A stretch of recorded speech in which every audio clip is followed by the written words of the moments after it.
Dreamscape presents See How She Dies by Lisa Jackson, narrated by Catherine Fenton.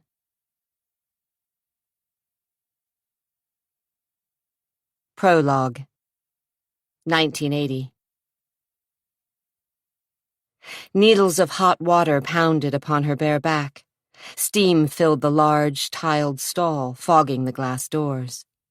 Cat Danvers stood beneath the spray, hoping the shower would clear her mind, help her shake the feelings of lethargy and dizziness brought on by too many drinks that had washed down a handful, was it 2, of her favorite pills. The 3 V's, Valium, Vicodin, vodka. No wonder her mind was sludge, her vision blurry, her every movement seeming exaggerated. A bad taste crawled up her throat, and she had the feeling she was slogging her way through quicksand. She let her breath out slowly, wondered if she'd throw up. "Come on, snap out of it, Cat. Pull yourself together." Her conscience never seemed to miss an opportunity to nag. She closed her eyes and leaned her arms against the slick tiles. The water was so hot it nearly scalded her. She needed to sober up, and fast. As quickly as she could, she twisted the faucet hard. Immediately, the hot water turned to ice, and she gasped, sucking air in through her teeth. Her mind cleared for an instant. She felt it then, an odd sensation, as if something stirred, and she heard a faint, indistinguishable noise over the rush of cascading water. Her eyes flew open, and she tried to peer through the misty glass. Did she see a shadow pass through the open doorway to the bedroom? Or was it her imagination, a trick of her tired, overdrugged mind and blurred vision? She needed her contacts, or her thick glasses. It was probably nothing. And yet her skin crawled beneath the frigid spray. Tiny goosebumps of fear pebbled her smooth, wet skin. "It's all in your mind," she muttered, but turned off the water anyway and stood, shivering and dripping, while her ears strained to hear anything out of the ordinary. There was nothing, just the steady drip of water from the shower head, the soft rumble of the heater, the strains of Christmas music drifting from hidden speakers, and farther away and muted, the quiet hum of traffic in the city. But nothing else. No sound of a shoe scuffing over the thick carpet of the presidential suite, no rattle of the room service cart, no click of keys in the lock. Nothing out of place. Sluggishly, she clicked open the glass door and reached for her robe. "Mama?" A tiny voice. A girl's voice.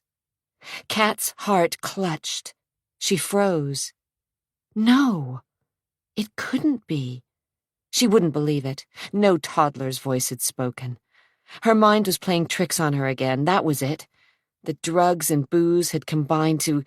"Mama?" Oh, God. Kat's knees nearly buckled. Frantically, she stepped out of the shower and nearly fell on the slick marble as the notes of Silent Night filled the room. "Baby?" she whispered. Barefoot, leaving a trail of water, she stumbled toward the door, somehow managing to force her unwieldy arms through the robe's sleeves. "Get a grip. You're hallucinating again, and you know it. There is no baby. Your daughter is not in any of the other rooms. Grab hold of yourself." Grasping onto the door jamb, she peered into the bedroom. The king-sized bed was rumpled, a small impression visible on the comforter where she'd fallen asleep earlier. Her near-empty glass was sweating upon a bedside table near 2 empty bottles of pills. The closet door was ajar, giving her a view of her clothes neatly lined up on hotel hangers. "Mama?" The sound was distinct, clear, coming through the open French doors. "Oh, sweetheart!" Kat cried, her voice cracking as she turned quickly, too quickly, toward the living area and fell against the night table, scraping her arm and cheek. The antique lamp tumbled to the carpet, its bulb shattering. "Don't believe it, Kat. Don't think she's alive. Don't you dare trust your foolish heart." But she couldn't stop that tiny sliver of hope from burrowing into her heart as she climbed to her feet again. The room spun. Using one hand, she braced herself on the wall and chairs as she staggered into the living area. She blinked hard, tried vainly to focus. Nothing seemed disturbed, nothing out of place. Flowers and a fruit basket sat upon a glass-topped table. 2 Queen Anne chairs and a small love seat surrounded the antique fireplace where flames burned quietly. No boogeyman lurked in the shadows. Her daughter wasn't waiting for her. Of course not. Her imagination and paranoia were working overtime again. She was falling apart, unraveling. She caught a glimpse of herself in the mirror and cringed at the foggy image. Disheveled, wet hair, a gaunt body draped in a robe too large, no makeup on a face once beautiful and now ravaged by pain and guilt. Tears, unbidden, filled her eyes. She was losing her mind, bit by bit. Wiping her hand beneath her nose, she chided herself for being a fool. She, a woman who had always known what she'd wanted and gone after it. She, who had used her beauty and brains to snag the wealthiest man in Portland. She, who so recently had everything any woman could ever want. And now she was reduced to shards of harsh memories, sleepless nights, and long hours trying to dull the pain with prescriptions and alcohol. Cinching the robe around her thin body, she felt a draft, the tiniest breath of wind against the back of her neck. She looked over her shoulder, saw the curtains near the balcony doors move. But she'd locked the French doors just before her shower, right? She'd taken her drink onto the small veranda and stood overlooking the city, contemplating suicide, and finally discarding taking her life as too dramatic, too frightening, too self-defeating. So why was the door unlatched? Hadn't she come back inside and turned the deadbolt behind her? Yes, that was right.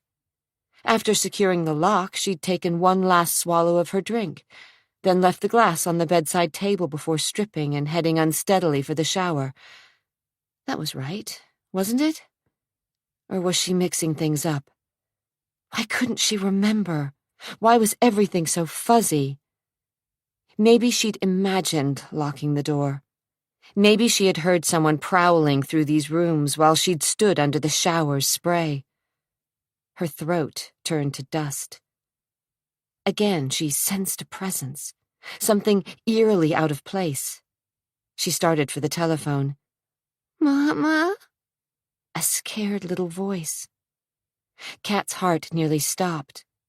"London? Baby?" The sound was coming from the veranda, through the crack in the door. This was insane. She should reach for the phone hotel security, call the police. Like you did before? And have them all look at you like you're crazy? Have them exchange glances as they noticed the vials on the nightstand? Have them suggest you talk to someone? Is that what you want to go through again? No. Heart thudding, she inched her way to the exterior doors where the curtains billowed slightly, and the chill of December seeped inside. Through the shears, she saw a dark shadow, small, shivering. "London? Precious, precious child." Kat yanked open the door. A blast of winter hit her hard. A cacophony of street noise, traffic, music, voices rushed up 19 floors. The huddled little figure moved.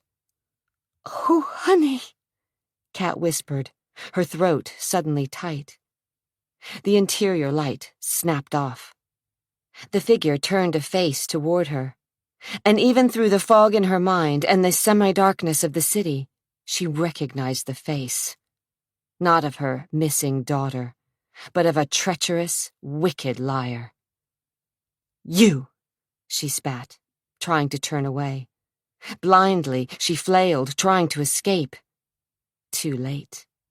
Strong fingers grabbed her shoulders, and a fierce, intent weight shoved her closer to the short brick wall surrounding the veranda. Kat screamed. Her knees hit the century-old brickwork. She tried to grab something, anything, to no avail. The force of her body slammed against her backside. The sheer determination of her attacker propelled her forward, closer to the edge, and the crumbling, "No! Oh, God, no!" Kat cried, seeing a hand in her peripheral vision.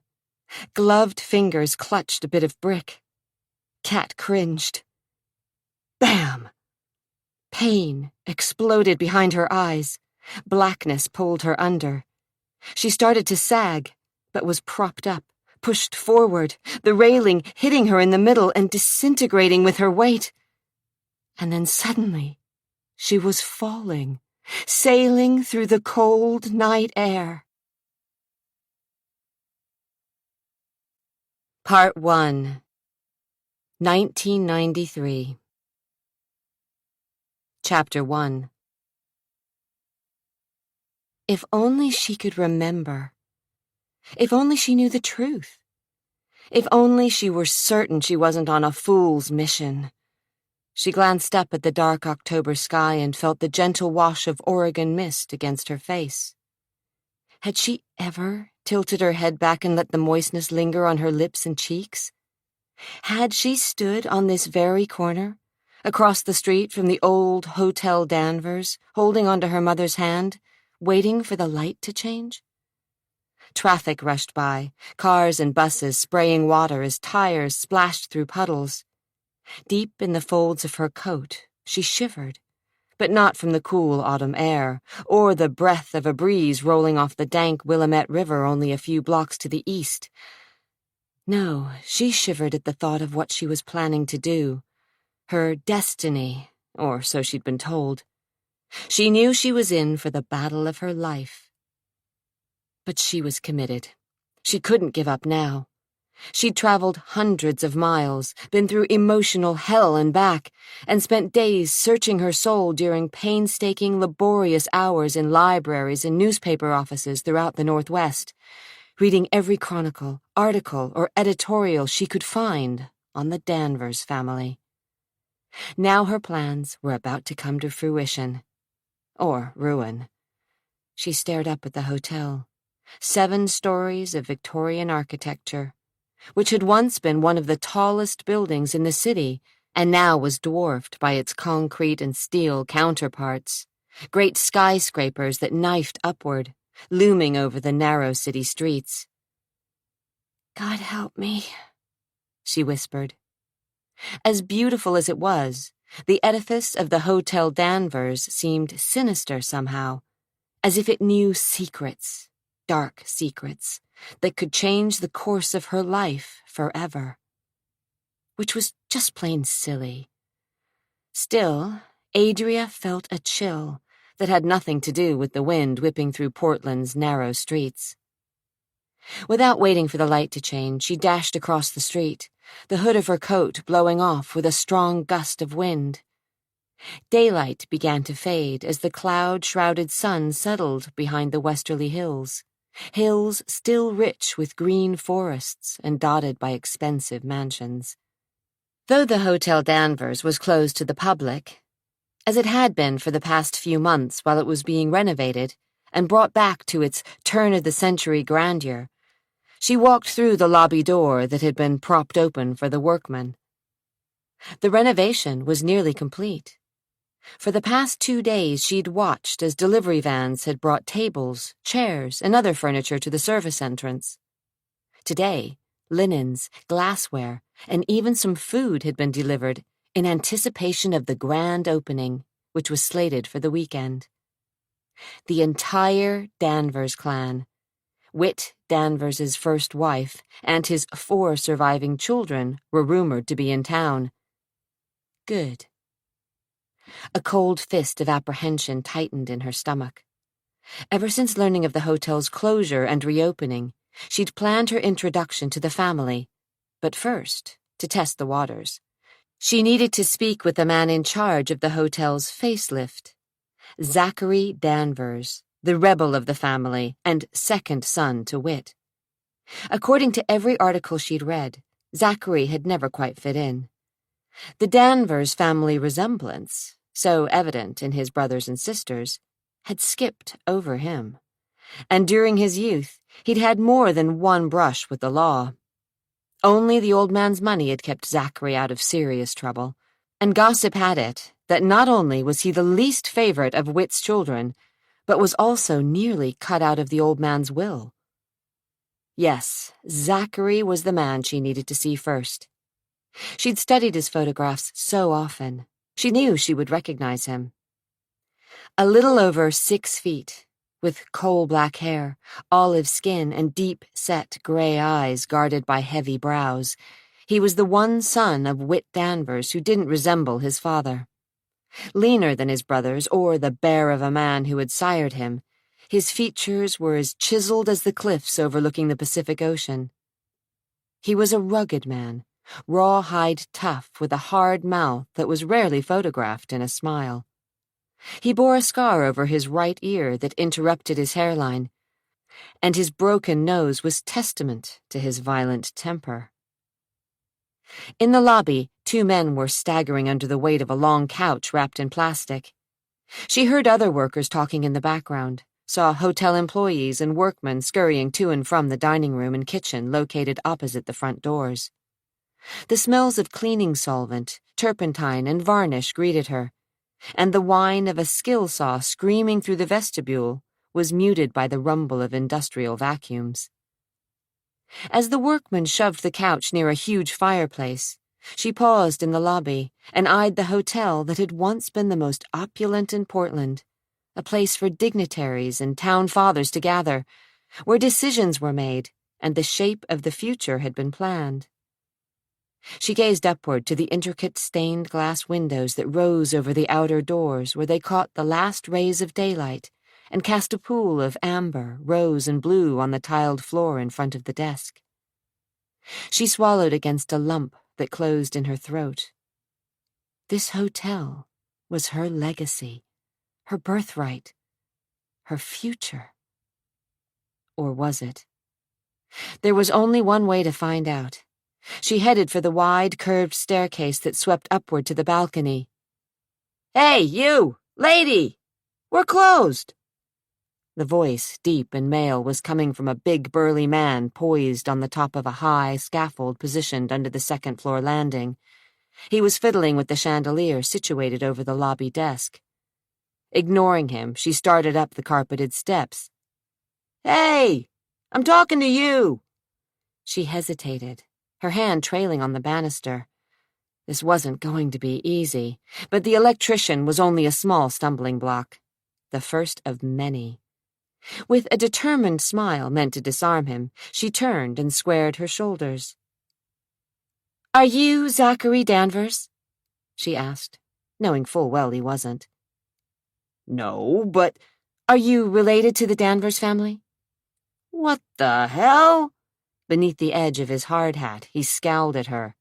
"No, of course not, but you can't go up there."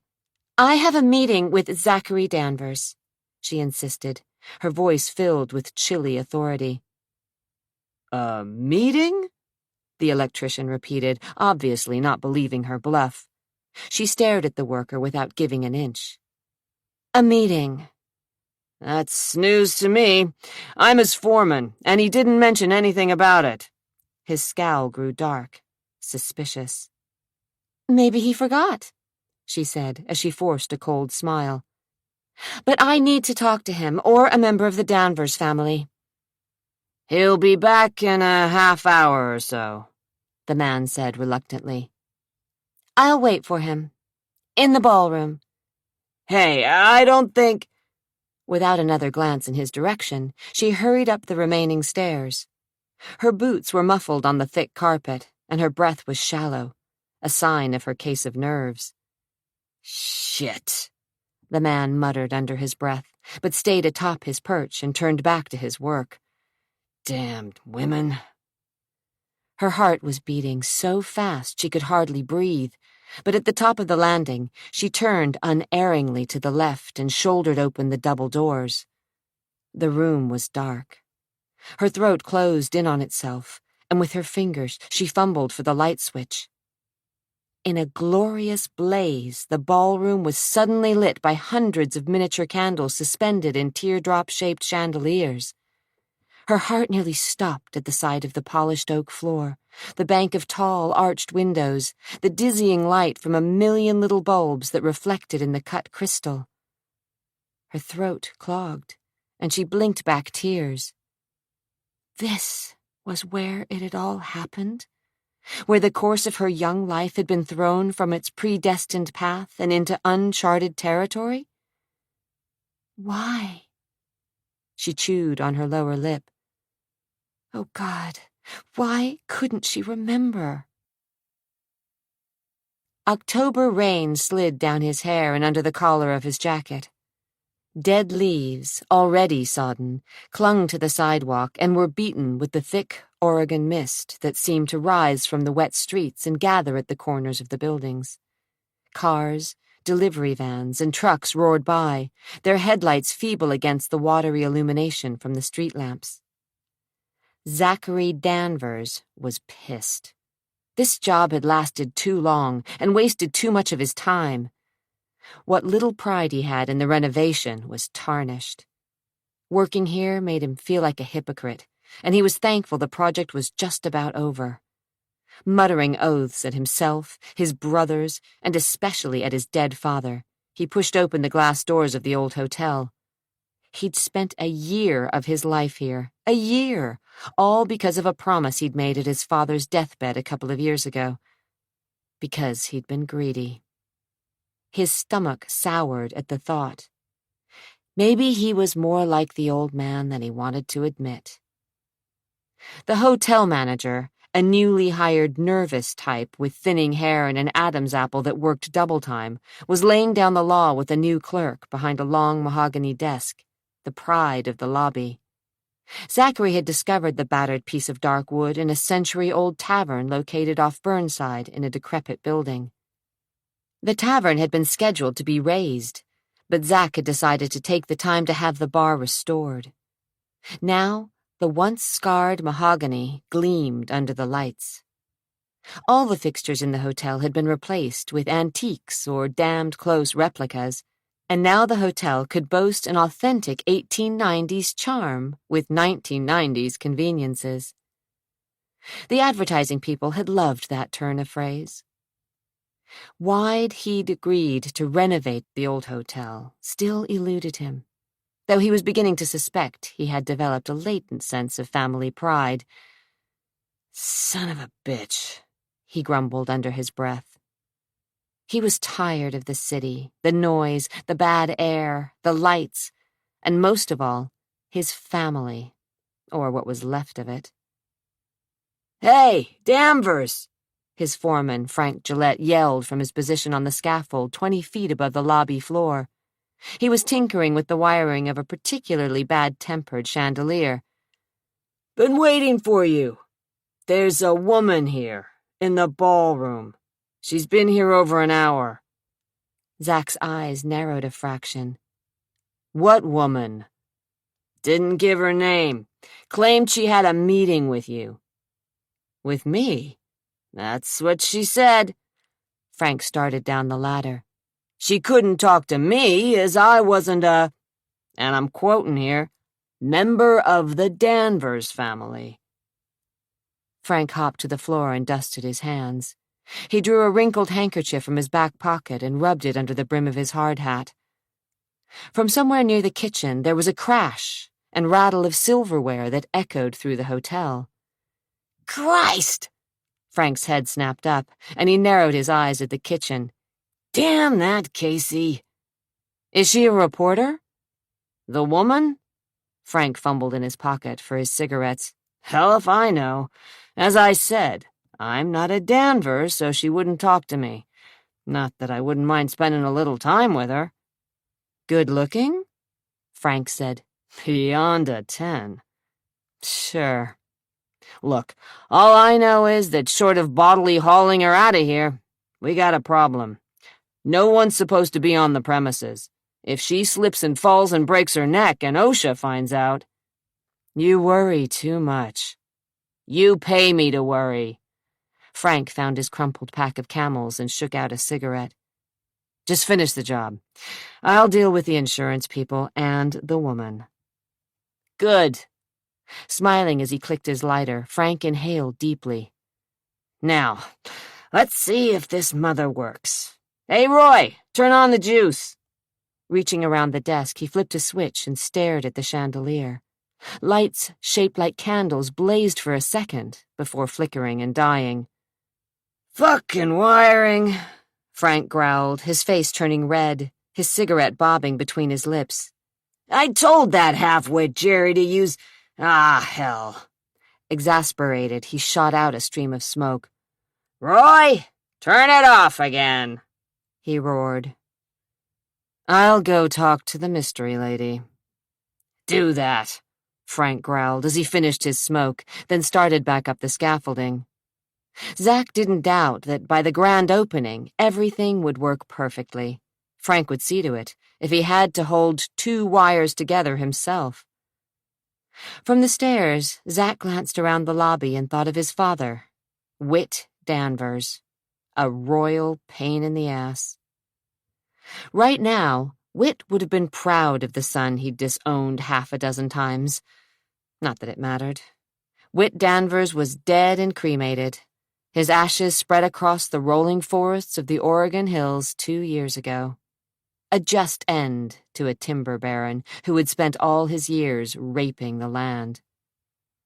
Through the leather of his jacket, Zack rubbed the scar on his shoulder, the result of being the son of Whit Danvers. His jaw tightened. It had taken him years to come to terms with the old man, and now it was too late to make amends.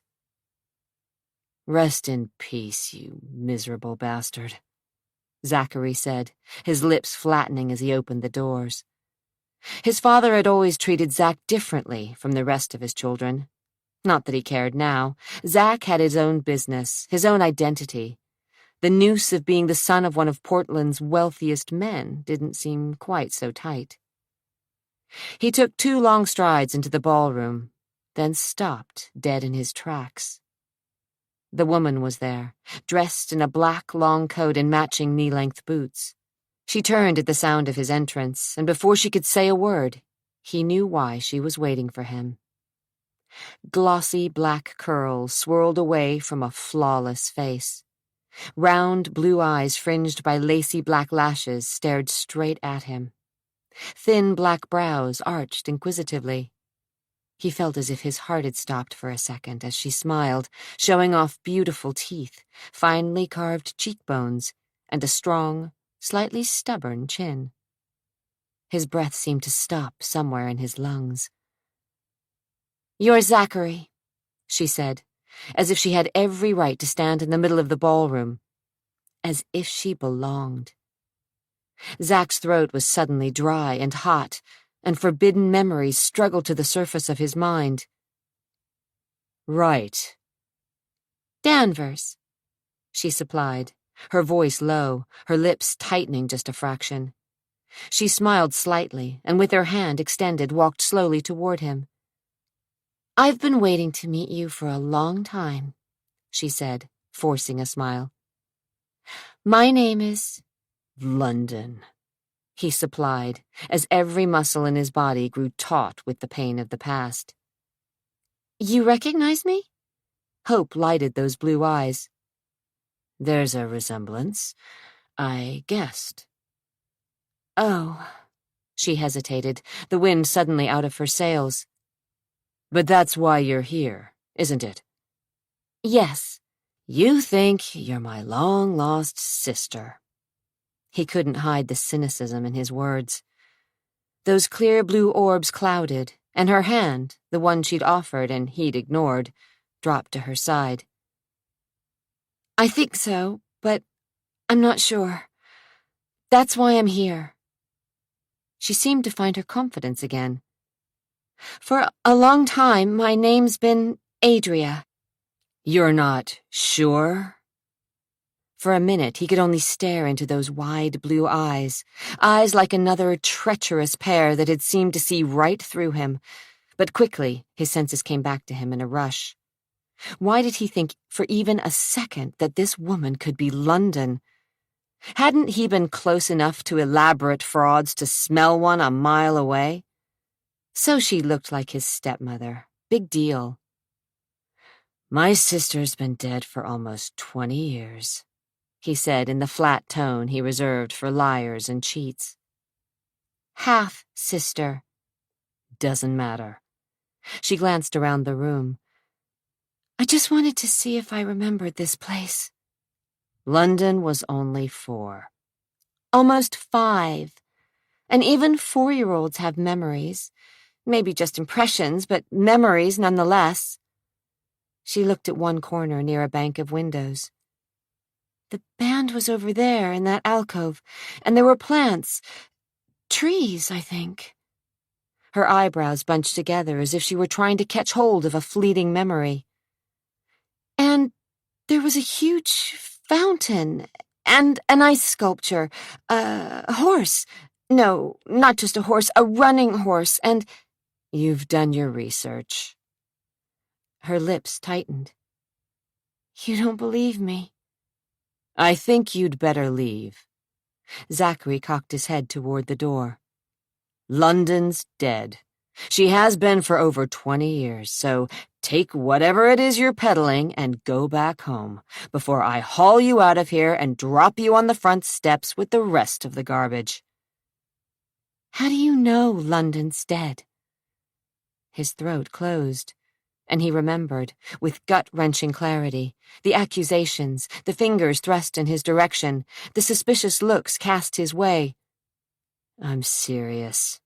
You'd better leave. I'm serious too, Zach. Ramming her hands into her pockets, she took one last look around the huge room, then faced him again. You may as well know, I don't give up easily. You don't have a prayer. Who's in charge? Doesn't matter. His voice was hard, his features drawn with brutal resolution. You can talk to my brothers and my sister, my mother, or the attorneys who are acting as the gods of finance in my father's estate, but no one's going to give you the time of day. You may as well save your breath and my time. Take my advice and go home. This could be my home. Bull. It's too bad Catherine isn't alive. Zachary's blood ran cold at the mention of his beautiful and much too young stepmother. There was an unmistakable resemblance between the young woman standing so arrogantly before him and his father's second wife, Catherine, Cat, the woman who'd made his life a living hell for years. Is it really too bad? Or is it just convenient? He asked, keeping his expression bland. She blanched a bit. Get out. You're afraid of me. As I said, get out. She held his gaze for a heart-stopping second, then strode through the ballroom doors and down the stairs. Zachary moved to the windows and watched as she walked onto the street, her strides long and full of purpose, her head ducked against the thickening rain. She'd be back. They always came back. Until the power and money of the Danvers family drove them away, and they gave up their far-fetched dreams of stealing a little bit of the old man's money. Good riddance, he thought. But as she disappeared around the corner, he felt a premonition, like footsteps of the devil crawling up his spine. And he knew with absolute and bone-chilling certainty that this one, this imposter posing as London Danvers, was somehow different from all the others. Part 2, 1974. Chapter 2. Happy birthday, darling, Catherine Danvers whispered into her husband's ear as they danced across the polished floor of the ballroom. From the alcove near the corner, a small dance band played As Time Goes By, and the melody whispered through the crowd. "Surprised?" she asked, nuzzling him, her satin heels moving in perfect time to the music. "Nothing you do surprises me," he chuckled low in his throat. Of course he'd known that she'd reserved the ballroom of his hotel under the fictitious name of some sorority. He hadn't spent 60 years learning to be the shrewdest businessman in Portland without picking up a few tricks along the way. He gave his wife a playful squeeze and felt her breasts, beneath her black silk dress, press closer to him. A few years before, he would have become aroused just by the scent of her perfume and the knowledge that beneath the gown she wore, absolutely nothing. Just the dress and a pair of stiletto heels. She pouted prettily as the pianist played a solo. Her black hair gleamed under the muted lights from chandeliers suspended from the cove-shaped ceiling, and her eyes, a deep blue, glanced coyly at him through the sweep of thick, dark lashes. There had been a time when he would have given away his fortune just for one night in her bed. She was sensual and smart and knew exactly how to please a man. He'd never asked her how she knew so much about the pleasures of love when he'd met her. He'd just been grateful that she'd taken him as her lover, bringing back the lust that he'd thought he'd lost somewhere near middle age. A kitten who liked to be cuddled, Cat metamorphosed into a wildcat in bed, and for a few years her raw sexual energy had been enough to satisfy him. He'd married her and remained faithful and managed to bed her every other day in the early years. But his desire had been short-lived, as it always was, and now he couldn't remember when he'd last made love to her. A hot fire crept up the back of his neck at the thought of his impotence. Even now, when her thighs were pressed intimately to his, and her tongue touched a sensitive spot near the back of his ear, he felt nothing, no hint of wildfire in his blood, no welcome stiffness between his legs. Even a little harsh foreplay didn't bring him to an erection anymore. It was a miracle that they'd managed to conceive a child. Suddenly angry, he swirled her roughly away from him, then jerked her back into his arms. She laughed, that throaty little laugh that bordered on nasty. He liked her laugh. He liked everything about her. He only wished that he could throw her on the dance floor and take her the way she wanted to be taken, like an animal, with 400 horrified eyes watching as he proved that he was still a man and could satisfy his wife. She'd tried all her tricks, flimsy negligees, peekaboo bras that outlined her nipples, and long black garters that flicked at her shapely thighs. She'd coaxed him with her tongue and dirty words, slapped playfully at his butt and balls, but nothing she did aroused him anymore, and the thought that he couldn't manage an erection, might never have sex for the rest of his life, cut a hole in him that burned like dry ice and scared the living hell out of him. The song ended, and he pressed forward, bending her spine in a low dip, so that she had to cling to him, her eyes staring up into his, her black hair sweeping the floor that had been littered with pink rose petals. Her breasts, heaving with exertion, threatened to spill out of the deep cleavage of her dress. In full view of the audience, he pressed a kiss to that glorious hollow between her breasts, as if he were so randy he couldn't stand it, then yanked her to her feet. Laughter and applause erupted around them. "You old dog, you!" one man shouted, and Cat blushed as if she were an innocent virgin. "Take her upstairs! What are you waiting for?" another middle-aged boy yelled. "Isn't it about time you two had a son?" "Later." Wit winked at the crowd, content that they didn't know his secret, and secure that Cat would never breathe a word of his shame. A son. If this crowd of friends, relatives, and business acquaintances only knew. There would be no more children. He'd sired 3 sons and a headstrong daughter from his first marriage to Eunice. With Catherine, there would only be London, his 4-year-old daughter and favorite child. He made no apologies for caring more about this little girl than he did all of his other children put together. The other kids, some of them adults now, had caused him so much heartache, and their mother— Christ, what had he ever seen in Eunice Prescott? A skinny woman with a sharp tongue who'd thought sex with him had been her duty, nothing more than a chore.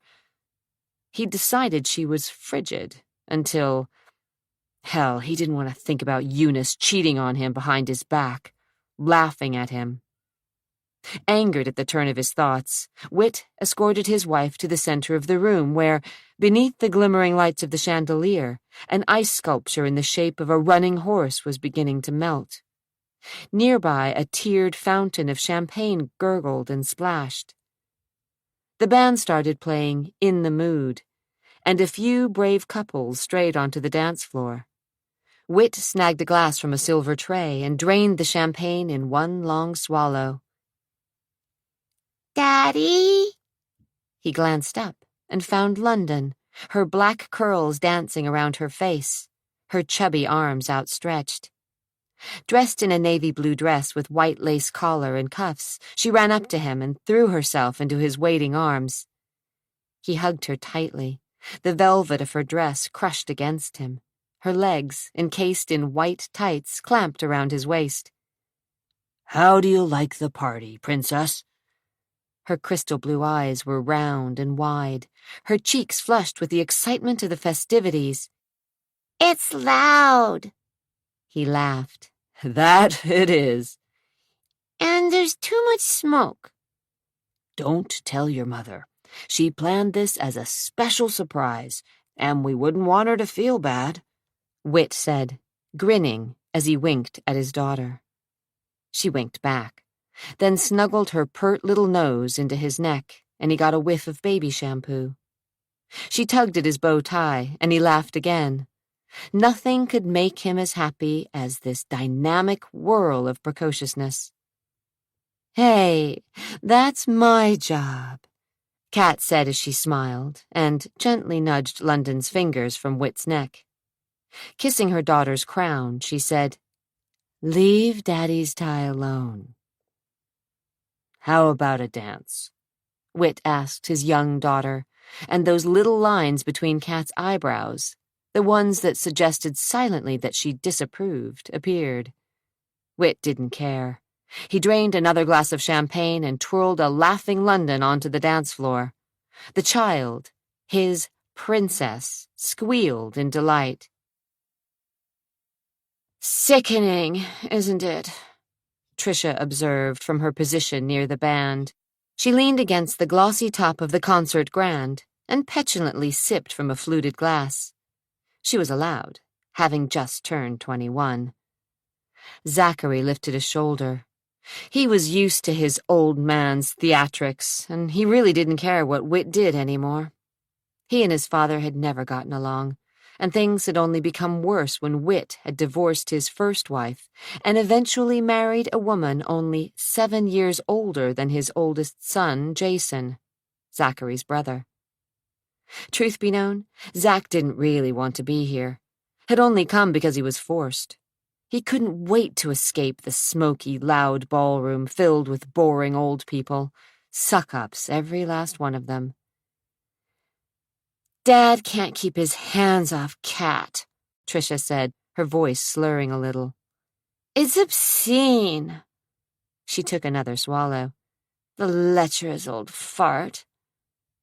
"Careful, Tricia," Jason said as he joined his brother and sister. "Dad probably had this place bugged." "Very funny," Tricia said, tossing her long auburn hair over one shoulder. But she didn't laugh. Her blue eyes were flat and bored, and she continually scanned the crowd as if she were looking for something or someone. Jason's eyes narrowed. "You know half the people here would like to see the old man fall." "They're his friends," Tricia argued. "And enemies." Jason rested a hip against the piano as the band took a break. He watched his father, still holding London, playing the crowd, moving from one knot of bejeweled guests to the other, never once setting London on her feet. "Who gives a shit?" Zachary asked. "Always the rebel." Jason smiled beneath his mustache, that know-it-all smile that bugged the hell out of Zach. Jason acted as if he knew everything. At 23, Jason was already in law school and 6 years older than Zach, a point he never let his rebellious younger brother forget. Zach tugged at the tight collar of his tuxedo shirt. He couldn't stomach Jason any more than he could his sister Trisha. They both cared too much about the old man and his bank accounts. Leaving Jason and Trisha to worry and fret over Whit's affection for London, Zach walked to the edge of the crowd. He managed to grab a champagne glass from an unattended table, then sauntered over to the bank of tall, arched windows that overlooked the city and turned his back on the party. He felt a bit of satisfaction as he stared through the glass to the hot July night and swallowed champagne. Traffic flowed in a steady stream along the street. Taillights winked and blurred as cars and trucks labored through the city and over the yawning Willamette River, a sluggish black waterway that separated the west side of the city from the east. Steam rose from the city's streets, and the humidity level was high. In the distance, beyond the expanse of city lights, a ridge of mountains, the Cascades, guarded the horizon. Thunderheads that had been gathering all day blocked out any view of the stars, and the quick, sizzling forks of lightning added unwanted tension to the brackish night. Zach finished his champagne and, hoping no one would notice, half buried his empty glass in the soil surrounding a potted tree. He felt out of place, as he always had with his family. This black tie affair thrown by Kat made him all the more aware that he was different from his brothers and sister. He didn't even look like the rest of the Danvers clan, all of whom were fair-skinned, blue-eyed, and were favored with varying hues of blonde to dark brown hair. He resembled his half-sister, London, more than anyone else in the family, which didn't win him any points with Jason, Trisha, and Nelson, his younger brother, all of whom on one occasion or another professed to hate their half-sister. With a snort, he considered London. He didn't care much about the kid one way or the other. Sure, she bothered him. Any 4-year-old was a pain in the ass, but she wasn't as bad as the others made out. In fact, Zach found it amusing that she was already showing some of the traits Kat had perfected over the years. It wasn't London's fault the old man treated her like some kind of priceless jewel. As if she'd read his mind, London pushed through the crowd and grabbed hold of his leg. He turned to tell her to get lost, but by that time she'd discovered his glass pushed deep into the potting soil. "Leave that alone," he whispered in a harsh voice. She glanced up sharply, a naughty twinkle in her eyes. God, if he could just step out on the balcony and grab a smoke. Another vice of which his father and stepmother disapproved, though Kat was never without her gold cigarette case, and Whit enjoyed his share of cigars smuggled in from Havana. She dropped the glass back into the dirt. "Hide me from Mommy." With a wicked little giggle, she ducked behind his legs. "Hey, don't get me involved in your stupid games." "Shh, she's coming," London hissed. Great. Just what he needed. "London?" Catherine's husky voice drifted over the slow strains of a ballad. Behind him, London tried to smother a giggle. "London, where are you? Come on now. It's time for bed. Oh, there you are." Catherine sidestepped a group of men, her practiced smile well in place. Waving her fingers as she passed, she tracked down her wayward daughter with the precision of a bloodhound. "No!" London cried as her mother approached. "Come on, sweetheart, it's nearly 10. "Don't care." "You'd better do what she says," Zachary offered, his gaze flicking slightly to his stepmother's. He knew what the old man saw in his young wife. Catherine Danvers was probably the sexiest woman Zachary had ever met. At 17, he understood about unbridled sexual desire. Hot and thundering, it could roar through a man's body and turn his brain to mush. "Come on." Catherine leaned down to pick up her daughter. The silk stretched across her shapely rump, and her breasts seemed to bulge a bit, as if they might fall out of her plunging neckline. "I'll get her into bed," another woman, London's nanny, Ginny something or other, offered. She was a small, plain woman in sensible shoes and a drab olive-green suit. Next to Catherine, she looked frumpy and old, a dowdy matron, though she was probably just over 30, not much older than Cat. "I don't want to go to bed," London insisted. "She's being a brat." Catherine looked up and noticed one of the waiters motioning toward her. With a sigh, she turned back to her daughter. "Listen, honey, it's almost time to bring out the birthday cake. You can stay up and watch Daddy blow out his candles, then you have to go upstairs." "Can I have some cake, too?" The corners around Catherine's mouth tightened, though she said, "Of course, darling, but then you go with Ginny upstairs. We've got a special room for you right by Daddy and Mommy's, and we'll be up later to tuck you in." Mollified somewhat, London headed back to the party, and Catherine straightened, smoothing her dress over her hips, as Ginny followed her wayward charge. Zach hoped that Catherine would hurry to the bandleader and order the musicians to strike up "Happy Birthday to You," but she inched her chin up a fraction and eyed her stepson. Zach was 3 inches taller than Cat. Nonetheless, she had a way of making him feel small. "Stay away from the booze." She plucked his empty champagne glass from the dirt and twirled the stem between her long, slim fingers. Even while reprimanding him, she was sexy as hell, as if she knew her power over him and any man who wasn't blind. She puckered her lips sweetly, then waggled the glass under his nose. "We wouldn't want anything to spoil this party for your daddy, now, would we? If you were to get caught with one of these, there could be trouble." "I won't get caught." "Don't think you're so smart, Zach. I saw you swilling champagne. And don't think I'm the only one who was looking in your direction. Anyone else could have seen you, including Jack Logan. You remember, he's with the police department. I think you two have met before." Zach's teeth clamped together. Hot embarrassment climbed up the back of his neck. "As I said, I won't get caught." "You'd better not, because if you land your cute little butt in jail, or end up in the juvenile hall again, Whit won't bail you out. So," she smiled sweetly, "use your head." As she sauntered away, mingling with one group of guests after another, Zachary seethed. His blood boiled through his veins, and he fantasized about wrapping his fingers around her neck and shaking some sense into her. But he couldn't take his eyes off her ass and the way it shifted beneath the shimmering black silk of her dress. She moved slowly, as if each step were a deliberately sensual movement designed to make him squirm. The rose petals were crushed beneath her heels. Her smooth back, visible to the curve of her lower spine, was unblemished and supple, and he imagined it would arch perfectly beneath the right man. He felt an erection beginning and turned away from her image.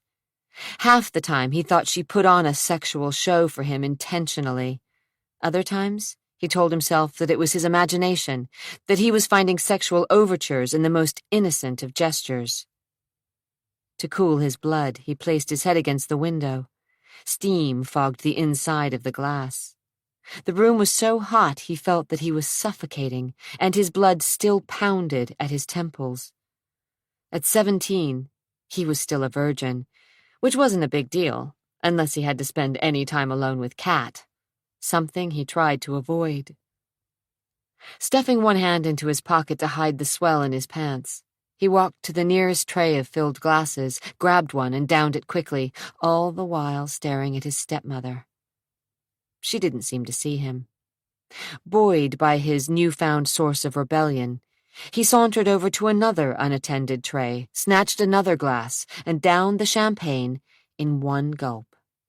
A few drops drizzled along his chin, but he didn't care. The room began to get warmer still, and he loosened his tie. A flush stole up his face, and he felt a little lightheaded. He was definitely getting a buzz. Well, good. He didn't want to be here anyway. Might as well enjoy himself. Halfway through his next drink, he felt a smooth hand close over his arm. He jumped, and champagne splashed down the front of his jacket and shirt. Kat's long fingers dug into the muscles beneath his sleeve. Her eyes were dark with rage, her full lips clenched in fury. "You just don't know when to give up, do you?" He shook off her arm. "You can't tell me what to do." "No?" She arched an eyebrow in a sexy gesture that scared him spitless. We'll see." He finished his drink to spite her, but she didn't seem to mind. In fact, her face changed into a soft smile, and her eyes caught the reflection of the chandelier sparkling up at him. With an innocent grin, she linked her fingers through his. "Dance with me, Zach." Zach, despite the friendly cobwebs in his mind, smelled trouble. I don't dance." "Sure you do. It's easy." "But I can't." She leaned closer to him, put her lips against his ear. "People are staring. Come on." His throat was suddenly desert dry. "Catherine, I really don't want to." But she was right. He felt the burning weight of the gazes of curious onlookers. He wanted to die. From the corner of his eye, he saw Jason staring at him, his expression unreadable. Tricia was downing champagne, and God only knew what else. She smiled drunkenly at Zach's discomfiture. Whit, his father, was still dancing with little London, and too busy to notice that Zach was trapped. "Really, Catherine, I don't want to—" "Oh, you want Zach," she said, leaning to him, pressing her hip against his groin. "I can tell. And I'll let your father know if you don't give me just one little dance." Guiltily, Zach glanced at Whit, but the old man seemed oblivious to the fact that his son, the one who always gave him so much trouble, was being led to the dance floor like a lamb to slaughter. He couldn't imagine dancing with Catherine, feeling her body pressed close to his. His blood was already roaring through his system. As they reached the dance floor, she turned, molding her torso to his, beginning to sway in rhythm to the music. Her hips were pressed intimately to his, and her breasts seemed crushed against his chest. "Now, isn't this better?" she murmured in a husky drawl, and he closed his eyes, fighting the lust that burned through his body, feeling his stiffening erection even as he tried to deny it. "Let me go," he begged. "You don't want to go." She shifted slightly, so that her lower abdomen was hugging his. God, she had to know that he was hard. "I can tell." "Don't." Holy Christ, his right hand was on her bare back, feeling the silky texture of her skin, the sleek movement of her muscles. Was it his imagination, or did she make some low sort of wanting sound deep in her throat? "You lied," she whispered, her breath ruffling the hair covering the tops of his ears. He was dying inside, so hard he ached, he couldn't think straight. A part of him warned him to back off, but the other part, puffed up by male ego, champagne, and sexual desire, couldn't stop fantasizing. He wondered what she would do if he rubbed up against her, let his hand slip beneath the black fabric of her dress.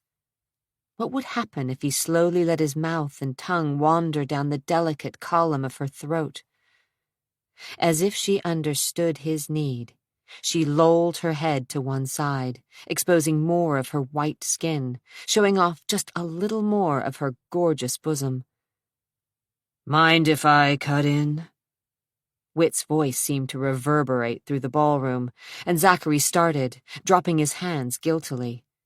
He tried to put some distance between his body and Kat's, but she held him close. Turning slumberous eyes toward her husband, her lips twisted into a wicked grin, she whispered, "Thought you'd never ask." Whit's face was flushed.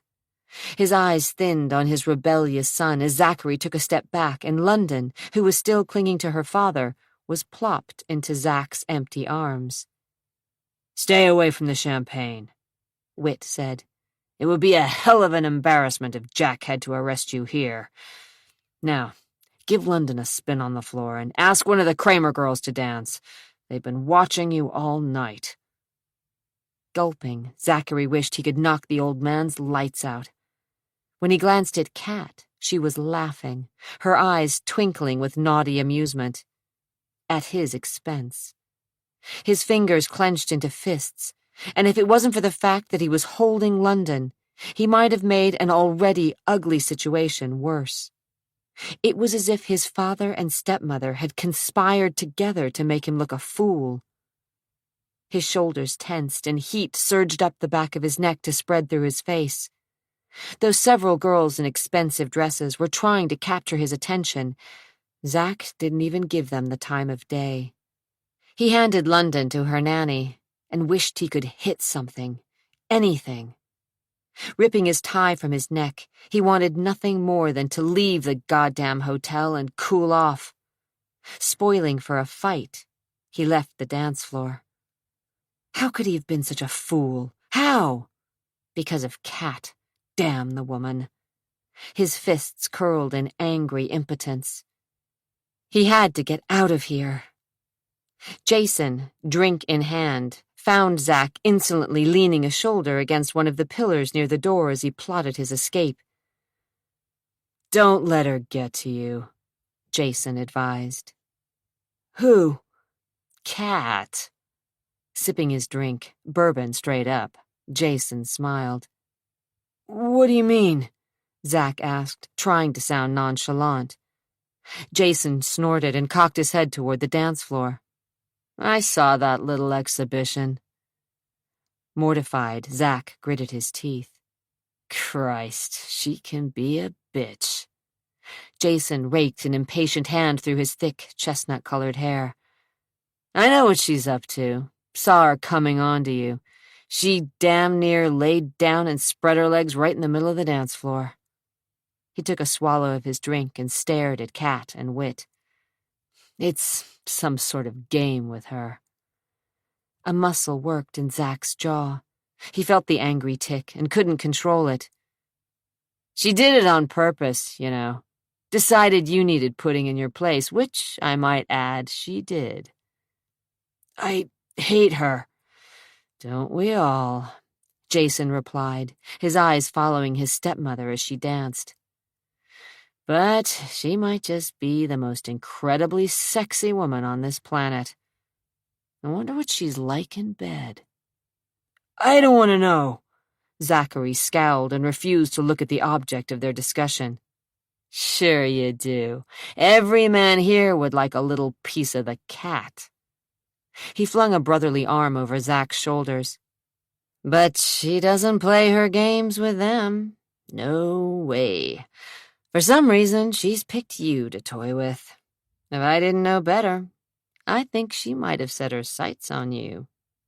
"Oh, Jesus, no way," Zach said, though his heart skipped a beat. "I'm not so sure. She hasn't come on to me like she's just did with you, and I've seen her when she thinks no one's watching. The way she looks at you. Christ, it's hot." "Stop it!" "But you can't mess with her. If Dad ever found out—" "Cut it out, Jason," Zach said, suddenly anxious. First Kat, and now his brother. "I'm not gonna mess with her." Jason lifted a shoulder. Everyone's always said you were different. I guess Kat just wants to find out if it's true. God, Jason, listen to what you're saying. No, don't. It's sick. You know what you need to do? Zach didn't answer. Go out and get laid. Leaning closer to Zach, he pointed a finger at a swarm of teenaged girls, their makeup and hairstyles right out of 17 magazine. Compared to Catherine, they seemed young and gawky and desperate. But not with Kat. Like I said, the old man would tan your hide if he found out. But Alicia Kramer is so hot for you she can barely stand it. I'll bet she's creaming all over herself just looking at you. Stop it! Zach hissed. But Jason laughed, obviously pleased that he'd gotten such a violent reaction. I'm telling you, sliding into her would be like sticking it into hot pudding. For Christ's sake, cut it out! Zach slid a glance in Alice's direction and caught her hopeful gaze. She was a petite girl with big boobs and a bad complexion she disguised with thick makeup. Her teeth were straight, compliments of the braces she'd worn for 2 years. She wasn't bad-looking. She giggled and blushed when she caught Zach's eye. But Zach wasn't interested in the daughter of some big-shot banker. No way. Compared to Kat, Alicia seemed like a child. She's so horny she can barely keep her dress on. Look, I can tell you from my own experience that the Kramer girls are definitely hot-blooded. My guess is Alicia will give you a ride you'll remember for the rest of your life. No thanks, Zach replied. I'm telling you, little brother, it's time. I can hook you up with... Forget it, Jason! Jason grabbed his arm. Really, Zach, I know how you feel. Like a powder keg, ready to explode. And believe me, you can only take it so long. His voice lowered a little. There's a girl I know. Well, a woman, really. She knows just what to do to make a man feel good. She's expecting me tonight. A hooker?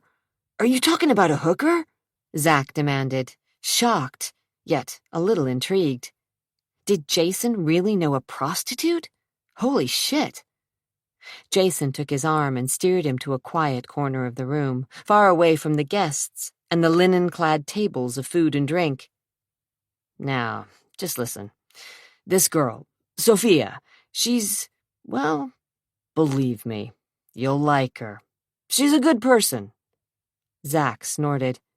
Good people don't sell their bodies. She's not a streetwalker. In fact, she does this because she likes it. She's always ready. Oh, God. She's pretty and clean and will only do what you want to do. You can fuck her brains out if you want to, or if you'd rather just talk, she'll listen. Really, it's up to you. Jason's voice was filled with brotherly concern. Zach knew he should walk away, but he couldn't. An honest-to-goodness hooker? Waiting for Jason? A hooker who would just listen?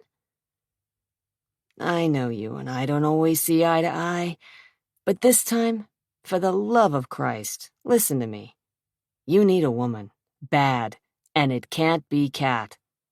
Frowning slightly, he reached into his pocket, pulled out a room key, and pressed the cool metal into Zachary's sweating palm. 3 blocks down, the Orion Hotel. Sophia. Don't worry about money. It's all been arranged. I don't want... Do yourself a favor. Forget about Kat. Get laid. With a friendly smile, Jason headed toward the bar, leaving Zach to clutch the damned hotel key in his clammy fingers. Swallowing hard, he opened his hand and stared down at the key to room 307. The key to his manhood. The key to his freedom from Kat.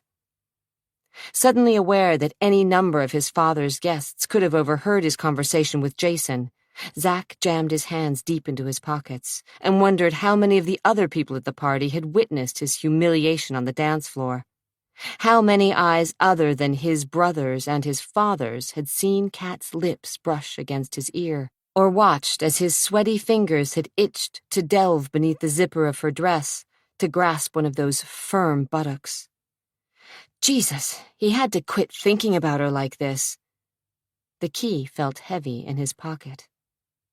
The band broke into "For He's a Jolly Good Fellow," though his mind was still on the mysterious Sophia, the hooker with a heart.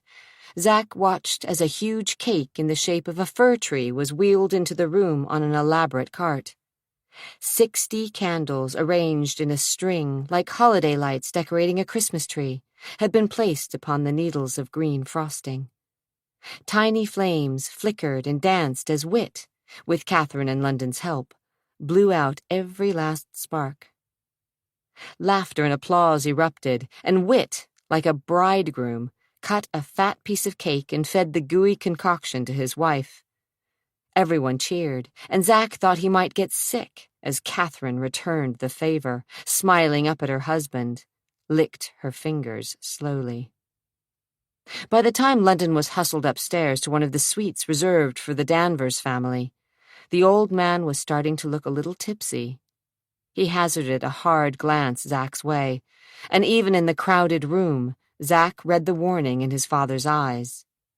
His heart sank. From years of experience, Zack knew that Wit had not forgotten that his young wife had been flirting with his son. Nothing escaped the old man, and sooner or later there would be hell to pay. Zack already bore several scars on his backside from the slap of his father's belt. By this time tomorrow, he'd probably wear a few more, at least psychological scars. Wit Danvers was nothing if not brutal.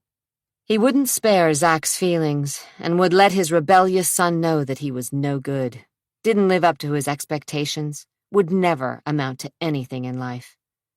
So who gave a shit what the old man thought? The key pressed hard against his thigh. Wit and Catherine began dancing again, and his father's attention was diverted from his second son to his wife. Zack seized the opportunity for escape. Without a glance over his shoulder, he wended his way past loud groups of guests, slipped through ballroom doors to the landing, where he stopped to catch his breath and fight the dizziness in his brain from too much champagne. What was he doing? He couldn't just leave the party. The old man would come unhinged. Good. Maybe Wit Danvers might even worry a little. Before he changed his mind, Zack steadied himself against the rail and hurried down the wide staircase. "Hey, Zack! Where are you going?" Nelson, his younger brother, demanded. At 14, Nelson, now hanging halfway over the rail, his shaggy blonde hair flopping over his eyes, idolized his hellion of an older brother. "Not now," Zack growled.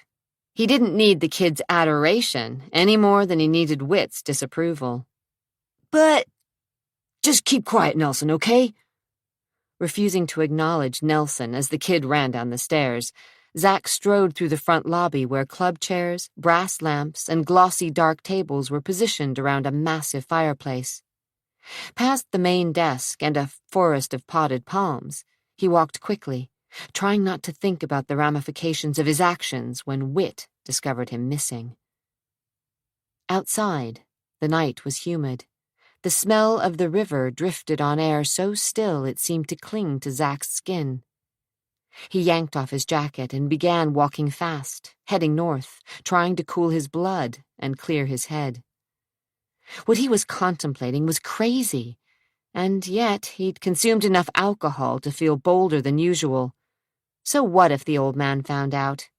What could he do? Kick Zack out of the Danvers family mansion? Force him to live with his mother? That thought was a bitter pill to swallow. Deep down, a part of him still cared for the woman who had borne him, but she didn't deserve that love, not after she'd abandoned them all and left them in the lonely house on the hill with Wit. Zack didn't know the full story, but the gist of it was that Wit had caught his wife in bed with his most hated rival, Anthony Polidori. She'd been carrying on with him for years, and rather than expose herself, or her lover, to the media, she'd had no choice but to accept Whit's terms for the divorce. He'd get the kids and most of the wealth. She'd receive a stipend and be spared the ugly scandal of testifying in divorce court that she was an adulteress. Her social position had been left unscathed. Her children's lives had not. As much as Zack professed to despise the old man, he did have a grudging respect for Whit Danvers and the power he seemed to possess over the people of this city. As for his mother, Zack felt little but loathing for Eunice. She had shamed his father with an affair that had ripped out the old man's soul. It had been Eunice who had wounded Whit Danvers' pride so badly that eventually, though it was years later, Whit had fallen into the open arms of Catherine LaRouche. He'd met Catherine at the Empress Hotel in Victoria, British Columbia. They had married within the week. Whit had explained to his children that Catherine was from a wealthy Ontario family. Though she was 30 years younger than he, she would become his children's new mother. The family had been in shock, the Danvers' lawyers nearly apoplectic, but the damage had already been done. Catherine LaRouche, whoever she was, had managed to become the bride of one of the wealthiest men in Portland. She'd seemed proper enough then, Zachary thought, remembering back, and the change in her attitude toward him had come subtly over the years. As he'd reached adolescence, he'd felt her watching him more closely, caught her eyeing him whenever his shirt was off, either when he was swimming in the pool in his cut-off jeans or riding one of the horses bareback. As his muscles had developed, so had Catherine's interest in her stepson. He'd told himself that he was imagining things, that it was only his newfound awareness of his own masculinity that had changed his perception, but now he wasn't so sure. And Jason had voiced the same suspicions. Sighing through his nose, he shook his head to clear it. With one hand, he felt the key in his pocket, and his stomach tightened into a hard ball of apprehension. What if he actually went into the Orion Hotel, took the elevator to the 3rd floor, rapped hard on the door, and it was opened by a withered old woman without teeth?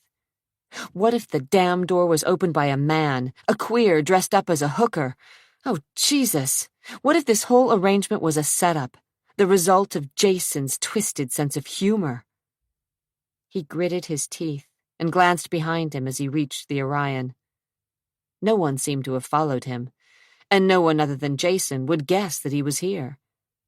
Somehow he found strength in his anonymity as he lingered on the steps of the high-rise that jutted upward, washed by floodlights, white concrete slicing into a sky as black as obsidian.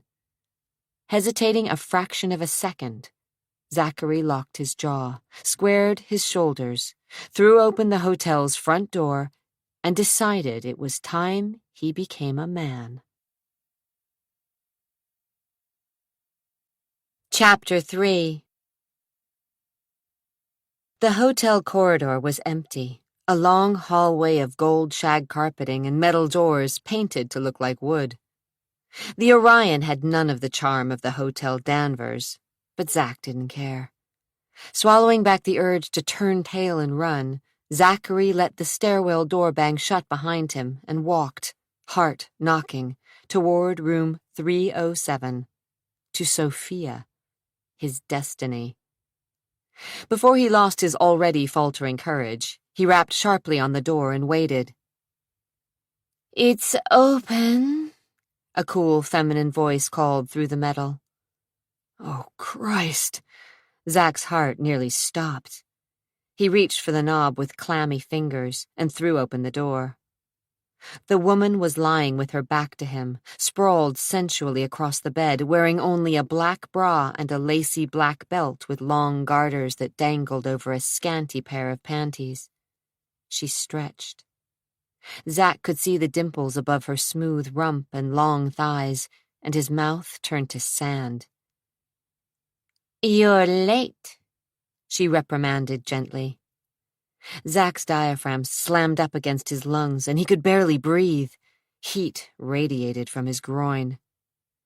Turning slowly, allowing him a glimpse of full breasts crushed into a bra several sizes too small, she smiled up at him with a come-hither look that evaporated when her gaze met his face. "Who are you?" she demanded, her dark eyes shadowed with fear. "Get out!" She cast an anxious look around, as if searching for a weapon or clothes to cover her body. "Get the fuck out!" She reached for a pink-silver wrapper and started ramming her hands frantically down its sleeves. "Jason sent me." She froze. "Like hell," she muttered, her black eyes disbelieving. The robe still gaped enough so he had a view of the hollow between her breasts. Zach's throat closed in on itself, and he prayed to God that his voice didn't squeak. "He's still at Dad's party, and—" "Dad's?" "I'm his brother, Zachary." He started to stick out his hand, knew it to be a mistake, and wished he could just drop dead of a heart attack.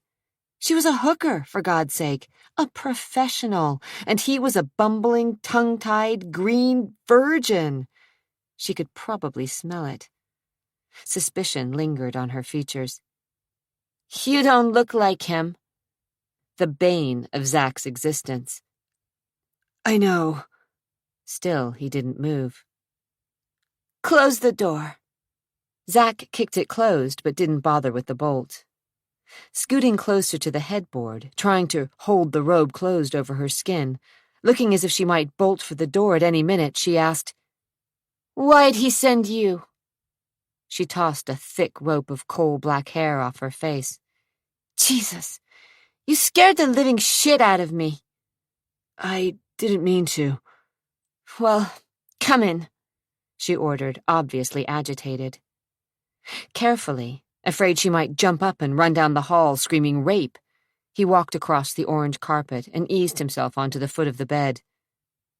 "Jason sent you?" she asked, reaching onto the nightstand for a crumpled pack of cigarettes propped against a half-finished drink. She shook out an unfiltered Pall Mall, and her hands only trembled a little as she struck a match and lit up. "Why?" He had to stick around. Dad wanted him there." She arched a fine black brow as she drew on her cigarette again, and finally lifted it from her lips. "But he didn't want you?" she asked skeptically. "Jason's the oldest," Zach said, as if it explained everything, which it did. Jason had been groomed from the day he was born to be the heir to the Danvers fortune. Nothing had changed just because Wit had sired a second son. The hooker smiled. "So, he's the favorite." "London's the old man's favorite." "Ah. Jason talked about her. The little kid? What is she, almost 3? "Almost 5. Jason didn't see that London's age mattered at all, especially considering the situation. He was in a hotel room with a prostitute, and they were discussing his baby sister. Well, hadn't Jason said she liked to talk? Somehow he'd expected the conversation to be a little more sensual. Sophia set her cigarette in the ashtray on the bedstand, then picked up her drink.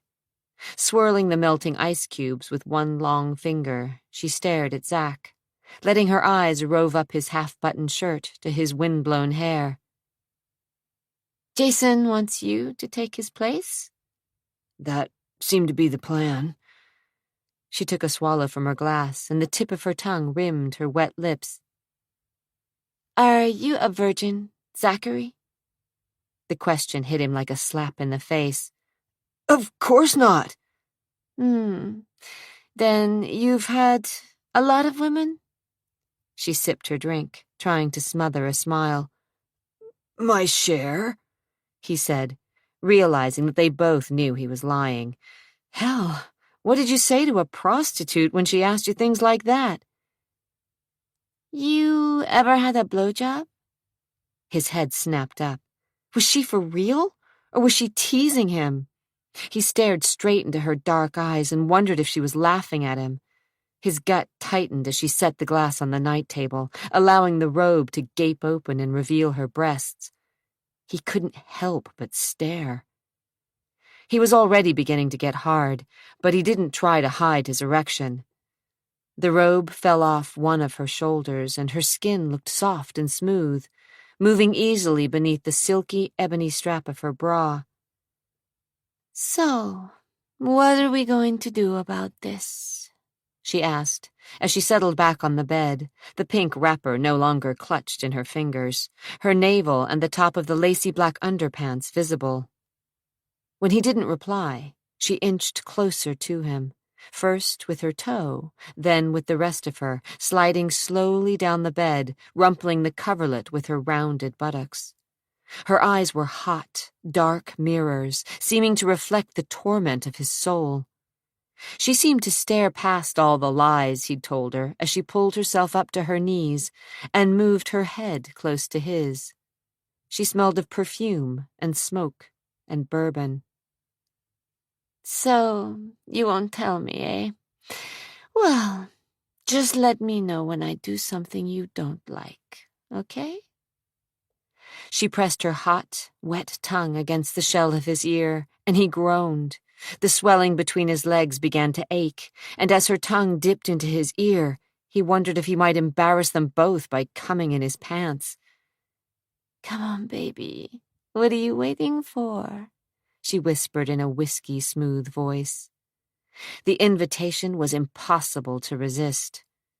He grabbed her and pressed his lips hard to her mouth, smearing lipstick in his anxiety, tossing her back on the bed so he could feel her under him. "That's my boy," she growled, as he shoved the robe off her and stared at her beautiful breasts. Round, dark nipples pointed upward through the sheer lace, inviting his hands and mouth, and Zachary, finding her so willing, couldn't stop himself. His thumb grazed a nipple, and she arched, her butt coming off the bed, her naked abdomen slapping against the inseams of his pants. Her fingers found the buttons of his shirt and the wall of skin beneath. She lifted herself up and playfully nipped at his few chest hairs, causing him to lose himself in the wonder of her touch. Already dizzy from the champagne, Zachary felt the room spin as she touched him, her magic fingers caressing his bare skin, her tongue slick and hot as she slid down farther. He groaned as she breathed across his groin, and he closed his eyes in ecstasy. But as eagerly as she'd started, she stopped, just as suddenly, jerking up her head. Zach sensed trouble. He opened his eyes and found her staring at the door. He reached for his fly. Bam! The door burst open. The knob banged against the wall. Sophia screamed, bucked beneath him, and tried to writhe off the bed. "No!" she squealed, trying to push him away. Zach, still foggy, glanced toward the door. For a second he couldn't move, but Sophia, scrambling, managed to slide away from him. Two men, one tall and dark, the other shorter, were silhouetted in the doorway. Two dark, menacing figures. "Get out of here!" Zach commanded. They didn't move. "I said, shut up!" the big one cut in, stepping inside. The short one slid a glance at Sophia, then kicked the door shut. Zachary rolled off the bed and onto the balls of his feet. The smell of a fight hung heavy in the air. He stood between the men and the bed, torn between some silly, chivalrous desire to protect the woman and the urge to run like hell out of the room. He stood his ground, staring down the men. "Call security," he ordered Sophia. "Danvers?" the shorter one demanded. "Yeah?" Zachary's guts shredded. These thugs knew his name? How? The hooker. This had to be some kind of setup. He jumped toward the bedside table and phone, but he wasn't fast enough. The tall man kicked the phone out of Zach's hands. "What the hell?" Zach spun. Too late. The tall intruder grabbed Zachary's arm and wrenched it painfully behind his back. Zach twisted and writhed. Pain screamed up his arm. "Cool it, you dumb fuck!"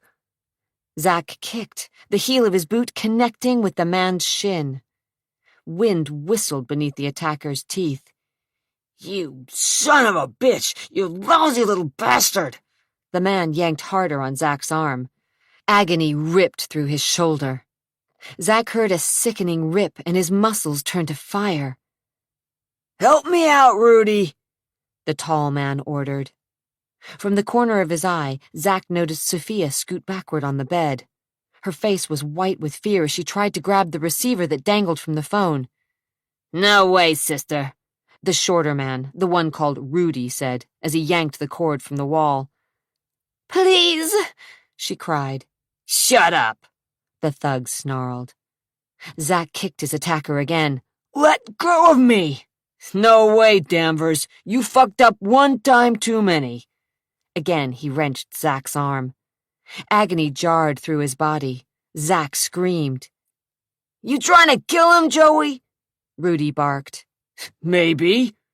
Joey twisted Zach around and slammed his face with his meaty fist. Bones shattered. Pain exploded behind Zach's eyes. Blood spurted from his nose as his knees buckled. Rudy stared at Zach's pulpy face for a minute, then glanced at his partner. Oh, shit. Hey, man, I don't think this is the right guy. This one, you don't look like... You're making a mistake, Sophia cried, clutching the blankets around her, her lips trembling. I don't think so. The big one wasn't convinced. Let's get this over with, Rudy. Quit screwing around. Panicked, Zachary struggled, throwing himself toward the door. From the corner of his eye, he saw Rudy reach into his pocket. A flash of silver glinted in the lamplight.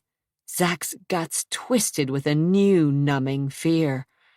He heard a resounding click, and he nearly wet his pants. A switchblade. Okay, cut him, Joey said, his foul breath warm against Zach's head. No! Zach fought even harder, hurling his weight sideways, throwing his attacker off balance. I said cut him! Joey yelled. Rudy's switchblade sliced through the air. Sophia screamed. Zach flinched as he felt his scalp slitting open above his ear. White hot, the pain nearly blinded him. Stop! Blood poured from the wound over his eyes and face. This isn't the right guy, Rudy said, wiping the blood from his weapon on his pants. I've seen Danvers. Doesn't matter. Besides, he's claiming to be him. Shit! Blindly, Zach kicked. Who cares who the fuck he is? Rudy finally agreed. The knife plunged into Zach's shoulder. Pain shrieked through his arm. He retched. His body sagged heavily. They're going to kill me. I'm going to die just like a lamb being slaughtered. Zach tried to fight, but he could barely move. He said he's Jason Danvers. Now, let's just get this over with, Joey said. Jason? They thought he was Jason? Zachary! Zach spat words and blood from behind loose teeth. He tried to break free, and his knees buckled. I'm Zachary Danvers. He's telling you the truth. Tears rolled down Sophia's white face. He's not Jason. For the love of God, just leave him alone. Not Jason? Rudy repeated.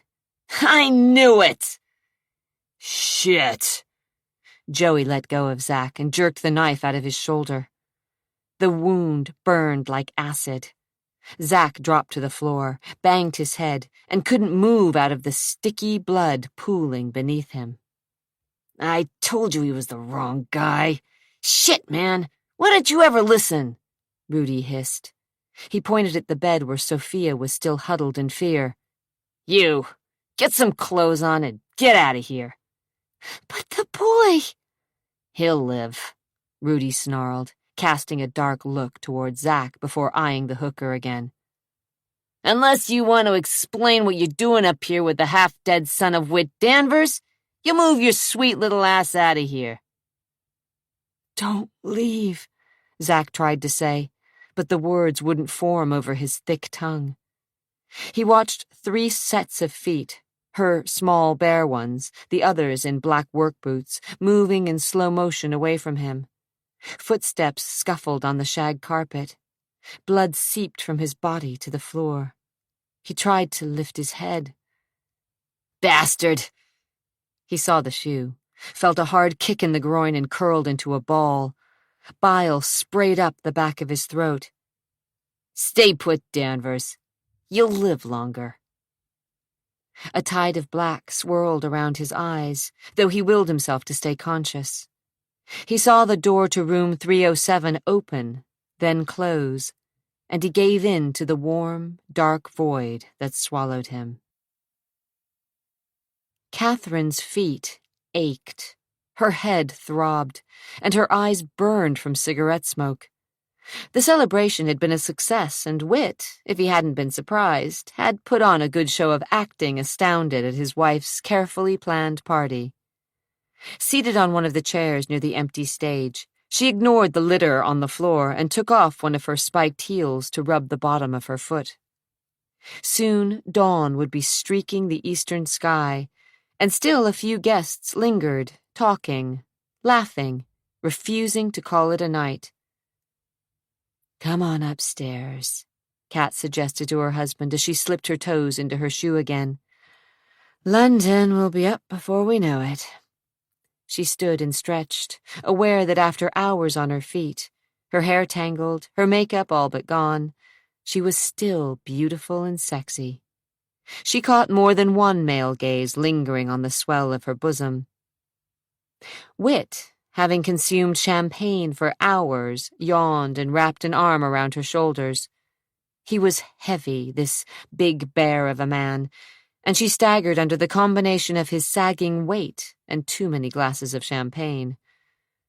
Hours before, while she was getting ready for the party, she'd dressed with care and planned to seduce her husband, no matter how much work it was.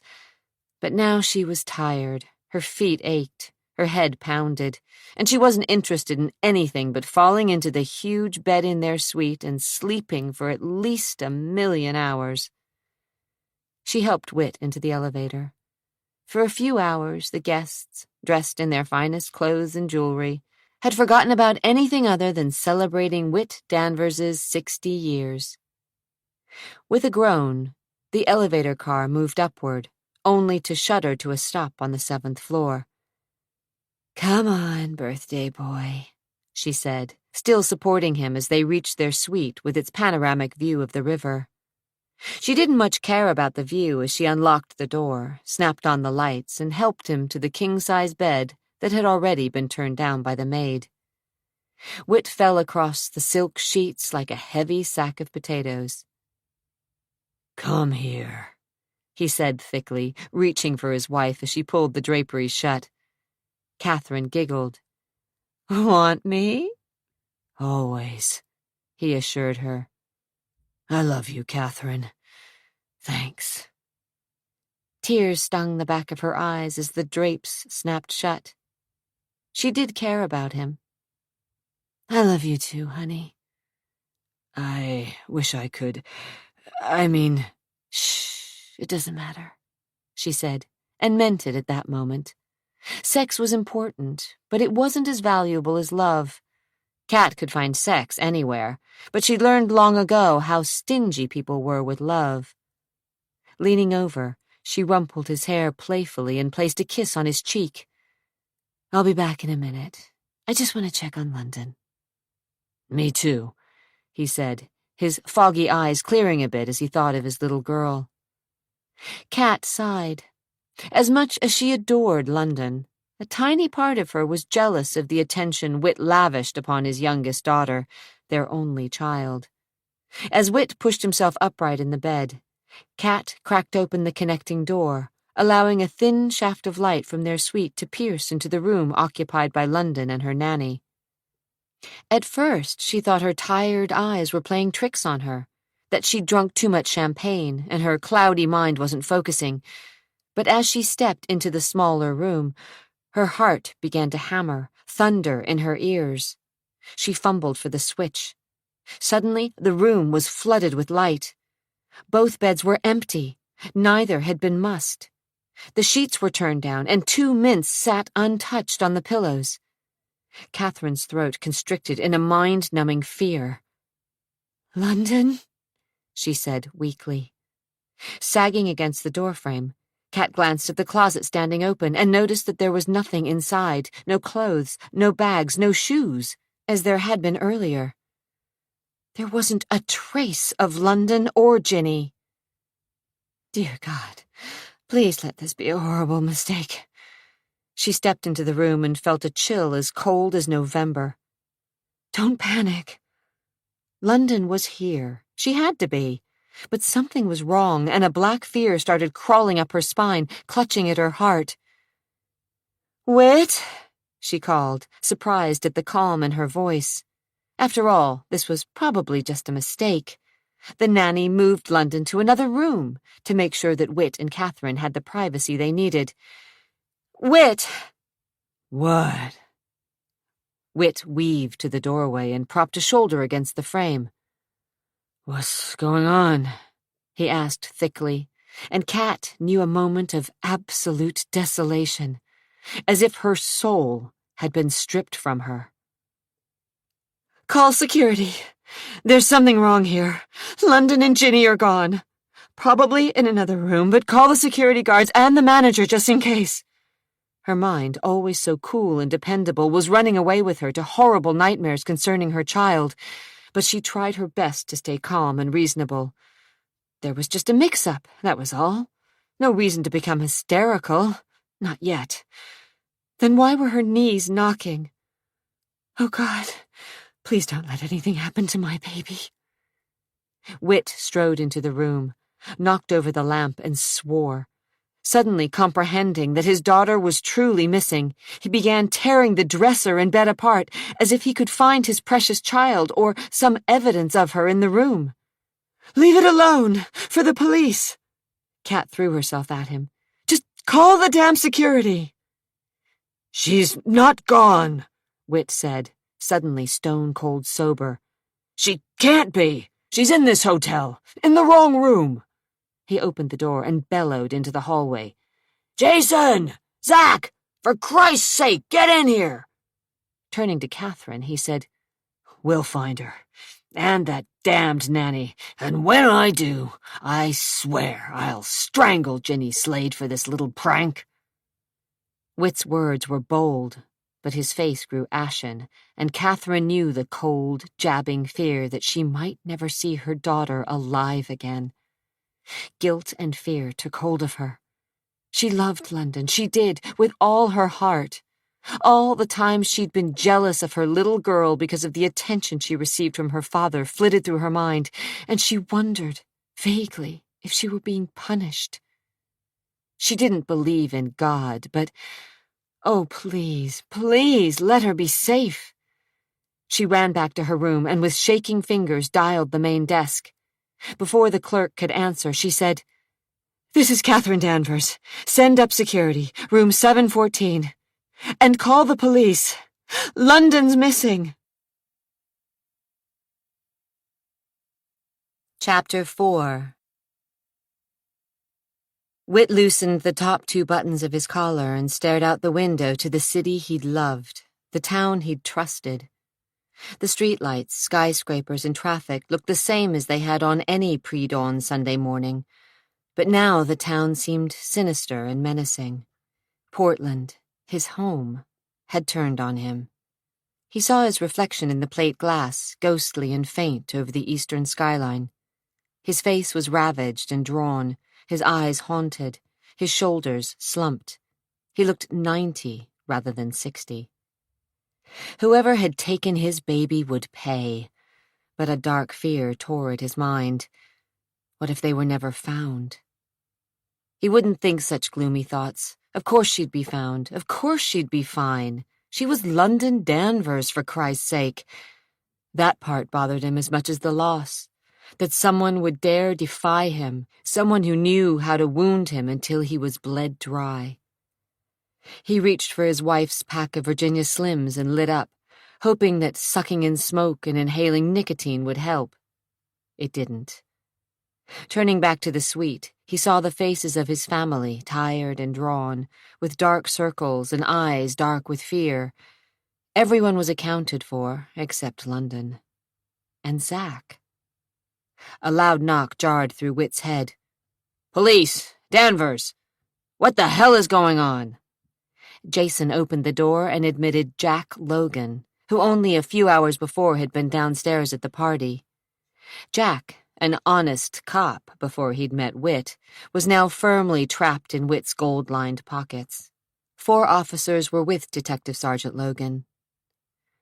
We got a call that London was kidnapped, Jack said, eyeing the group, taking a mental tally and coming up not 1, but 2 Danverses short. Looks that way. He stubbed out the damned cigarette in a cut-glass tray, then showed the police London's room. Jesus, Mary, Joseph, Logan muttered under his breath. The room was photographed, dusted, and gone over with the proverbial fine-tooth comb. Then Logan returned to Whit's suite, where he, along with another officer, Sergeant Trent, began his interrogations. Questions were fired at each of the family members, sometimes together, sometimes individually. Logan trusted no one. While the officers were still scribbling on their pads, Logan demanded a list of the people who had attended the party. He wanted names and phone numbers of the guests, the staff, as well as the band members, florists, and waitstaff. Who were the delivery men? With what agency did Catherine book the entertainment? What about the baker and the ice sculptor? Were there any reporters or photographers present? Who was Ginny Slade? Where did she come from? Did she have any family? What were her references? What was her relationship with Zack? She has none, Catherine said emphatically, her cool confidence shattered. Eyes rimmed with streaking mascara, she glared at the detective sergeant. Zack isn't involved in— He's missing, isn't he? Logan countered, his lips thinning thoughtfully. You call that a coincidence? For Christ's sake, he's only 17. How could he be behind something like this? He was probably kidnapped as well, Whit interjected, and Logan sent him a harsh look that silently called him a fool. That boy's been in and out of trouble since he was 12, Whit. Face it. I've had to cover his ass more times than I can count. Nothing like this, Whit said quietly, though deep inside he felt a gut-wrenching fear that Logan was right. Zack had a chip on his shoulder the size of Nevada, and he'd never gotten along with anyone in the family, even London, though the precocious child had hung on his every word. You know who you've got to arrest, Logan. Polidori is behind this one. You don't know that. Like hell! Whit growled, suddenly snapping. The tension in the room was getting to him, and he felt as if his nerves were strung as tight as winch cables. Logan, still staring at Whit as if he were a buffoon, ran a gnarled hand through his snow-white hair. Logan's face was lined and ruddy, weather-beaten by the winds that had blown incessantly down the Columbia River Gorge while he pounded a beat on the east side for 10 years. Tiny lines webbed beneath the skin of his nose, adding a reddish tone, created by a lifelong love affair with Irish whiskey. A no-nonsense man, Logan seldom threw any punches. It had taken years for Whit to get the goods on the man, make him bend the rules a bit, and take a simple bribe. Logan had fought him, but when push came to shove, and Logan had needed help with his drug-dependent daughter Risa, Whit had gotten the girl quietly into a private clinic and made sure that the story hadn't found its way to the news stations or been printed in any of the local papers. Logan had been a trusted friend and ally ever since. But he still spoke his mind. If you ask me, Zack knows what happened to your little girl, Whit. The detective glanced at Kat, who had turned a paler shade of white and looked as if she might faint. Any reason why he'd want to harm her? Catherine let out a whimper. He's just a boy. Or at least scare the bejesus out of the both of you? No! An uneasy feeling tightened in Whit's guts. He and Zack had never gotten along, They'd been oil and water for years, and the fact that Zack didn't seem to have one Danvers characteristic made Whit suspicious of the boy. There had always been rumors, ugly rumors, suggesting that Zack wasn't his son. Then there was the problem with Cat. Whit had seen her dancing with her stepson, leading him on, whispering in his ear, only to shut him down. Maybe out of vengeance. Hell no. Zack was the only one of his older children who seemed to like London. And he was 17, for crying out loud. 17! It's been known to happen, Logan was insisting.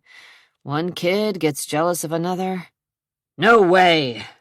Zack's probably up to his butt in trouble, but he didn't take London. Think about it, Logan suggested, then started ordering some of his men to talk to everyone remotely associated with the Danvers family. Other officers were told to interrogate everyone staying at the hotel, then asked to check the records and contact guests who had stayed in the hotel for the last 3 months. While each family member was interrogated a second and third time, the detective sergeant kept track of the investigation via walkie-talkie. His men were situated throughout the building and checking every available space in the hotel, as well as working the grounds and spreading through the city, reporting anything remotely suspicious on the streets. Informants were contacted, and anyone with an arrest record for kidnapping was in for a shock, though Logan suspected that this case was different. This wasn't the work of penny ante crooks. This was different and deadly. Logan was a practical man, a cop who had fought his way through the ranks to make detective sergeant. He hadn't earned his position because of his education or his sophistication. He'd built his reputation by the simple fact that he always got the job done. Over the course of his 20-odd years with the force, he'd been called a mule, a terrier, and a self-centered bastard. But the bottom line was that he got results. Crusty and cantankerous, with 4-letter words being the essence of his vocabulary, he devoted his life to cleaning up the filthy streets of Portland. He called him as he saw him, and in his book, Zachary Danvers was a bad seed. Maybe not even Whit's son.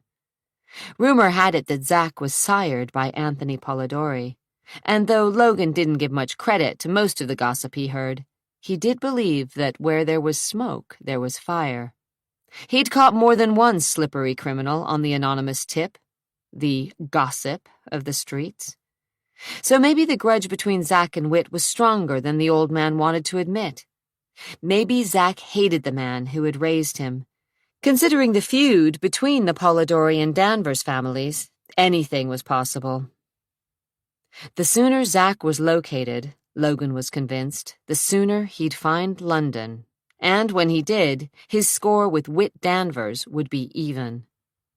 Members of the family, swathed in hotel robes, hair mussed, smoking cigarettes, sat in the chairs and whispered quietly, hoping not to set off Catherine, who, arms wrapped around her middle, stared sightlessly out the window, a neglected Virginia Slim dangling from her fingers. Tricia chewed at the corner of one fingernail. Jason paced from the window to a small table and back again. Nelson was wide-eyed and nervous, as if he was on speed, Whit thought with distaste. Everyone was there except London, her nanny Ginny, and Zack. Whit stared at the bleary-eyed faces of his children and prayed to God that little London was safe, just misplaced. He hoped that the child, upon being hauled away from the party, had protested by running away to some hidden corner of the hotel, and that Ginny, the idiot of a nanny, rather than lose face and admit that she'd lost his most precious possession, was tearing the hotel apart, searching for her missing charge. But he knew in his heart that he was wasting his time on empty hope. London was gone, abducted and kidnapped, and probably worse. His back teeth ground together in frustration as he wondered where she was, if she was still alive. He couldn't let his mind wander too far along that dark path, or he'd lose every bit of his sanity. The police, except for Jack Logan, left the room. Kat ran the fingers of one hand through her rumpled hair and glanced sightlessly at her husband. With effort, she stubbed out her cigarette. "I think we should do something." "Logan's got his men searching the building. He's going over the guest list. He'll question anyone who was in the hotel." "That's not good enough," she said with a deadly calm that belied her ravaged emotions. "My baby's gone, Whit. Our baby. Gone. Disappeared." Blinking back tears, she walked to her purse, pulled out her gold cigarette case, and fumbled with the catch. She lit up again and wrapped one arm around herself as if warding off a chill. "What do you want me to do?" He felt so damned helpless, and he hated the feeling. He was always in command, the man in charge. "Use your influence, for God's sake. You're the richest man in this city, so you shouldn't sit here waiting for the police to fumble all over themselves. Do something, Whit. I don't care who you have to bribe or threaten. Call in the goddamned FBI. Just find my daughter." Her hands shook as she took another drag on her cigarette. "They've already called the feds, in case she's been taken over state lines. And I'll do anything I can to find London, you know that. Believe me, I'm trying." "Well, try harder." She squashed out her half-smoked Virginia Slim in a glass tray. "She might be with Zach," she said, not for the first time, though at one point she'd defended the boy. She'd been the first to suggest that Zachary was involved, then changed her mind as if the thought was too distasteful. "Maybe Zach's got her somewhere and this is just a prank." She must have noticed the skeptical expression on his face.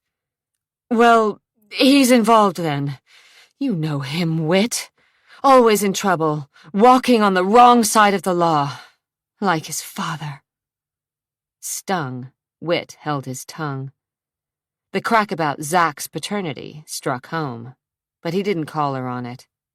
He'd never believed, never let himself think for 1 minute, that Zach had been sired by Polidori. A bitter taste filled his mouth at the very thought. It was possible, but no, he wouldn't believe that the boy he'd considered his second son for all these years wasn't his. But he wasn't going to argue the point with Kat. There was no reasoning with her now, and he had to keep a calm head, no matter what else. Nelson, his youngest son, looked scared. Whit had never much cared for the boy. At 14, he was still a scrawny kid who seemed to take after him, but always reminded Whit of his first wife, Eunice. There was something about Nelson that was odd, unsettling. "Why didn't you tell me Zach didn't come upstairs?" he asked the boy, and Nelson swallowed hard, avoiding his father's eyes. "You were supposed to be sharing a room." "Dunno." "Where is he?" "Dunno." Whit let out a sigh and stared at Nelson with an intensity that had made loggers with inch-thick hides squirm. "You know where he is." "No." "But you know something," Whit prodded, sensing that the boy was holding back. Hell, what a bunch of headstrong kids he was raising. "I, saw him leave the party," Nelson admitted sullenly, looking as though he thought he was Benedict Arnold, for Christ's sake. Whit didn't move. "Leave? When?" Catherine walked over to Nelson. "It must have been after Whit cut the cake, because I saw him earlier." Nelson nodded mutely. So Kat had kept her eye on Zach. "Was London with him?" Whit demanded, already knowing the answer. Nelson shook his head furiously, his long blonde hair brushing the back of his shoulders. "He left alone. Didn't want to be bothered." "Why didn't you tell us this earlier?" Catherine seemed tense enough to slap the boy. "I didn't want to get him in trouble." "London's missing!" she screamed. She was at the breaking point, nearly hysterical, not making a lot of sense. "I don't give a damn about your brother getting his ass in trouble again." Whit stepped between his son and young wife. "We don't know anything. Not yet. Let's not go jumping to conclusions." "That kid's always had a mean streak," Catherine said. I didn't want to believe it, but I wouldn't put it past him to— Enough! Whit turned his attention on his oldest son, who had watched the exchange with a hint of amusement on his lips. You think this is funny? He roared. No. A muscle ticked in Whit's jaw. You act as if you know where your brother is. Probably meeting a girl, Jason replied, then shrugged indifferently. He's always horny. My guess is he's spending the night with someone he picked up. Catherine looked stricken. Come on, Dad. Don't pretend you don't remember how it was when you were 17 and horny as hell. Zach just wanted to get laid. Whit could barely remember, but he didn't give a damn. Not now. Not when London was missing. Sirens. Somewhere in the distance, sirens screamed through the night. Horns honked, people shouted, and the pounding in his head wouldn't fade. Slowly, Zach opened an eye. The floor tilted, and for a second he didn't know where he was. He tried to move, and pain ricocheted down his arm. He was woozy, and his head felt as if it weighed a ton. Gritting his teeth, he got to his knees and saw the dark stain of blood. His blood, on the cheap carpet.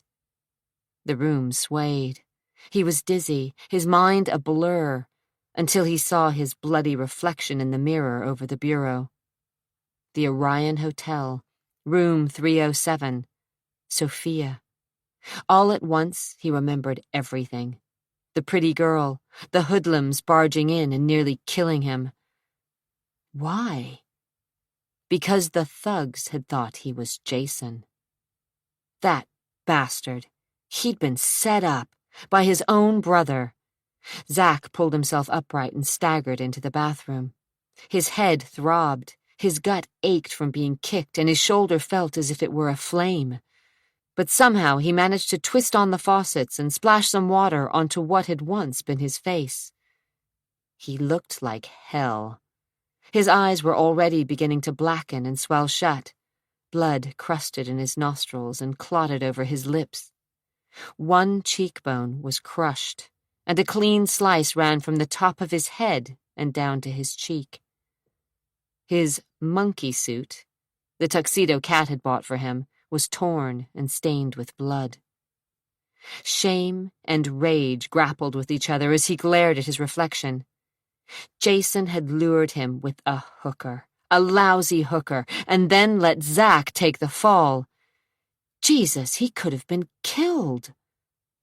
But he hadn't been. He was alive, and though he'd probably have to be stitched up at a hospital, he'd survive long enough to beat the living shit out of his brother. With a white terrycloth rag emblazoned with a black O, he cleaned his face, wincing when the warm water touched the knife wound. He didn't dare mess with his shoulder, couldn't afford to have it start bleeding again. Besides, he had to leave quickly.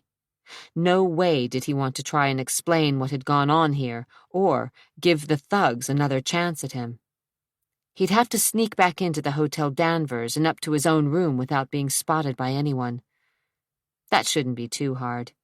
According to his watch, it was almost 4:30, nearly dawn. Whit's party should have wound down to nothing. Anyone who was still awake would be too drunk to notice Zach slinking in. And then he'd hunt down his older brother and beat the piss out of him.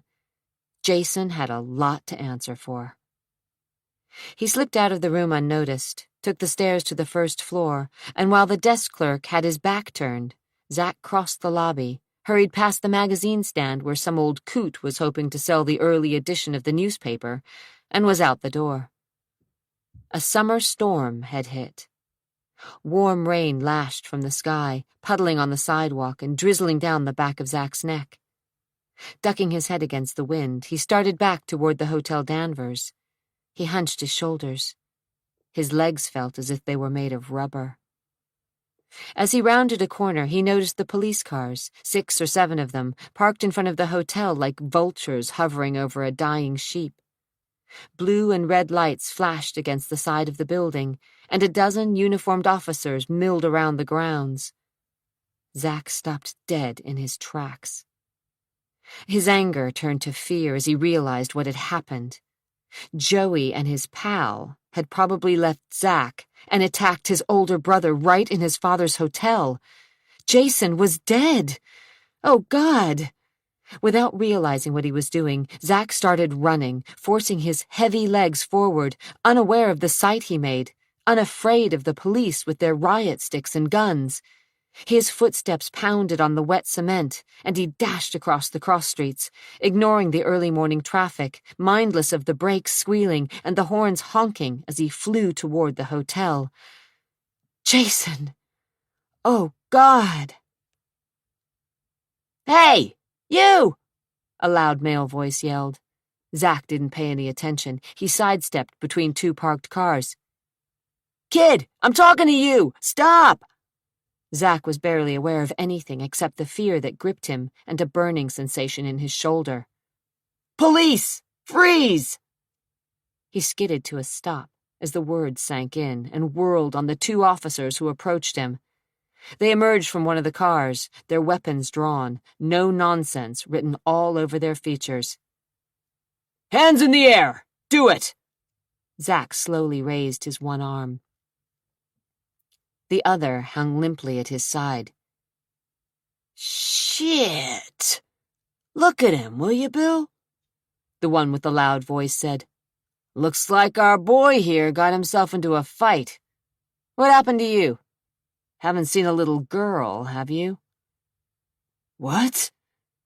Zack figured they must be talking about Sophia, but he kept his mouth shut. Something wasn't right, and he didn't trust the cops. The stocky officer, Bill, smiled without a trace of humor in his suspicious eyes. "Don't you know who this is, Steve? It's the Danvers kid, the one who's supposed to be missing." "Zachary?" "Yeah, so what?" Zack snarled. The policemen exchanged glances, and Zack's blood ran cold as ice. The tall one, Steve, said, "So, where's the girl?" Part 3, 1993. Chapter 5. The memory of her fight with her mother was vivid. It had started as an argument about a boy Adria had been seeing on the sly, and accelerated quickly to a full-blown battle. "The Lord thy God is a vengeful God, Adria." "He's not my God," Adria, then 18, had said. "He's your God, Mom, yours. But he's not mine."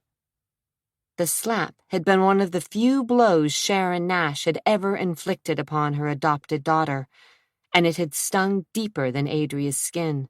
The pain had reached the thick hide that covered her soul.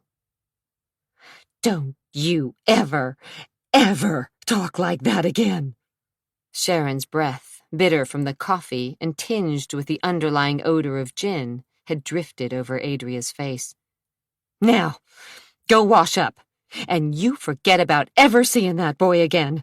He's trash, you hear? Trash, just like his ma. Bad blood flows through his veins, girl." "And what kind of blood flows through mine?" Adria had demanded. "We don't know. You don't need to." "Of course I do." "The Lord works in mysterious ways. He brought you to us for a reason.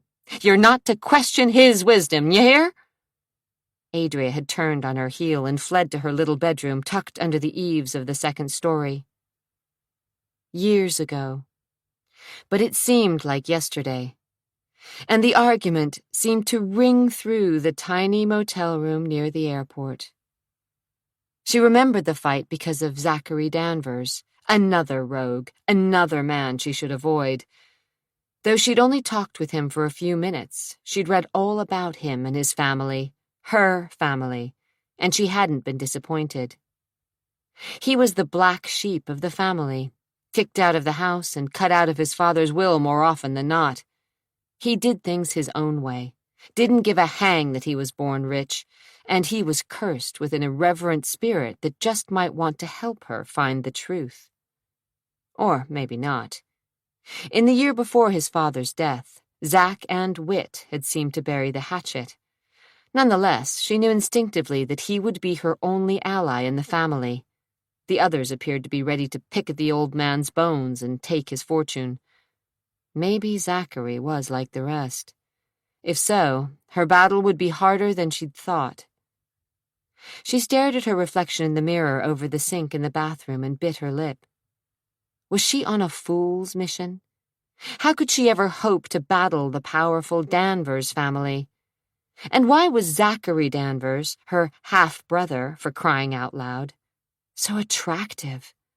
Adria had always been drawn to the kind of men her mother despised, the rebels and misfits and loners whom Sharon Nash found repulsive, the Zack Danvers of the world. Yet Zack was the one member of the Danvers family she instinctively turned to, the only one of her siblings she felt she could trust. Trust! She snorted a laugh at her own foolishness. Zachary Danvers was about as trustworthy as a hungry rattler with a trapped mouse. She walked into the bedroom and found a copy of the videotape that had led her to Portland and tucked it into her bag. As she snapped the purse closed, she wondered why she never seemed to learn that very important lesson about men. Just because Zack might be her half-brother didn't mean he was safe. He was a predatory man, a man who would take any challenge, a man with a wild streak that he hadn't yet tamed, a man who wouldn't care one bit if she were his half-sister. There was an animal side of him, pure male and extremely lethal, that defied the bounds of kinship. He was sexy and rough and seemed about as stable as a blasting cap. No wonder she was attracted to him. It had been the flaw in her character to be attracted to rough and tumble, irreverent boys and men all her life. "You're an idiot," she told her reflection as she stood barefoot on the tan carpet that had worn thin near the door. So if she couldn't trust Zachary, who in the family could she trust? No one, just as they couldn't trust her. Half-dressed in her lacy slip, she walked back into the tiny bathroom where her dress hung on a hook in the door. She'd found the dress in a boutique that handled previously worn items. A white, silky confection with a designer label, the gown fit her perfectly. She'd never owned such a creation before, never spent so much money on one dress, and a used one at that. Her adoptive mother had been a frugal, God-fearing woman who didn't believe in women wearing ornaments of any kind, no jewelry save a gold wedding band or a gold cross suspended from a necklace, and clothes that were practical, shoes that were sensible and sturdy. Not so her father. Unlike his wife, Victor had been a dreamer, always expecting a larger crop than the land would yield, always certain that the next year life would become easier. And she'd believed him. When she'd discovered his secret, that he thought her to be London Danvers, she'd grabbed that gold-plated carrot he'd swung before her nose and held on with a death grip.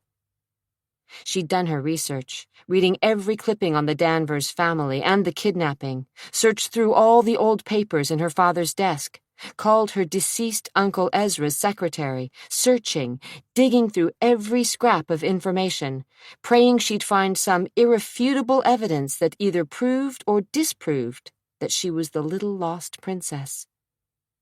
Adria Nash, a lawyer known to bend the law, had handled the adoption.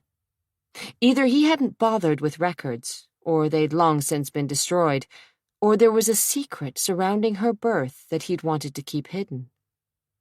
She'd fought the anticipation that had raced through her bloodstream when she'd learned that she might be London Danvers, that she might finally discover her true identity. She told herself the chances that she was the missing heiress were 1,000,000,000 to 1, but in the end she'd followed her heart. her father's dream, and driven her beat-up Chevy steadily westward to Portland, London's hometown. She'd nearly convinced herself that she was London Danvers, believed that she would finally find her family, and after the initial shock had worn off, they would welcome her with open arms. Now, as she tilted her head and screwed on the back of her zirconium earrings, she bit her lower lip. The teardrop earrings sparkled in the light, as if they were diamonds, but they were fakes, made to look like expensive jewels, when they were really cheap and common. Like you. No, she wouldn't believe the speculation she'd heard all her life from the people in the small town where she'd grown up. Wouldn't. She ran a brush through her hair and started working with the long black curls. Wild, witchy hair, her adoptive mother had often called the long, riotous waves that Adria didn't bother taming. And she was right. She planned to crash the party celebrating the grand opening of the Hotel Danvers. It was time to face the family. She'd tried to call Zachary Danvers after their first meeting in the ballroom, but hadn't been able to get past the hotel reception desk, and though she'd left messages, Zachary hadn't seen fit to call her back. She hadn't bothered trying to reach anyone else in the family. She knew too much about them to try and trust any of them. Zachary was the one with the least to lose, the only one of Whit's children to make something of himself on his own. The others, Jason, Tricia, and Nelson, had, from what she'd read, been content to stay in Whit's shadow, doing his bidding, waiting, like vultures, for him to die. But Zach was different, and had been from the beginning when there had been speculation about his paternity. He'd been in trouble with the law, and he and the old man had been rumored to be at each other's throats. When Zach was still in school, there had been a major blow-up and rift, though she never found out why, and Zach had been thrown out of the house and disowned. Only recently, before Whit's death, had he been back with the family. Adria figured that someone who had been on the outside so long would be her most likely ally. So far, she'd been wrong. So tonight, she'd make public her claims, and, if nothing else, get the Danvers family's attention. She was a fraud. Zach could smell a fake a mile away. And this woman, this black-haired woman with the mysterious blue eyes and hint of irreverence in her smile when she claimed to be London, was as phony as the proverbial $3 bill. But he couldn't get her out of his mind. He'd tried, but she kept swimming to the surface of his consciousness, toying with his thoughts. Already in a foul mood because of the grand opening, he poured himself a drink from the bar in the suite he'd called home for the past few months, the very same set of rooms he was to have slept in on the night London had been kidnapped. The suite on the 7th floor looked different now, as the decor reflected the turn of the century rather than the 1970s, but it was still eerie remembering that night. Whit had raged. Cat had wept, and the rest of the children, the survivors, had cast suspicious glances at one another and the police. He ran a finger along the smooth surface of the window, then pocketed his hotel room key. He didn't have time to reminisce, and he resented Adria for bringing back the pain of his checkered past. Right now, Zach just wanted out. He'd held up his part of the bargain, which was to renovate the hotel, and now he wanted his due, the price he'd extracted from the old man before Whit had died. It had been a painful scene. His father had tried to break the ice and admit that he'd been wrong about his faithless wife, but the words had gotten all tangled up, and once again they'd ended up arguing. Zach had nearly walked out, but Whit had enticed him back. "The ranch is yours if you want it, boy," Whit had declared. Zach's hand rested on the doorknob of the den. "The ranch? When I die. Forget it. You want it, don't you?" Zach had turned and skewered his father with a stare intended to cut through steel. You always take what you want, if I remember right.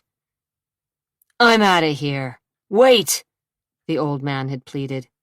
The ranch is worth several million. I don't give a shit about the money. Oh, right, my noble son. Whit was standing near the window, one hand in his pocket, the other wrapped around a short glass of Irish whiskey. But you still want it. What for? His white eyebrows had raised a bit. Nostalgia, perhaps? The jab cut deep, but Zack didn't so much as flinch. It doesn't matter. Whit snorted. It's yours. Zack wasn't easily suckered by the old man. He was smart enough to know the ranch had a price, a high one. What do I have to do? Nothing all that hard. Restore the old hotel. Do what? Don't act like I've asked you to fly, damn it. You have your own construction crew in Bend. Move them over here or hire new people. Money's no object. I just want the hotel to look as good as it did when it was built. You're out of your mind. It would cost a fortune to indulge me. That's all I'm asking. Whit said, his voice low. You love the ranch. I'm fond of the hotel. The logging operations, the investments, they don't mean much, not to me. But that hotel has class. It was the best of its kind in its day. I'd like to see that again. Hire someone else. Whit's eyes narrowed on his son, and he swallowed the last of his whiskey. I want you to do it, boy. And I want you to do it for me. Go to hell. Already been there. Seems as if you had something to do with that. Zack's throat tightened. He'd never seen eye to eye with the old man, but knew an olive branch when it was thrust under his nose, and this particular branch was attached by a silver chain to the deed to the ranch. Don't let your pride stand in the way of what you want. It won't, he lied. Whit extended his big hand. What do you say? Zack hesitated just a fraction of a second. It's a deal, he'd finally said, and the two men had clasped hands. Zack had started to work on the hotel, and Whit had changed his will. The project to reclaim the Hotel Danvers and refurbish the old building to its earlier grandeur had lasted over 2 years, and Whit had died long before it was finished, never realizing his dream. Zack had been able to spend most of his time at the ranch until a year ago. Then the job had become so involved that he'd been forced to move to Portland to ensure that all the finishing touches were just right. Now he tightened the knot of his tie around his throat. He had to get through the grand opening, check a few last bugs, and then get the hell out of Dodge. What about Adria? Christ, why couldn't he stop thinking about her? It seemed that she was always there, close to the surface of his thoughts, just as Kat had been. A curse, that's what it was, for, like it or not, she did resemble his deceased stepmother. That black hair, her clear blue eyes, her pointy chin and high cheekbones, replicas of Catherine LaRouche Danvers. Adria wasn't quite as small as his stepmother had been, but she was every bit as beautiful and had the same special grace that he hadn't seen in a woman since Kat. His gut twisted as he remembered his ill-fated, one-night affair with his stepmother. The passion, the danger, the thrill that he'd never found with another woman. At the memory of his stepmother, a forbidden heat curled through his blood. She'd seduced him, taken his virginity, shown him a glimpse of heaven, then heaved him through the gates of a hell that was to be the remainder of his life. Not that he would have changed a thing. So why did his one meeting with Adria Nash conjure up such vivid memories of what he'd tried to hide for so long? He hadn't seen Adria since she'd appeared in the ballroom, all starry-eyed as she'd tried to convince him that she was his long-lost half-sister. But he knew she'd turn up again. Like the proverbial bad penny, they always did. She'd tried phoning him, and he hadn't bothered returning her calls. He wouldn't give her the satisfaction or the false hope.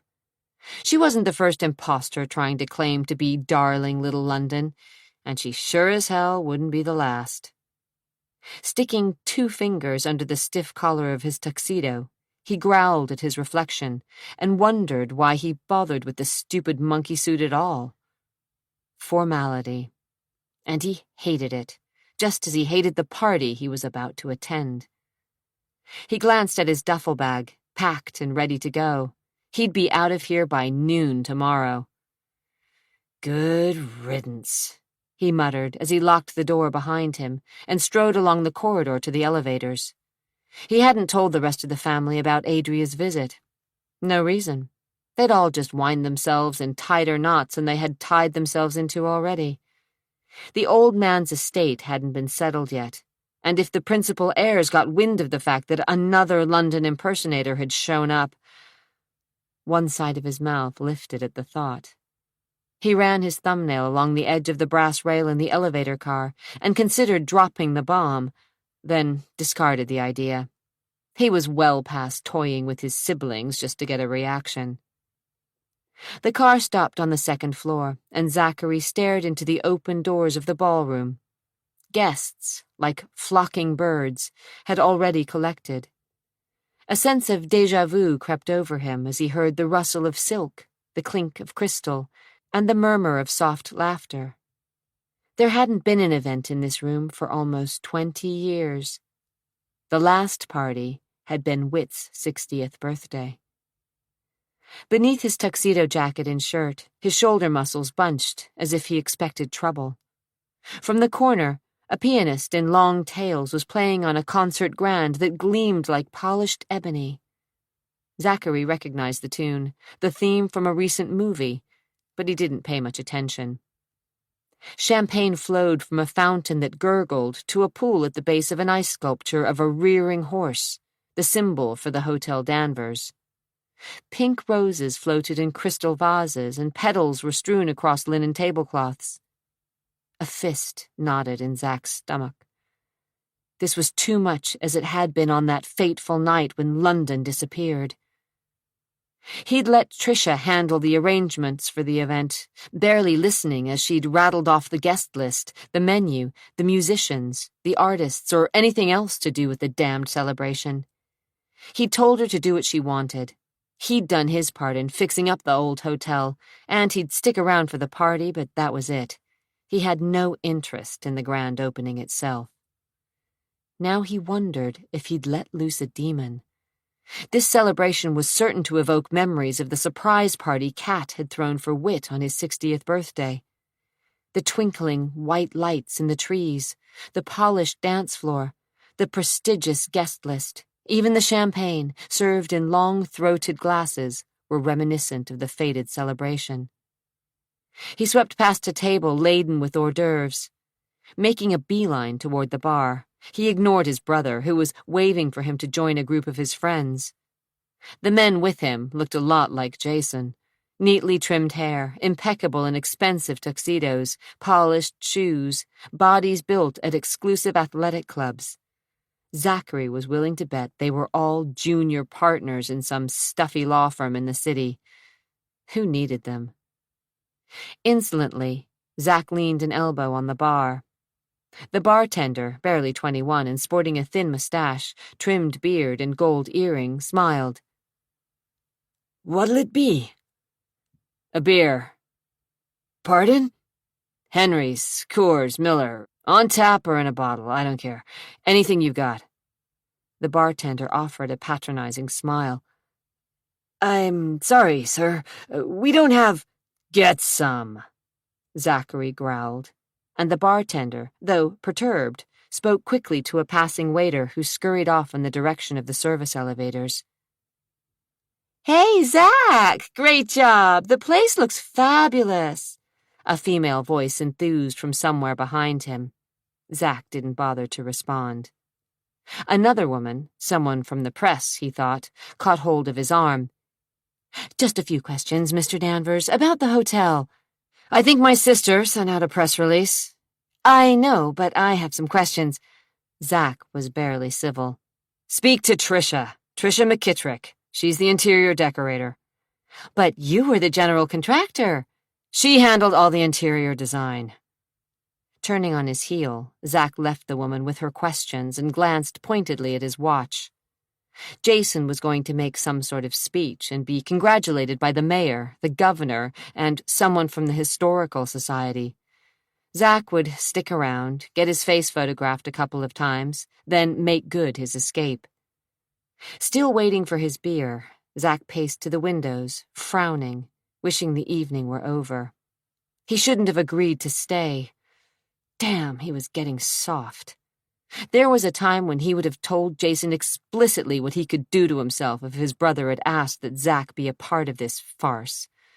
As it was, probably because of some sort of egotistical pride in what he'd accomplished here at the hotel, Zach had reluctantly agreed. "You're as bad as the rest of them, Danvers. Always hoping for a little glory." "Mr. Danvers?" Zach blinked and found the waiter carrying a silver platter with a long-necked bottle of Henry Weinhardt's Private Reserve and a frosted glass. With a crooked smile, Zach grabbed the beer. "Don't need that." He pointed to the glass as he twisted off the cap and dropped it onto the tray. "But I will want more than just this one." "At the bar, sir, when you're ready." "Thanks." Zach took a long tug on his bottle and felt better. He glanced out the window and saw the stream of glossy white limousines waiting to pull up to the striped awning and deposit their guests, the elite of Portland, to the front doors. Men in dark tuxedos, women in jewels, furs, and silk emerged from their modern-day royal coaches and dashed into the hotel. It was a joke. He itched for a smoke and told himself to forget it. He'd given up that particular vice nearly 5 years ago. Leaning a shoulder against the window panes, he glared out at the night. Then he saw her. Like a ghost from his past, Adria Nash appeared on the opposite street corner. His insides twisted as he watched her weave through the clogged traffic, dashing among cabs, limos, and cars idling near the front door of the hotel. Wrapped in the same black coat she'd worn before, she sidestepped puddles and swept past the doorman. So she'd had the guts to show up here. With a final swallow, he finished his drink, left the empty bottle on the corner of the table, and moved quickly through the crowd. Several people tried to stop him. Women offered him encouraging smiles, and men looked up as he passed. He was probably the subject of more than one conversation, but he didn't really care that he was labeled the black sheep of the family, or that people thought he'd reconciled with the old man just before Whit had died to get himself back in the will. As he dashed through the double doors, he saw her, smiling at the hotel manager, assuring him she had an invitation. "You said your name was Nash?" the manager asked with a friendly smile as he scanned his list. "Actually, it's Danvers." The manager's smile didn't waver. "Danvers? Then you're related?" "Yes." "It's all right, Rich. She's with me." Zachary grabbed hold of Adria's chilled fingers but didn't bother to smile. She looked at him with those clear blue eyes that seemed to cut straight to his soul. "Thanks, Zach," she said, as if she'd known him all her life. The tightening in his chest warned him that he was making a colossal mistake. He could feel it in his bones, but he helped her leave the coat with an attendant guarding the closet and walked her into the ballroom. He felt almost as much a traitor as he had on the night he'd slept with his stepmother. That same sense of doom, of stepping onto a path that had no beginning or end, was with him, and yet he let her link her arm through his. More than one head turned in her direction. She was as beautiful as the woman whom she claimed was her mother. Her black hair gleamed as it brushed against the bare skin of her back. Her dress, white and shimmery, fell off one shoulder, draped across her breasts, nipped in at her waist, and flared again over her hips to sweep the floor. "What are you doing here?" he demanded when they were out of earshot of most of the guests. "If you would have called me back, I would have explained." "Sure." He didn't believe her. "I belong here." "Like hell." She smiled tightly. "Why did you come to my rescue?" "I didn't." "Sure you did. Otherwise, old Richard would have tossed me out on my ear." A waiter stopped to offer them each a drink, and Adria took a fluted glass from the silver tray. Zack shook his head, and the waiter disappeared through the crowd. "Face it, Zack. You saved me." "I just avoided a scene." Her smile was bewitching. "That's what you thought I'd do? Create a scene?" "I know it." "You don't know anything about me." "Except that you're a gold-digging fraud." "You don't believe that." "Sure I do." "Then why not let me make my scene and let me hang myself?" She sipped from her drink, somehow managing a smile for the eyes of the curious. "Bad publicity." "Since when do you care?" "This family has had enough scandals," he said. "And I thought you didn't care about the family name." Her eyebrows arched in a sensual manner that caused a tightening in his groin. "I don't." He watched her closely. She wasn't as confident as she pretended to be. There were questions in her eyes, but also a challenging light that dared him to defy her. As beautiful as Kat, with full lips and high cheekbones and eyebrows that arched over those mysterious blue eyes, she was sensual and earthy. Yet there was an innocence about her that had never been a part of Catherine LaRouche Danvers. Even at her most vulnerable, Kat had seemed to play a part, and that role was always sexy and manipulative. "You can prove you're London?" he asked, deciding to get to the point. "Can and will." "Impossible." She lifted a bare shoulder and sipped slowly from her glass as the pianist found the notes of an old Beatles tune and managed to strip the melody of any hint of nostalgia. Laughter drifted to the ceiling where the chandeliers sparkled with a million tiny lights, just as they had nearly 20 years before. Zack ignored the sense of déjà vu that threatened to swallow him whole. "I think you should introduce me to the rest of the family." "Is that why you came here tonight?" She smiled slowly, and Zack's heart nearly stopped. "I came back to see you, Zack." Just like Kat. His chest squeezed tight, but he wouldn't be fooled. "I doubt it. Don't try and pander to my male ego, all right? It won't work." Smiling as if she knew he was joking, she said, "You're the only one I could approach, the only family member who might believe me. Give me a chance." "You've got that wrong, sister. I don't believe you at all. I don't care who you are or what your game is, but I don't believe that you're London. Now, you can sell your story to the press if you want to, and you can tell it to the rest of my family, but even if you turned out to be the Queen of England, I won't give a damn." "You're a liar, Zachary," she said in a tone that chilled him a little, because she was at an advantage. Obviously, she'd done her homework, and she knew a hell of a lot more about him than he did about her. "Fine. Meet the rest of the clan. They're charming." He grabbed her by the arm and pulled her through the knots of guests, raising eyebrows and causing whispers to follow in their wake. Much as it bothered her, Adria let Zack propel her through the crowd. She knew that showing up tonight would be the best way to capture every member of the Danvers family's attention. She held out a slim hope that she'd find an ally within the family, someone who would be honest with her.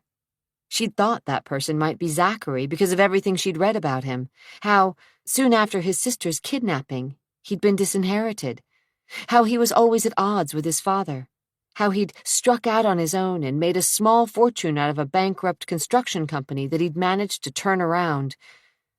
There was a time when he'd been thrown out of the family, but somehow he'd weaseled his way back in. Street smart, with a ruthless edge, Zack always seemed to land on his feet. She recognized Jason from the photographs she'd studied. He was tall and raw-boned, with red-brown hair flecked with gray. His expression was serious. Caught in conversation with a reed-thin woman about half his age, he glanced up at the commotion, took one look at Adria, and hesitated for just a second, his eyes narrowing as if to focus. The skin beneath his tan paled, and he swallowed with sudden difficulty before he recovered to look the part of a poised, successful attorney. Adria wasn't surprised by his reaction. She knew of her uncanny resemblance to the woman who was supposed to have been her mother, saw in the fear flashing through Jason's blue eyes that he recognized it too. "I think you might want to meet someone," Zack said as they approached. "Excuse me a minute," Jason whispered to his thin blonde friend. The girl's gaze slid to Adria, and small wrinkles appeared between her perfectly arched brows. "I'll just be a little while, I promise, Kim." With a thrust of her lower lip, Kim didn't move, obviously ready to meet Adria's challenge. Zack's fingers clenched around Adria's arm, as if he expected her to bolt. "This is Adria Nash, my brother, Jason." "Have we met?" Jason asked. "In another lifetime," Zack intervened. "Adria thinks she's London." Kim's mouth rounded a little, but Jason managed to smile. "Another London. How perfect, considering the circumstances." His voice was as cold as his eyes. "Let me guess, you showed up tonight to make a big splash. Be sure that the reporters and photographers saw you." He took a swallow from his glass and observed her over the rim. "Am I right?" "Actually, she showed up last week," Zack said as he released her arm. Jason turned on his brother. "And you didn't say anything?" "I thought she might go away. Just go away." Under his breath, Jason muttered something about thick-headed fools. A ruddy stain began to crawl up the back of his neck as he pinned Adria under a harsh, uncompromising glare. "How'd you get in here?" "I said she was with me," Zack intervened. Jason's lips flattened over his perfect teeth. "You let her in, and you don't know what she plans to do? Or are you in on it too? Is that it?" Zack didn't bother to answer, just lifted a shoulder. "You just like to see the rest of the family squirm, don't you?" "She's a fake," Zack said flatly. "Let her do what she wants." "Not here, not now." Jason lowered his voice, suddenly aware of more than a few curious glances cast in his direction. "Don't you know what the law firm for the estate will do if—" His blue eyes suddenly sharpened on Adria, and it was all she could do to keep from shrinking away from that hate-filled glare. "Take her upstairs. To your suite. No, better yet, to my house. You've got a key." "No one's taking me anywhere," she said. "You started this," Zack reminded her. "Which means we'll do things my way," she countered, knowing she had to appear strong. Any sign of weakness in front of the Danvers clan would be suicide. One side of Zack's mouth lifted in a crooked, amused grin. "Maybe you are London after all. She was a stubborn thing, too." "Just get her out of here. I'll meet you at the house." "What about Nicole?" Zack asked, and watched his brother's mouth tighten at the mention of his wife. Theirs was a rocky marriage at best. "She's out of town, visiting relatives in Santa Fe." Zack didn't ask any questions. Why Jason's wife was away on one of the most important nights of her husband's life didn't concern him. "I'm not going anywhere." Adria stated. And don't talk about me as if I'm not here. As far as I'm concerned, I have as much right to be here as the rest of you. She has a point. Get her out of here, Zach. As I said, Jason, I'm not budging, Adria insisted, unmoved by the older Danvers brothers' anger. She hadn't grown up on the Montana range without learning a thing or two about arrogant, self-important men.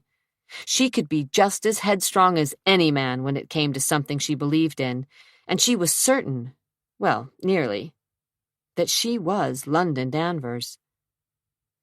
Adria noticed the glint in Zach's eyes, and she realized that he was enjoying watching his brother lose his cool.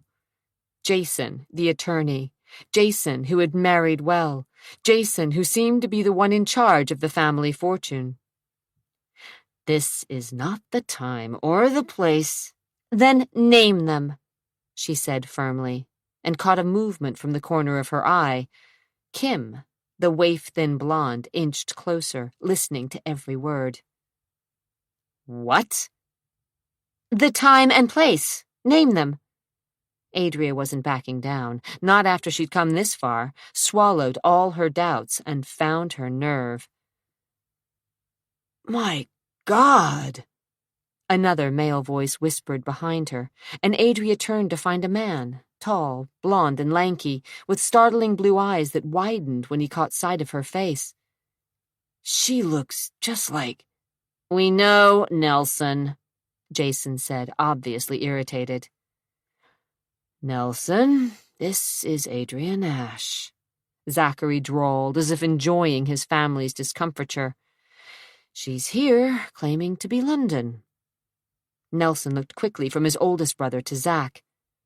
But she couldn't be. Not really. Everyone knows that London was killed. Everyone assumed, Adria cut in. Jason's temper snapped. He glared at Zach.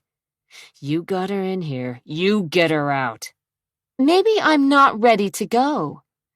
If you want anyone in this family to listen to your story with an open mind, you'll haul your sweet ass out of here, Jason ordered.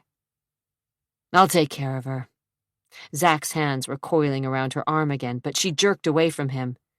I don't need anyone to take care of me, she said, suddenly defiant. Then why are you here? Jason asked. If not for a piece of the pie, for someone to take care of you, why didn't you stay wherever it is you came from? Because I need to know. So, this isn't about money? She didn't answer, and Jason smiled without a trace of warmth. His companion, the woman he'd called Kim, watched her with interested eyes. It's always about money, Adria, Jason said as the pianist took a break and the music suddenly stopped. No reason to lie about it. Before she could respond, Zach had grabbed her, and this time he didn't let go. No amount of wriggling could pull her arm free, and rather than make a scene, she allowed herself to be shepherded from the familiar ballroom. She knew she'd been here years before. Everything was nearly the same. The lights, the music. No, there had been a band instead of a solitary pianist, and the champagne glasses had been a different shape. And there were other changes as well. There had been a huge green cake ablaze with 60 candles, and the ice sculpture had been of a running horse rather than a rearing stallion. And the rose petals had been cast upon the floor, creating a fragrant pink carpet. Surely she was remembering Whit's 60th birthday, her last night with her parents. Or was she only dreaming, caught in the fantasy that was London Danvers? In the past few months, she'd read every newspaper article, studied every photograph, read every word she could find about the Danvers family. She recognized her half-brothers from the pictures she'd seen of them, and would have recognized her parents, had they still lived. Whit had never given up believing that his favorite daughter would return to reclaim her heritage, and he'd left $1 million reward for anyone who could find her. He'd also provided for London in his will, and his estate was rumored to be valued at well over $100 million. The money wasn't important, she told herself as Zachary retrieved her coat, but she was determined to find out the truth, and damn the consequences. Gold digger, bitch, fraud! Watching from the shadows of a tiny alley, Catherine LaRouche Danvers's killer stared after the car that sped away. Rain drizzled relentlessly from the sky, gurgling in the gutters, dripping from the eaves, doing nothing to soothe the white-hot rage that was being experienced by Catherine's killer. Hadn't Catherine's death been enough? Why would this spawn of the she-devil show up now? If Adria Nash did prove to be the bitch's daughter, then everything would be ruined, the Danvers fortune splintered. But of course she was a fraud. She had to be. The fists of Catherine's killer were clenched so hard they ached. Near the curb there was the scratch of tiny claws, barely discernible over the gurgle of water in the gutters and downspouts. Glancing down, the killer spied a wet, half-crippled rat, long tail dragging behind, slide toward a crevice in the sidewalk. Tiny eyes caught in the reflection from the street lamps, and blood dripped from a wound near one motionless back leg. "Go away!" the killer hissed, rattled for a second before thoughts of Adria Nash and her outrageous claim returned. "Calm down. Collect yourself. You can handle this. Haven't you always? The family owes you a big debt, and they don't even know it." "She's not London." "Probably not. Most likely not. But you can't take a chance.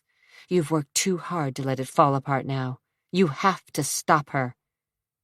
"She's not London." "Perhaps so. But she's the right age, isn't she? And she's the spitting image of Cat. You saw the features of her face. She has the same bone structure, identical cheekbones and eyes, and her hair. Could it be more like Cat's? She's a dead ringer." Rage curled white-hot at the thought of Catherine, beautiful, sexy, sleek. No wonder she'd turned so many heads. Women had found her strangely fascinating. Men had felt the eroticism that was so innately a part of her. A bad taste crawled up the throat of Catherine's killer. It couldn't happen. The Danvers fortune couldn't be destroyed. A pitiful squeak caught the killer's attention. The rat again! It was too large or wounded to squeeze through the crack in the curb. The frightened rodent was eyed as it hobbled quickly back and forth, searching anxiously for a way out of the alley. Its pinkish nose quivered in the darkness. Tiny teeth, ready to be bared if it were to be cornered. The rat scurried to the relative safety behind a parked van. With a new, deadly calm, the killer moved closer to the drenched beast, and it, sensing fear, panicked and slithered into the gutter, searching frantically for a way to escape. "You can't get away," the killer whispered, but wasn't thinking of this near-dead rat, but about the beautiful woman who had just slipped away into the night. But she would be back. It was inevitable. And one way or another, this new London, whether a fraud or the real thing, would have to be destroyed. If she wouldn't leave on her own, then she would simply have to die. So Adria Nash looked like Catherine Danvers. Enough that she could be considered a dead ringer? The trapped rat was eyed again. Exactly. Chapter 6. "What makes you think you're London?" Zachary shifted down for a light that reflected red on the rain-washed streets. The engine of his Jeep idled, and the wipers slapped drops of water from the windshield. "I have proof." Well, that was a little bit of a lie, but not a big one. "Proof," he repeated, easing up on the clutch as the light changed. He punched the throttle and the Jeep started climbing through the steep, twisting streets of the West Hills. As she gazed out the window, staring past the thick branches of fir and maple, Adria saw the city lights winking far below. "What kind of proof?" A tape. Of what? My father. Your father, meaning Whit? He took a curve a little too fast, and the Jeep's tires skidded before holding firm. My adoptive father, Victor Nash. We lived in Montana. Oh, he said derisively. That clears that up. You don't have to be sarcastic. He slid her a glance that silently called her a fool as they crested a hill, and he turned sharply into a drive complete with electronic gates that whirred open when he pressed a numerical code into a keypad. He parked near the garage of a rambling Tudor home, 3 stories of stone and brick with dark crossbeams and a gabled roof. The house seemed to grow from the very ground on which it had been built. Exterior lamps, hidden in dripping azaleas, rhododendrons, and ferns, lined the drive and washed the stone and mortar walls with soft light. Ivy clung tenaciously to one of several chimneys, and tall fir trees rose above a stone fence that guarded the grounds.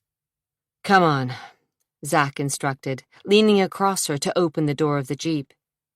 He climbed out and led the way up a brick path and through a breezeway to the back door. Bring back any memories? He asked as he flipped on the lights of a huge kitchen. She shook her head, and he lifted a brow as if surprised that she would admit that she couldn't remember. This is it. Home, sweet home. Swallowing hard, she looked around, hoping for a trace of remembrance, but the gleaming tile floor meant nothing to her. The glass doors of the cabinets, the hallways that angled in different directions, the plush oriental carpets, nothing sparked any old, long-dead memories. We can wait in the den, Zachary said, watching her reaction. Jason will be here soon. Adria's stomach knotted at the thought of squaring off with the Danvers family, but she hid her uneasiness. The den, located in a back corner of the house, smelled of tobacco and smoke. Coals glowed from a stone fireplace, and Zack tossed a piece of mossy oak onto the embers before straightening and dusting his hands. He shed his jacket and dropped it over the back of a leather chair. What about this, Dad's private room? London used to play in here while Dad worked at the desk. His eyes were challenging, his chin thrust forward. I don't think so, she admitted, trailing fingers on the time-worn desk. Gee, isn't that a surprise? He mocked. The first of many, no doubt. He propped a foot on the edge of the raised hearth. Now, you want to get this over with and tell me your little story, or wait for the rest of the clan? Is there a reason you need to be so offensive? This is just the start. Believe me, I'm the prince of the family. That's not what I read, she said, holding her ground. Rebel son, black sheep, no good juvenile delinquent. He wasn't pulling any punches, so neither would she. That's right, the best of the lot, he admitted with a grin that lifted one side of his mouth. Now, what's it going to be, Miss Nash? I don't see any reason to repeat myself. We can wait for the rest of the family. Your choice. His gray eyes were glacial, as warm as an Arctic sky as he gave her a cursory glance, then walked to the bar. Drink? I don't think it would be such a good idea. Might take the edge off. He found a bottle of scotch and poured a stiff shot into a short crystal glass. Believe me, you'll need it before they're done with you. If you're trying to scare me, it's a waste of time. He shook his head as he raised the glass to his lips. Just warning you. Thanks, but I think I can handle whatever it is they have to say. You'll be the first. Good. Shrugging, he drained the drink and set the empty glass on the bar. Have a seat. Waving to a couch, he pulled off his tie, unbuttoned the top button of his shirt, and rolled up his sleeves. Dark hair dusted his forearms, and despite the season, his skin was tanned. Just for the sake of argument, he said, how much would it take to have you close your mouth and go home? Pardon? He rested his hands on the bar and pinned her with an uncompromising glare. I don't believe in bullshit, okay? It's a waste of time, so let's cut right to the chase. You plan on making a big stink, start talking to the press and lawyers, and claim that you're London, right? He poured another drink, but let it sit untouched on the bar. I am London. At least, I think I am. And so far, I'd like to keep lawyers out of it. Of course you're London, he said, his voice dripping with sarcasm. You don't need to patronize me. All right, then we're back to square one. How much money would it cost to change your mind and decide that you are, after all, just Adria Nash? I am Adria. So you want it both ways? For now. Until we accept you as London. The fire popped loudly. I didn't expect you to believe me, she said, refusing to leap at his bait. Her stomach was jumping. Sweat collected at the base of her neck and dampened her palms, but she told herself to remain outwardly calm.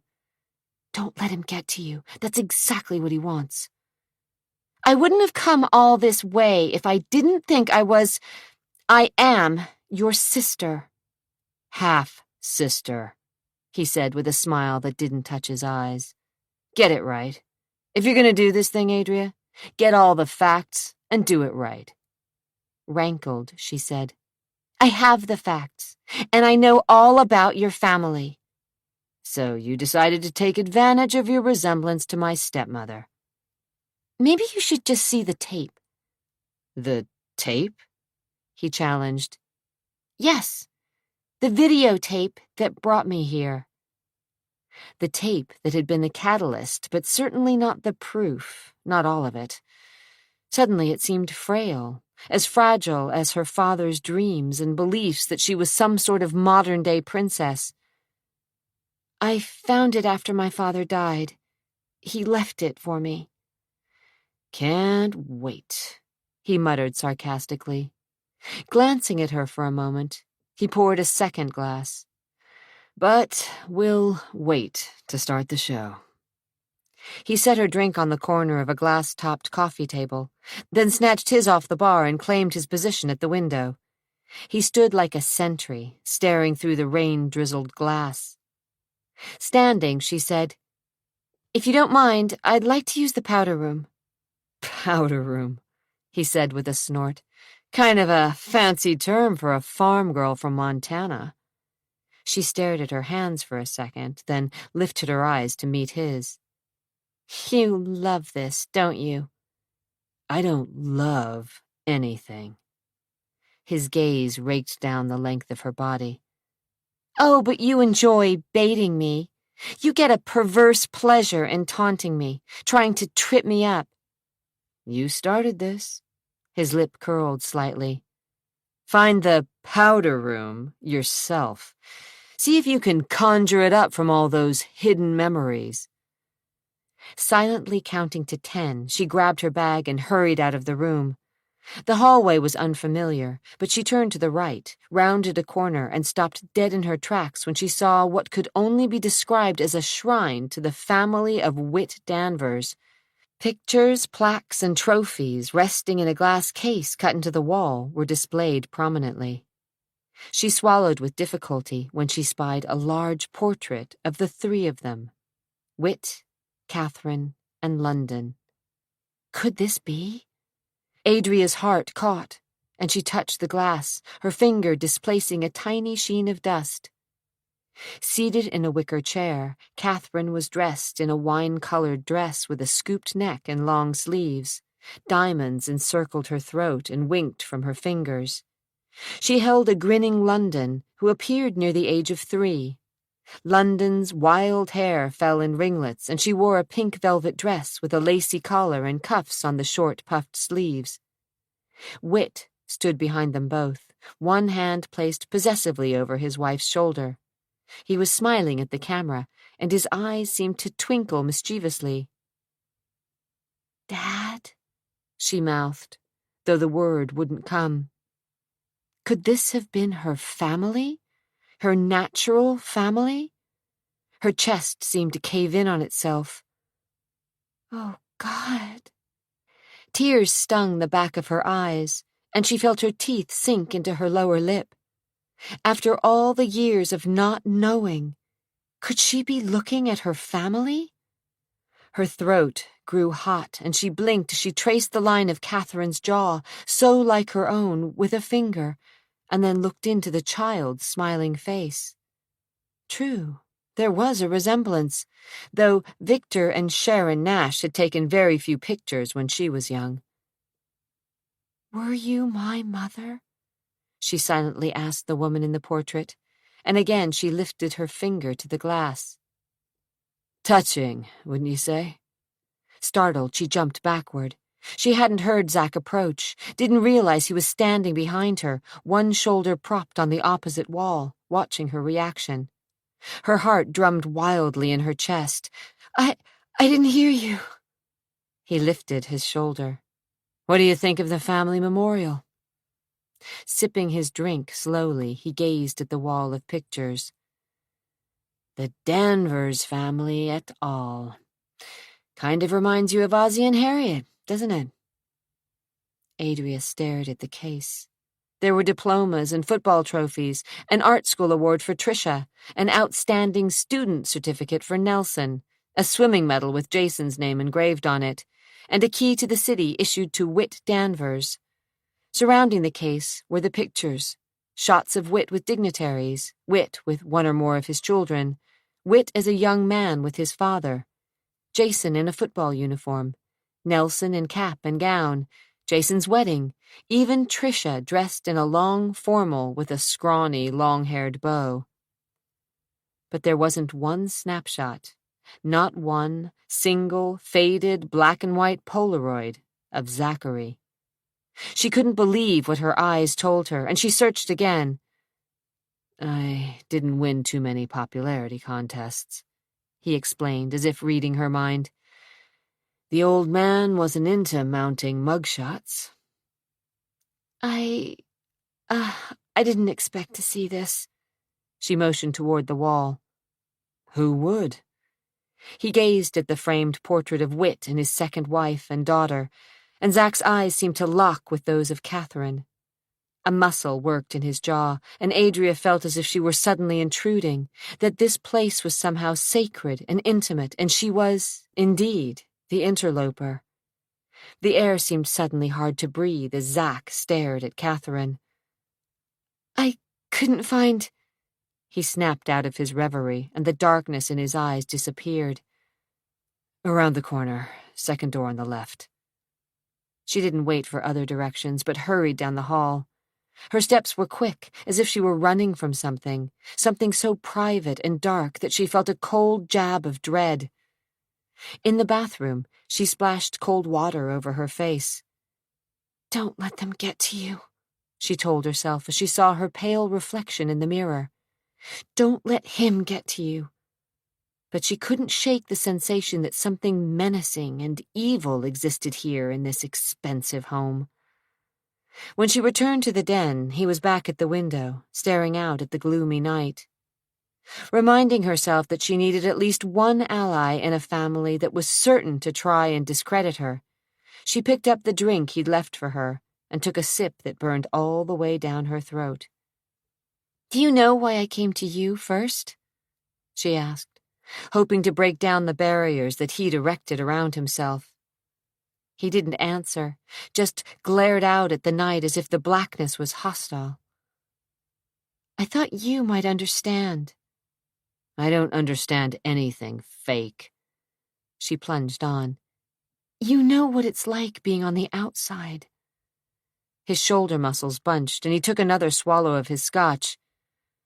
"Don't let a few pictures on the wall make you think that you and I have anything in common.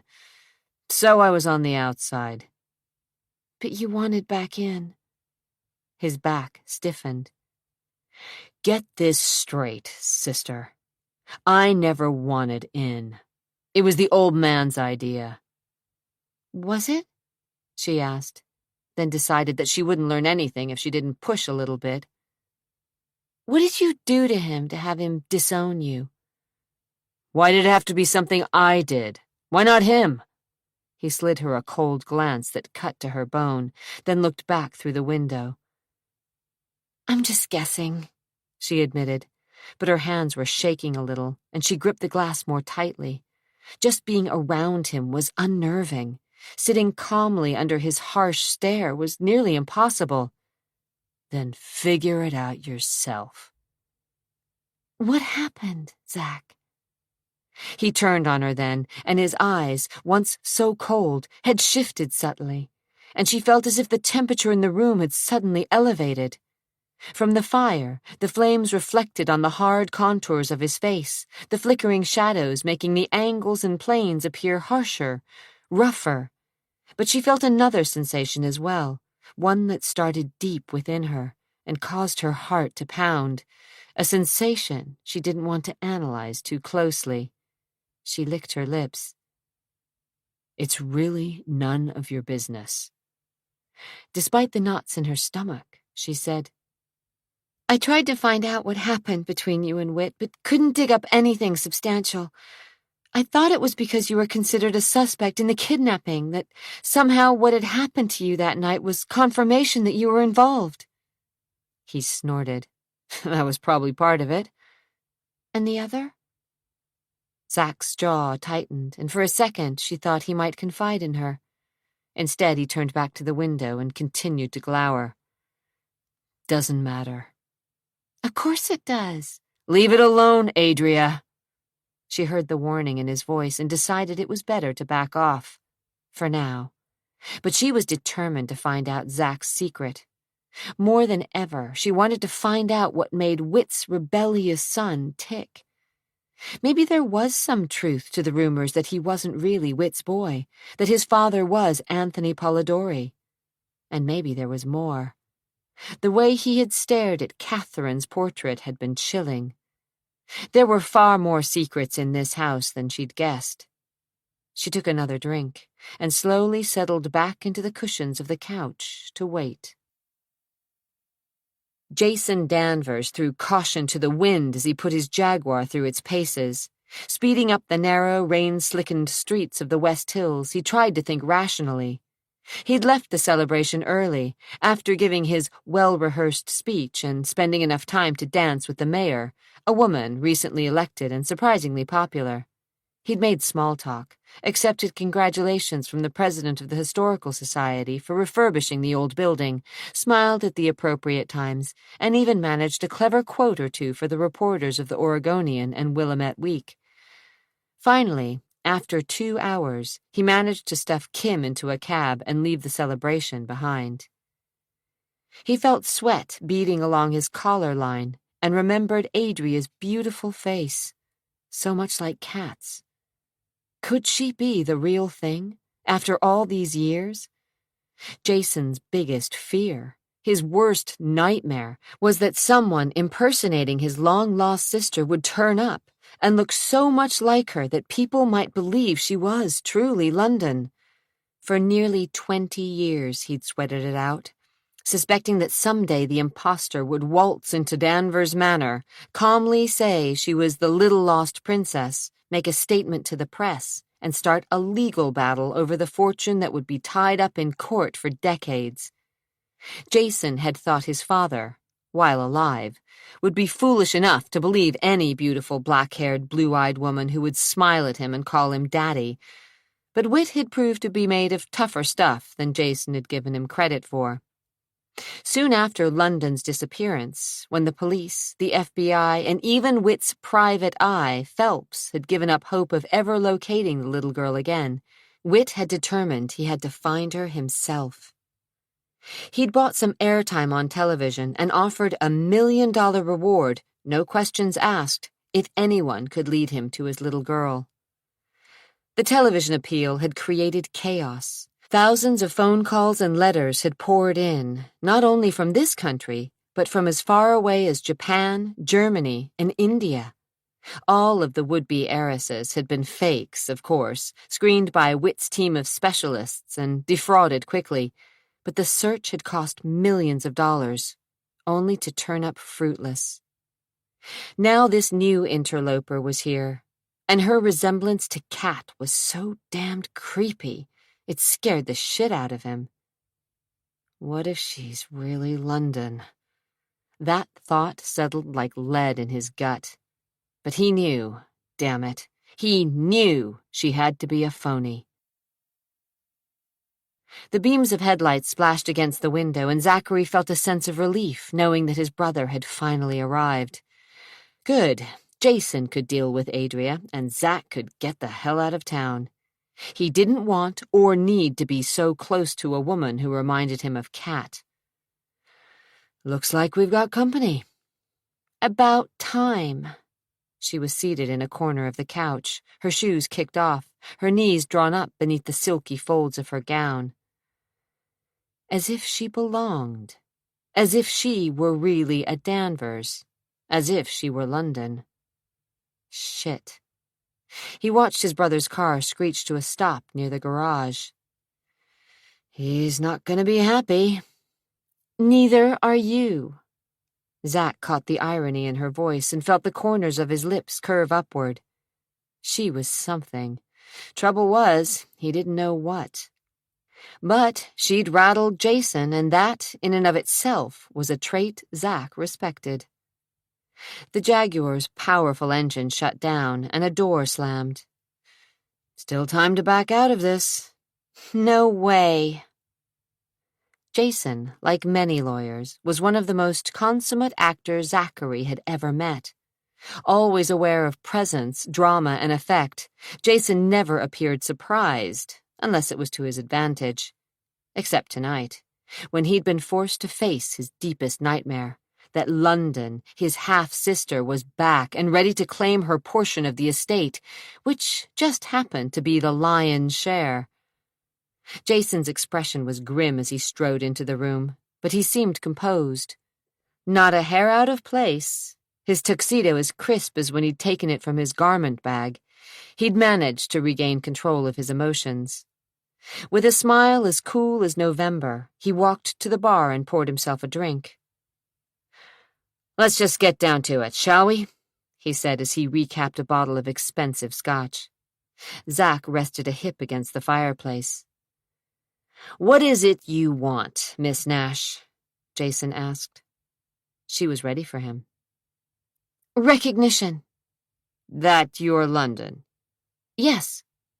Jason's smile was so cold, Zachary felt a moment's concern for Adria.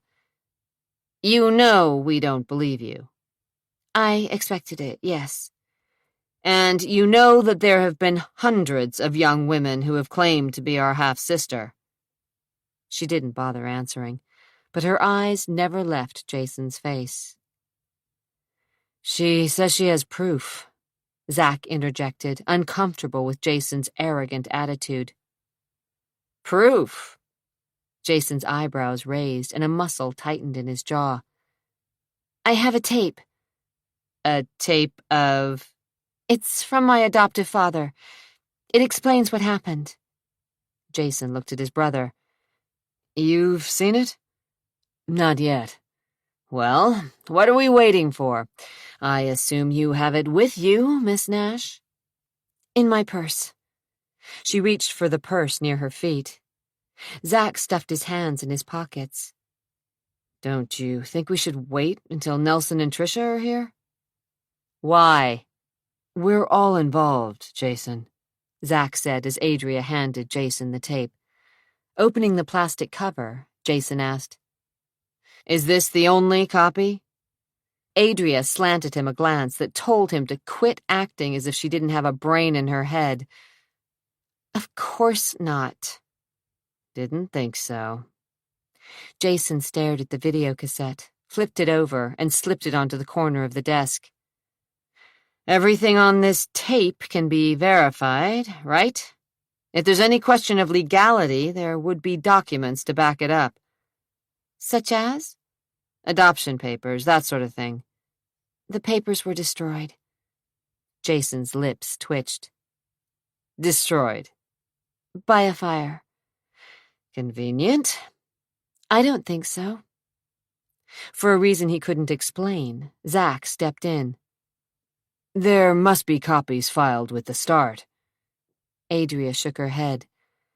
I think the adoption was illegal. Jason's mouth swept into a grin.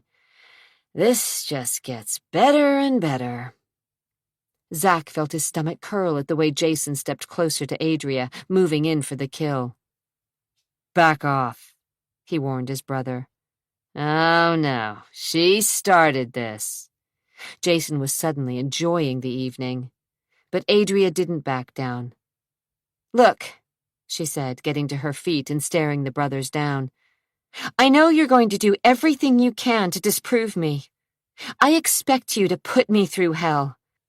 I did a lot of soul-searching before I came here, because, to put it frankly, I'm not sure I'm London Danvers. Jason looked smug, as if he thought she was already hedging her bets. You've changed your mind. No, she said emphatically and stepped toward him. I just want you to know where I stand. My father thought I was London. Your father? Victor Nash. He died last year. I didn't find out the truth until I discovered the tape. That makes things easy, doesn't it? Jason asked. Your father, and I presume your mother as well, aren't around to be questioned, but happily for you, he leaves you a mystery tape telling you that you're going to inherit millions. Have I got it right so far? Dad thought I should know, she said, a slight defensive edge to her voice. So he gave you some sort of deathbed swan song about you being the lost princess of the Danvers kingdom. Is that it? She pinned him with eyes that darkened with the pain of her past. That's it. And you must believe it, or you wouldn't be here. Of course, but I'm not sure. How much would it cost to convince you that you're no blood relation? As I said before, it's not a matter of money. If I find out I'm not London, I'll leave. And you won't go running to the press? Suddenly she crossed the short distance between Jason and the couch so quickly Zack's breath caught. Without the added inches of her heels, she was a full head shorter than Jason, yet she craned her neck upward and glared at him. 2 spots of color stained her cheek. You may find this impossible to believe, she said in a voice so low it was nearly inaudible over the hiss of the fire. But I don't really care about money. I've seen what it's done to your family as well as a few others. But it is important to me to find out the truth. Her lips flattened in distaste, and her eyes narrowed just a fraction. Be honest, Jason. Wouldn't you like to know if I'm really London? I already know, Zack said. Jason glanced at his brother. She's a fake. Zack finished his drink. So like Zack to make a snap judgment, Jason thought. He was so damned cocksure. To Zack, everything was black or white, right or wrong, good or bad. Once again, Jason's hot-headed brother wasn't reading the situation the way it was. The reason this woman worried Jason wasn't because of her incredible resemblance to Kat. Hell, any decent plastic surgeon could alter her face. Her black hair could come out of a bottle, and she could be wearing sky-blue contact lenses for all he knew. Her looks weren't the real problem, though they did worry him more than a little. But it was her attitude that bothered him. Adria was the first person to claim she wasn't sure of her birthright, whereas every other imposter, the pretenders to the Danvers crown, were sure of themselves and threatening lawsuits, adverse publicity, and stories in newspapers coast to coast. Adria was different, chillingly so. Sit down, Miss Nash, he suggested in a voice that most witnesses in a court of law obeyed instantly. Unmoving, she stood her ground, and from the corner of his eye, Jason saw Zachary's mouth twitch in amusement.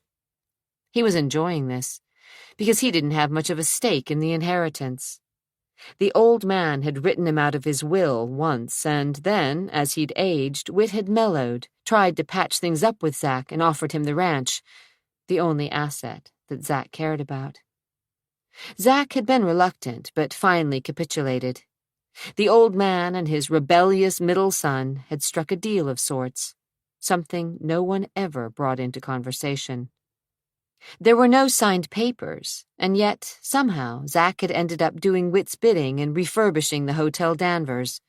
In return, Zack would inherit the ranch in Bend, acres and acres of rich farmland, a drop in the bucket as far as the family fortune was concerned, but worth something nonetheless. The fact that Zack wanted it gave Jason a bargaining point with his headstrong younger brother. Jason suspected that deep down, Zack was just as greedy as the rest of the clan. If London suddenly were to appear, Zack's share of the estate wouldn't alter too much. He had no percentage of the assets, just the damned ranch, which would shrink by a few hundred acres if he had to pay off London for her share.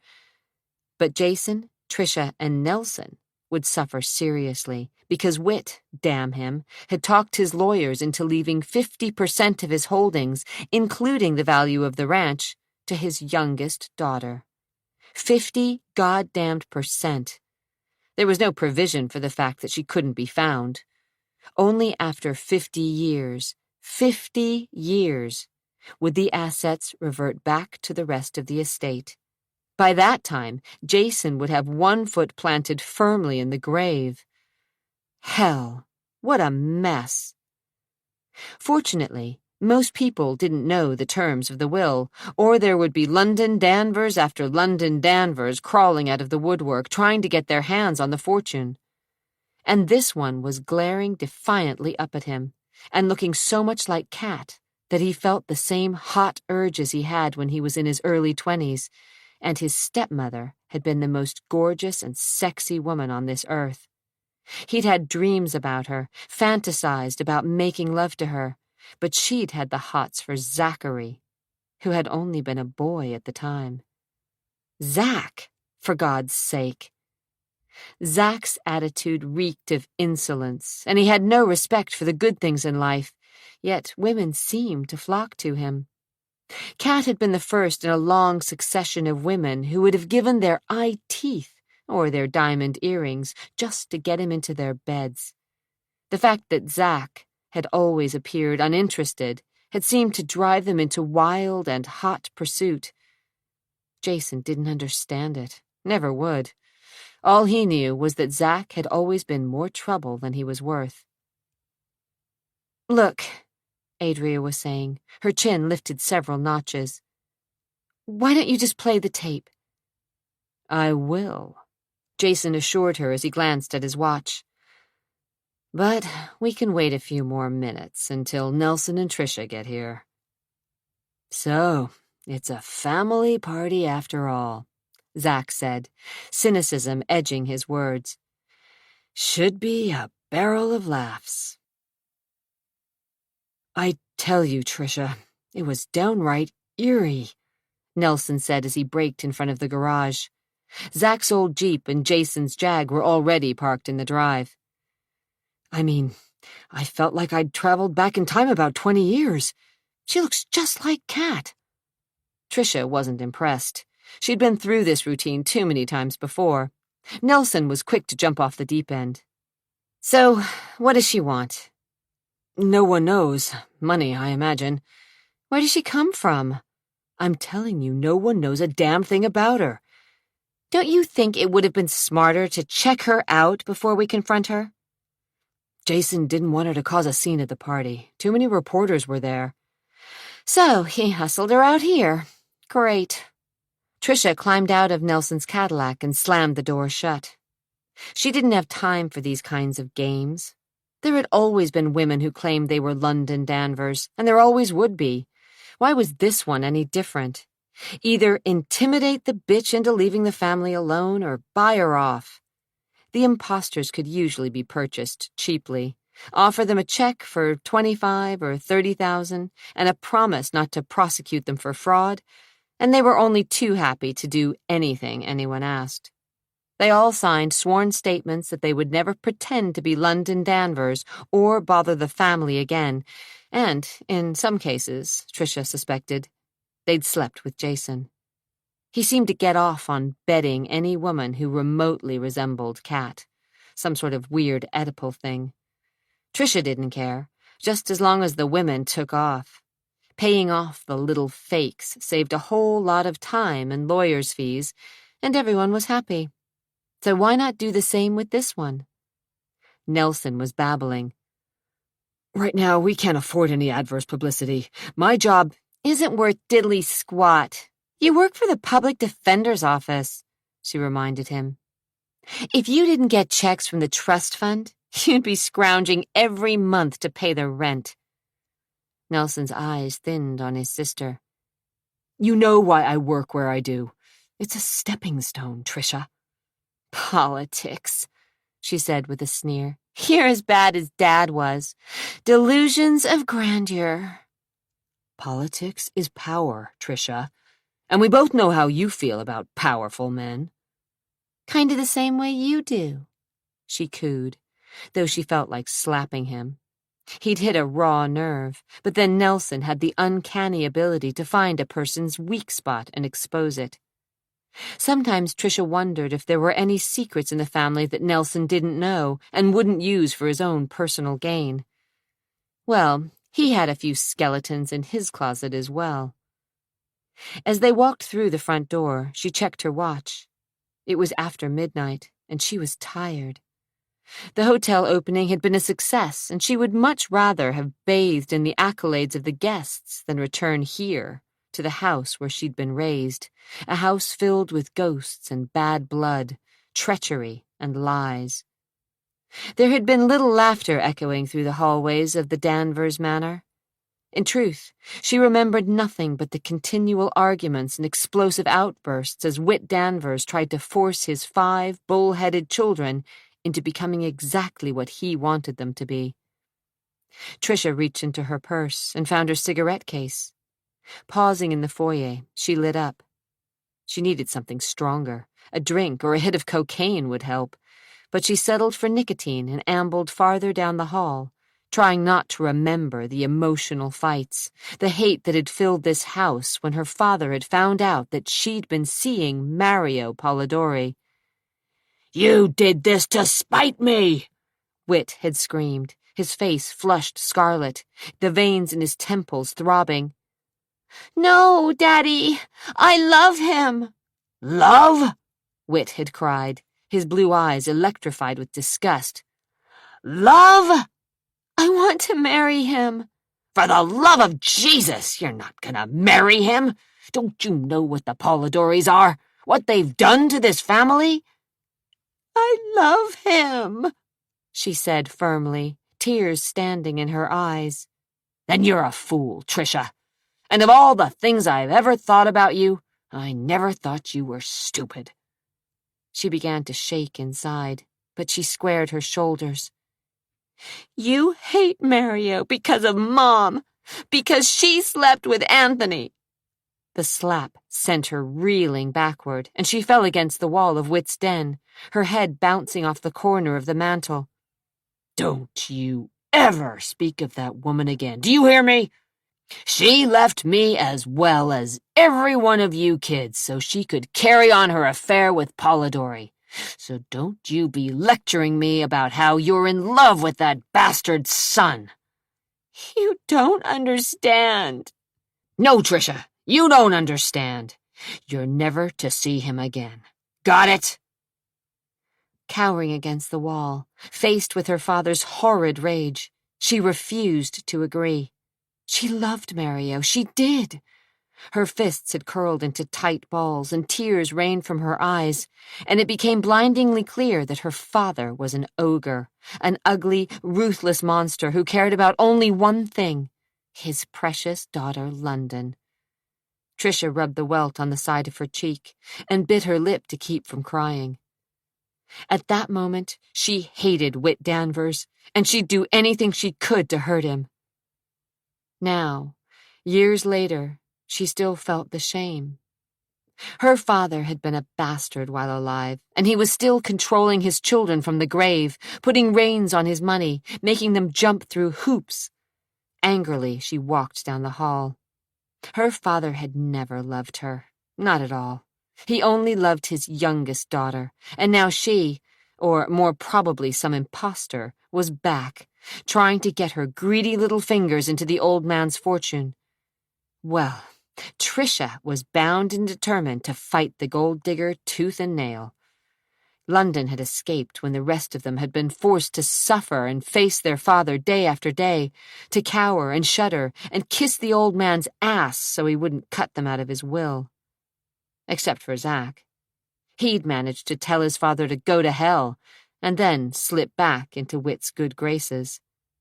Much as she hated to admit it, Trisha admired her brother for his grit. As for Adria Nash, even if she could prove that she was London, Trisha silently vowed she'd never get a penny of the Danvers' fortune. She hadn't paid her dues, hadn't lived with the heartless tyrant who was Whit Danvers.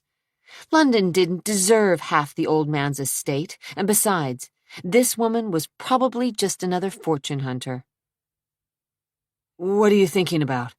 Nelson asked, his eyebrows pulled together anxiously as he glanced at his sister.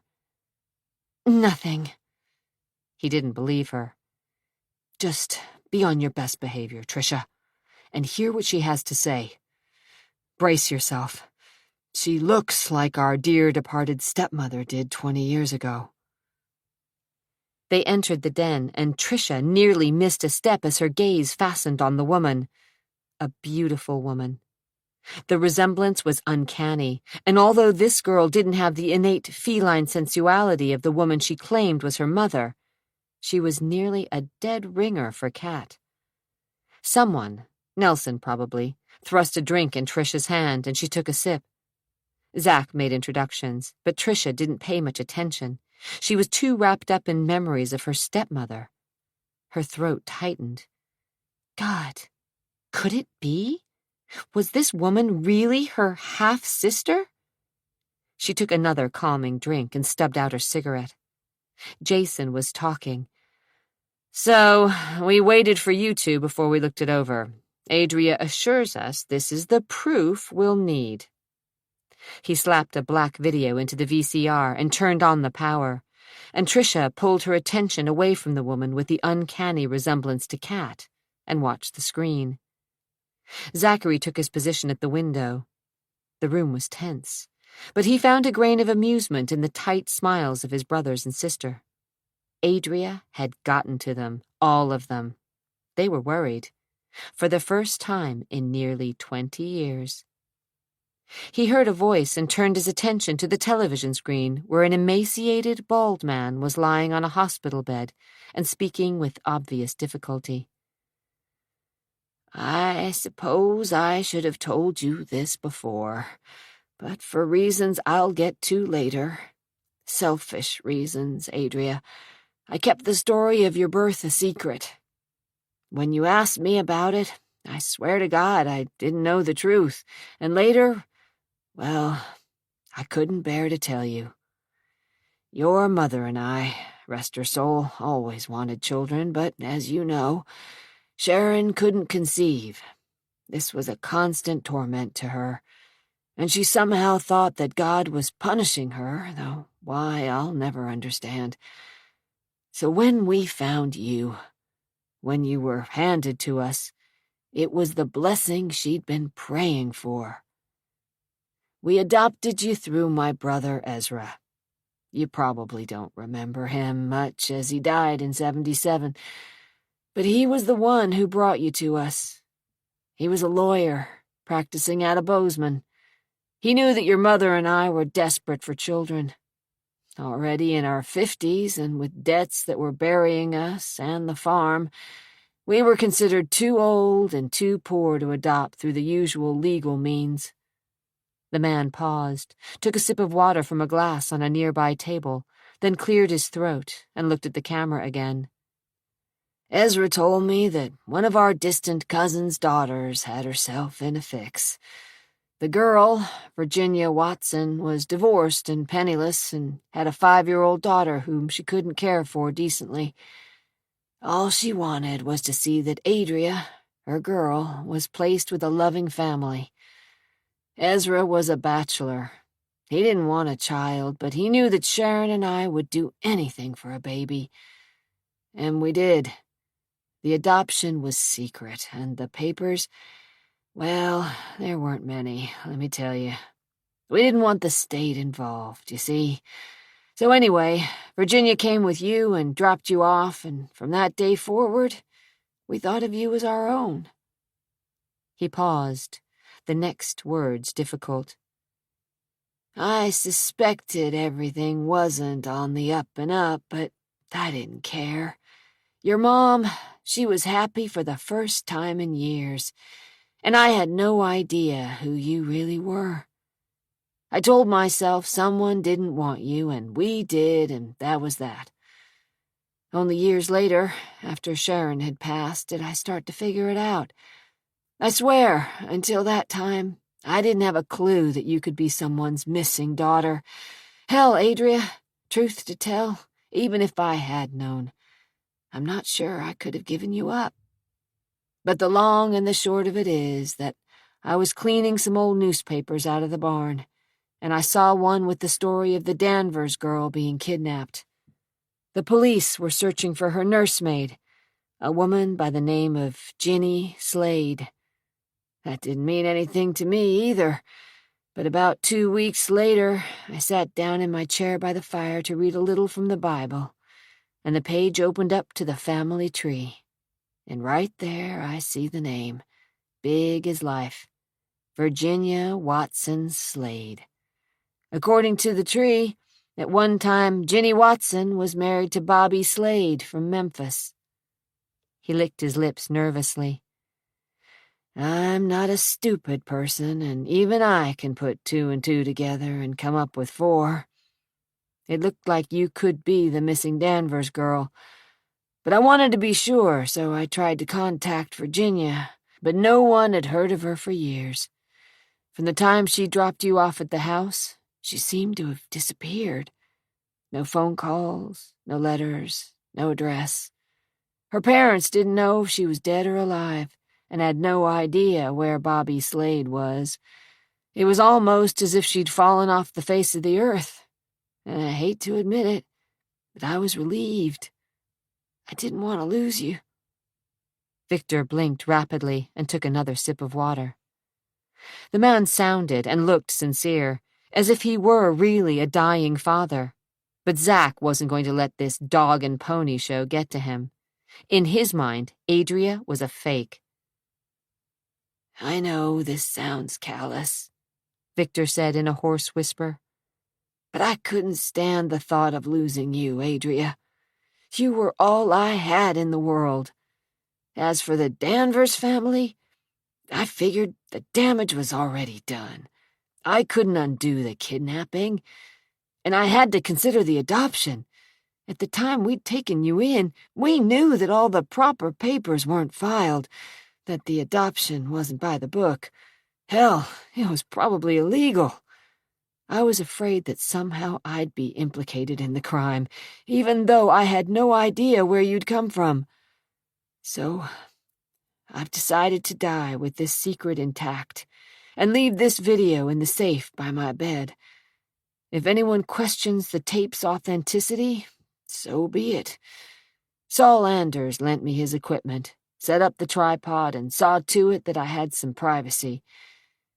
He has no idea what's on this tape, and has sworn to me that he wouldn't view it. The old eyes turned glassy for a second.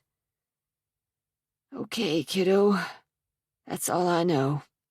I hope it helps. I guess maybe I just loved you too much to tell you the truth. I'll miss you, baby. He forced a smile, and the tape went blank. Nelson whistled low under his breath. Jason scowled into his empty glass. Tricia clapped her hands as if she were at a theater production. Well, if that wasn't an all-time low in the history of videotaping. Did you really think we'd believe that schmaltzy story? I don't know, Adria said huskily, and her eyes shone a little brighter than they had before. But it's the truth. Zack told himself that this was all part of an elaborate con, that the man in the video was probably an actor, or her father trying to run a scam on the wealthy Danvers family.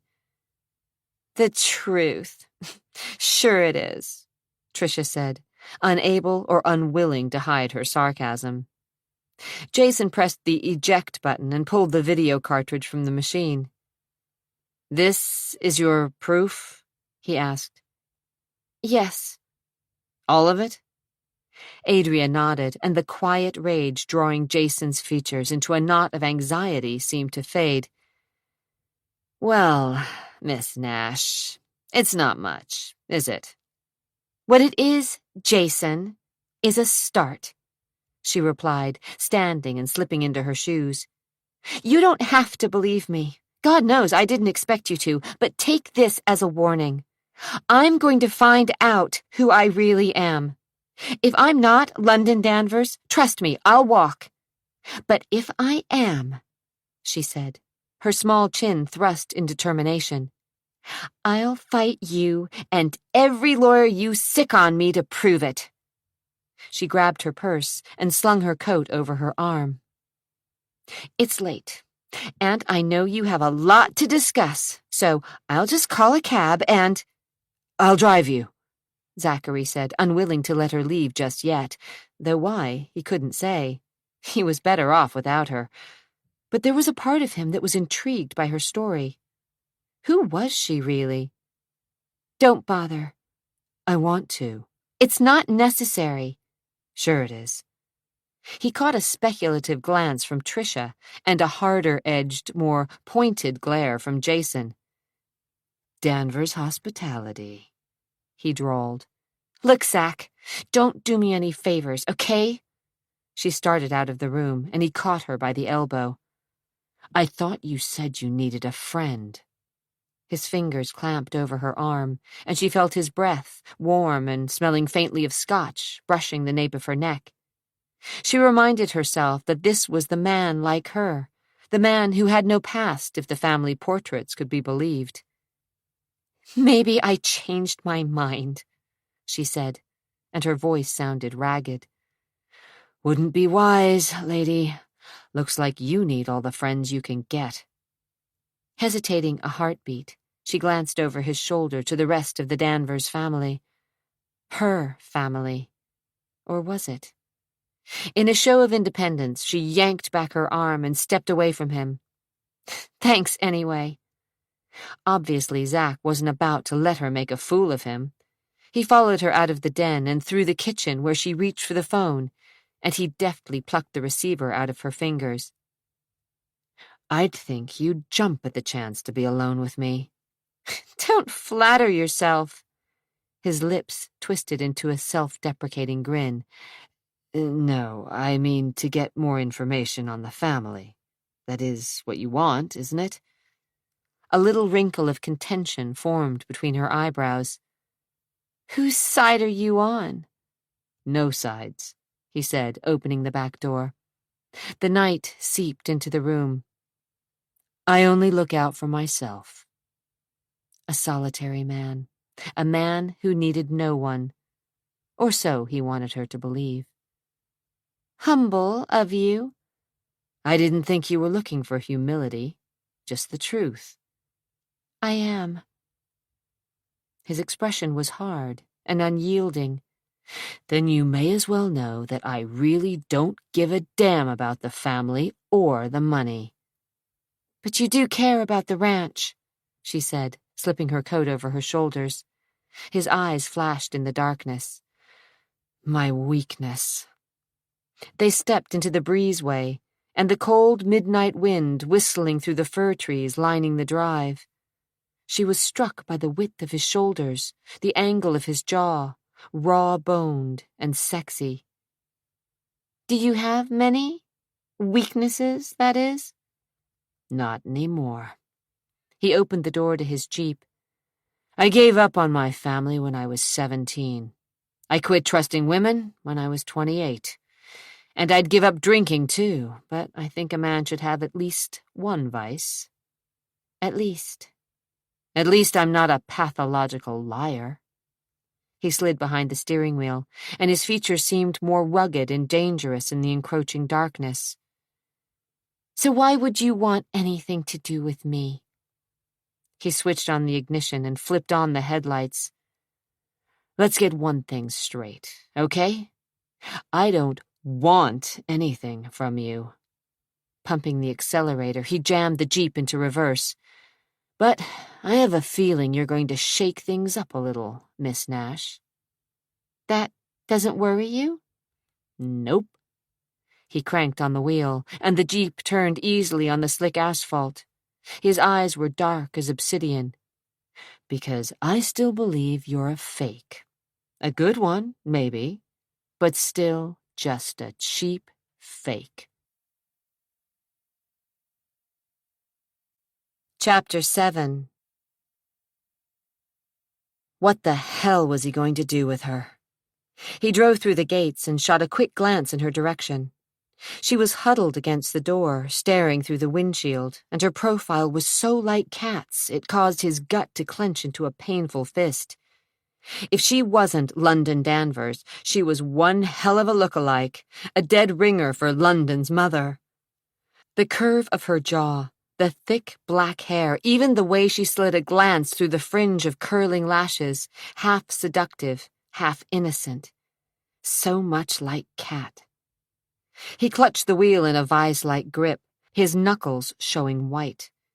He didn't need to be reminded of his self-destructive, sexy stepmother. It had taken years to purge Kat from his system. Then, just when he'd convinced himself he was over her, she'd taken an overdose of pills, and all the demons of his guilt had awakened and screamed through his mind. Now, this woman, this mirror image of Kat, had appeared like a ghost and had come back to haunt him. He should run like hell. But he couldn't. And there was a magnetism about Adria that pulled at him and seeped under his skin, burning like dry ice, promising heat, but searing with a frigid intensity that scarred deep, just like Kat. "Tell me about my mother," she said, as if reading his thoughts. "If she was your mother." Zack flipped on the wipers. Adria ignored the jab. "What was she like?" Squinting into the darkness, Zack asked, "What do you want to know about her?" "Why she committed suicide." A tic developed under his eye. "No one knows if she tried to kill herself or she just took too many pills and fell." "What do you think about it?" "I don't. Won't do any good. Won't bring her back." His jaw was hard as granite.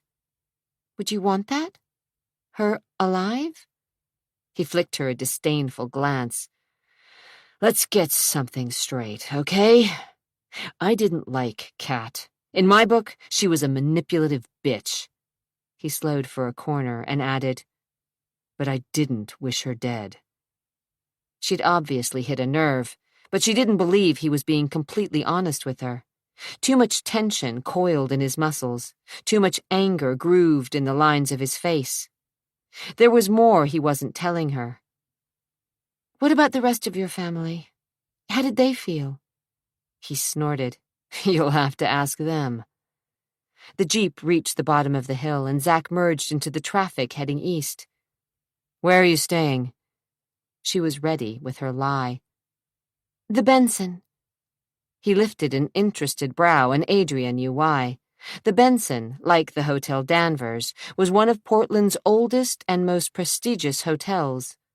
Its lobby was reminiscent of an English club with warm wood walls, a huge fireplace, and sweeping stairs to an upper floor. Visiting dignitaries, ambassadors, Hollywood stars, and politicians stayed at the Benson as well as the Hotel Danvers. The price of a room wasn't cheap. Yet she needed some privacy, a little space away from the watchful eyes of the Danvers family, so she lied. What did it matter if she was really spending her time in a flea bag on 82nd? None of the Danvers clan needed to know anything more about her, at least not yet, until she was ready. She wasn't going to fabricate her life. She would tell them all the truth when she deemed it necessary, But right now, she was tired. The fight was out of her, and she wasn't ready for round 2 of the battle. Where do you live, when you're not staying at the Benson? Fair enough question. A smile touched her lips. His cynical humor touched her. Montana. I already told you. I grew up in a small town near the Bitterroots called Bellamy. Never heard of it. Not many people have. Lived there all your life? She eyed him carefully. For as long as I can remember. With your folks? Yes. His questions put her on edge. He was looking for lies. She stuck close to the truth. Though she'd never been really close to her mother, Victor had been kind and loving to her, and she was beginning to suspect that he was a far more patient parent than Whit Danvers had ever thought of being. Did your mother think you were London as well? Adria shook her head. I don't think so.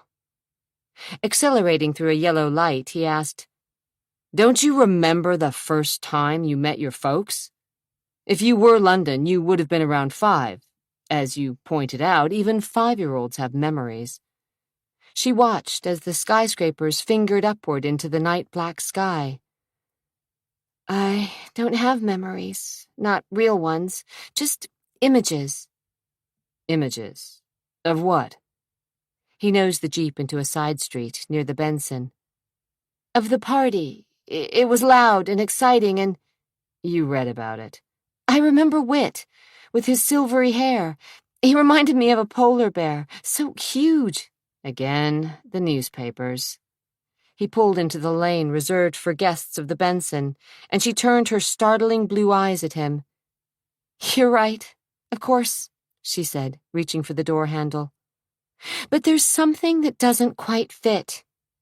In all the faded images that I have stored in my mind, there's one that's so clear, it's frightening. What's that? He scoffed, though he felt as if a vice had clamped over his chest, and his heart began to thud. She stared at him. I remember you, Zach. I doubt it. The clamp twisted tighter. As clearly as if it were yesterday. I remember a sullen, dark-haired boy whom I adored. She pushed open the door and stepped onto the curb. Zach reached for her, but she was gone. Like a faint puff of white smoke, she disappeared into the hotel. He considered chasing her down, calling after her, and making her explain herself. What did she remember about him? But he didn't move. The last throwaway line was obviously planned, a comment intended to get under his skin. A horn blasted behind him, and he stepped on the gas. But he didn't leave her words behind. They hung on the air and followed him all the way back to the Hotel Danvers where, to avoid any guests still lingering in the bar after the party had wound down, he took the service elevator to the 7th floor and walked into his room. A red message light on his phone was flashing. He wasn't surprised to learn Jason had called. Great. Zachary looked at his bags. They were packed and ready to go, but he knew with sudden clarity that he wasn't going anywhere. At least not tonight. Kicking off his shoes, he sat on the edge of the bed and dialed. Jason picked it up on the 2nd ring. About time. Where were you? I dropped her off at the Benson. That's where she's staying? Jason sounded suspicious. A nice touch, don't you think? Claims she's the long-lost Danvers heir and stays at the competition. Jason's voice was muffled, but Zach heard him ordering Nelson to call the Benson on the other line, talk to Bob Everhart, who had once worked for Whit, and find out Adria's room number. His voice was stronger when he turned back to Zach.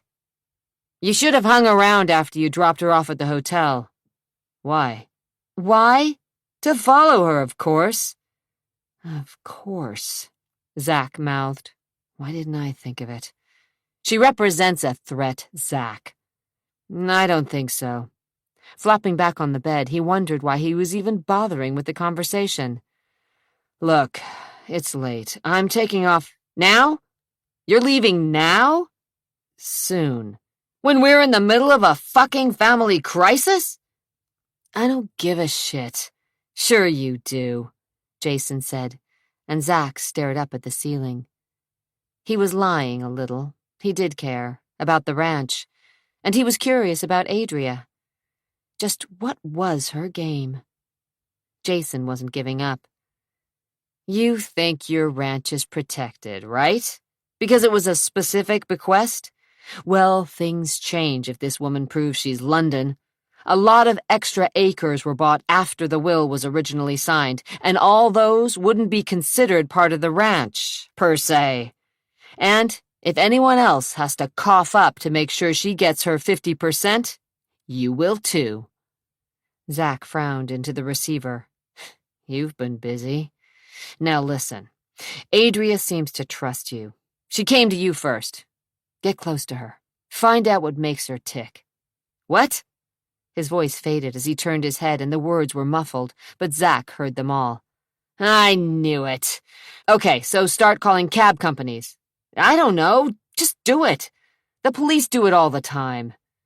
Right, call Logan. He's still on our payroll, and he has connections, even though he's retired.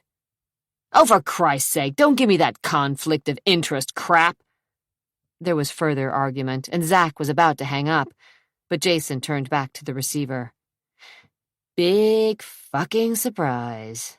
No Adria Nash, or London Danvers, or London Nash, or Adria Danvers at the Benson. She probably just ducked into the ladies' room and, satisfied that you were gone, took a cab to God only knows where. She'll show up. Her kind always does. You're forgetting something, Zach. She's different. She's not here claiming she's London, screaming that she's our darling long-lost sister. No, she's got a different story, and one the press would love. Is she or isn't she? And she looks so much like Kat, there's bound to be speculation. We've got to keep her mouth closed. How? First, you've got to follow her. You've got to be kidding. I'm not. Zach's jaw was so tight it ached.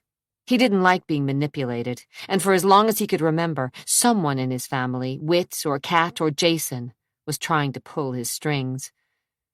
My guess is that she's working with an accomplice. Come on. Why not? We're talking a lot of money here. A lot. People would do just about anything to get their hands on it, even impersonate a dead girl. Think about it, Zach. Our biggest worry has been that someone would show up now, after Whit and Kat are both dead, claiming to be an heir, and there's no way to take DNA tests or anything of the sort. I'm not worried about it. You should be. Whether you like it or not, you're a member of this family, and— Hang on a minute. His voice was muffled for a second, then clear again. Look, Logan's checking with the cab companies. I'll call you when we hear something. Don't bother. Zach slammed the phone back in its cradle. He was tired of Portland, tired of his family, tired of all the mess. He stripped out of his tuxedo, a rental, stuffed it back in its bag, and left it hanging in the closet. By the time he'd changed into jeans and a sweater, the phone was ringing insistently. He wanted to ignore it, but snapped up the receiver again. He didn't have to guess who was calling. She's at the Riverview Inn on 82nd, somewhere near Flavel, Jason said, pleased with himself. Seems our little gold digger isn't so well off, is she? It doesn't matter. Of course it does. She can't afford the best lawyers if she can't even pay for a decent room. Why don't you go out there, Zach? Check out what the situation is. If she's working alone, take her to the ranch with you. No way. She'd be safe there. Isolated. The lady won't want to come. Convince her. How? Tell her that maybe she'll get a piece of the estate? Forget it. Come on, Zach. Do it. Who knows? She might even be London. Not in a million years, he said, and ignored the funny feeling in his stomach when he remembered her clear blue eyes and her low, seductive voice. I remember you, Zach, as clearly as if it were yesterday. I remember a sullen, dark-haired boy whom I adored." His palms began to sweat around the receiver. "I hope you're right, but I sure would like to find out. Drive over there yourself. As I said, she trusts you. She doesn't even know me." He tapped a foot in frustration and thought of Adria. She was beautiful and seductive, and he was attracted to her. That fascination, in and of itself, was dangerous. He didn't want or need a woman in his life, especially one who had her eye on the family fortune. He'd already learned that lesson. "This'll blow over soon, but we need to get a handle on her. All you have to do is convince her to come to the ranch with you for a couple of days." "No way." "Well, at least go talk to her. Ask her to stay at the Hotel Danvers. Compliments of the family." Zack barked out a laugh. "As if she'd believe you. She went to a lot of trouble to hide herself. I don't think she'll want to stay in a hotel where she could be watched day and night." "My guess is she'll like the higher rent district. She's after money, remember? And it must gall her to stay in some dump of a motel." "Maybe she likes her privacy." "Then she never should have started this, because before it's over, she won't know what the word means." He paused for a second, and Zachary imagined Jason running a nervous hand around his neck. "Hell, Zach, we have to keep our eye on her. Then invite her to stay at the damned hotel." "She trusts you," Zach snorted. "If she's smart, she won't trust anyone in the family."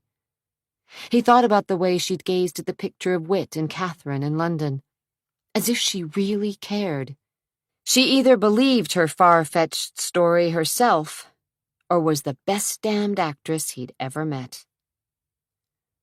"Talk to her," Jason insisted. "Oh, hell." He hung up, not agreeing and not disagreeing.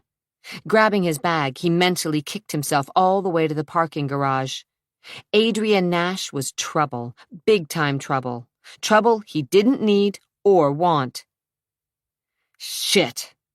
He threw his single piece of luggage into the back of the Jeep and drove away from the hotel, heading east, through the drizzle and across the murky Willamette River, and along the grid of streets on the east side.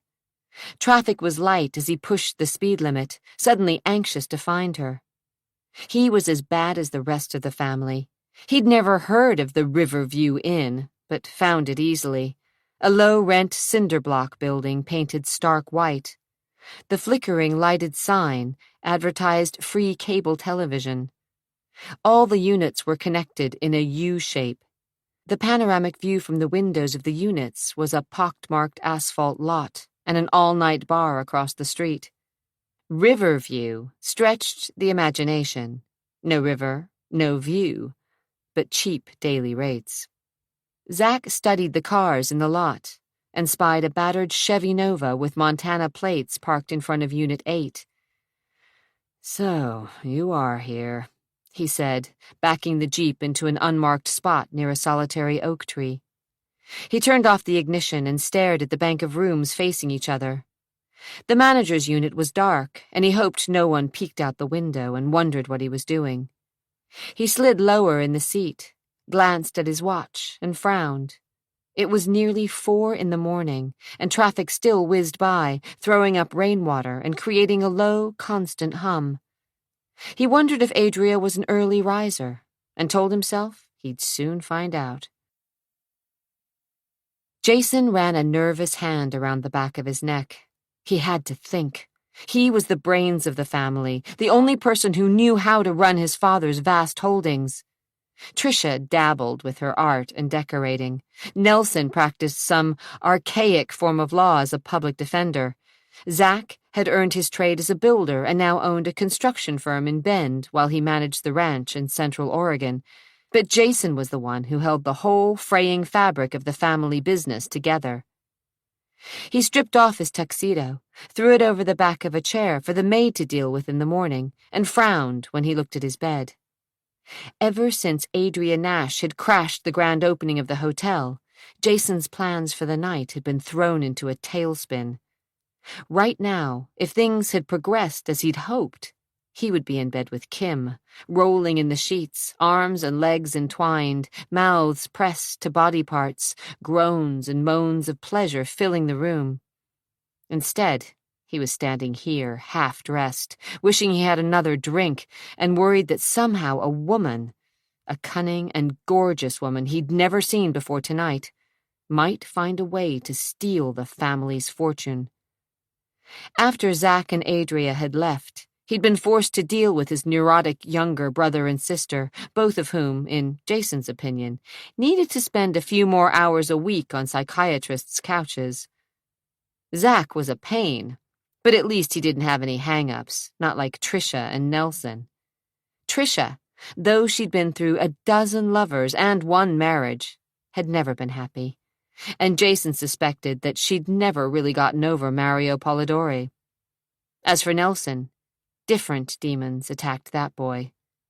Working for the public defender's office was bad enough, but there was more about the youngest Danvers son to worry Jason.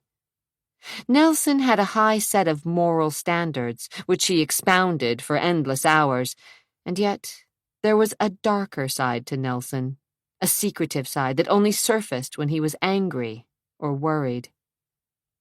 He poured himself another drink and kicked off his jockey shorts so that he was completely naked. From his bedroom he stood at the sliding glass door, backlit by the light from the hall, as he stared over the tops of trees and across the lights of the city. He was a man of action, a man who made quick decisions and lived with them, a person who got things done. Without a qualm, he reached for the phone and dialed a number he'd memorized and used years before. An answering machine clicked on, and Jason sighed. His message was brief. "Yeah, it's me, Danvers. It's time to call in all my markers, and you owe me one. A big one. I've got a job for you. I'll call back tomorrow." His conscience twinged a bit, but he took a long swallow and felt the familiar warmth of scotch as it burned down his throat, curled in his stomach, and warmed his bloodstream. A few hours of rest, and he'd be ready to face anything, and that included exposing Adria Nash as a fraud. Adria's head was pounding as she turned out the light. The room smelled musty and stale with the lingering odors of old cigarettes and years of filth. But the motel was cheap and anonymous, at least for now. She fell back on the bed and closed her eyes.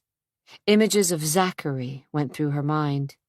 She couldn't be distracted by him. She had to stay focused. She'd spent too much time on her mission. In the past few years, she'd written letters, met with lawyers, people from government agencies, and kept a diary, trying vainly to find Virginia Watson. Only now, after her father's death, did she have an inkling as to who she was. And she was going to go through hell and back trying to find out if, as her father insisted, she was really London Danvers. Zack glanced at his watch. Not long until daylight. Staring through the windshield to the motel where Adria Nash was sleeping, he wondered if she might just be his long-lost half-sister. Impossible. Crazy. But she looked so damned much like Kat. His gut tightened when he considered his hot-blooded stepmother and all the pain she'd brought his family. He didn't want to think about her and what had happened after London's abduction, didn't want to consider his part in tarnishing the Danvers name. He slid lower on his back as rain began to drizzle down the windshield in earnest. He remembered standing, bleeding in the rain the night London had been abducted. He'd run into the policemen who had pointed their weapons at him and demanded answers. Part 4, 1974. Chapter 8. "I asked you a question, Danvers," Steve, the taller cop, barked. "What happened to the girl?" What girl? "Your sister." Trisha? London? What about my sister? he asked. Where's Jason? The stocky one took hold of his arm, and Zack nearly fell into the street. Jesus! Get your hands off me! He sucked in his breath through loose teeth. Look at this, Bill. The officer opened the front of Zack's jacket, shoving aside the expensive lapel with his riot stick, showing off the sticky, purple stains of blood. You okay, kid? Let's get him up to his old man. There was a paramedic in the hotel, with the mother, and the old man's called his personal physician. Come on, son, through the back door. We don't want the press to get a picture of you looking like this, do we? What happened to Tricia? Zack asked, dazed. The two thugs, Joey and Rudy, they'd found his sister. She'd been drunk and, oh God, rage burned through his blood. Maybe you can tell us, Bill said as he hauled Zack in the direction of the service entrance. My guess is you've got one hell of a story. I don't give a good goddamn what time it is, Whit yelled, his patience worn thin. London was missing, his precious little girl gone without a trace. His heart had nearly stopped at the news, and he'd been foggy, but after 6 cups of coffee he was clear-headed, and he knew who the bastard was behind the kidnapping. I want you to send a car over to Polidori's house. You wake up that goddamn son of a bitch and find out what he knows about this, Whit yelled at Logan. Back off, Whit. We'll question Mr. Polidori after the search of the hotel is complete. You bet your ass you will, Whit said, reaching for the humidor of cigars he kept on the desk of his office on the main floor of the hotel. Catherine was sleeping, thanks to Dr. McHenry and several sleeping pills. Whit lit up and stalked around his massive desk. You've checked all the rooms? Twice, Logan snapped. He had no patience for Whit's inference that he and his men weren't capable of doing their jobs. And the service elevator? And the boiler room, the linen closets, the conference rooms, the restrooms, even the air shafts, elevator shafts, maintenance rooms, and freezers. We also checked out the parking lot, restaurant, bellboy's closet, wine cellar, and every nook and cranny this old hotel has. It's been renovated 6 times, and my men have gone over every set of blueprints hoping to find some secret room that everyone here's forgotten about. Take my word for it, Whit. She's not on the premises. Then what are you waiting for?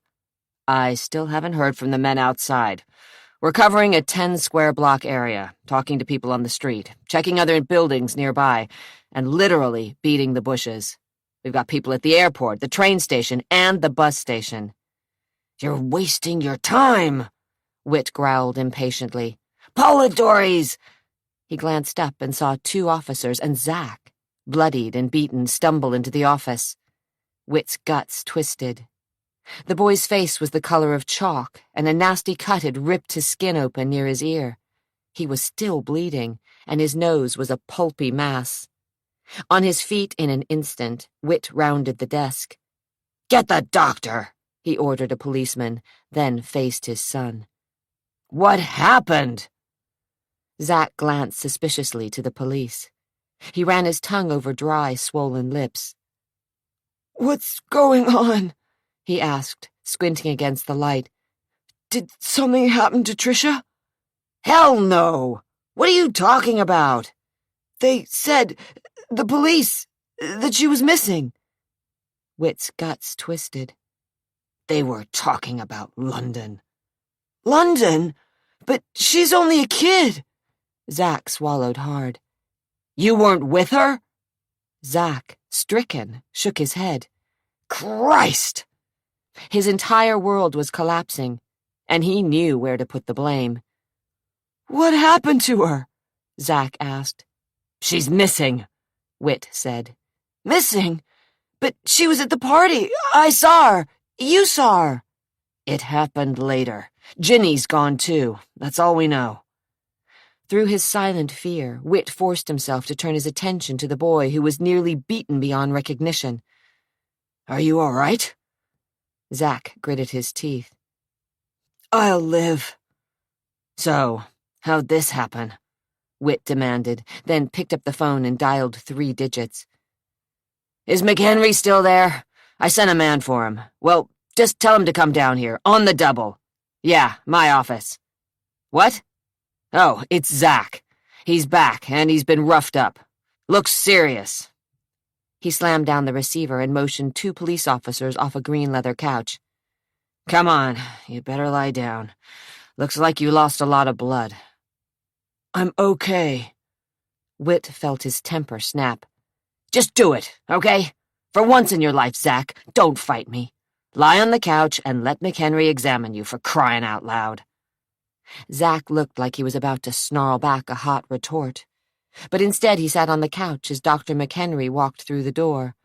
A spry man, nearing 70, he'd been Whit's physician for years, and the best doctor money could buy. McHenry knew his stuff, but he could be trusted to keep his mouth shut, which made him invaluable. I'd hate to see the other guy, the doctor quipped as he helped peel off Zach's shirt. Whit's stomach turned over at the sight of the ugly wound, red and angry, that sliced down Zach's skin. Okay, Zach, start talking, Whit said, sitting on the corner of his desk. He reached for a fresh cigar while the old one smoldered in his overflowing ashtray. Zach, sullen and wincing as the doctor attended his wounds, didn't say a word. As usual. Look, Zach, I don't care what you think of me. Hell, nothing matters but London's safety, so you'd better tell me what happened to you tonight. Your sister's life could depend on it. Zach sent him a look of pure hatred, but Whit didn't care. He turned his gaze to Jack Logan and stared straight into the detective's eyes. And nothing that we hear in this room goes any further, right? Logan nodded curtly, and satisfied, Whit settled back in his chair. We're listening, Zach. Zach closed his eyes, hoping the room would stop swimming. He wanted to lie, but didn't, and told his story, with only 2 slight changes.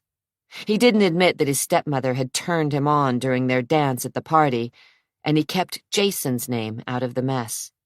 He didn't rat on his brother, and claimed to have made the arrangements with Sophia himself. Why? He wasn't sure. Maybe he wanted to deal with Jason himself, or maybe he held some latent brotherly affection for the older brother who had been a thorn in his side for as long as he could remember. Or maybe he was just scared shitless. Doc McHenry didn't say a word as he worked over Zach. He grunted to himself as he applied ointment and something that burned like hell, then began stitching his shoulder back together and tended to the gash above his ear. Once satisfied with his stitches, he worked on Zach's face. Your nose is broken again, kid, but it'll give you character in your old age, the doctor said, cleaning off the dried blood. Each time he touched Zach's nose, Zach nearly passed out all over again. This is something for the pain.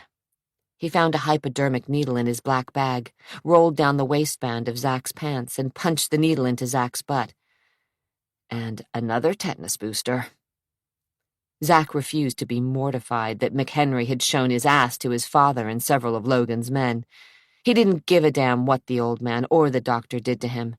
It wasn't any worse than dealing with the cops. Finally, Detective Sergeant Jack Logan had his turn. Zach felt the skepticism in Logan's eyes as he asked questions, noticed the way 2 officers shared a dubious look when he told them about the prostitute. No matter what he said, he knew they thought he was lying. Even though Logan went through all the motions, recording the conversation while the officers took a few notes, Zach read the disbelief in the old policeman's eyes.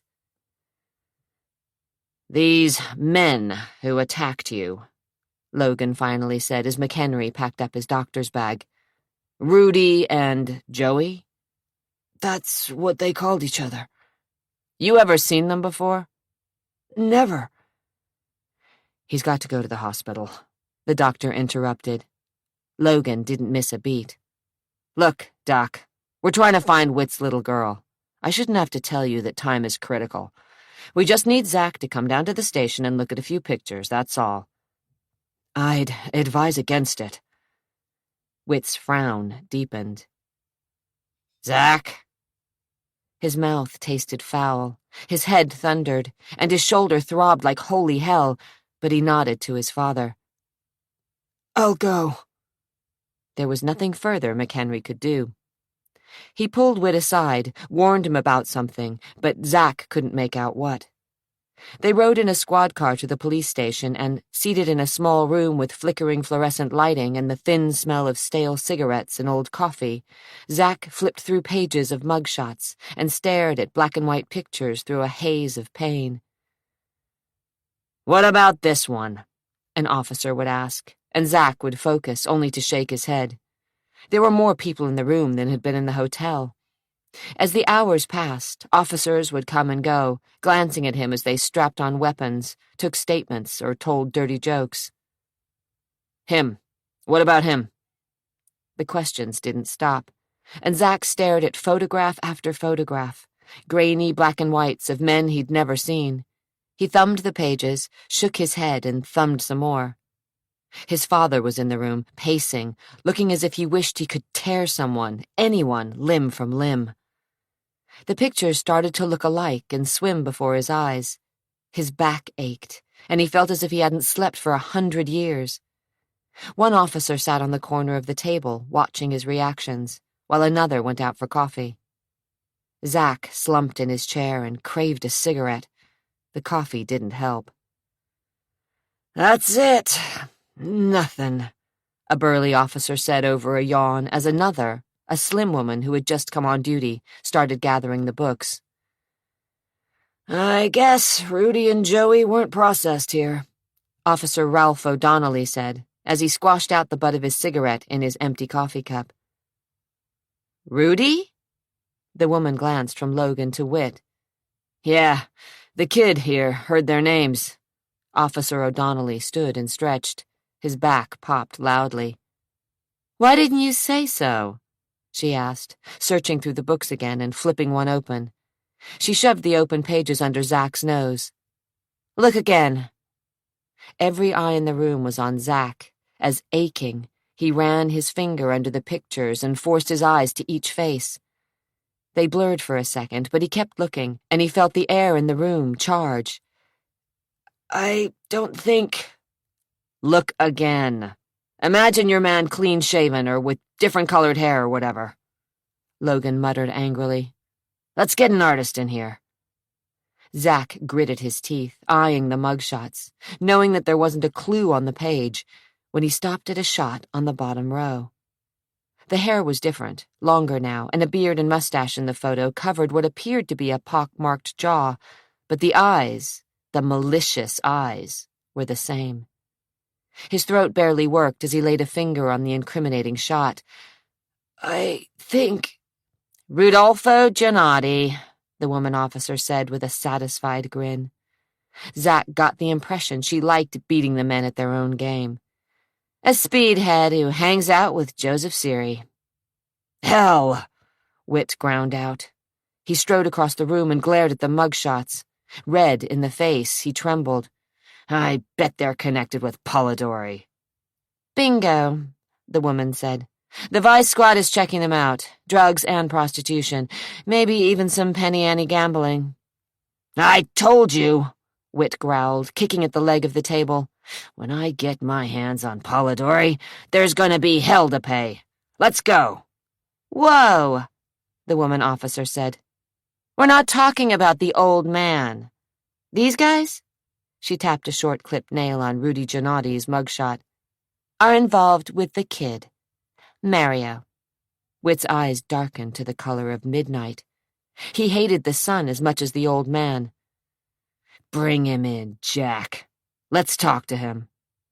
"We will," Logan assured him. "But first, let's find Giannotti and Seary, see what they have to say, what they know. Then we'll round up Mario Polidori. And his old man."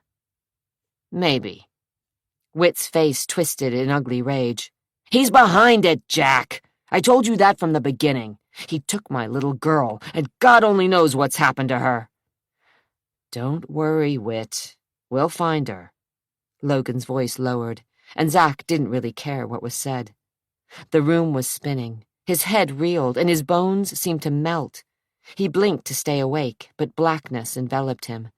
With a moan, he slid from the chair and lost consciousness.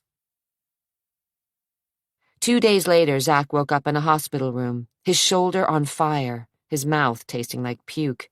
He couldn't breathe right because something, cotton wadding, he guessed, was rammed up his nostrils.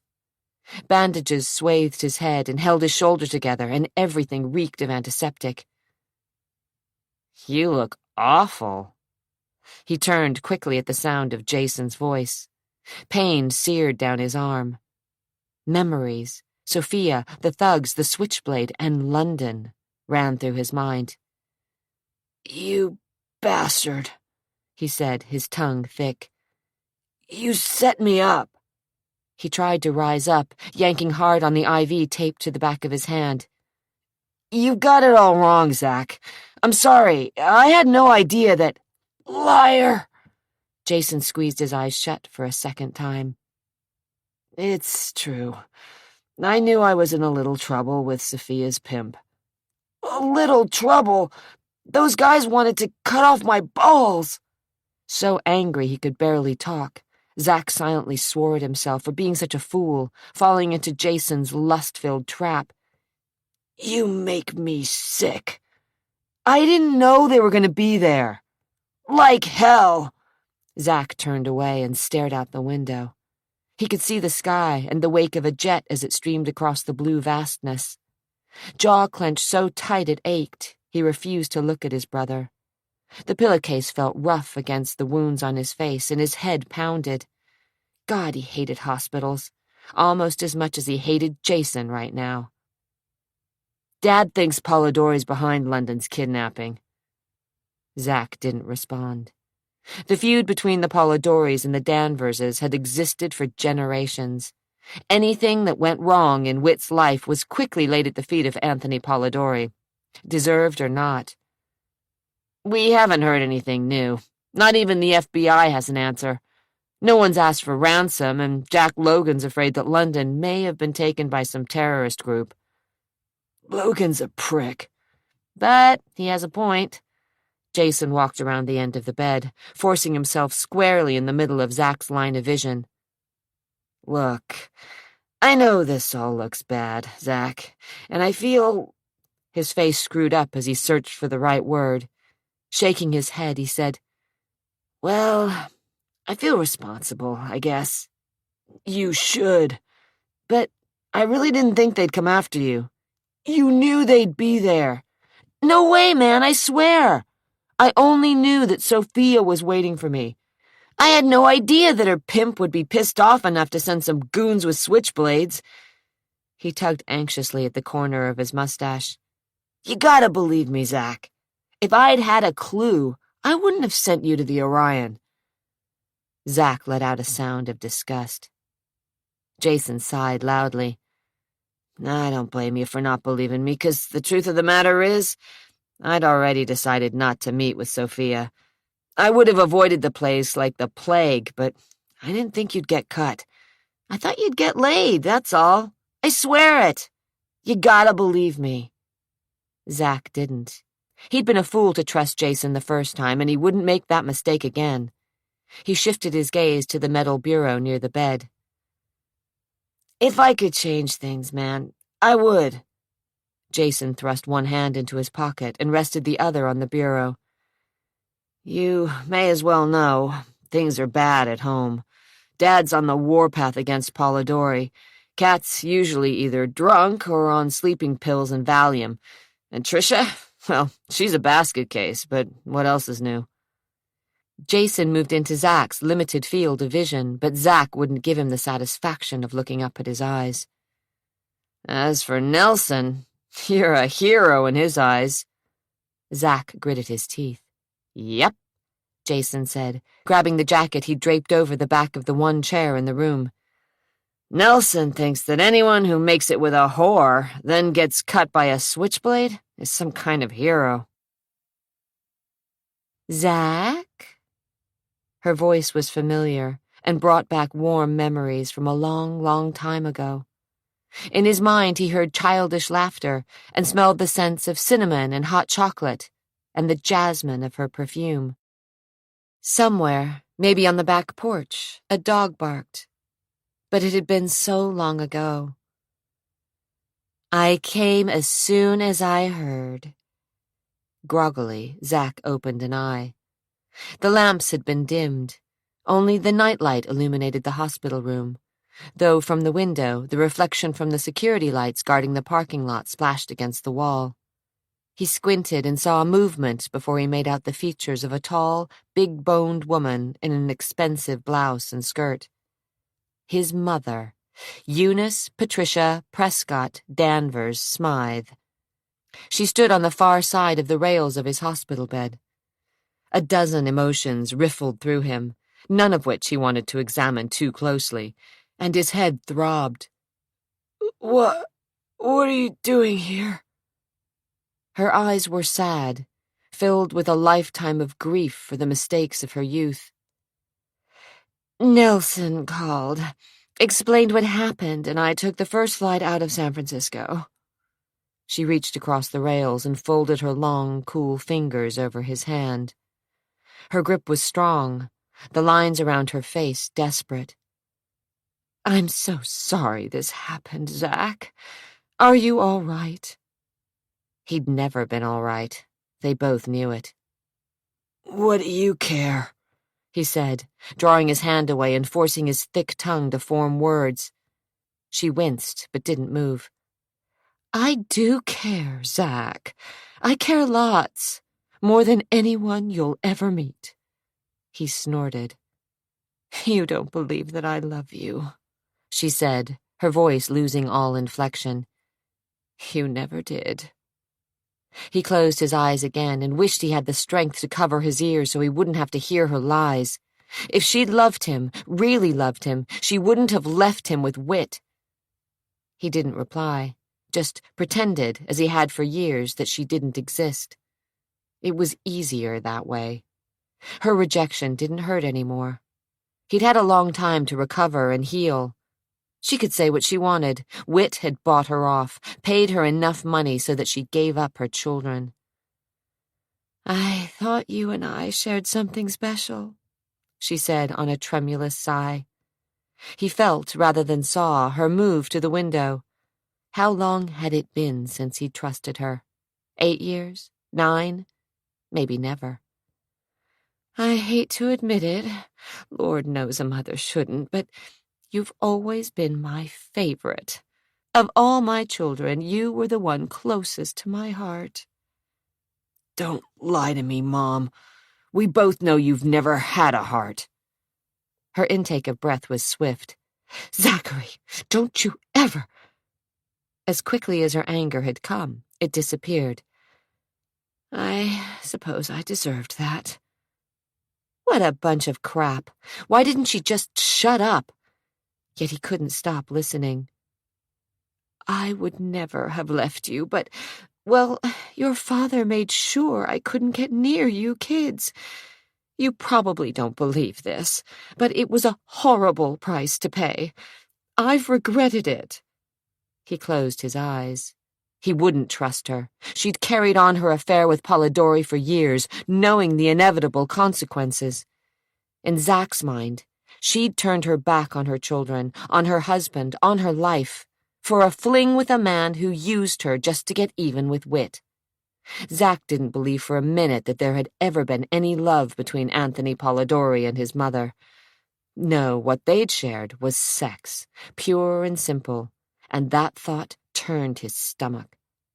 Polidori had chosen Eunice to best his opponent, and Eunice had slept with her husband's sworn enemy for a quick thrill in a life devoid of any kind of excitement. She'd had the affair to prove that she was still attractive to a man, and to show her neglectful husband that she could still make her own decisions. Zack had heard her rationalizations, and deep in his heart he knew that she and Whit had never been happy. The house had always been tense while they were married, no safe refuge. He wondered how she'd become involved with Polidori, where she'd met him, who had taken the first step. But those were things children weren't supposed to know, and he figured he was better off left to his imagination. "You judge me too quickly, Zack," she said, her voice barely a whisper. You don't know what it's like to be lonely and ignored, to have your life sorted out and planned for you, to have to pretend to be happy when you're not, to smile when you feel like crying your eyes out. He cracked a lid and saw that she'd rested her forehead on the window, her chin nearly touching her neck, her breath fogging the glass. She looked weary, and he wondered if that aura of exhaustion was from her stormy marriage to Whit, or her guilt over choosing her lover over her children, or because of her new marriage to one of the most well-recognized heart specialists in the country. She glanced over, as if sensing that he was staring at her. Don't hate me, Zach, she said, blinking and dabbing the tips of her fingers at the corners of her eyes. Don't hate me for loving you. You don't know what love is. Oh, yes, I do. I know love and the pain it causes. Unfortunately, so will you. No one, not even you, will get through life without it. She wrapped her arms around her middle section and rocked back on her heels. You want to hate me, Zach, because it's easy. I hurt you because I cheated on your father. I don't want to hear this. Well, I had to. Do you understand? Whit was so inconsiderate. And he had other women, plenty of them, before. Anyway, I met Anthony at a fundraiser. He was charming and attentive, and even though I knew I shouldn't, well, that's what started it, she admitted. So now you know. I suppose you still want to strike back at me. That's understandable. I don't really give a shit. Sure you do. Does it make any difference if I tell you I'm sorry? He didn't bother responding. I'd do anything for you, Zach. She sounded so sincere that he was tempted to trust her, but only for a second. What about sticking around? Was that too much to ask? You don't understand. I don't want to. His head was beginning to throb again. She opened her mouth, then snapped it shut. When she spoke again, her tone was icy. You know where to reach me, Zach. You can pretend all you want, but I know that life with your father isn't easy for you. If you want to come to San Francisco and live with Lyle and me for a while, No thanks. He didn't need this. If Eunice had some latent maternal feelings, fine, but he didn't want to hear about them. As far as he was concerned, she came up to see him only because her guilt was gnawing away at her again, the same as it did during each Christmas and some birthdays. She was a part-time mother at best, and content to be no better. You might change your mind. She was gathering up her purse and a navy jacket that she slung over one arm. I won't. Whatever you say, Zach, but I only came here because I love you. She walked out of the room, the scent of the same expensive perfume that he remembered from his earliest days trailing after her. Pain and loneliness engulfed him, but he fought it. He didn't belong with anyone. His father didn't trust him. His mother, despite her protests, didn't love him, and he felt little kinship with his brothers and sisters. He thought of his stepmother in indecent terms, and he didn't have many friends, didn't want them. And now London was missing. He was surprised how much it bothered him, thinking that she was small and scared and alone. He blinked rapidly and refused to cry, not for his mother, not for London, not for himself. He'd shed enough tears when Eunice had walked out all those years ago. He wouldn't be foolish enough to do it again. He decided it was time to move on. As soon as he was well enough, he'd sell his car and... God, quit dreaming. He couldn't leave. Not yet. Not until this thing with London was straightened out. Otherwise, he'd look guilty as hell, and half the cops in the state would be after him. But maybe, hopefully, by the time he was released, London would be found, and home safely. Then no one would notice if he left. He'd have to be patient, which wasn't going to be easy. Patience had never been his strong suit. But right now, he was stuck. There was just no damned way out. Chapter 9. Jack Logan didn't like the Polidoris, especially Anthony. Never had, never would.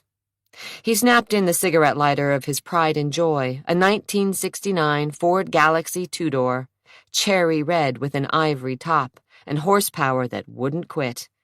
The car was a gift from Whit Danvers, an expensive gift. Logan didn't want to think of it as a bribe. Frowning as he caught a glimpse of his weathered face in the rearview mirror, he tried not to dwell on the fact that he, who was basically an honest cop, had been bought by Whit Danvers. Idling at a light near 17th, he slid out a Marlboro from the pack he kept on the dash and stuck it between his lips. Truth to tell, he didn't like Danvers much more than he did Polidori. The lighter clicked, and he lit up as the light changed. Logan didn't trust people with money, especially rich people with political ambitions.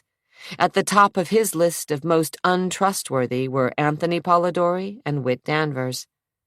Polidori was making noise about running for the state senate, and the Catholic and Italian voters were on his side. Whit had his eyes on becoming mayor or governor, Logan suspected, and the WASPs in Portland would vote for him. Logan's stomach turned at the thought. If things worked the way Whit hoped they would, Whit Danvers would end up as Logan's boss. Hell, what a mess.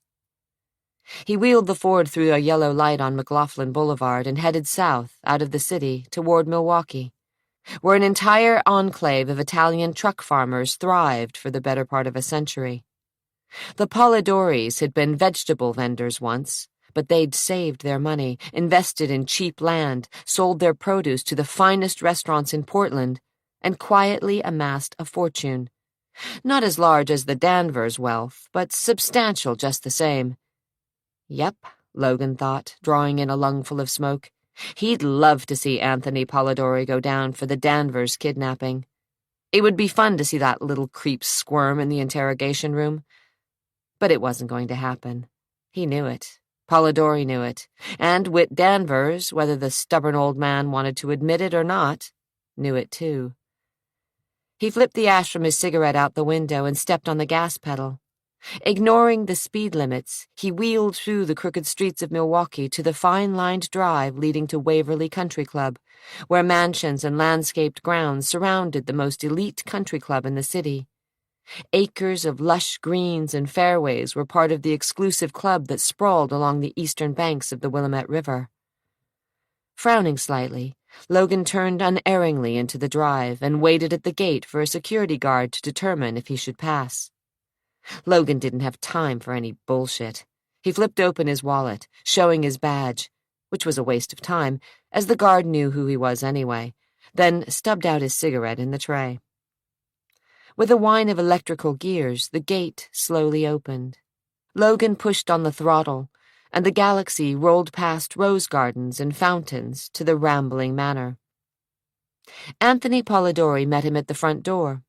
A short man with a widening girth, thin mustache, dark eyes that flashed when he was angry, and teeth rimmed in gold. He motioned Logan into a vestibule the size of which would hold all of Logan's little bungalow in Selwood. "Don't bother explaining why you're here," Polidori said, ushering him through double doors of polished dark wood. "I know it's about the Danvers girl again." With a wave toward a tucked leather chair, he strode to the bar, splashed 3 fingers of Irish whiskey into each of 2 cut crystal glasses, and handed a drink to Logan. The smoky scent of the whiskey tickled Logan's nostrils, but he left the glass on the corner of Polidori's massive desk. He longed for the drink, but managed to hide it. "Your name keeps coming up." "So I've been told." Polidori didn't bother sitting, just stood near the leaded glass windows and stared at the view of the river. "Your men have been here daily. You know, I'm a patient man, but even I consider this a waste of my time and the taxpayers' money. There's nothing more I can tell them or you. Call them off, Logan. Tell them to go after the real criminals." Logan didn't bother replying. Let the jerk talk. He was on a roll. "I'm surprised you showed up in person." I wasn't satisfied with Taylor's report. It, seemed incomplete. Polidori sighed. "Look, Logan, I had nothing to do with that little girl's disappearance." "Cut the crap," Logan said in a voice so low he didn't recognize it as his own. Polidori's dark eyes flashed. "You don't believe me either." "Let's just get down to it. 2 of your goons attacked Zachary Danvers, messed him up bad enough to send him to the hospital, and at about the same time, little London Danvers and her nanny disappeared.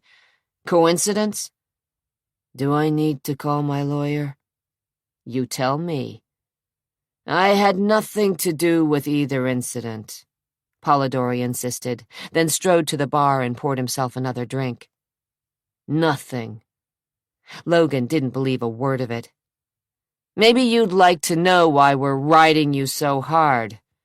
I've got a pretty long memory, and I remember you making some pretty rash statements when your old man died." "That was years ago." Without blinking, Logan stared him down.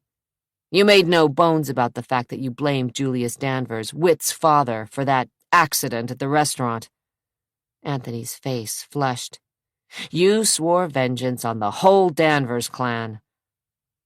The corners of Polidori's mouth tightened, but his eyes shone with a hate so pure it chilled Logan's leather-tough soul. "That was years ago. Julius Danvers is dead. Was a murdering bastard. He killed my father, Logan. You and I and all of Portland know it.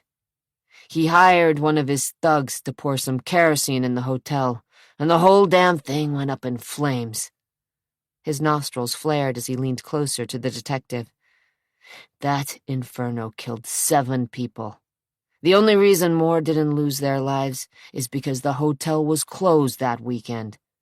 Someone who knew my father would be there gambled. And won. Or your old man said it himself to collect the insurance." Logan loved playing devil's advocate. Polidori's jaw clenched. "He was killed, Logan. He was knocked over the head and left in his office in the hotel while kerosene was poured all around and over his body. And then someone just struck a match and dropped it.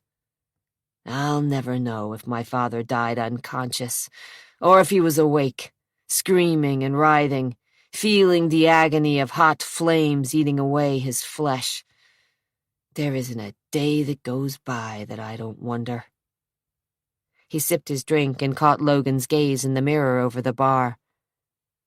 "Stefano was a decent man, a faithful husband, a good father, and he was turned into a human torch by Julius Danvers. Whit knew all about it." "Conjecture." Polidori's smile turned deadly.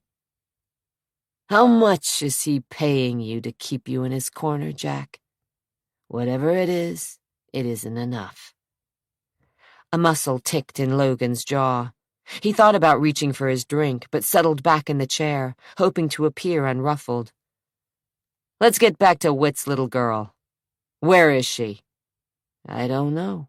As I said before, there's nothing I can tell you." "You didn't decide to finally extract your revenge by stealing the kid?" "Get serious," Polidori snorted, but his knuckles whitened as he gripped his glass. "What better way to make Whit twist in the wind than by stealing his daughter? You couldn't do anything that would hurt him more. Trust me, I didn't do it. Now, if you're gonna continue to badger me, I'm calling my lawyer." He walked to his desk and reached for the phone. "I don't believe you." Logan's voice was flat, and he stared at Polidori so hard he noticed the tiny beads of sweat collecting at the old man's graying sideburns. He was guilty as hell. But of what? Doesn't matter what you believe, Jack. It's what you can prove. Now, either you're here for a social visit, and if you are, mind your manners and drink the whiskey I so graciously offered you. If you're here on police business, you'd better charge me with something, or get the hell out of my house. Jack didn't budge. Now he was getting somewhere. Polidori had lost his cool. Joey Siri and Rudy Gennady worked for you. Not recently. Then they worked for your boy. Polidori's calm face flushed red, and he leaned across the desk. Leave Mario out of this, he ordered, his lips barely moving beneath his neatly trimmed mustache. He could be in it up to his eyeballs, Logan replied. Rumor has it, he was involved with the Danvers girl, the older one, a few years back.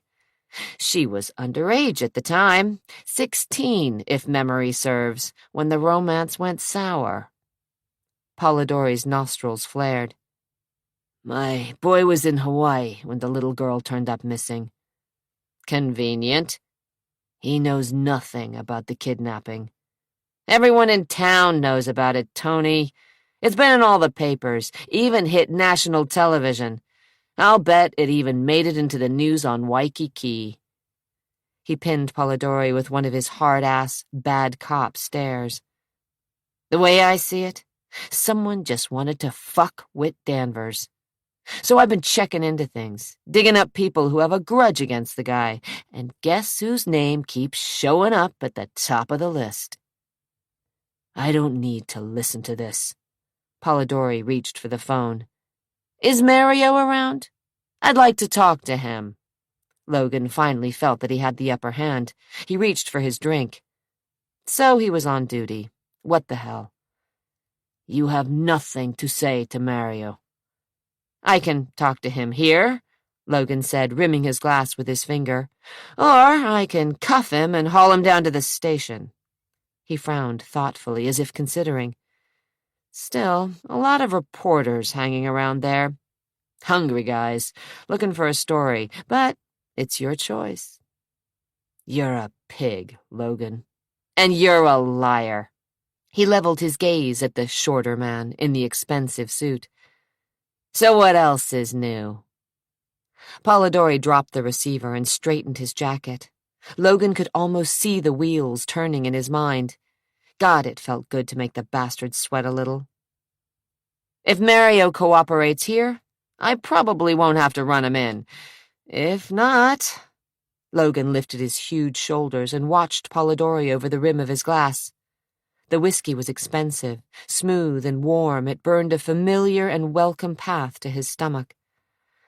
Well, it wouldn't look too good in the society papers if all that old trash about your son was brought up again. He smiled into his glass.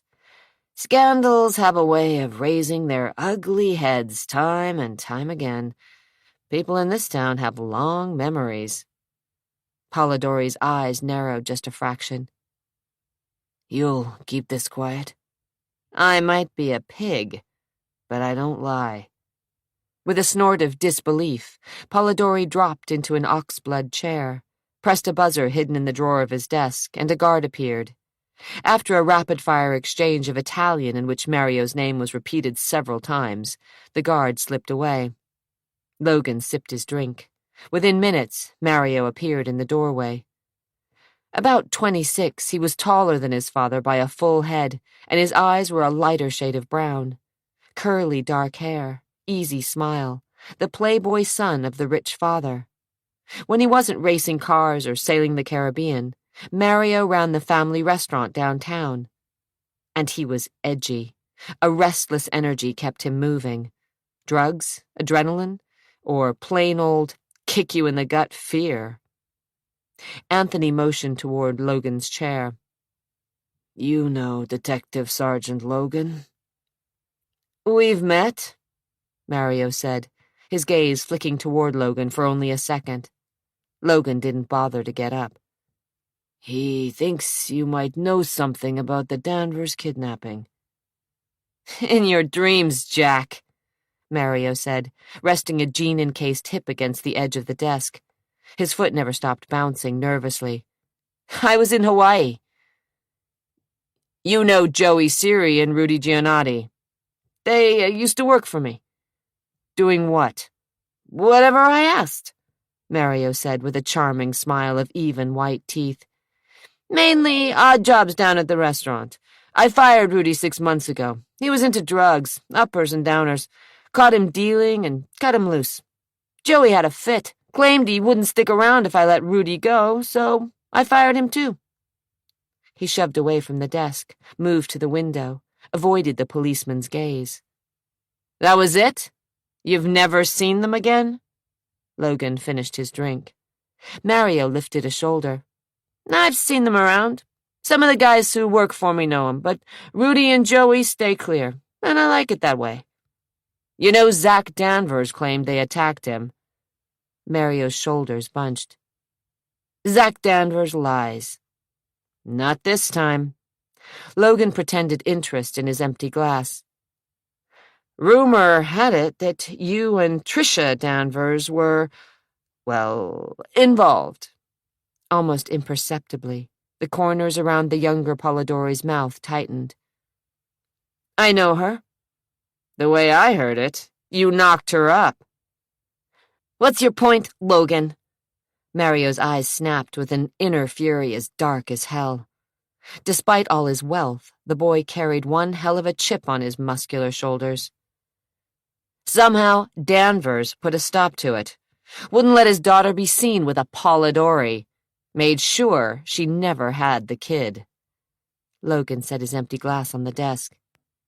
Is that so? I don't know all the details, but I'm looking into them. My guess is you've got plenty of motive to get back at Whit Danvers. A lot of people in this town would like to see Danvers go down, Anthony said from his position behind the desk. Logan lifted a bushy eyebrow. Some more than others. I was in Hawaii, on business, at the time of the attack on Zach Danvers.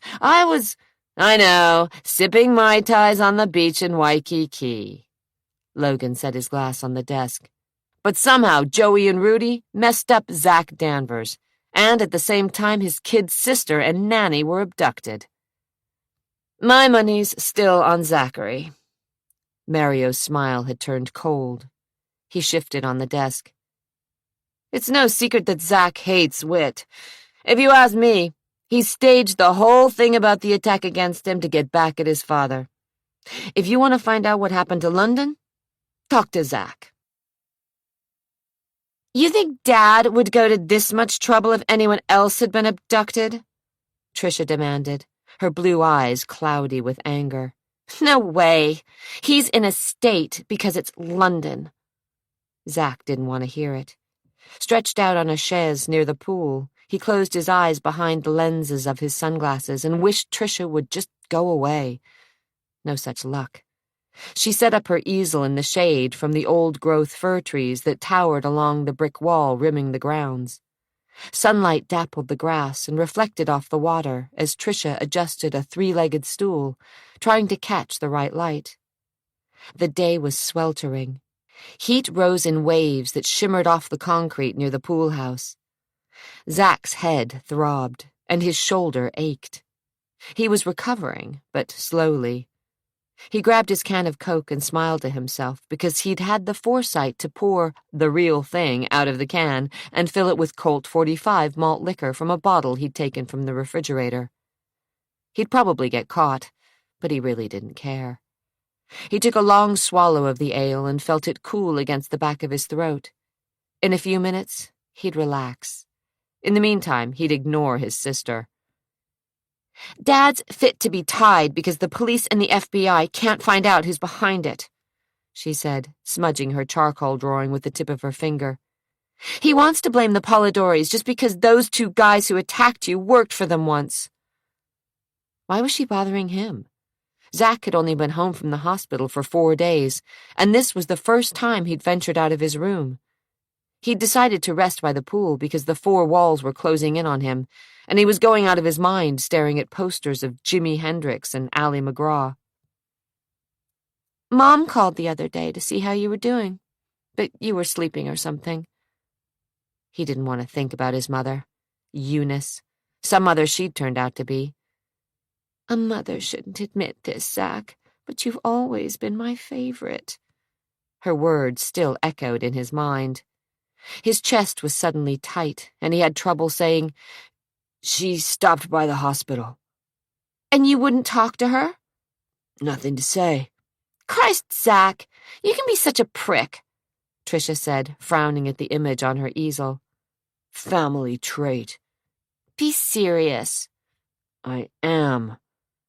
If she only knew. He reached onto the table and flipped on his transistor radio, hoping that music, hard rock, would drive her away.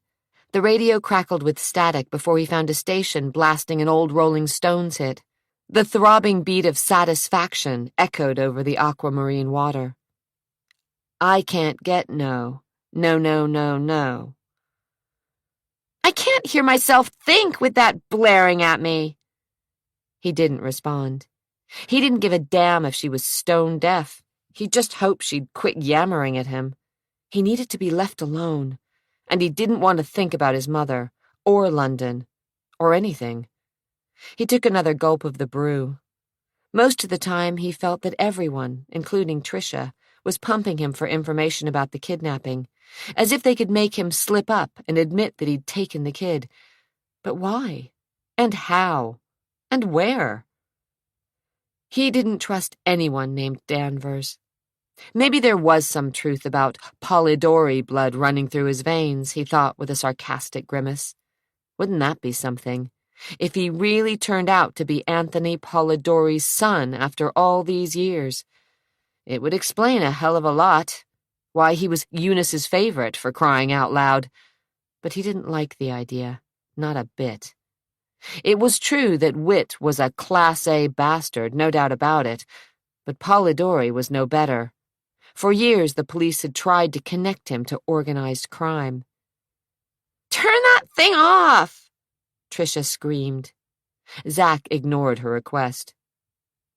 "They have any luck trying to track down Ginny Slade's relatives?" he asked. Jason had told him how they'd torn the nanny's room apart. She seemed to be the key in the kidnapping. Her references had proved false, and her family had all but disappeared. "Not that I know." Tricia angled her head, wrinkling her nose as she eyed her work. "But no one thinks she was in on it. Otherwise she would have demanded money. And her checking account still hasn't been touched. Still has a couple of $100 in it. She's got savings, too, over at First National, I think. Nearly $1,000. Still there." "How do you know so much?" Tricia glanced at him a second. "I listen. At keyholes and open doors and air shafts." For the first time, Zach was interested in what his sister had learned. For years he'd thought Tricia totally self-absorbed. He assumed that she didn't care about anything other than herself, her manicure and her latest boyfriend, or a new mind-expanding high. Though lately, come to think of it, she hadn't gone out much. After the fiasco with Mario Polidori, Zach squinted at his sister. She was pretty, he supposed, with her thick, reddish-brown hair and blue eyes. She wore too much makeup and her clothes too tight, but there was something about her that was appealing. For the most part, though, she was a pain in the ass. At 20, she was still taking art classes, had moved out of the house 3 or 4 times, and had always returned with a broken heart, busted for drugs, or flat broke, sometimes all 3. The drug busts, mainly marijuana and once in a while a little hash, were handled discreetly and without arrest by good old Detective Jack of the Portland Police. And Witt had always covered her bad checks and escalating credit card balances. The broken hearts weren't so easily mended. Tricia had a long track record of picking losers, including Mario Polidori. No matter what the circumstances of her latest source of rebellion, Tricia always returned, tail between her legs, fingers stretched toward Daddy's wallet. Zach figured it was because the world, with its demand of rent and electricity payments, was too difficult for his sister. She was better off having Daddy pay the bills. He leaned back in the chaise and regarded her. Already, she had a pinched set to her mouth that reminded him of his mother.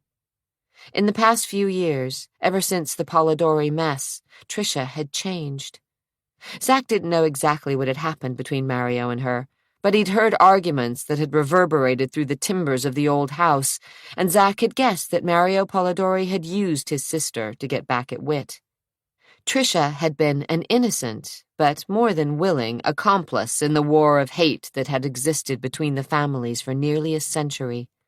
The feud didn't seem to be stopping any time soon. Not that Zach cared.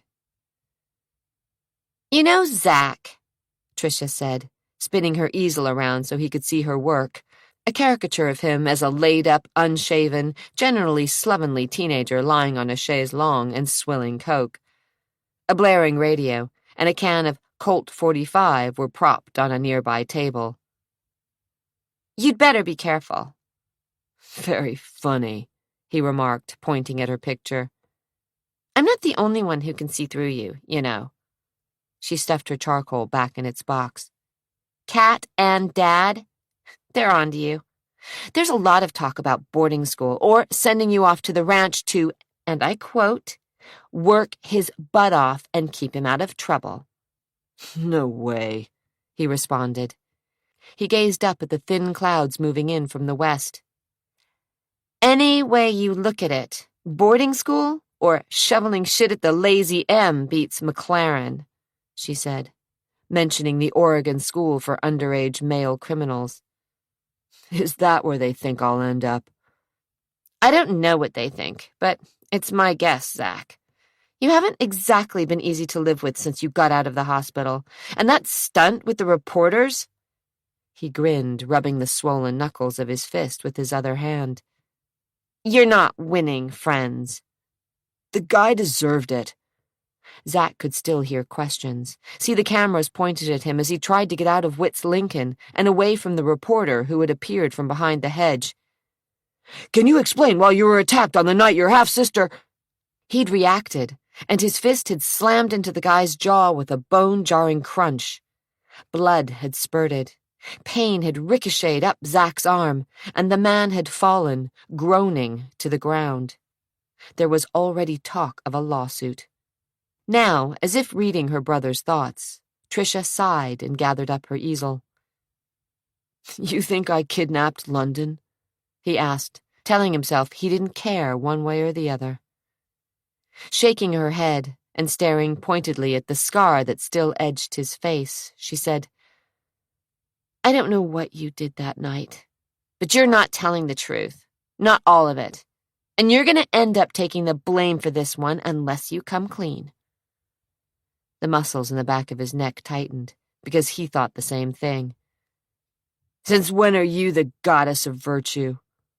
He took another gulp of beer, drained the Coke can, and crumpled it in his fist. Tricia pinned him with eyes that had seen too much pain for so short a life. "You don't know anything about me, Zach. You've never even tried to get to know me, have you? Look, I was just trying to do you a favor, but forget it." She headed back to the house. "I made a mistake. It's your funeral." Catherine's eyelids stuck together. Her mouth tasted like she'd been licking an ashtray, and her head pounded above her temples. She forced one eye open, and sunlight, streaming through a partially open window, nearly blinded her. Groaning, she rolled over and wondered about the sadness that was a horrible weight on her heart. She was in her own bedroom, and, oh God, the reality came crashing back to her fragile brain. London was gone, abducted nearly 2, or was it 3, weeks before. Desperation, like the horrid beast it was, clawed at her from the inside. She needed a cigarette. With numb fingers, she reached to the bed table and found an empty pack of Virginia Slims, which she flung onto the floor. Tears flooded her eyes. She couldn't take this day after day. The bumbling policeman, the useless FBI, and the media. Damn the media.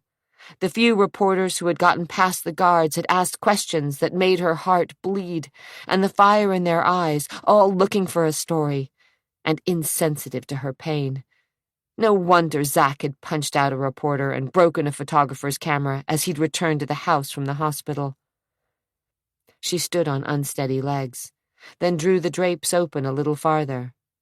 2 squad cars and a plain, stripped-down Chevrolet were scattered on the circular drive. Farther away, past the sloping front lawns and tended rose gardens, she caught a glimpse of the front gates where the vultures gathered. 2 or 3 cars were parked in the shade of an ancient oak that spread its branches over the brick wall which kept the scavengers at bay. "I hope you all rot in hell," she muttered, letting the drapes fall back into place. What time was it? Bleary eyes focused on the clock. 2 in the afternoon. She'd slept 17 hours, drugged by Doc McHenry's sleeping pills, and God only knew what else. Somehow, some way, she'd have to pull herself together, with or without London. That thought caused her knees to buckle, and she grasped the edge of the bureau to steady herself. She'd find her baby. She had to. She couldn't trust the federal government or the police, and Whit, well, he hadn't been much help. The fact that he would no longer sleep with her, insisting that she needed her rest, bothered her. She knew the real reason. He was afraid that she would require more than a pat on the head, that she might need a kiss, a hug, even her husband to make love to her to comfort her. God, she needed a cigarette. Running her tongue over filmy teeth, she forced herself into the bathroom, where she stripped off the nightgown that she'd worn for days and turned on the shower. Before stepping under the hot spray, she got a glimpse of her reflection and cringed. No makeup, hair lank, her once curvy body beginning to look gaunt from lack of food. Hazily, she remembered Maria, the cook, coming into her room, trying to force soup of some kind down her throat. In all her life, Catherine had never once let herself go. She believed that her greatest commodity was her body, and she spent hours in the gym, with a masseuse, at the hairdresser, having her nails manicured. Her clothes were always flattering, a little sexy, but classy and pressed. But now she looked like hell. She stepped into the warm spray and let the hot water run over her hair and skin. Closing her eyes against the dark depression that settled over her whenever she thought of London, she leaned against the slick tiles. She couldn't let this get her down because she was London's only chance. If she gave up on her daughter, everyone else would as well. Sobs burned deep in her throat, and telling herself that she could allow herself the freedom to cry, to grieve a little by herself. She let the tears drizzle down her cheeks, their salty tracks mingling with the rivulets from the shower as the steam billowed around her.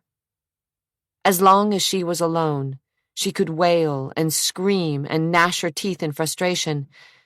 But when she was with the others, then she had to pretend to be strong. An hour later, she'd made it downstairs. Her hair was washed, blown dry, and brushed until it shined. Her teeth were polished, her makeup impeccable, her shorts and top a blue that matched her eyes. She grabbed some orange juice from the refrigerator, ignored Maria's pleas that she eat breakfast, and found out that Whit and the police were holed up in the den with strict orders not to be disturbed. Fine. Turning her back to Maria, she splashed a couple of shots of vodka into her juice, swallowed 2 double-strength Excedrin, reached for a new pack of cigarettes, and tucked the Wall Street Journal under her arm. She was ready, or so she thought, but the intensity of the daylight made her reach for the sunglasses she kept in a drawer near the French doors. Outside, there wasn't a breath of breeze, and the sun beat mercilessly against the cement and brick that skirted the pool. She heard a noise, glanced up, and realized, as she passed by the ferns and rhododendrons flanking the path, that Zachary was swimming laps. He knifed through the water like an athlete, and his wounds, still visible against his tanned skin, had healed enough to allow him easy, even strokes. A knot of something akin to desire unwound in Catherine's stomach. Of all of Whit's children, Zachary held the most appeal. He didn't look like the rest of the Danvers brood. His skin was a darker shade. He was more muscular in build, and his eyes were a stormy gray rather than the clear blue that seemed to be a Danvers trademark. His nose wasn't straight and arrogant like Whit's, but Catherine had decided that was because it had been broken at least 3 times, once recently on that horrid night when London was abducted, once during a motorcycle accident, and another time during a fistfight in junior high. The kid had been twice Zach's size, but had left with 2 black eyes and a swollen cock when Zach's pointed boot had connected with the kid's groin. Zach had gotten the worst of it. Not only had his nose been broken, but his ribs as well. And the boy's father, a lawyer, had threatened to sue. Fortunately, Whit had bought him off, which was exactly what the lawyer father had hoped for. Irreverent and sexy as hell, Zach was attractive on more than one level. Catherine dropped onto a chaise longue, propped up her feet, and watched her stepson glide through the water. Sleek, sinewy muscles, damp and gleaming in the sunlight, moved effortlessly. She wondered if his skin was tanned everywhere, or if, beneath the ragged cutoffs, his buttocks were a lighter shade. Since she'd taken her marriage vows, Catherine had never been unfaithful to Whit. Even in the past few years, when he'd all but stopped trying to make love to her, she'd ignored the desire that curled restlessly through her blood when she saw a particularly interesting male. She'd had opportunities, plenty of them over the years, some suggested by Whit's closest friends. But she'd laughed off the passes as if they were bad jokes, and never given in to the lust that had, some nights, nearly driven her mad. But she was tempted by Zachary, no doubt about it. She wasn't alone. He could protest it as loudly as he wanted, but he was attracted to her. The last time they'd been together, when her temper had gotten the better of her and she'd forced him to dance with her at Whit's party, she'd felt the hardness between his legs, saw the stain of embarrassment on his cheeks, knew that he'd responded to her. "Stop it! He's Whit's son, for crying out loud. Your stepson!" With shaking fingers, she peeled the cellophane from her pack of cigarettes, shook out a Virginia Slim, and lit up. He didn't look her way, didn't acknowledge that she was near the pool, just kept swimming as if he would never stop. Blowing smoke to the sky, she tried to turn her thoughts away from her secret attraction to Zach. However, if she wasn't considering his seduction, her mind turned back to London and the deep depression that enveloped her whenever she thought of her little girl. Where was she? Still alive? Huddled and scared? Or dead already? Brutally murdered? Oh God, she couldn't think about that. She wouldn't. "London," she whispered, her eyes filling with sudden tears again. She took a long sip from the cool orange juice and hoped the vodka would calm her nerves. If only someone would hold her, place strong arms around her, whisper in her ear that everything would be all right, that London was safe and would be returning home. The inside of her chest seemed to cave in on itself. She needed someone, anyone. Zach. Gritting her teeth against the mind-paralyzing fear that had been her constant companion for weeks, she snapped the paper open and pretended interest in the bond market when all the while she watched Zach over the top of the newspaper. Her eyes were hidden by her sunglasses, and she was certain that Zach didn't know that as she stared at him, she was beginning to plan his seduction. Zach's lungs burned, and his shoulder was beginning to ache. He'd been in the pool 15 minutes, hoping Kat would finish her drink and leave, but he'd had no such luck. It looked as if she'd parked herself indefinitely. He was relieved she'd finally emerged. It was weird for her to be locked in her room, hardly venturing out. But then these days, everything at the house was weird. The cops and FBI, the reporters clustered around the gates, Whit's quiet rage, and Kat's isolation. Jason had moved back to the house and paced like a caged animal. Nelson, after following him around for a few days, had holed up in his room. Zack didn't trust anyone and thought people were always staring at him, as if he had any idea what had happened to London and the damned nanny. Surfacing, he tossed the water from his hair and took in a huge gulp of air.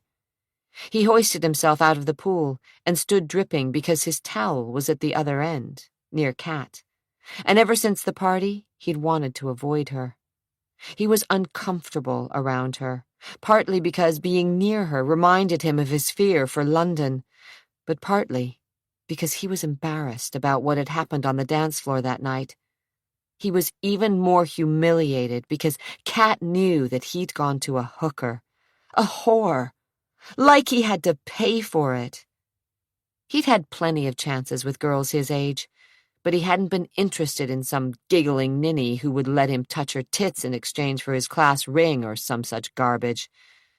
Girls were always looking to fall in love, and he wasn't interested. He didn't believe in love and knew he would never love anyone. His parents and his siblings had convinced him that love was a foolish notion. It just plain didn't exist. The cement was hot against the bottoms of his feet as he jogged the length of the pool and snatched up his towel. He was still sore, and knew with his bruises and scar, he looked like hell. Kat glanced up and offered him a blinding smile that caused his diaphragm to slam into his lungs. "You're feeling better," he said weakly, knowing she expected conversation. "Yeah." She lifted her sunglasses to squint up at him. God, she was beautiful. Her lips were a slick, glossy pink, and her cheekbones were carved gently. Standing above her, he could see down the column of her throat and lower still to the deep cleft between her breasts. Her tan line, faded somewhat, was still visible, and if she moved just the right way, he was certain he'd catch a glimpse of her nipples. "No permanent damage?" she asked, as if she really cared. "Looks that way." He swiped the towel over his face and through his hair, trying to ignore the raw sensuality that seemed to radiate from her. Hell, why was she looking at him like that? "That's good. I was worried about you." She stretched, and the motion seemed somehow feline in the hot sun. A hot summer breeze kissed the back of his neck. "Were you?" He didn't believe her, and he was suddenly wary. She swallowed and licked her lips. Somewhere in the house, a door slammed. "Yes, there's so much that's happened. Some of it's so awful." Tears moistened her eyes, and for the life of him, he felt sorry for her. "Anyway, I know I've treated you badly. That display at the hotel was uncalled for. I was drunk and angry and... Oh, God, Zack, I'm making a mess of this, but I just wanted you to know that I'm sorry." "Forget it," he said, feeling his face turning a darker shade of red. "I will, if you'll forgive me." Jesus, what was going on here? He cleared his throat and glanced at the shadows shifting beneath the trees. "Sure." "Thanks." Again the smile, though this time there were teardrops drizzling down her cheeks, and he realized how devastated she was about the loss of her child. He felt awkward and stupid for even thinking about her in any way sexual. She was grieving, for Christ's sake. Nervously, he knotted the towel in his hands. Look, don't worry about London. She'll turn up." "You think so?" She sounded so hopeful. Did he do that? Give her a sense of false hope about a poor little girl who might already be dead? He felt absolutely wretched. "I dunno, but everybody's looking for her." It sounded lame, even to his own ears. and he noticed the ghost of pain crossing her eyes. Hell, he was just no good at this. She reached up and grabbed his hand with hers. Heat swirled up his arm. "I hope so, Zach," she whispered, blinking hard as her fingers tightened over his. A jolt of electricity kicked his heart into high gear. She looked so young suddenly, so vulnerable and small. He had to remind himself that this was Kat. "God, I hope so." She used his arm as a brace and climbed to her feet, her body only inches from his. He barely noticed the lingering pain from his beating. To his utter amazement, she stood on her tiptoes and brushed a chaste kiss over his cheek. "Thanks for understanding, Zach. I needed a friend." He turned his face, staring into her eyes, feeling her moist, smoky breath against his skin, half expecting her to kiss him again. But she smiled sadly and let go of his arm, then picked up her things and walked back to the house. He was left standing by the pool, dripping, and wondering what the hell had just gone on. Pain, as hot as if it erupted straight from the bowels of hell, shot through Whit's chest. For a second, he couldn't breathe. It was as if someone locked their fingers over his throat and was strangling him. Where were the pills? He yanked open the desk drawer and saw the vial in the pencil rack. Agony tore at his heart as he managed to retrieve the nitroglycerin pills and shove one under his tongue. He was nearly gasping now, and waiting, his elbows propped on the leather desk pad, his head resting in his palms. Sweat broke out over his forehead, and the damned intercom began to buzz impatiently. He didn't answer, and knew that surely his secretary of more than 20 years would get the message. The buzzer stopped, and 5 minutes later, he was collected again. The angina had passed, and he straightened his tie. No one save McHenry knew about his condition, and he planned on keeping his secret to himself. Whit hated weakness, and this heart condition was just that, a sign that he wasn't as strong as he once had been. He reached for his humidor, opened the lid, and the heavy scent of Havana tobacco wafted to his nostrils. He grabbed a cigar, wedged it between his teeth, but didn't light up. Not now. Not after the angina attack. He pushed the intercom button, learned that Roger Phelps was waiting in the reception area in the offices of Danvers International, and growled at Shirley to show him in.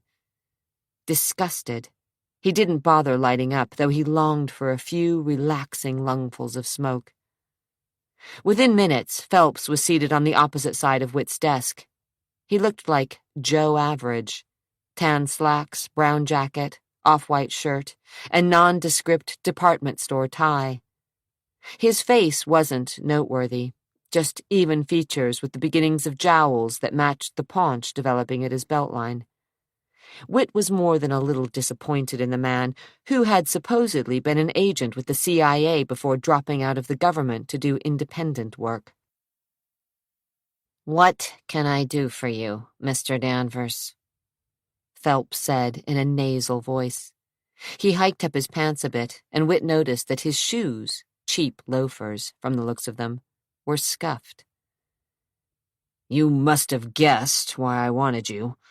My daughter London was kidnapped. The police and FBI are incompetent jerks. Don't have a clue where my daughter is, and it's been damned close to a month." Phelps didn't comment. "You come highly recommended." A lift of a shoulder. Whit was growing irritated. "Tell me why I should pay you when the government and the police seem to be baffled." Phelps' expression changed slightly, and Whit was reminded of a wolf with his nose to the wind, scenting a wounded doe. "Simple. You want her found. And you can do that?" Whit settled back in his chair. Maybe there were more layers to Phelps than met the eye. "If I don't, you owe me nothing besides my retainer." "Of $10,000. Cheap, isn't it?" He set his untouched coffee on the edge of Whit's desk. All I ask is that your family comes clean with me.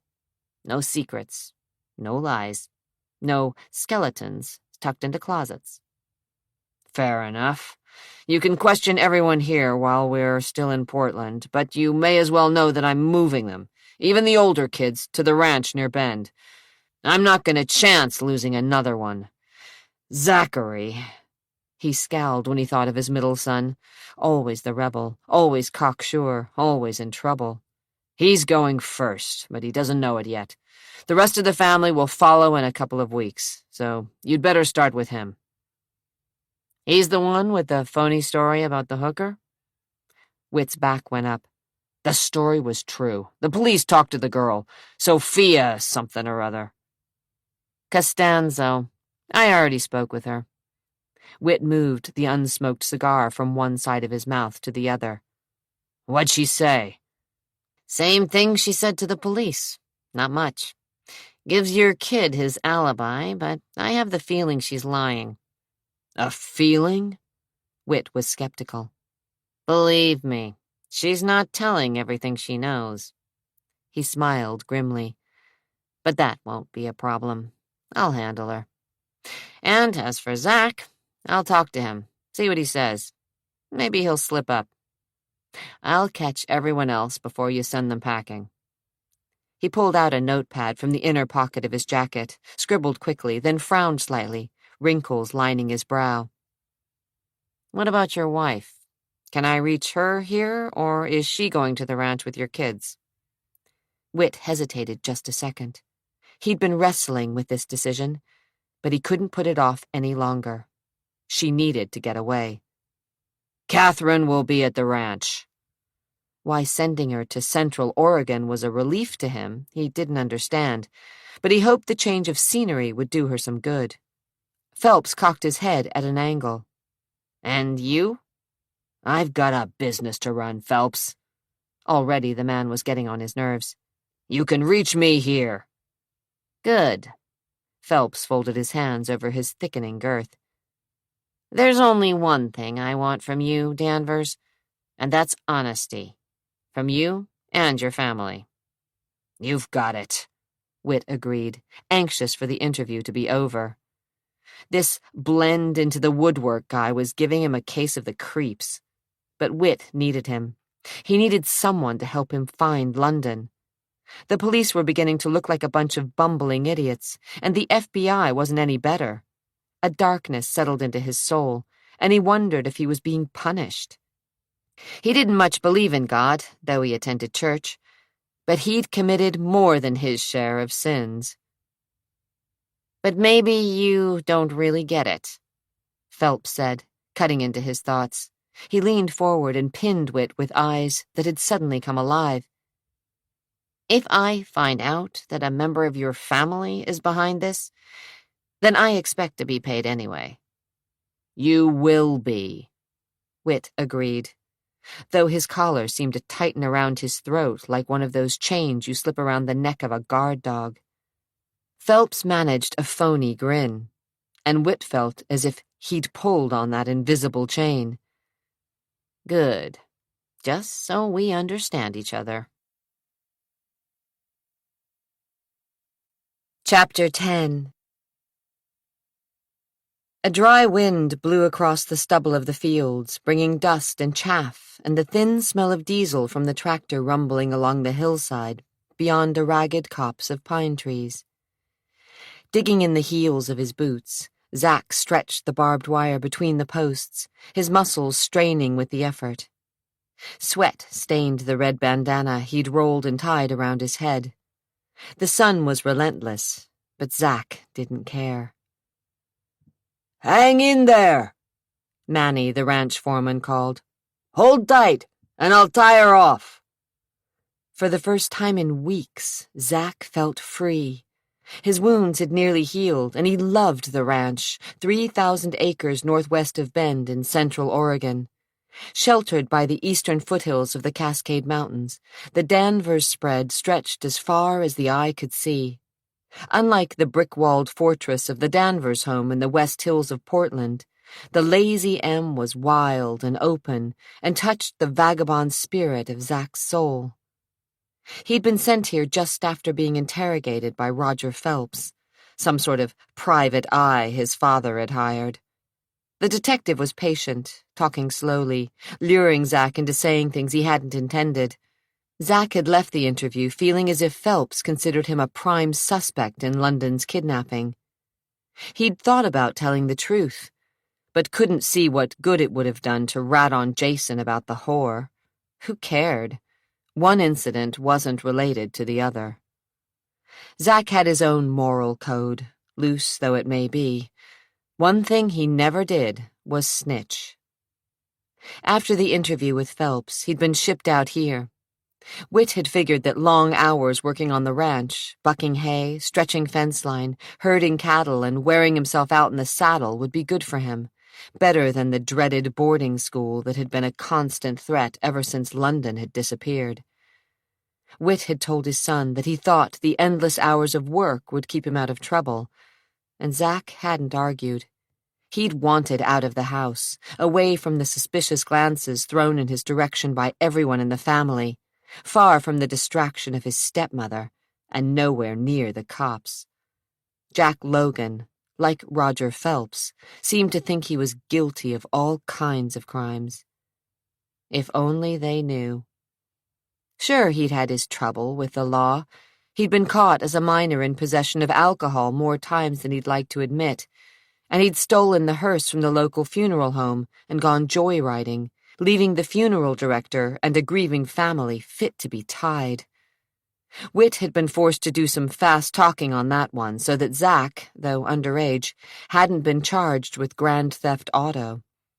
He'd been expelled from school for blowing up the faculty room, John, and he'd been in his share of fights and motorcycle accidents, some before he'd gotten his license. Hell on wheels, Jack Logan had called him on more than one occasion. Jason had stood up for his younger brother. "It's just a phase, a kid sort of thing," he'd told their father. "He's rebelling a little, that's all. No big deal. Let him do his thing." Kat had seemed amused. "I bet you did your own bit of hell-raising in your time, Whit," she'd said when Whit, in a fury over the hearse incident, looked as if he'd wanted to strangle the boy he'd raised as his second son. Nelson, each time Zach was returned home in the middle of the night, handcuffed and bleeding from some fight, had wanted all the intimate details and followed Zach around for days after, telling Zach how he hoped his brother had kicked ass. Only Tricia had said nothing, smiling as if she were glad Zach was taking the heat instead of her. Yeah, he'd been trouble for his folks, and he didn't really give a shit. That bothered Whit the worst, that Zach had no direction, no drive. At least Tricia had her art, and Jason was going to be the best damn lawyer in the entire Northwest. But Zach had no ambition, no focus, didn't seem interested in the hotel business or the timber business or anything remotely connected with Danvers International. But Zach did love the ranch. And he had nothing to do with the kidnapping. Why didn't anyone believe him? Sure, London had been a pain, and Whit had spoiled her rotten, but truth to tell, Zach had liked the little kid who could get away with anything just by smiling impishly up at her father, while her blue eyes twinkled as if with a private secret. Anyone who could manipulate the old man was someone Zach respected, even if she was only a precocious 4-year-old.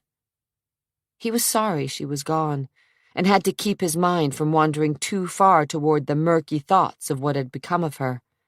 He, for one, had written her off as dead. Or else whoever kidnapped her wasn't going to let her go. Not after so long. "Okay, that should do it." Manny tested his post, and satisfied that this section of fence would stand, gave Zach the high sign. "It's Friday. Let's call it a day." Zach checked his watch. 5:15. Since he'd been at the ranch a little over a week now, Manny hadn't let him off work till 8 at night. The routine had been the same. Dog-tired, Zack had returned to the house each night, washed, eaten, and fallen asleep before 9, so that he would be ready for a new day starting at 5 the next morning. He stripped off his bandana, wiped the sweat and grime from his face, and walked to the shady banks of the creek where he'd left his horse after lunch. He could have ridden in the dusty cab of the truck, or even sat on the flatbed as it bounced along the rutted dirt roads of the ranch. But he preferred the horses, and this one, Cyclone, was his favorite. A headstrong sorrel colt with 4 white stockings who was known to kick and bite. Cyclone was the fastest horse on the ranch. "Come on, boy," he said, hoisting the blanket and saddle onto the colt's back. "It's time." Ears back, the horse shifted and kicked, but Zack was quick enough to dodge the blow and tighten the cinch. "You're a mean son of a bitch, aren't you?" He swung into the saddle and yanked on the reins. "Well, that's all right by me, 'cause I am too. Hi-yah!" Heels pressed into the colt's sides. He leaned forward in the saddle, and Cyclone took off. Wind streamed through Zack's hair and brought tears to his eyes. Spindly jackpine and red-barked ponderosa pine trees flashed by in a blur, and once again Zack felt wild and free, as if he could do anything he damn well pleased. He didn't miss his siblings. Jason would sell his soul to the devil for a small amount of cash, while Trisha was rebelling in the best way she knew how, by getting involved with Mario Polidori, son of Wit's old nemesis, yet again. Obviously, she didn't subscribe to the once burned, twice shy theory. There were whispers that she was into drugs, though Zack had seen no evidence of it. As for Nelson, the kid was a pain, plain and simple. Ever since the kidnapping, Nelson had puppy-dogged after Zack, wanting to hear over and over again about the hooker and the thugs with the knife, like Zack was some kind of war hero.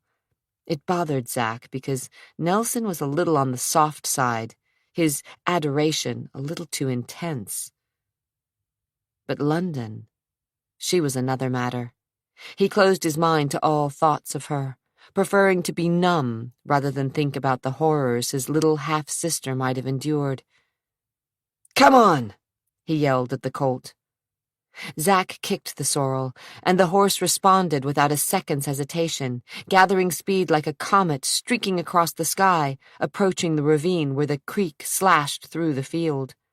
Massive muscles bunched, then lengthened, and horse and rider were soaring across the rock-strewn chasm where only a thin stream of water trickled.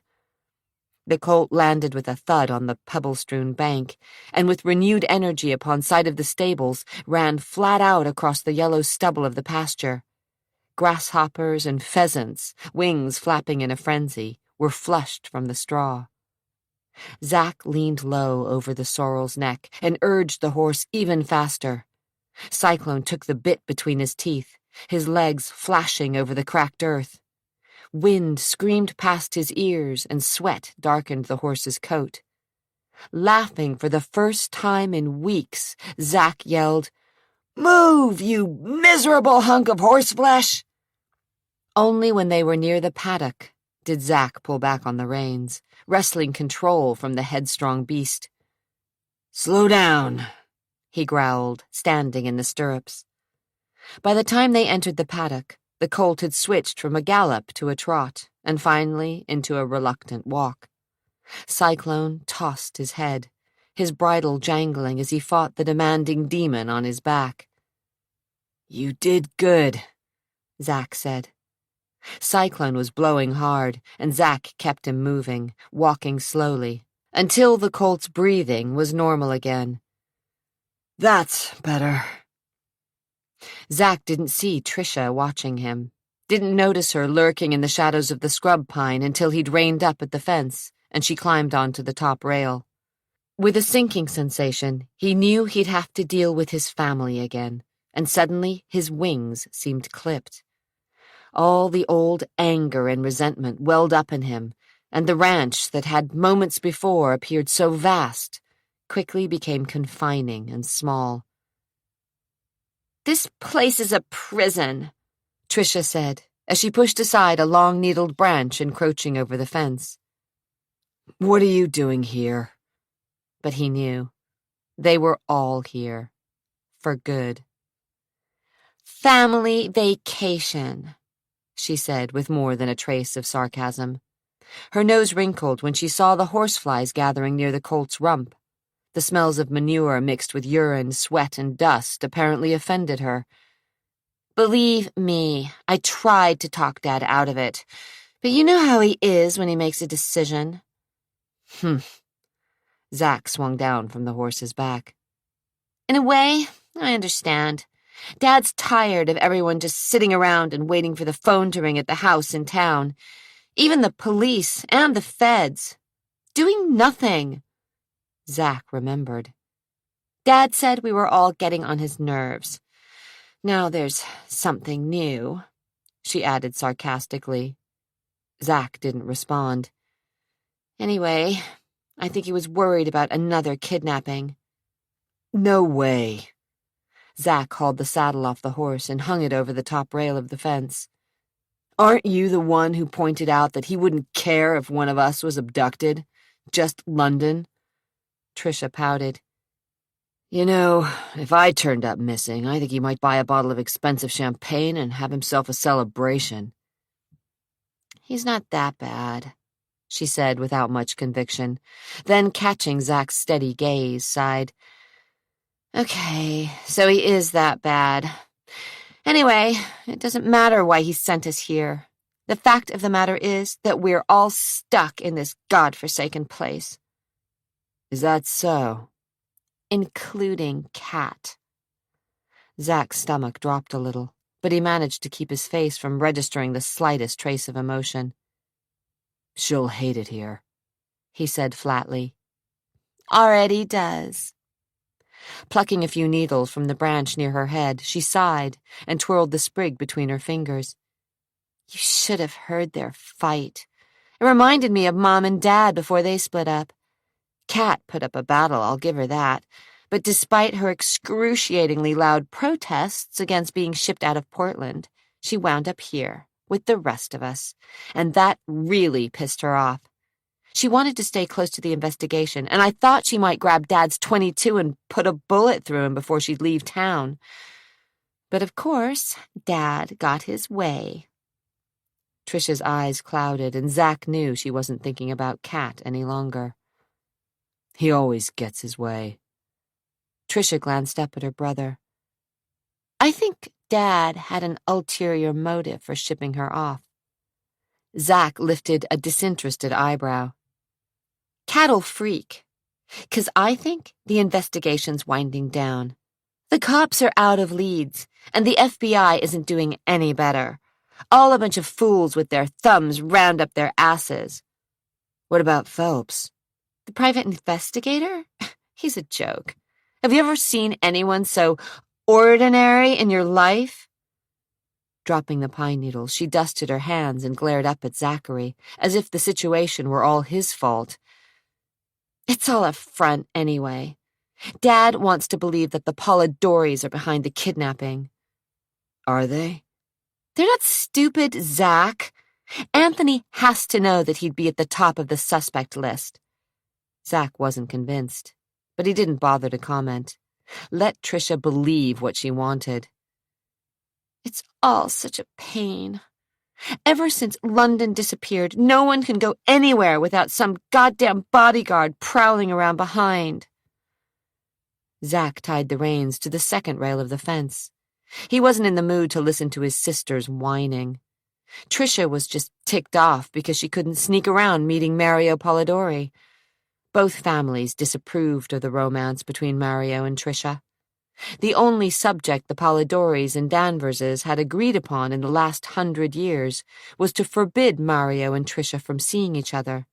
They were adults, she'd argued, and Whit had told her that she'd better start acting like one and move out.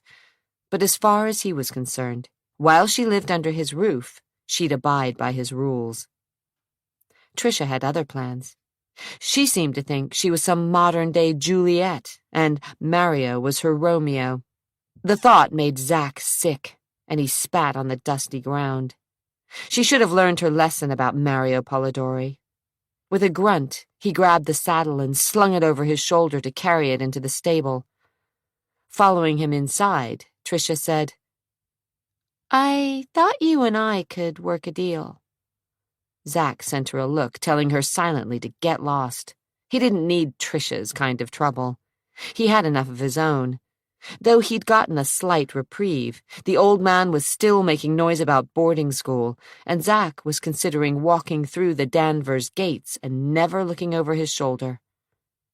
"Come on, Zack. I need your help." Zack swung the saddle over a sawhorse, then dropped the blanket over the top rail of a stall. Dust and horsehair rose in a cloud that clogged the air. Tricia coughed, and Zack swallowed a smile. Served her right. She'd never shown any interest in the horses. She was only here because she wanted something, and badly. "Okay," she said. "Here's the deal. I need to find a way to sneak out of here. At night." Why? "It's personal." To meet Mario, right? "The less you know, the better." No. "What?" Her face crumpled into a look of wounded pride. "I stood up for you." How? He demanded. "I told Kat that you wouldn't hurt a hair on London's head." Thanks for the vote of confidence, he muttered as he yanked the bandana from his pocket and wiped the sweat from his neck. "That's more than anyone else did for you, and Kat's still not convinced that you weren't involved somehow. If you were any older, everyone would think you were behind it, but since you're only 17... Why would I kidnap London? "For money?" Tricia said slowly, and Zack couldn't help his reaction. His head snapped up, and his eyes narrowed on his sister. Then wouldn't I demand ransom? "It's only been a little while." So how would I do it? How would I grab Ginny and London and stow them away, God only knows where, while I got myself cut for an alibi? It doesn't make sense, Tricia, and everyone knows it. They're just pointing at me because I was gone that night and there's no one else to blame. "Tell that to Jack Logan." Logan's a jackass. Aw, shit. Who cares? Zack stormed outside and unknotted the reins. Cyclone sidestepped and tossed his head as Zack led him into a stall. Muscles knotted in quiet rage, Zack filled a bucket with water and let the colt drink before rubbing him down. You're way off base, Tricia, he finally said. Tricia dusted off the burlap and sat gingerly on a sack of oats. Leaning forward, propping her elbows on her knees, she cradled her chin. Her gaze narrowed through the dusty window, and she chewed on her lower lip. Okay. Maybe you really shouldn't be the #1 suspect. Thanks. So, who do you think took her? I don't even want to think about it. And that was the truth. Well, someone had to. Okay, Ginny then. Yeah, but who was she working for? Don't know. Hell, do we have to do this? Dredge it all up again? Zack hated to admit it, but he missed the little kid. True, she bugged the hell out of him and tagged after him. More often than not, he'd told her gruffly to get lost. But he worried about her and had trouble sleeping at night, just wondering what had happened, and if she were all right. Tricia plucked a piece of straw from the manger. One word from me, and you'd be shit out of luck. How's that? With the curry comb, Zack worked a knot in the colt's mane. I could say that Mario told me you were involved in the kidnapping. Zack tensed. Where was this going? Slowly, he resumed brushing the horse. It would be a lie. Everyone would believe it. You know, there are still a few rumors floating around about you. Can it, Tricia? He'd heard all the gossip, and didn't want to be reminded that when he'd been conceived, his mother was having an affair with Polidori. His teeth ground together, but he just kept working, ignoring Tricia's innuendos and veiled threats. Christ, what did she want from him? It's just that I hate it here, Zach. This is nowhere. I want to go back to Portland. You just got here. Doesn't matter. You want to be close to Mario. So what? Zach slid her a look that called her stupid. Get smart, Trisha. It's never going to work between you and Polidori. Dad'll never approve. Since when do you care? I don't. I'm just giving you some free advice. Save it. Fine. He opened the door at the back of the stable, then let the colt trot outside. With a snort and toss of his head, the horse ran free, bucking and kicking up his heels before lying in the thick dust and rolling. Clouds of dry earth roiled to the sky, and the colt grunted in pleasure. Soon all Zach could see of the animal were 4 white-stockinged legs thrashing madly. Trisha made a face.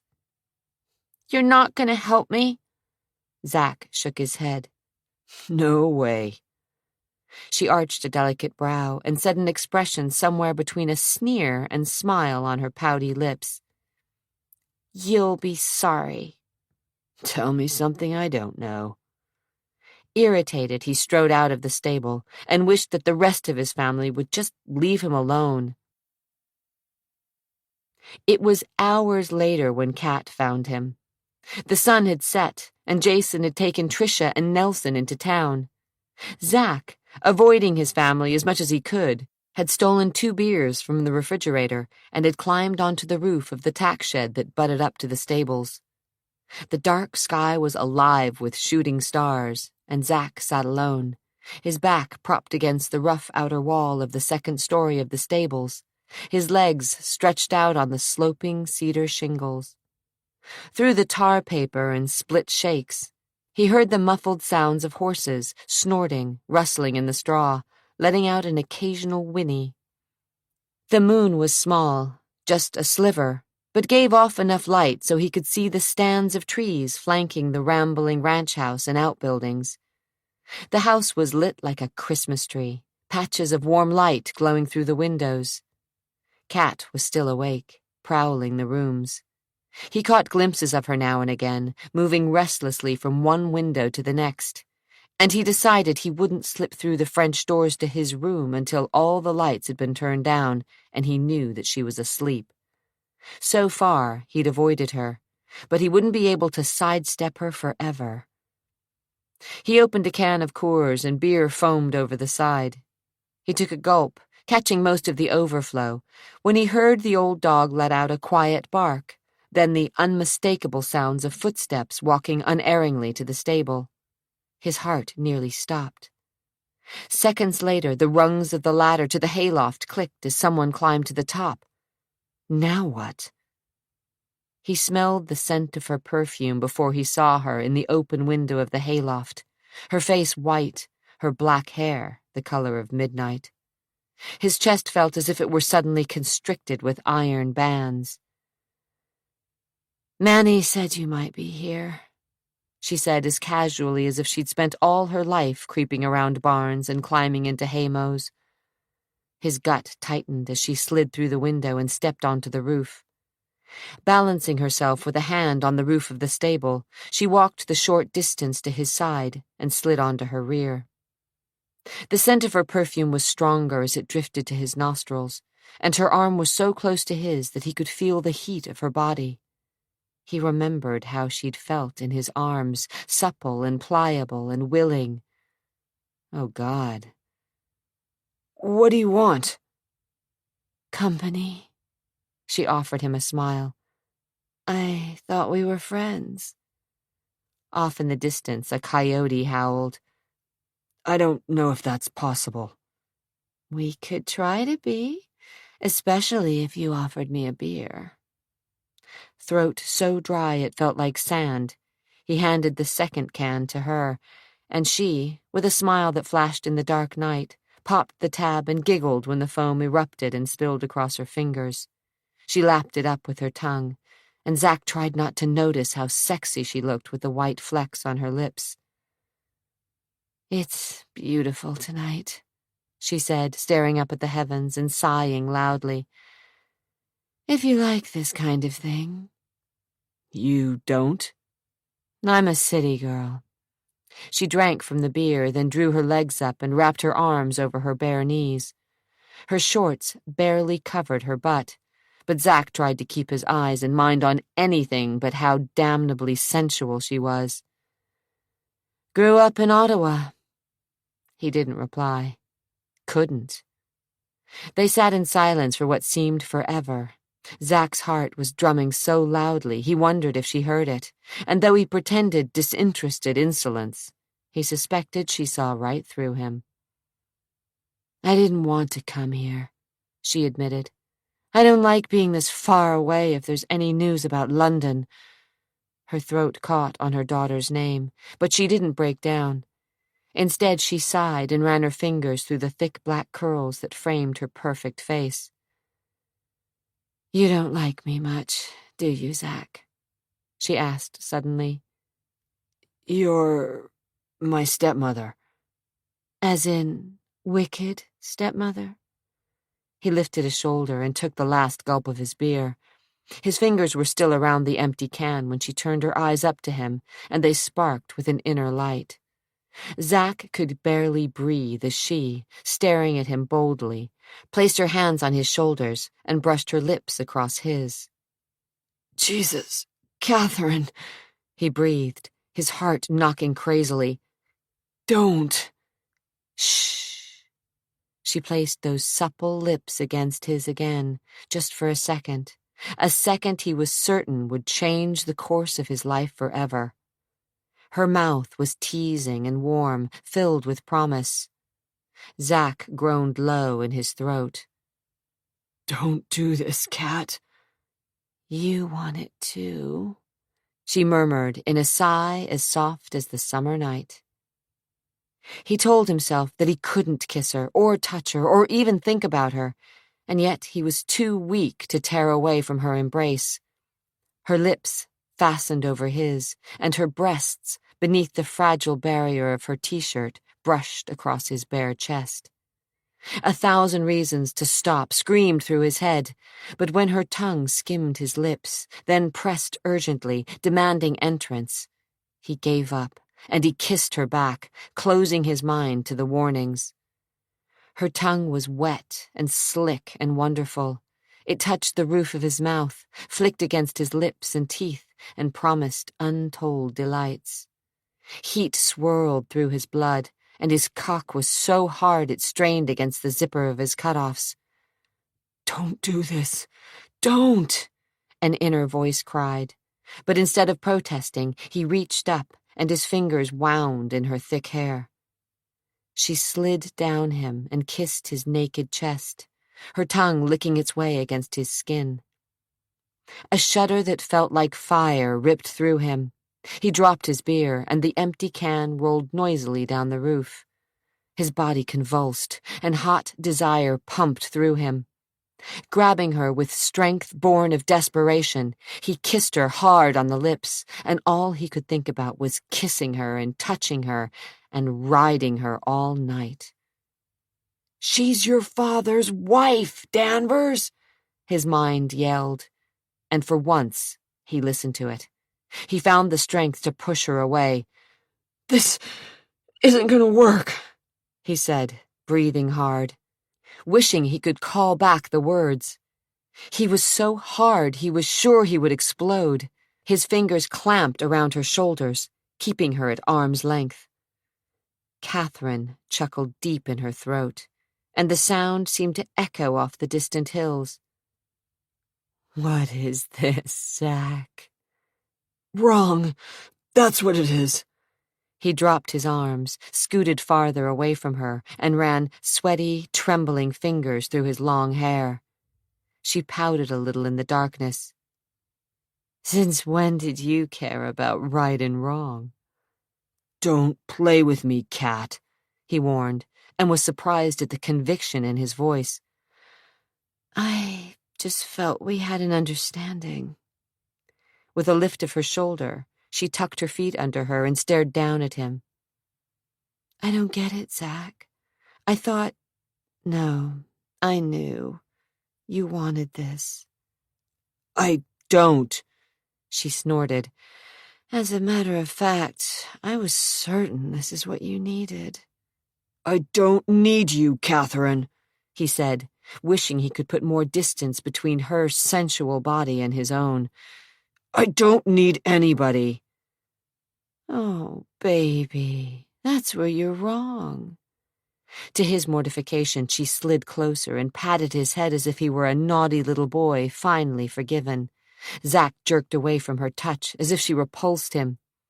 Leave me alone, Cat, he muttered between his teeth.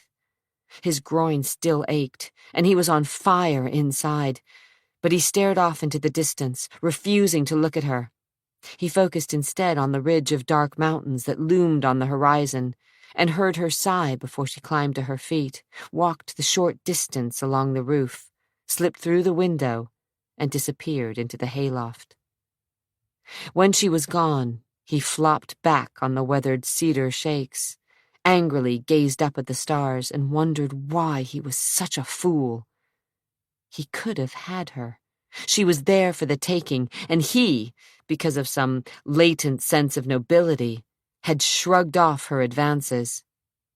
He could still smell her perfume mingled with the lingering smoke from her cigarettes, and he remembered her touch, that warm, bone-melting touch.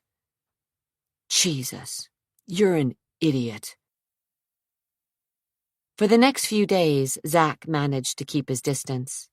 Up hours before Catherine ever thought about rising, he worked long hours in the fields and returned at sundown. Kat, invariably, was locked in her room, the television blasting. He never ran into her. As for his siblings, they all bothered him.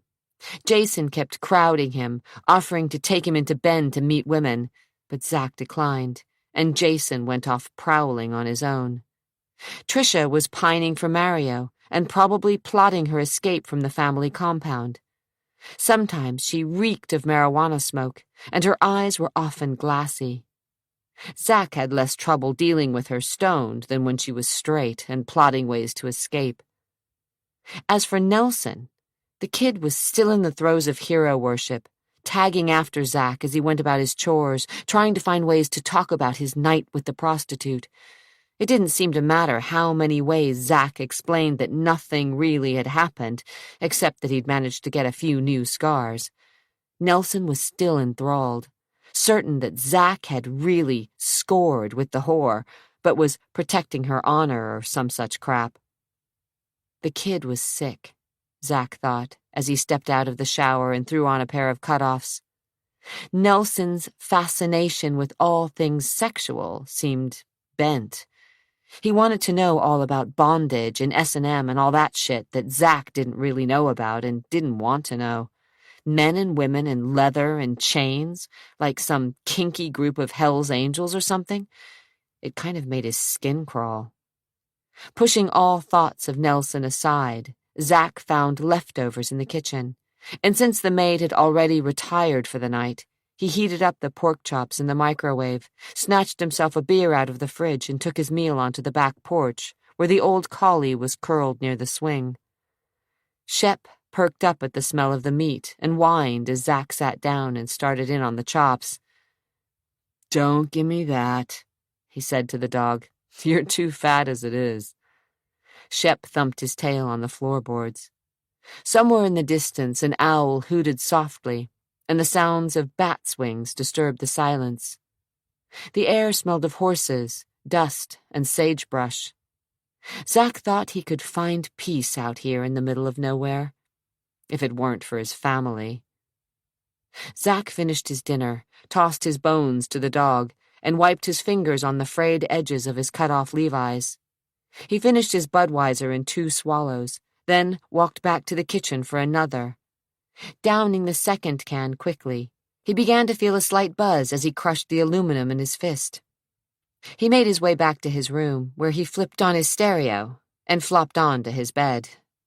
The song was an old one by the Doors. Come on, baby, light my fire. Like Kat. Boy, she could light dangerous fires. Zack closed his eyes and let the music surround him. Try and set the night on fire. The French doors were cracked, and the hint of a breeze stirred the curtains.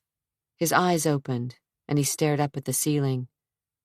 He was hard, as hard as he'd been when Kat had kissed him on the roof of the tack room.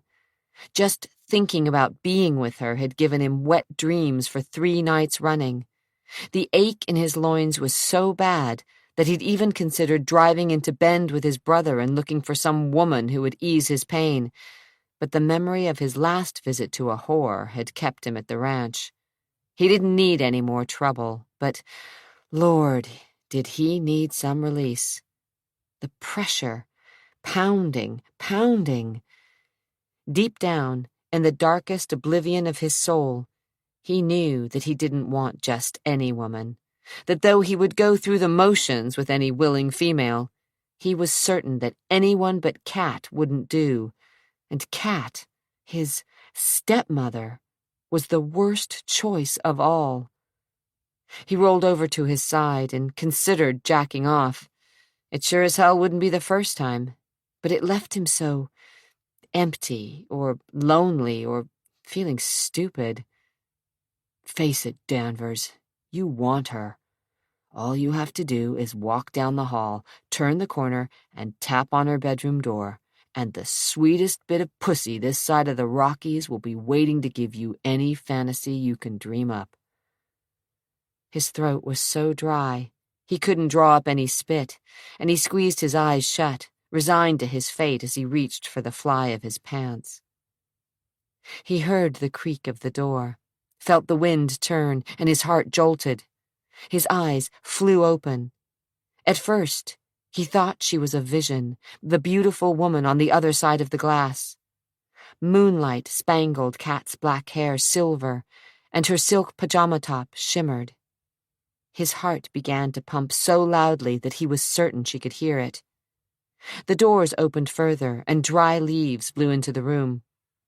The wind tossed her hair away from her face, and as she entered the room, he saw the tears glistening in her eyes.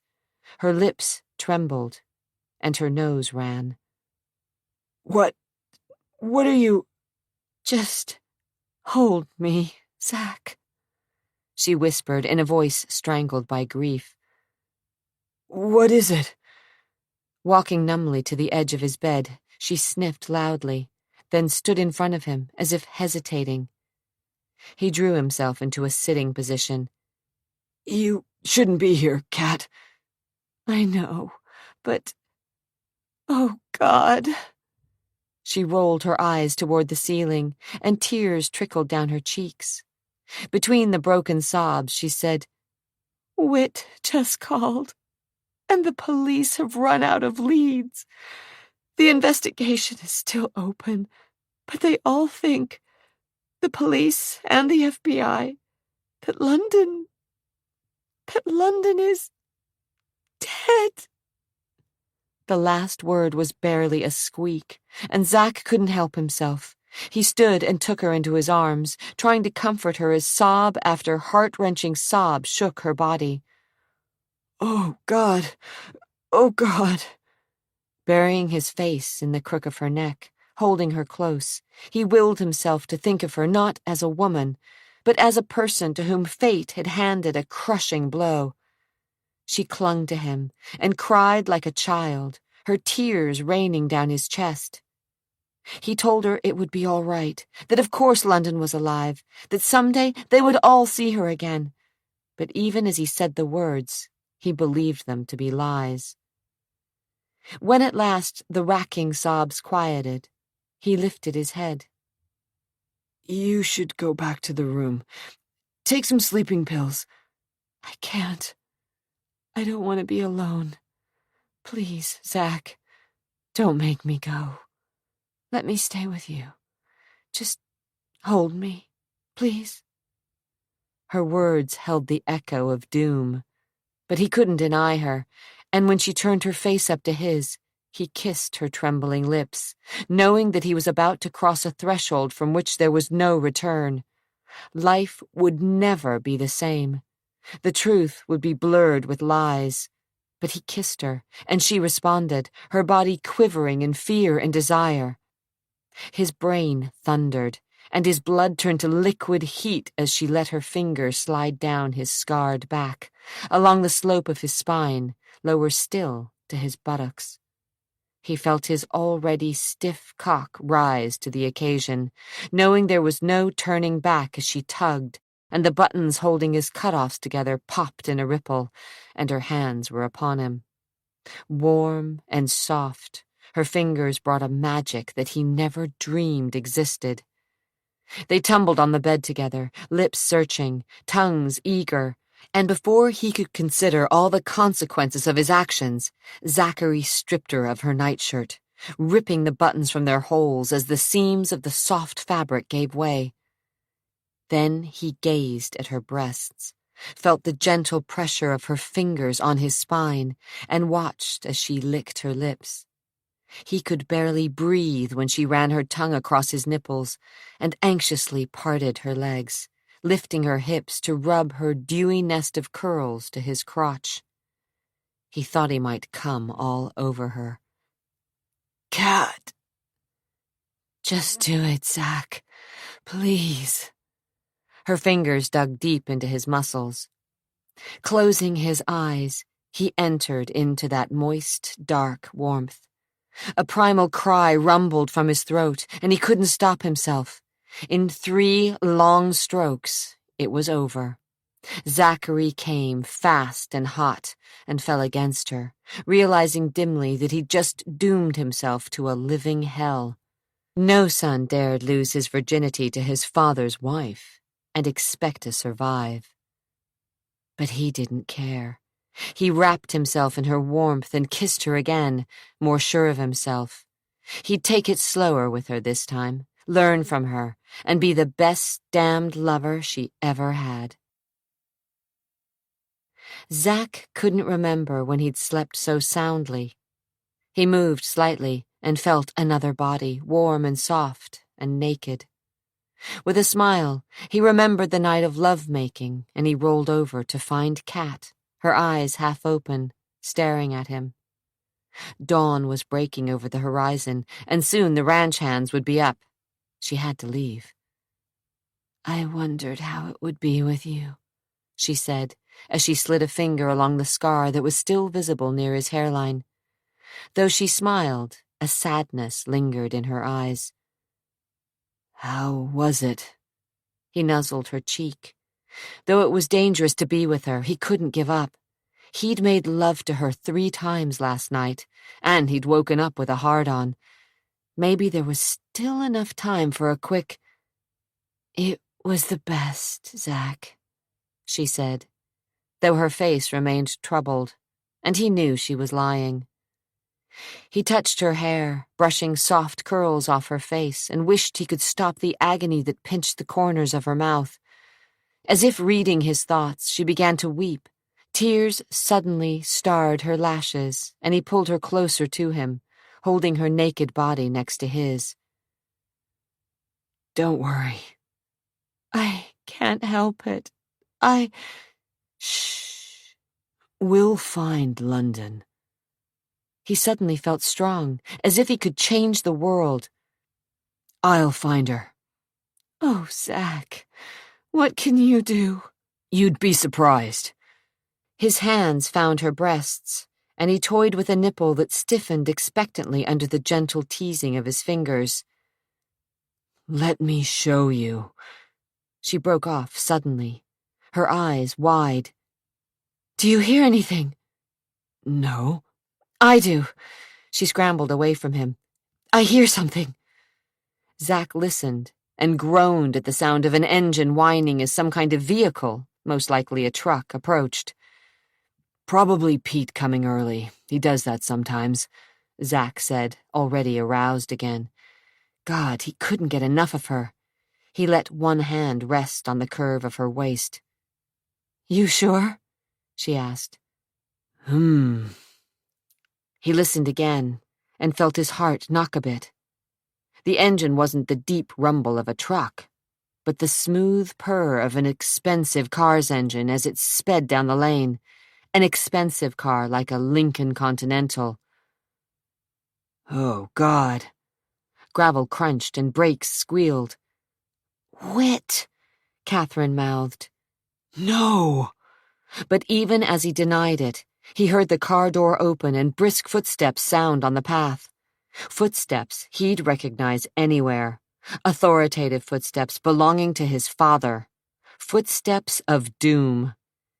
Damn it, Cat! You gotta get out of here! But it was too late. The front door opened, and the footsteps continued the short distance to the master bedroom. Cat froze at the muted rap of fingers against wood. "Oh, God," she whispered. "Oh, God. Oh, God." Leave. Through here. He was pushing her now, toward the open French doors. She rolled out of bed, grabbed her torn nightshirt, and was stepping outside when Whit's voice reverberated through the rooms. Catherine? Are you here? There was a worried edge to his voice. Go! Zack reached for his cutoffs as he heard the first door in the hallway open, then close. Only a few more seconds. The door to his room opened just as Cat disappeared through the doors. His father looked gigantic. Zack didn't bother feigning sleep, and Whit didn't say a word, just looked at the rumpled sheets and sniffed at the lingering odor of Catherine's perfume. His mouth flattened to a white line of fury, and an ugly tick developed under his eye. Get out, he said under his breath. Zack rolled off the bed as his father's fist collided with his face. Pain exploded in his jaw. You no good bastard! Whit! Cat stood in the doorway, her fingers curling over the brass door handle. Don't. It was my fault. Your fault? You forced him to screw you? He slammed Zack against the wall. Zack's head smacked against the plaster and pieces of stucco crumbled to the floor. Pain ripped all the way down his spine. You fucking son of a bitch! Whit snarled, shaking the life from him as the mirror over the bureau rattled. I always suspected you were no son of mine, and now I'm sure of it. Get out before I kill you. Zack staggered toward the door, his eyes barely focused, and he felt something sticky and wet running down the back of his head. You can't do this, Catherine cried, and Zack heard a slap that made his stomach turn over. He turned and saw the welt forming on Catherine's cheek, and Whit's stunned expression, as if he couldn't believe that he'd struck her. Don't you ever touch me again, she said, backing outside. I'm sorry. Christ, Catherine, I swear! I'd never do anything to hurt you. He took one step toward her, but she kept backing up. Stay away from me, Whit. I mean it, she said, before turning and running into the grayish dawn. Whit's great shoulders slumped, and he sagged against the wall. He turned damning eyes up at his son. Now look what you've done, Zack, he said, barely able to breathe. With an expression straight from hell, he loosened his tie, then reached for his belt buckle. Zack remembered the times he'd been whipped by a thin leather strap. Not again. He wouldn't suffer like he had when he was 8, leaning over the bed and biting his lower lip until it bled to keep from crying out as his father flayed him with the stinging leather. No way. Leave now, and don't ever! Whit, suddenly ashen, reached into his pockets, fumbled for a vial of pills and popped the top. He stuck one of the tablets under his tongue. Don't ever come back here. I won't, Zack promised, jaw clenched in determination. Injustice burned through his veins, and he held his father with his remorseless stare. You'll never see me again. Whit's blue eyes were cold, his fury evident in the white lines of strain near his mouth. That's the way I want it, boy. He took one menacing step toward his son. However, If I find out that you had anything to do with your sister's kidnapping, I swear I'll personally hunt you down like the lying dog you are, and rip you apart with my bare hands." Zack stumbled back toward the door. His head throbbed, his jaw ached, and he glared at the man he'd called father all his life. He had to leave, now, run as far and fast as he could. And if he never saw Whit Danvers alive again, it would be much too soon. Part 5, 1993. Chapter 11. Adria woke up to the squeal of hydraulic brakes and the thrum of a huge engine as a truck idled in the parking lot. With a groan, she rolled out of the bed and surveyed her shabby surroundings. It certainly wasn't the Ritz, or the Benson, or the Hotel Danvers, for that matter. But it would have to do. The pipes were rusty, the drain of the tub stained, but she closed her eyes to the flaws of the river view and quickly showered under tepid water. She towel-dried her hair, tamed it by snapping a rubber band around a ponytail, and ignored her makeup bag. She didn't need to look glamorous when she planned to spend the day in the library, the offices of the Oregonian, the Historical Society, and the Portland Police Bureau, if need be. But as she glanced in the mirror, she remembered the family portrait, and her heart began to thud. All night long she'd tossed and turned, thinking of the portrait, and of Zack as he'd stared so intensely at Catherine, as if he wanted her approval. Dysfunctional, she told herself. The whole family. And you want to be a part of it? Stupid, stupid girl. With an eye on the silk dress in its plastic casing, she yanked on a sweatshirt, a pair of worn jeans, and slipped into ancient Reebok running shoes. She grabbed an oversized purse that doubled as a briefcase and was out the door.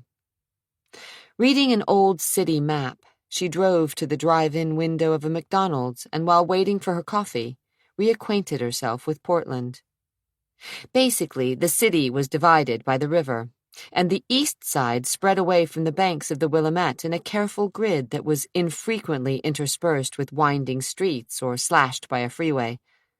The west side, however, was more difficult. Though the streets ran north-south and east-west, they were older, more narrow, and tended to follow the contour of the Willamette River or meander through the hills that rose steeply from the water's shore. She paid for the coffee, took a sip, and drove steadily westward, through the low-rising office buildings and shops toward the river and the twin spires of the convention center. As she drove, she wondered what her half-brothers and sister were doing. At that thought, she glanced in the rearview mirror. Worried blue eyes stared back at her.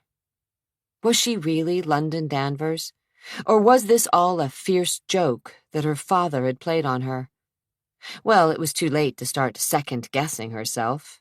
For now, she was London Danvers, and Jason, Nelson, Tricia, and even Zachary were not only her enemies, but her closest blood kin. She studied the traffic behind her, and had the crazy notion that she was being followed. But no car seemed to be tailing her, at least none that she could identify. She stepped on the accelerator. Tires singing on the metal grid, her Nova sped across the Hawthorne Bridge.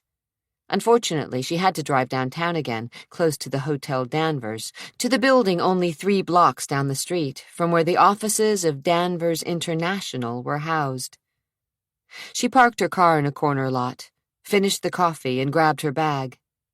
Though the sun was making a valiant effort to warm the wet streets, the wind was cold as it blew down the Columbia River Gorge, rolled across the Willamette, and whistled through the narrow streets of the city. She hurried up the steps to the library doors and felt a chill against the back of her neck, as if someone were watching her. "You're just being paranoid," she told herself, but couldn't shake the feeling. Something happened last night at the grand opening. Eunice Danvers Smythe had the uncanny ability to read Nelson like a book. He was edgy and restless and chewed at the corner of his thumbnail. Dressed in a sloppy t-shirt and jeans that had seen better days, he hadn't shaved or bothered to comb his unruly blonde hair, and his lips were pinched. "Something went wrong," she guessed again, shooing her Persian cat off one of the chairs. "You could say that." Nelson was slouched in a chair across the table from her in the morning room of her home in Lake Oswego. He'd called from his condo and been on her doorstep in less than the 15 minutes it took to make the drive within the speed limit. "What is it?" "Another imposter." Nelson ignored the newspaper sitting next to his plate. "London?" "So she claims." Sighing, Eunice sipped from her coffee cup and stared past Nelson and through the bay window over his shoulder. The lake, reflecting the clouds that had moved quickly in from the west, was a desolate, steely gray. A rough winter wind caused a few whitecaps to surface. On the opposite shore, like bony fingers, empty boat slips jutted into the cold water. "She's a fake," Eunice surmised. "Of course she's a fake, but she's trouble just the same. When the press gets wind of this, the shit's really gonna hit the fan. It'll start all over again. The speculation and dredging up of the kidnapping. Reporters, photographers, just like before." He plowed both hands through his thick blonde hair. "It's always going to be a problem," Eunice said, with a little smile that she reserved for her children. "But it's something you have to deal with, and it might help you. If you're really interested in running for mayor someday." "Governor." "Governor." She clicked her tongue and shook her head. My, but aren't we ambitious?" She didn't mean to sound scathing, just concerned. His eyes crinkled a bit at the corners, but he wasn't laughing. "I suppose we are. We'd both go through hell and back to get what we wanted, wouldn't we?" She ignored that little dig. "You could use the adverse publicity to your advantage, if you're smart." "How?" "Welcome her with open arms," she said, and Nelson stared at her as if she'd suddenly lost her mind. "I'm serious, Nelson. Think about it. You, defender of the downtrodden. You, seeker of truth. You, the one-day politician. Listen to her story. Try to help her, and then, well, when she's proven a fraud, you don't even denounce her, not really. Just explain to the press that she was an opportunist." "You're not serious." "Something to think about." She added cream to her coffee, not too much, as she prided herself on working out and keeping her body in shape, then watched the clouds swirl to the surface. "Come on now," she encouraged, blowing across her cup before she took a sip. "Tell me about her." Cradling the warm porcelain between her fingers, Eunice waited. Nelson would tell her everything. He always did. It was his way of trying to be special to her. After the divorce from Whit, all the children suffered, and she felt an incredible sense of guilt for their pain. She'd never wanted to hurt the children. They were her most precious possessions. Never would she intentionally wound any of them. It had been Whit she had hoped to cripple, but he seemed to have survived the divorce, even thrived as a businessman, and had taken that slut of a young girl for his second wife. Suddenly, her special blend of French roast seemed to curdle in her stomach. Nelson scraped his chair back and stood near the windows. Throwing out a hip, he gazed through the glass. Though he'd called her, begged to come by and unburden himself, she sensed that he regretted his decision to open up to her. He'd always been volatile. Not so openly hostile as Zack had been, but energized by a pent-up anger just under the surface, a blasting cap primed to explode. She wondered if he even had a clue about how he'd been conceived, but held her tongue. Nelson was the child who should never have been born. She and Whit were estranged when she'd gotten pregnant. Whit had finally found out about her affair with Anthony Polidori, and all hell had broken loose. "You stupid, stupid bitch!" Whit had roared when he'd discovered the truth. He'd sensed that Anthony had been in his house, his room, his bed, though Anthony had slipped away minutes before. Whit had slapped her so hard her head had snapped back on her neck, and she'd stumbled to fall back on her bed. He was on her in an instant, pinning her to the mattress with his enormous bulk. "How could you?" He'd yelled, straddling her and crushing her face between his meaty hands. She was a big woman, a strong woman, but no match for him. "You lying, cheating bitch! How could you?" She was crying, tears streaming down her cheeks and through his fingers, and she knew that he might kill her. His palms squashed her cheeks, and she stared up at eyes bright with rage and hatred. Saliva collected in the corners of his mouth, and his lips were pulled into a snarl of malice. It just happened," she'd choked out. "Like hell! You're my wife, Eunice! My wife! The wife of Whit Danvers! Do you know what that means?" He gave her head a little shake, and she mewled a protest. She could barely breathe. "You may not like me." "I detest you," she spat. "So you go crawling to Polidori, taking off your panties and spreading your legs and screwing his brains out. Why? To get back at me?" "Yes!" she screamed, not daring to utter that she loved Anthony as she'd never loved Whit, and the hands around her face pushed harder.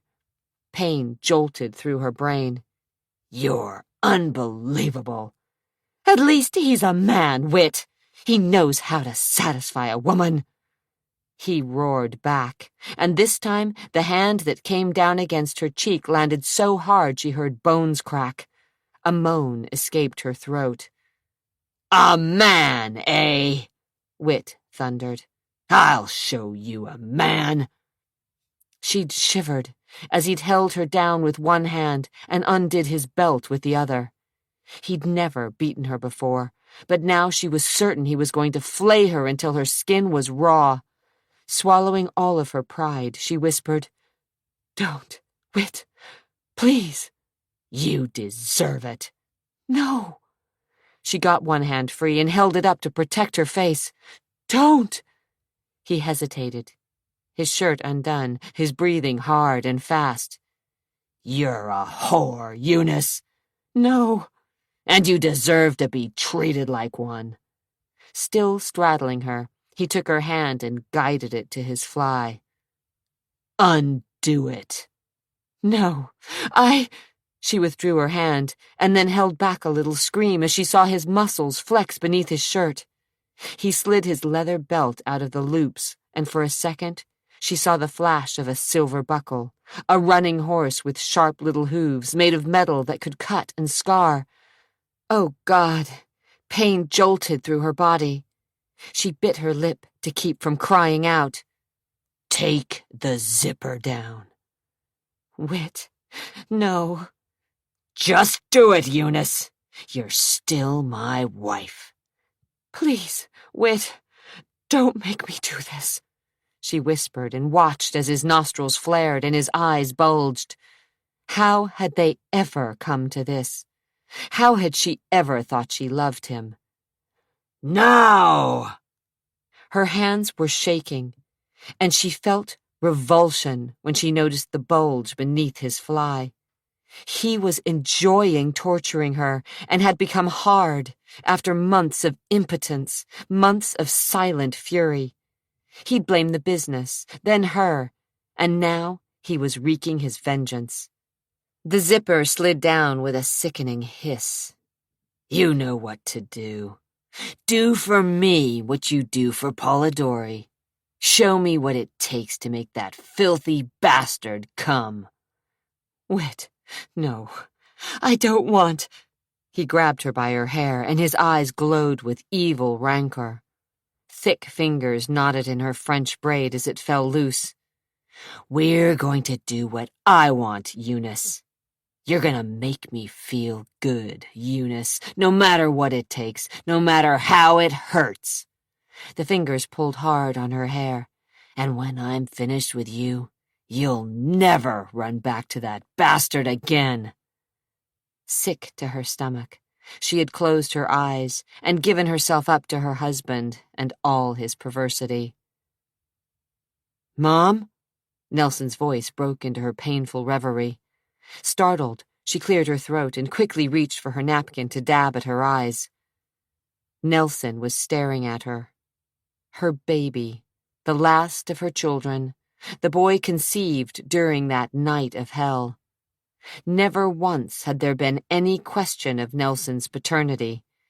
Even now, staring at her, his carved features set with worry, he was the spitting image of his father as a young man, a man Eunice had thought she'd loved, a man she could barely remember. Whit Danvers, with all his energy, his ambitions, his vision for Portland, had seemed the perfect match. Though she wasn't a dainty woman, he hadn't minded, probably because she was from the right family, had a small fortune of her own, and he felt that she would help and support him. It will be ours one day, he'd said, smiling from a penthouse apartment and looking down at the city. Every block will have a building with the Danvers name. She'd believed in him then, trusted him, unlike the other women. And the fact that after 2 children his sex drive at home had dwindled. Anthony had been the balm for her ego, and she'd stupidly fallen in love with him. Are you all right? Nelson asked, snapping her back to the present. His handsome face was etched in concern, his blonde brows beetling to form one line. So like Whit, poor child. Despite the rough, humiliating way Nelson had been conceived, Eunice had loved him, as she'd loved all her children. I'm fine, she lied, forcing a smile. As she stared up at her son now, she thought all the agony and humiliation had been worth it. Clearing her throat, she took her boy's hand. Now, tell me what you know about this girl, the one who claims she's London. There's not much to say. No one knows anything, except what we heard last night. Eunice stirred her coffee as Nelson unburdened himself, and she heard the sketchy details of the woman pretending to be London Danvers. Nelson was worried, but that was nothing new. He'd been born worried. As a child, he'd had a wild imagination, dreamed of fantasy worlds, and as an adult, he was always trying to prove himself, as if he silently knew that he hadn't been wanted, that he'd been created during an act of violence. His job with the public defender's office was just to show the populace that although he had been born with a silver spoon wedged firmly between his Danvers gums, he still cared about the little people. She would help him, of course, as she would help all her children, to make up for the years when she hadn't been there, when she'd been banished to the role of unfit mother and Jezebel. Whit's power and money had seen that she had been forced to watch from the outside as he molded her children into little carbon copies of himself. Of course it hadn't worked. Her offspring were too strong-willed on one hand, and too weak on the other. Jason was the most like Whit in personality, and he, too, seemed to care little about anything other than the Danvers name, the Danvers money, and the Danvers Corporation. Tricia would never really be her own woman. Whit had taken care of that a long time ago. Zach. She smiled as she thought of her second son. He was special. He'd been a thorn in Whit's side from the minute he was born, and Eunice had reveled in her son's rebellious nature. Nelson was more of a conformist, but he'd only gone along with Whit for his own purposes. The divorce had been ugly, most of it replayed in the newspapers. Eunice was portrayed as a bored, rich woman who had partaken of numerous affairs, including sleeping with her husband's sworn enemy. She hadn't had the energy or the resources to fight Wit's power, so she'd agreed to a nice little settlement and left her children with their beast of a father. Even now, as she thought about how Wit had manipulated her into losing her darlings, her teeth clenched in silent rage. She should have known better than to have pushed him so far. She should have sacrificed herself and lived with his mood swings and impotence and rage so that she would never be separated from the children. But she'd been cowardly and accepted his token alimony, blood money, and left. Her life had never been complete. Even when she'd remarried, she'd been restless, and there hadn't been a night she hadn't gone to bed feeling guilty as sin and lonely for the chubby little arms and adoring eyes of her babies. As for her affair with Polidori, it had cooled and cracked as quickly as hot glass dipped in ice water once Wit got wind of the situation. She often wondered if Anthony had used her, if he'd seduced her for the express purpose of tormenting Wit. She blinked rapidly, and once again fought the threat of hot tears. "You sure you're all right?" Nelson said, touching her lightly on the shoulder. "Right as rain," she replied, refusing to break down. "Now, come on. Surely we can find out more about this imposter who's posing as London." Adria zipped her huge purse shut, then closed her eyes and rotated her head, straightening the kink that had tightened between her shoulder blades. She'd learned a lot about the history of the Danvers family. They were powerful and influential, and had been for over 100 years. Some of the scandals had been reported to the press, others had only been hinted at, but she felt as if she'd made progress. She had names and dates and more information than she'd ever found in Montana. She'd started her search in 1974 at the time of the kidnapping and worked backward and forward, learning as much as she could. She wasn't finished. The Danvers name littered the newspapers before and since the kidnapping, but she needed a break. Gathering her papers, she left her table by the window on the second floor. Outside, the sun had won the weather battle. Beams reflected off the puddles on the sidewalk, and the breeze had died.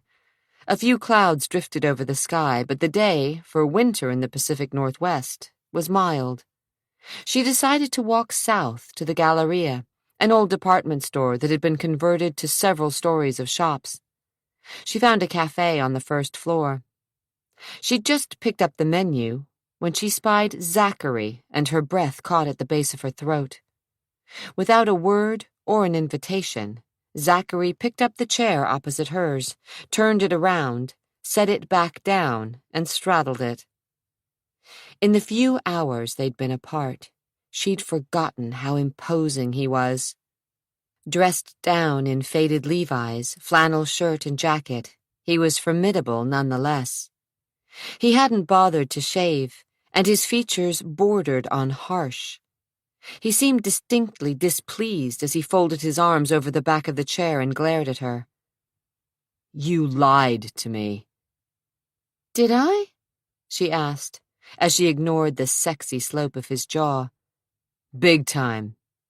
You didn't stay at the Benson." "Is that a crime?"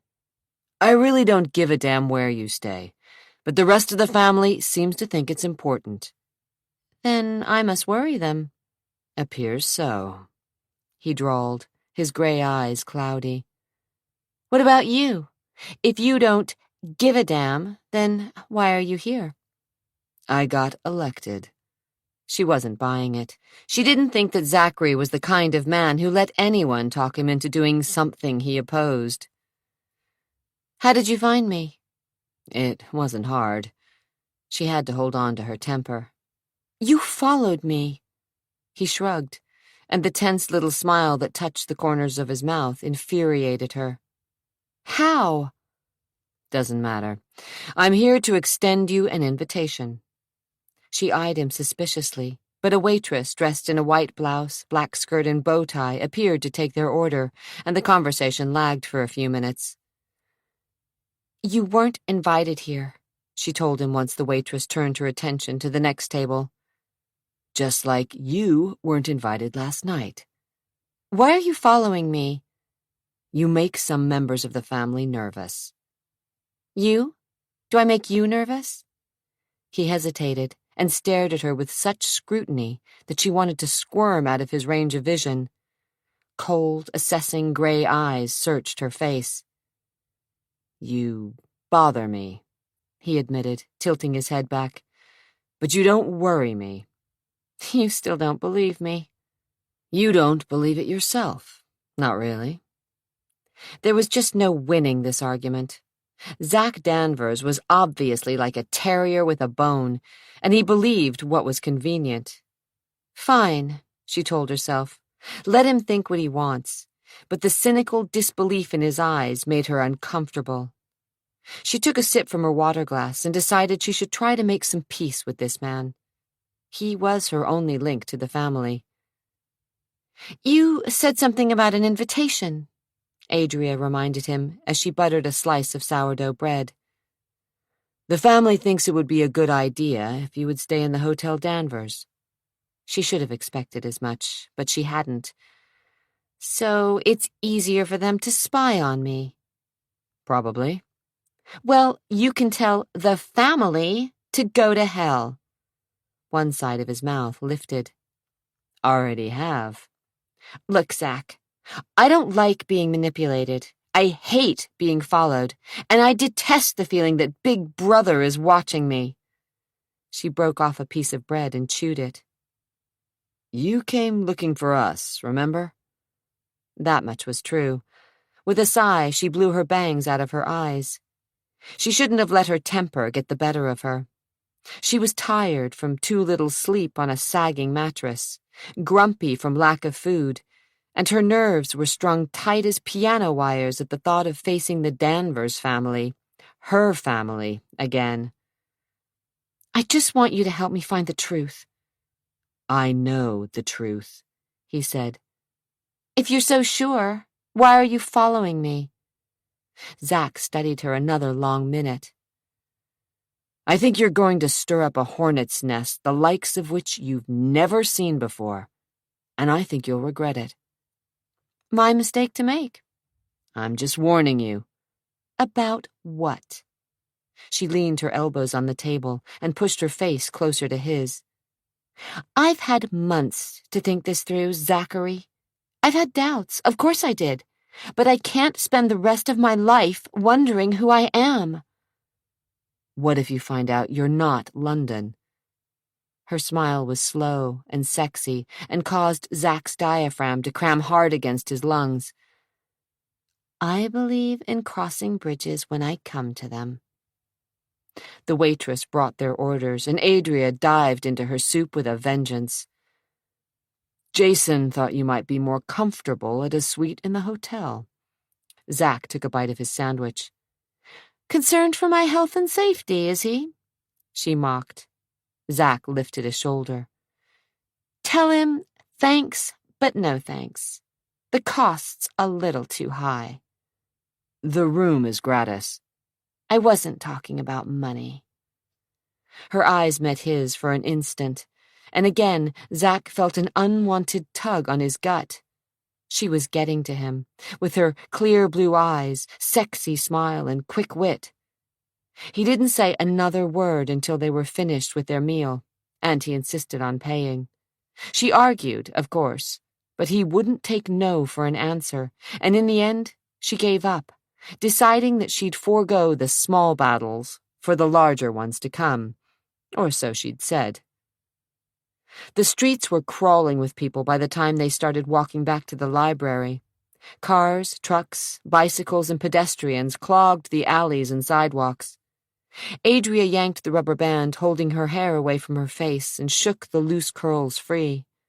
Zach's mouth went dry as the wild, blue-black strands shimmered in the sunlight. She looked so damned much like Cat, it was eerie. So what was it that caused the rift between you and your father? She asked as she shifted her shoulder bag from one arm to the other. I was a pain in the neck. She let out a little laugh. That I believe. Always getting into trouble with the law. Oh? Whit didn't approve. He wanted us all to graduate at the top of our class from an Ivy League school, or, if we couldn't get in, then Reed College would do, since it's kind of a family tradition. Afterward, we were to finish law school and join a prestigious firm. You're a lawyer? She knew better, of course, but wanted to see his response. Not hardly, he said with a distasteful snort. But you just said— I didn't really count, though. Remember? His face was set in a hard expression she was beginning to recognize, though he didn't look contrite, nor did he seem to want to elicit her sympathy. His eyes were hard, his chin thrust forward as if he were about to prove his worth. But to whom? Just what is it you do when you're not renovating hotels? Come on, Adria, don't play stupid. It doesn't wash. You already know that I'm a builder. I spent a lot of years remodeling houses, then ended up fixing the ranch. I guess I just stayed on. The family's ranch? He shot her a look. Yep. You run it now? You already know this. What about building? Still have a construction company. In Bend. A jack of all trades? I do what I have to. They reached the park surrounding the library. Cocking his head toward the building, he asked, So, did you dig up all the dirt on the family? Not yet, but I will. And then you'll know if you're really London. I hope so. His lips compressed. I can save you a whole lot of time and money and effort. You're not. A breeze feathered through her hair. How can you be so sure? Practice, he said. She lifted a finely arched brow in a gesture that mimicked his stepmother's so perfectly that his stomach squeezed. So, are you going to follow me around for the rest of my life? I'm just waiting for an answer. An answer? She asked, squinting a little as the sun was behind his shoulder. That's right. What's it going to be, Adria? He asked, unable to camouflage the contempt in his voice. Are you content to stay in that dump on 82nd? Or are you going to gamble and move into a higher rent district and take the all-expenses-paid suite at the Hotel Danvers? This one is different. No one could dispute that she looked so much like Kat. The eyes, the hair, the cheekbones, the smile. Damn it all to hell. Why now? Why? A fist pounded the steering wheel, and the car shimmied and shivered along the familiar rain-slickened streets of the West Hills. Heart hammering, the driver grasped the steering wheel in a death grip, straightening the wheels while disturbing images of Catherine LaRouche Danvers came to mind. So supple, so sexy, so assured of her sexuality, that, with a come-hither smile or naughty laugh, she could cause any man, to do her bidding. And she'd been right. Bile rose in the driver's throat with the erotic pictures that Kat could evoke. But it had all changed in the end. A smile toyed at the edge of the driver's mouth as the car approached a traffic light. The images of a healthy, sleek woman changed to the pathetic creature Kat had become, a skinny, scared, naked woman who had lost most of her beauty and perhaps part of her mind. How easy it had been to push her off the balcony. This one would be more difficult. Adria Nash was young, vibrant, strong, not broken because of the loss of a child, not dependent upon pills to get through the day, not depressed and frail. And yet she had to be destroyed. At the traffic light, the car idled and Catherine's killer checked the glove box. A tiny light illuminated the knife, its blade gleaming through the plastic bag. Sharp, deadly, ready. For anyone who pretended to be London Danvers, including Adria Nash. She was an enemy, and all enemies had to die. Chapter 12. He wasn't cut out to be a detective. Zack shoved his hands deep into his pockets and watched Adria run up the steps to the library.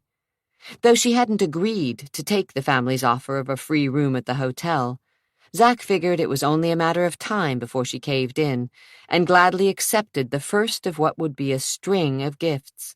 Bribes, really, to get rid of her. He'd thought, well, at least he'd hoped, that she was smarter and had more integrity than that. Of course she hadn't. She was a gold digger, for Christ's sake, a gold digger who looked a hell of a lot like his dead stepmother. Clouds were beginning to gather again when he jogged back to the street where he'd left his jeep. He had more important things to do than chase after Adria Nash, and yet a part of him was reluctant to leave her.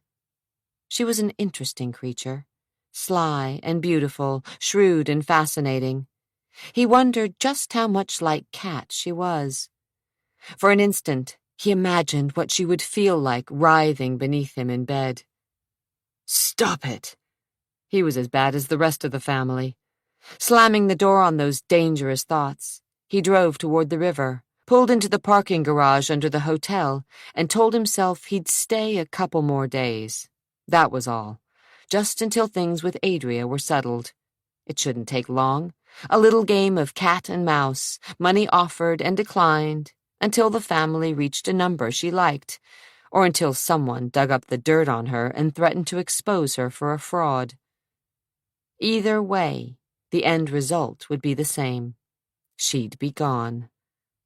He sat in the jeep for a minute and listened to the engine tick as it cooled.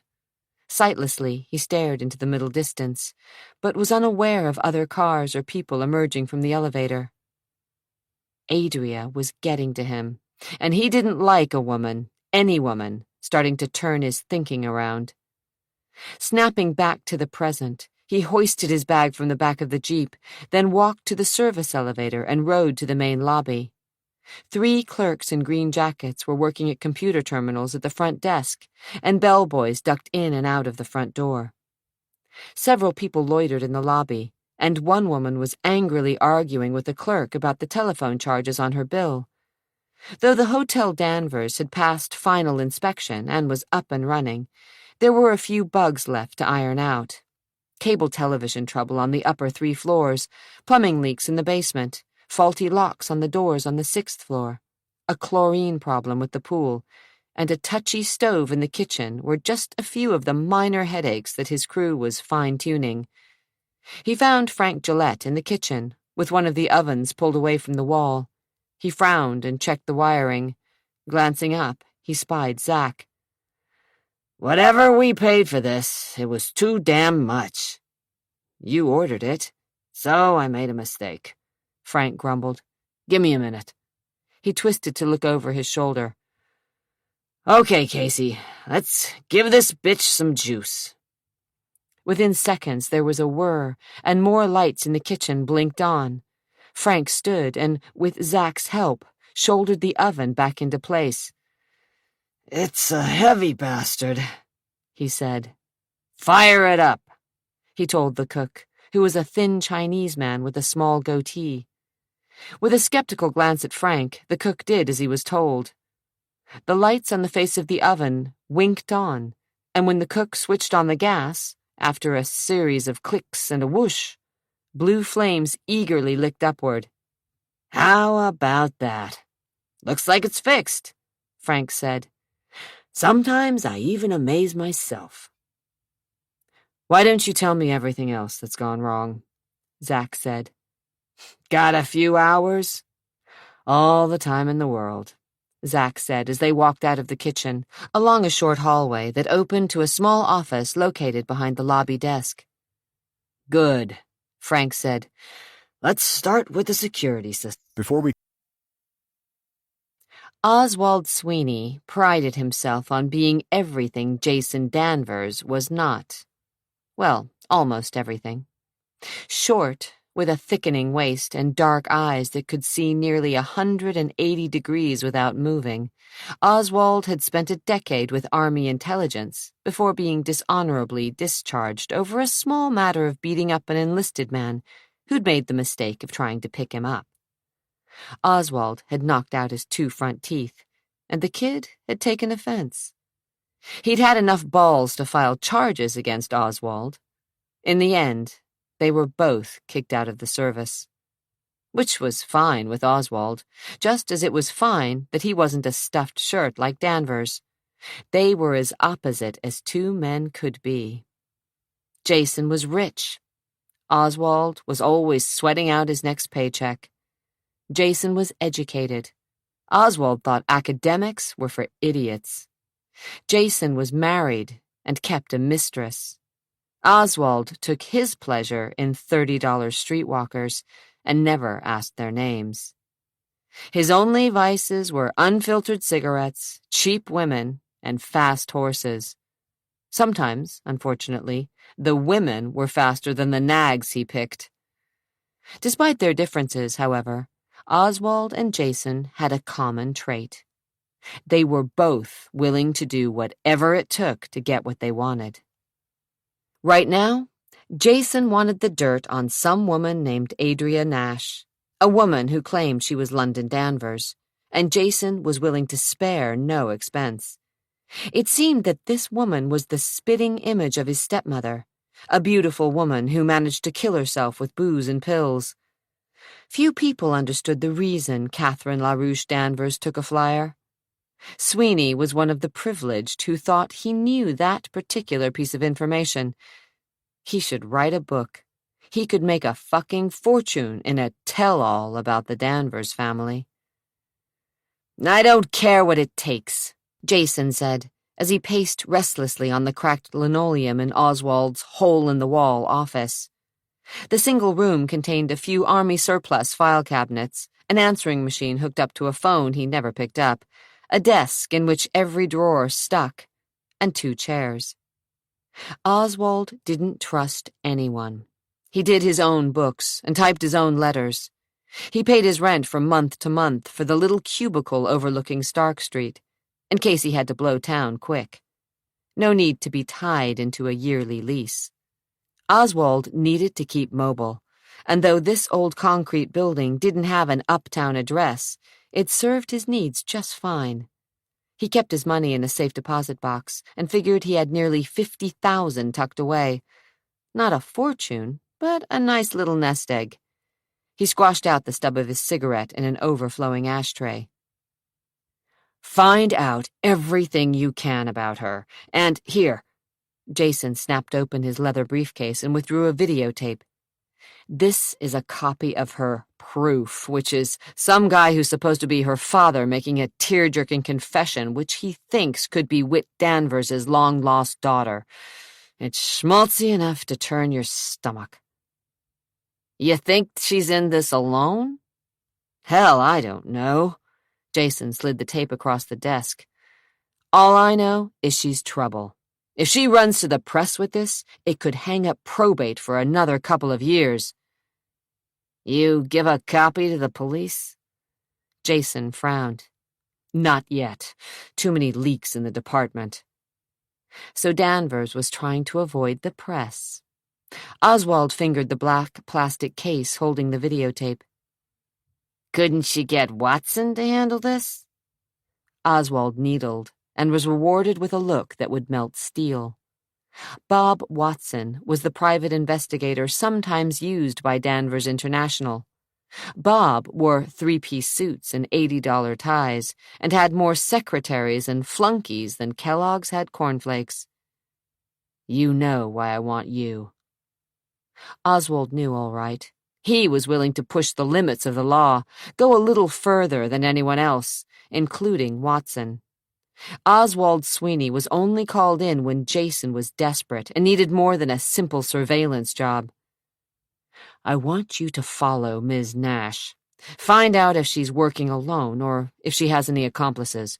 Also, dig up everything you can about her. She says she's from some hick town in Montana.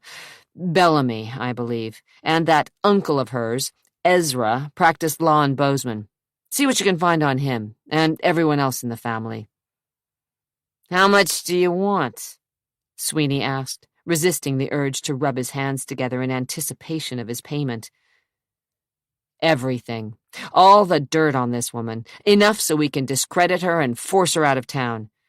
Everyone has a secret or a weakness. Just find out what hers is. I'll handle the rest. Sweeney couldn't help but smile as he flipped the cassette over and studied it.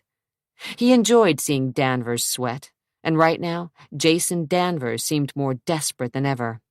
Good news for Oswald Sweeney. Any chance there's some truth to this? He tapped the case with a nicotine-stained finger. Of course not. But she worries me. She's working this differently from anyone else. With a scathing look at the cracked seat, Jason settled into the single worn chair for visitors and clients. Instead of making harsh demands, threatening to go to the police and the press, she's playing it cool. Too cool. He tented his hands and stared at Sweeney, but the detective guessed his mind was miles away. With Adria Nash. She still wants to score. She's just in it for more bucks, Oswald said. Jason seemed to snap back to the present, his lips pinched together. It's up to you to prove it. Unfortunately, this may take some time. Sweeney grinned, showing off a gap between his front teeth. You're in luck. I got nothing pressing. He grabbed a legal pad from under the desk and a pencil that had been chewed repeatedly, then plopped a recorder onto the desk as a backup. Let's go over it. From the top. Your old man, he hired a PI when London was kidnapped. Phelps, but he came up with nothing. He was supposed to be the best, and he couldn't find anything. You can talk to him if you want, but he's retired, lives with his daughter up in Tacoma. I'll talk to him, and put a tail on Ms. Nash, Oswald said. Though he didn't like the idea of having someone else following her. He couldn't be two places at once, and he felt he should shag out to Montana, find out what he could about her while she was away from her hometown. He had a couple of men he could trust to stick to her like glue and report back to him. I just don't want any fuck-ups. There won't be. Sweeney smelled money, and he wasn't about to let it slip between his fingers. As Jason gave him the particulars, Sweeney scribbled the information and decided, if nothing else, this Adria Nash had balls. Hard to find on a woman. 2 hours later, Jason stood, brushed a little lint off the sleeve of his jacket, and left Sweeney with a retainer of $10,000. Oswald stuffed the check into his shirt pocket and moved to the window, tipping the blinds. He watched Jason, bareheaded in the rain, slide into the expensive interior of his Jaguar before firing the engine and nosing the sleek car into traffic. Bastard. Filthy, rich bastard. Noticing the dead insects and cobwebs on the window ledge, he frowned and let the blind snap back to cover the brittle little carcasses. Yes, this place was a dump, but it suited him just fine. He reached into a lower drawer of his desk, pulled out a bottle of Jack Daniels and screwed off the cap. Wiping the greasy cuff of his jacket over the top of the bottle, he grunted, then took a slug. The whiskey hit the back of his throat and seared all the way to his belly. He loved it when Jason Danvers came crawling to him. It wasn't just the money, but the satisfaction of having that rich, arrogant son of a bitch begging for his services. He'd seen the disdain in Jason's eyes as his gaze traveled over the bleak furnishings, the unswept floors, the full ashtrays and the grimy window. Oswald remembered the flare of Jason's aristocratic nose at the smells of sweat and stale cigarette smoke. Chuckling to himself, Oswald slid a Camel from the pack he kept on the desk and lit up. Still holding the cigarette in the corner of his mouth, he took another tug on the bottle. Yep, things were definitely looking up. Zach hung up the phone in his suite and swore under his breath. Despite assurances from Manny, the ranch foreman, that everything was running smoothly and that his presence wasn't needed, Zach felt restless and short-tempered, all because of that damned woman. He tried to reach Jason and tell him to do his own legwork, but he'd been informed by a secretary with no inflection that Mr. Danvers was in a meeting and would be unavailable all day. She assured Zach that Mr. Danvers would get back to him. The phone rang, and he snatched up the receiver. Adria's voice drifted like smoke over the wires. "You said you wanted an answer." "Right. I've decided to accept the Danvers hospitality." His hand clenched tighter over the receiver, and he felt a shot of disappointment, though he'd known this was the way things would turn out. She'd take the handouts, one by one, until she had what she wanted, or a neat little compromise thereof. Zach checked his watch. "Meet me here at 6. She hung up, and Zach told himself it didn't matter what she did. So she was taking a room in the hotel. Why not? He wondered what she'd discovered in the library, checking old newspaper clippings and magazine articles about the family. While Whit was alive, he'd managed to keep most of the Danvers secrets locked tightly away from the press. After the old man's death, Jason had taken over that responsibility. But Adria would dig deep. She wouldn't be content to just scratch the surface. She was too thorough. So how had she been fooled into thinking she was London? Or was that all an act? There was a chance, and a damned good one, that she was lying through her beautiful teeth. They must really be worried, Adria thought, as Zach unlocked the door to the suite on the top floor of the hotel.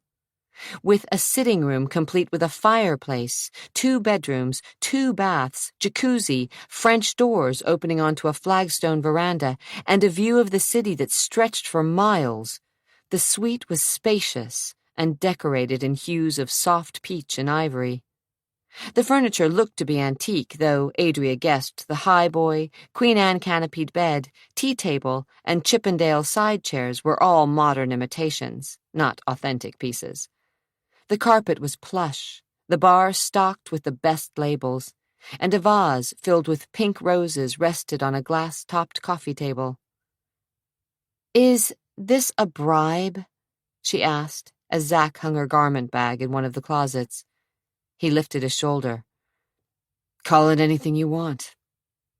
She'd only agreed to stay in the hotel as a gesture of good faith. Though she suspected that the family just wanted to watch her closely, she decided to accept their offer. "Any strings attached?" she asked. "Not to me." His eyes narrowed on her. "You'll have to ask Jason what he expects of you." "If he thinks he can buy me off—" "He does." Zach cast her a look that silently called her naive. "But it's just his nature. Don't take it personally. And don't be fooled. This little bit of generosity isn't because the family has all of a sudden decided to welcome you with open arms." "I know that." "Good." She tossed her jacket onto the back of a chair. "You don't much like your family, do you?" He snorted and didn't bother hiding his sarcasm. "What's not to like?" Reaching into his pocket, he withdrew the hotel key and flipped it through the air. "You're now a guest of the Danvers family. I'm not really sure what, exactly, that entails, but I'm sure my brother will let you know." He started for the twin doors of the suite, but she laid a hand on the crook of his arm. "Look, is there a reason we have to be at each other's throats?" He turned and stared into eyes as blue as a summer's day. Glancing at the throat in question, he felt his gut tighten, and sultry memories clouded his mind. He'd too often been mesmerized by Kat's treacherous and seductive eyes, just as he could be with this woman. "You want to be what?" Well, I mean, besides brother and sister, you want to be friends? He asked, unable to hide the cynicism in his words. Why not? She asked.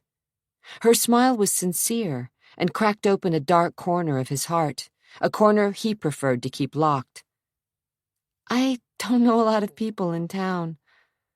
He waited, his face a mask, not daring to move a muscle, but singularly aware of the smooth hand upon his forearm. Christ. I thought maybe you'd let me buy you dinner. Why?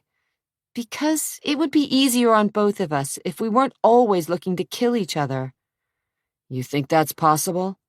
Sure it is, she said, and her breath seemed to catch for a second. Trust me. He knew he should just walk away, yank the door open and slip through. Instead, he stared at that vulnerable face and wondered how anyone who looked so guileless could be considered dangerous. This isn't a good idea, he said, and saw the edge of her teeth dig into the soft flesh of her lower lip. Desire curled in his guts. It was suddenly hard to breathe, and between his legs he felt the stirrings of an erection. What are you afraid of? He could barely speak. The room seemed suddenly hot. He had to get away. It's not a matter of fear. Then what? He hoped to sound callous. I don't think I should be consorting with the enemy. Her laughter was low, like the seductive roll of an ocean tide. It thundered through his ears. Didn't your brother send you out to spy on me? Didn't you camp out by my motel and then follow me to the library? Sorry if it wasn't all that interesting, not the usual cloak and dagger stuff. Anyway, you're in this as deep as I am, Zach, and you can protest as loud as you like, but deep down, you want to know as much as I do whether I'm your sister or not. Half sister, he clarified. Right. She removed her hand and tossed her thick, wild hair off her shoulders. Half sister. Give me a minute to change. He should tell her no and get out, now, but he didn't. Instead, his gaze skated down her worn sweatshirt and jeans. You look fine. I look like I just stepped off the farm in Bellamy, Montana. I'll only be a minute. She didn't wait for him to answer and hurried through the door to the master bedroom. She wondered if he'd second-guess himself and leave, but by the time she'd slipped into a white cowl-necked sweater and black jeans, slid a tube of lipstick over her lips and tugged a brush through her hair, he was where she'd left him, in the sitting room, one shoulder resting against the window casing, a drink in one hand as he stared out the window. His hip was thrown out, and she noticed the way his jeans had faded across the buttocks, and the movement of muscular thighs beneath the time-worn denim. He caught sight of her reflection in the mirror, turned, and didn't move. His lips thinned at the sight of her, as if he were suddenly angry, and his gaze raked her down and up again. Ready? He tossed back his drink. As ready as I'll ever be. All the way to the lower level, he was broodingly silent, and his eyes had darkened with accusations she didn't begin to understand. The elevator car seemed close, the air thick with the scents of whiskey and leather, and though he'd made a point of standing as far from her as the small car allowed, she could feel the heat radiating from his body. His boots rang on the concrete floor of the parking garage, and Adria half ran to keep up with him, stepping around puddles of condensation that splattered the ground from the low-hanging pipes webbing across the ceiling. Where do you want to go? He asked as he unlocked the passenger door of his Jeep. You're the native, she said as she climbed into the seat. Well, hell, I thought you were too. He slammed her door shut and strode to the driver's side of the Cherokee. I just meant... I know what you meant, lady. He climbed in, jammed the key into the ignition, and threw the rig into reverse, then shoved it into first. Within seconds, the Jeep had emerged from beneath the hotel and joined the traffic of the clogged Portland streets.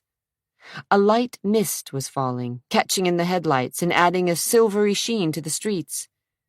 I thought we were going to be civil to each other."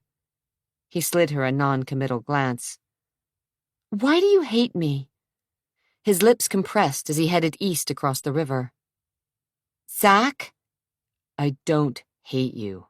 I don't even know you." "You act as if I'm poison." His jaw clenched visibly as he stopped for a light. "Maybe you are." "Why won't you give me a chance?" He practically stood on the brakes as the light changed at a crosswalk, and an elderly couple crossed the street. Zach's fingers drummed impatiently against the steering wheel, and the instant the light changed, he tromped on the accelerator. "I'm not giving you a chance because I don't buy your story, Adria." "Why not have an open mind?" "What good would it do?" "Nothing. For you, I suppose." She crossed her arms over her chest and glared out the windshield. There was no use trying to force him to believe in her when she didn't really believe in herself. But she'd hoped that he would become her ally. She looked at him from the corner of her eye and felt an impending sense of doom. Of course he couldn't be her friend. If he weren't her half-brother, she would find him attractive. Long and lean, rugged and cynical, quick to anger, but with a killer smile that could warm even the most frigid heart. Intense, cocky, irreverent. Just plain bad news. He caught her looking at him. Shifting down, he shot her another murderous glance. "You look a hell of a lot like Kat, I'll give you that." "Is that a crime?" "It should be," he growled. "Kat. Is that what you called Catherine?" "Behind her back?" She leaned against the door and rubbed the kinks from her neck. "What did you call her to face?" He snorted. "Mommy dearest." "What?" "That was a joke, Adria." Zach's expression hardened. "To be honest, I tried to avoid her." "Why?" She watched as his fingers curled around the steering wheel in a death grip. "She was trouble," he said, as he flipped on the radio and soft jazz filled the interior. So he didn't want to talk about Catherine. Adria wasn't surprised. Throughout her research, she'd learned very little of the woman she suspected had borne her. It seemed as if Catherine had been content to let her husband bask in the spotlight. She'd always hidden in the wings, hauntingly beautiful and supportive. Adria wondered if Catherine truly avoided the limelight, or if her powerful husband had found ways to keep his family, including his beautiful wife, in the shadows. Adria didn't know much about London's mother. The information had been spotty, but she'd thought Catherine and Whit had met in Canada. After a whirlwind romance, they'd been married, to the shock and horror of Whit's entire family. That was to be expected, Adria supposed. After all, rumor had it that Whit's divorce from his first wife, Eunice, had been messy and harsh. Accusations had been hurled, and in the end, Whit, ever powerful, had ended up with his kids. No wonder Catherine wasn't greeted with open arms. But Adria couldn't help making comparisons between herself and the second Mrs. Whit Danvers. As Catherine had been an outsider to the family 20-odd years before, Adria was the outsider now. For the first time, Adria felt a kinship with the woman who was supposed to be her mother. And yet she also suspected that Zach wasn't being completely honest with her. There was something he was hiding, something dark and mysterious about Catherine. He didn't admit it, but obviously, whenever the subject of Catherine LaRouche Danvers was broached, he grew silent and brooding. As he drove, the skyscrapers gave way to shorter complexes. The city lights became less frequent. The traffic thinned, and eventually the offices gave way to homes lining the streets. Adria wondered about his childhood. Whit Danvers had been a powerful, dominating man. His first wife was weak, and his second, how little she knew of the woman who had become Zachary's stepmother. "What kind of trouble was Catherine?" she asked when Zach didn't elaborate. "The worst." Deep lines bracketed his mouth. An unspoken emotion, guilt, surfaced, then disappeared. "Meaning?" meaning that she came on like gangbusters. If she saw something she wanted, she'd use every means possible to get it. She never stopped until she got it. What did she want? Hesitating, he stared through the windshield, and he seemed lost in a whirlpool of murky memories. His mouth compressed into a hard, unyielding line. The cords in his neck seemed more pronounced, as if he were angry and waging an inner battle within himself. Seconds passed without an answer, as the jeep sped out of the city and through rolling pasture land surrounded by black, looming hills. He braked for a corner as the mist thickened into rain. What did Catherine want? She repeated, as the road angled upward through the hills. Again, he slid her an insolent glance. The tires whined on the wet streets. Everything. Adria felt that he was talking in circles, and yet at least he was speaking. After hours in the library, reading dry accounts of the Danvers family, she finally had someone who was willing, albeit reluctantly, to give her information. She cautioned herself to tread softly. The road had narrowed into 2 twisting lanes winding through the foothills. Adria barely noticed. She was too intent on finding out about the woman whom she thought was her mother. Did she get it? Everything? He snorted in disgust. "Don't you know?" he asked sarcastically. No, After all those hours in the library, digging through the dirt. Kat's dead, Adria. She killed herself. Jumped off a damned balcony. Stunned, she could barely speak. The temperature in the jeep seemed to drop 10 degrees, and she shivered. I thought it was an accident, she whispered. The accounts I read said she inadvertently overdosed on sleeping pills and stumbled. It wasn't an accident, Zack said as he yanked on the steering wheel and turned into the gravel parking lot of some kind of tavern or inn. Kat took her life.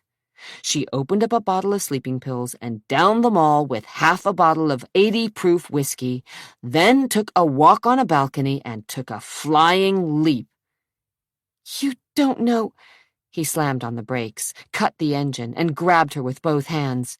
His fingers dug into her shoulders as he gave her a little shake. She committed suicide, Adria. It was whitewashed in the papers, but Catherine Danvers was a victim of her own fantasies, her own dreams. His eyes had narrowed at the memory. His nostrils flared in the close interior of the cab.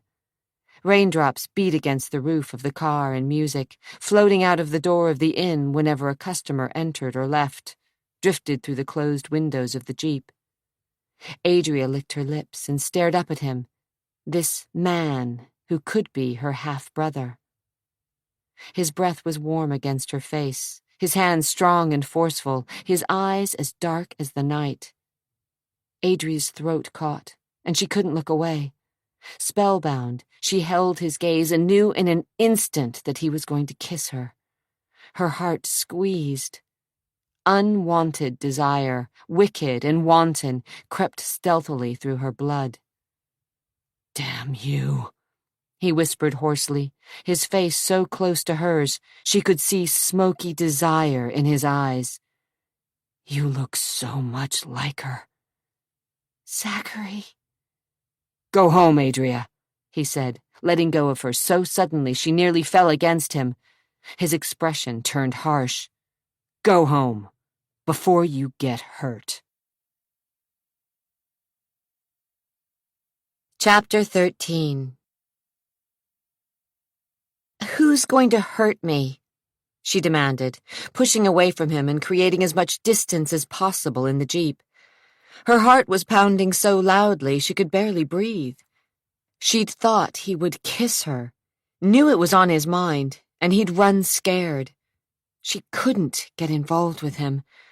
The windows of the rig had fogged, seeming to cut off the rest of the world, and as she stared at him, she felt as if they were the only 2 people on Earth.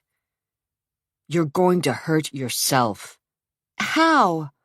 His eyes glittered in the darkness. "You're playing with fire. And you're talking in circles. Am I? He reached for her again, and this time, when he drew her close, she could feel the heat of his body, found her own heart beating with desire. His breath was warm and ragged, his eyes defiant. Why are you doing this? He asked, before he lowered his head, and his lips crashed over hers in a kiss that was almost brutal, and his fingers wound in the thick strands of her hair. Anger and passion sizzled through her blood. She tried not to respond, to push him away, but her hands were useless against his broad chest, and he ground his mouth over hers in a way that was wickedly possessive and seared her to her very soul. His tongue prodded insistently at her teeth, gaining entrance to and plundering the dark recess of her mouth. A low moan escaped her, and she wanted to die from embarrassment, yet she kissed him back. Her pulse throbbed, and for the first time in years a hot, yawning desire uncoiled deep within her. She couldn't think, couldn't move, couldn't deny. She wound her arms around his neck, feeling him yank her closer, knowing that her breasts, already full, were crushed against his leather jacket. As suddenly as he'd taken her into his arms, he released her. "Jesus H. Christ!" he swore, breathing hard. Closing his eyes, he let his head drop back against the seat cushions and gritted his teeth, as if suddenly struck by the magnitude of what he'd done.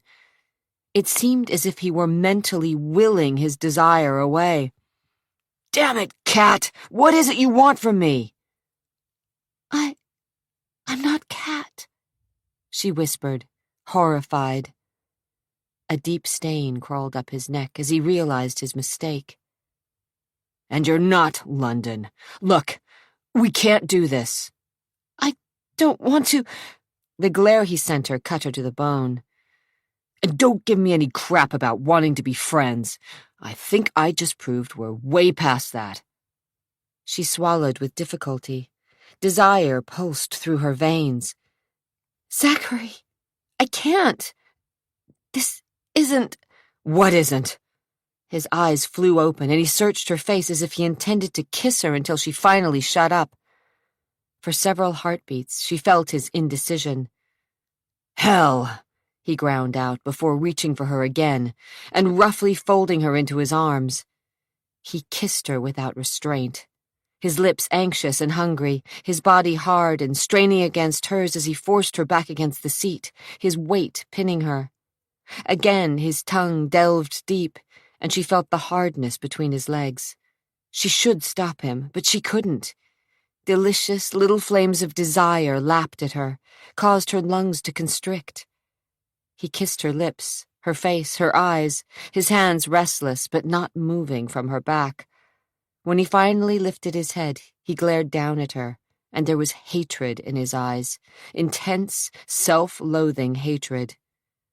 "Don't tell me you can't," he said through clenched teeth. "You can, and would, but I won't give you the satisfaction. You're as bad as she was."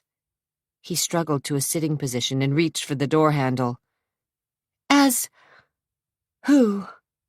she asked, but knew that he was talking about Cat. "She came on to anything in pants." "No." "You didn't know her." "But I didn't mean—" "Neither did I." "I'm sorry." "Sorry." He raked stiff fingers through his hair. "Sorry." His smile was cold in the darkness. "Don't play the innocent with me, Adria." She itched to slap him, to deny what had so obviously been the truth, but curled her hands into tight little fists. "I didn't—" If only she could lie and tell him that she didn't feel any attraction to him, but she held her tongue. Her heart was still racing, her hands shaking. The look he sent her seared her to the most forbidden recesses of her mind, and she knew then that what they felt for each other, this pure animal lust, was part of her destiny, a horrid attraction that she would have to fight. Her throat went dry, and she wanted to deny the desire that pumped through her veins. I just wondered how much you were like Kat, he said, his gaze raking over her uncombed hair, mussed sweater, and swollen lips. How far you'd go. She didn't believe him, and her anger sparked. So you expect me to believe that you kissed me out of curiosity? He shrugged. I don't give a shit what you believe. Don't lie, Zach. I didn't. You kissed me because you wanted to. Hide it any way you like, but you felt what I did. Christ, now you even sound like her. A sickening thought rolled through her mind as she pictured Zach, not quite 18, and Catherine, her mother, locked in a compromising embrace, bodies shining with sweat and hard with desire. Oh, God, was it possible? Had they been lovers? What are you trying to say? She whispered, as the horrid thought congealed in her mind. That she came on to you? That she was your— She was nothing to me. He sliced her a glance that cut her to the quick. I don't believe— Believe what you want, Adria. As I said before, it's no skin off my nose how you want to delude yourself. He opened the door of the Jeep and cool air swept inside. She scrambled out and half ran to keep up with his long, furious strides. Rain peppered the ground and washed down her neck, but she didn't care. Wait! Her fingers grabbed for the crook of his arm, but he tossed her hand aside and whirled upon her.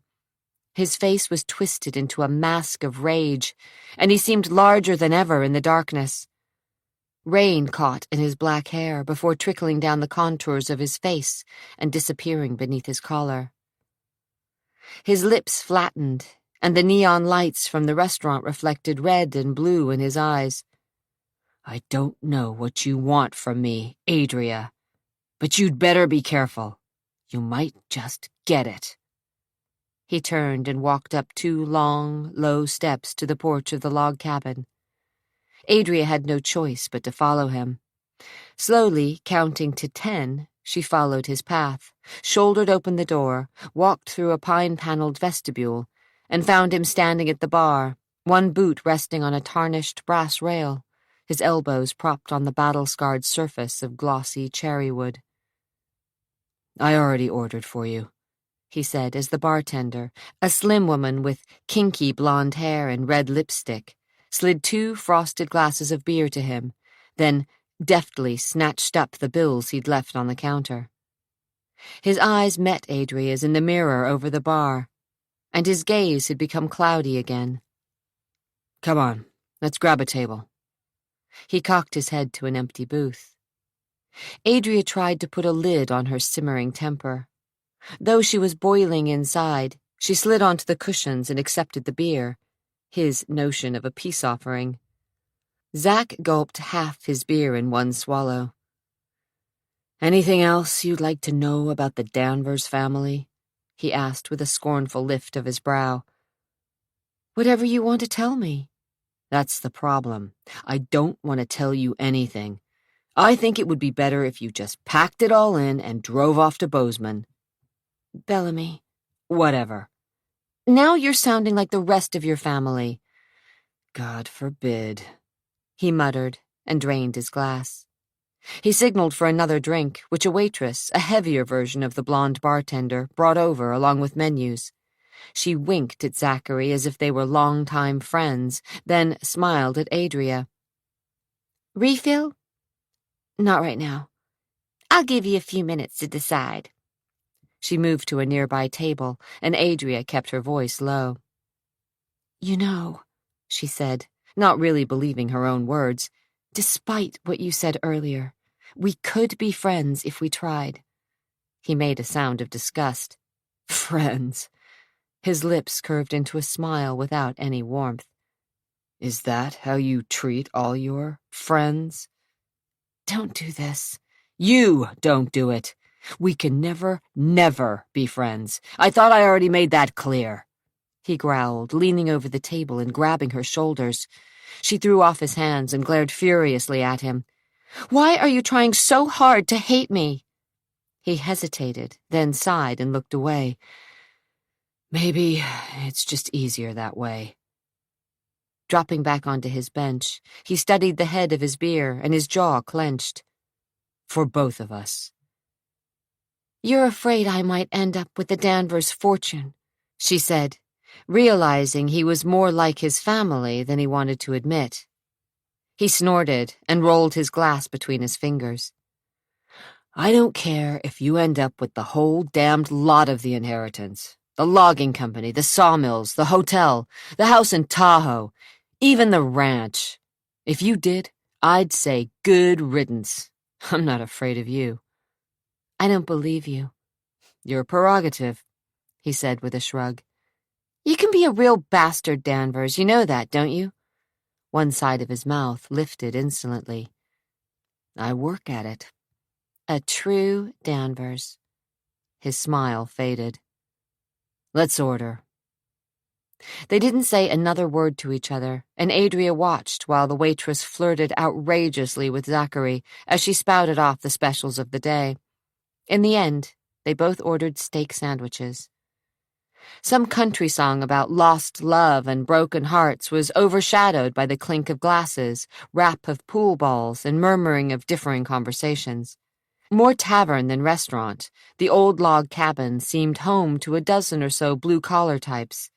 Hard hats had been exchanged for baseball caps and cowboy hats, but it seemed as if the men sitting on stools in the bar were at home. It reminded Adria of Bellamy. "Why'd you bring me here?"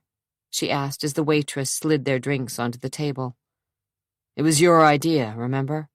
But out here, in the middle of nowhere. You'd rather go to some restaurant downtown? Not really. She took a sip from her beer. Thought you wanted to know the real me. His eyes glinted sensually. Now you do. I don't think so. I think you're hiding something, Zach. Trying to scare me off. She stared him down. It won't work. Leaning back against the tufted plastic upholstery, she said, "You were raised in Portland." I try to forget about that. Why? He hesitated and gazed at a point over her shoulder where, she suspected, he saw his own youth. I was always in trouble. Gave the old man nothing but grief. And you're still cultivating that badass attitude, aren't you? He relaxed against the back of the booth and took a long drink from his glass. Maybe. No maybes about it. Lifting a shoulder, he said, So, what have you found out about my illustrious family? Not enough. He pinned her with a look, and she thought twice about answering. Finally, as the meals were delivered, she said, Okay, the library was pretty much a bust. Sure, the microfilm from the newspapers had information on the kidnapping and on the family, but there wasn't much substance to it all. So you came up empty? Almost, but I'm not done digging. She started in on her salad, and Zach muttered something about mule-headed women under his breath. She let the comment slide. Where are you going to look next? She smiled and took a sip from her glass, her eyes meeting his over the rim. Lots of places. I'm going to talk to reporters and the police. Believe me, I've only just begun. You're going to wind up empty-handed. Is that right? Why? You've got one hell of a hole in your father's story. It's about as big as all of Montana. I'm all ears, she invited, anxious to hear what he thought. Somehow it was important, as if his opinion would help. He picked up half of his sandwich. If everything you say is true, why did Ginny Slade take London in the first place? Who knows? No one, I guess, he said thoughtfully. But it wasn't because she wanted a child, or she wouldn't have left you with the Nashes. I know, but... And it wasn't for the money because she left some cash in her bank accounts in Portland and never demanded ransom. Maybe she was paid off. My father offered $1 million, no questions asked, for the return of his daughter. In 1974, that was a hell of a lot of money. It's a hell of a lot of money today. But Ginny didn't claim it. She could have been worried about prosecution. Your father, our father, wasn't known to be as good as his word.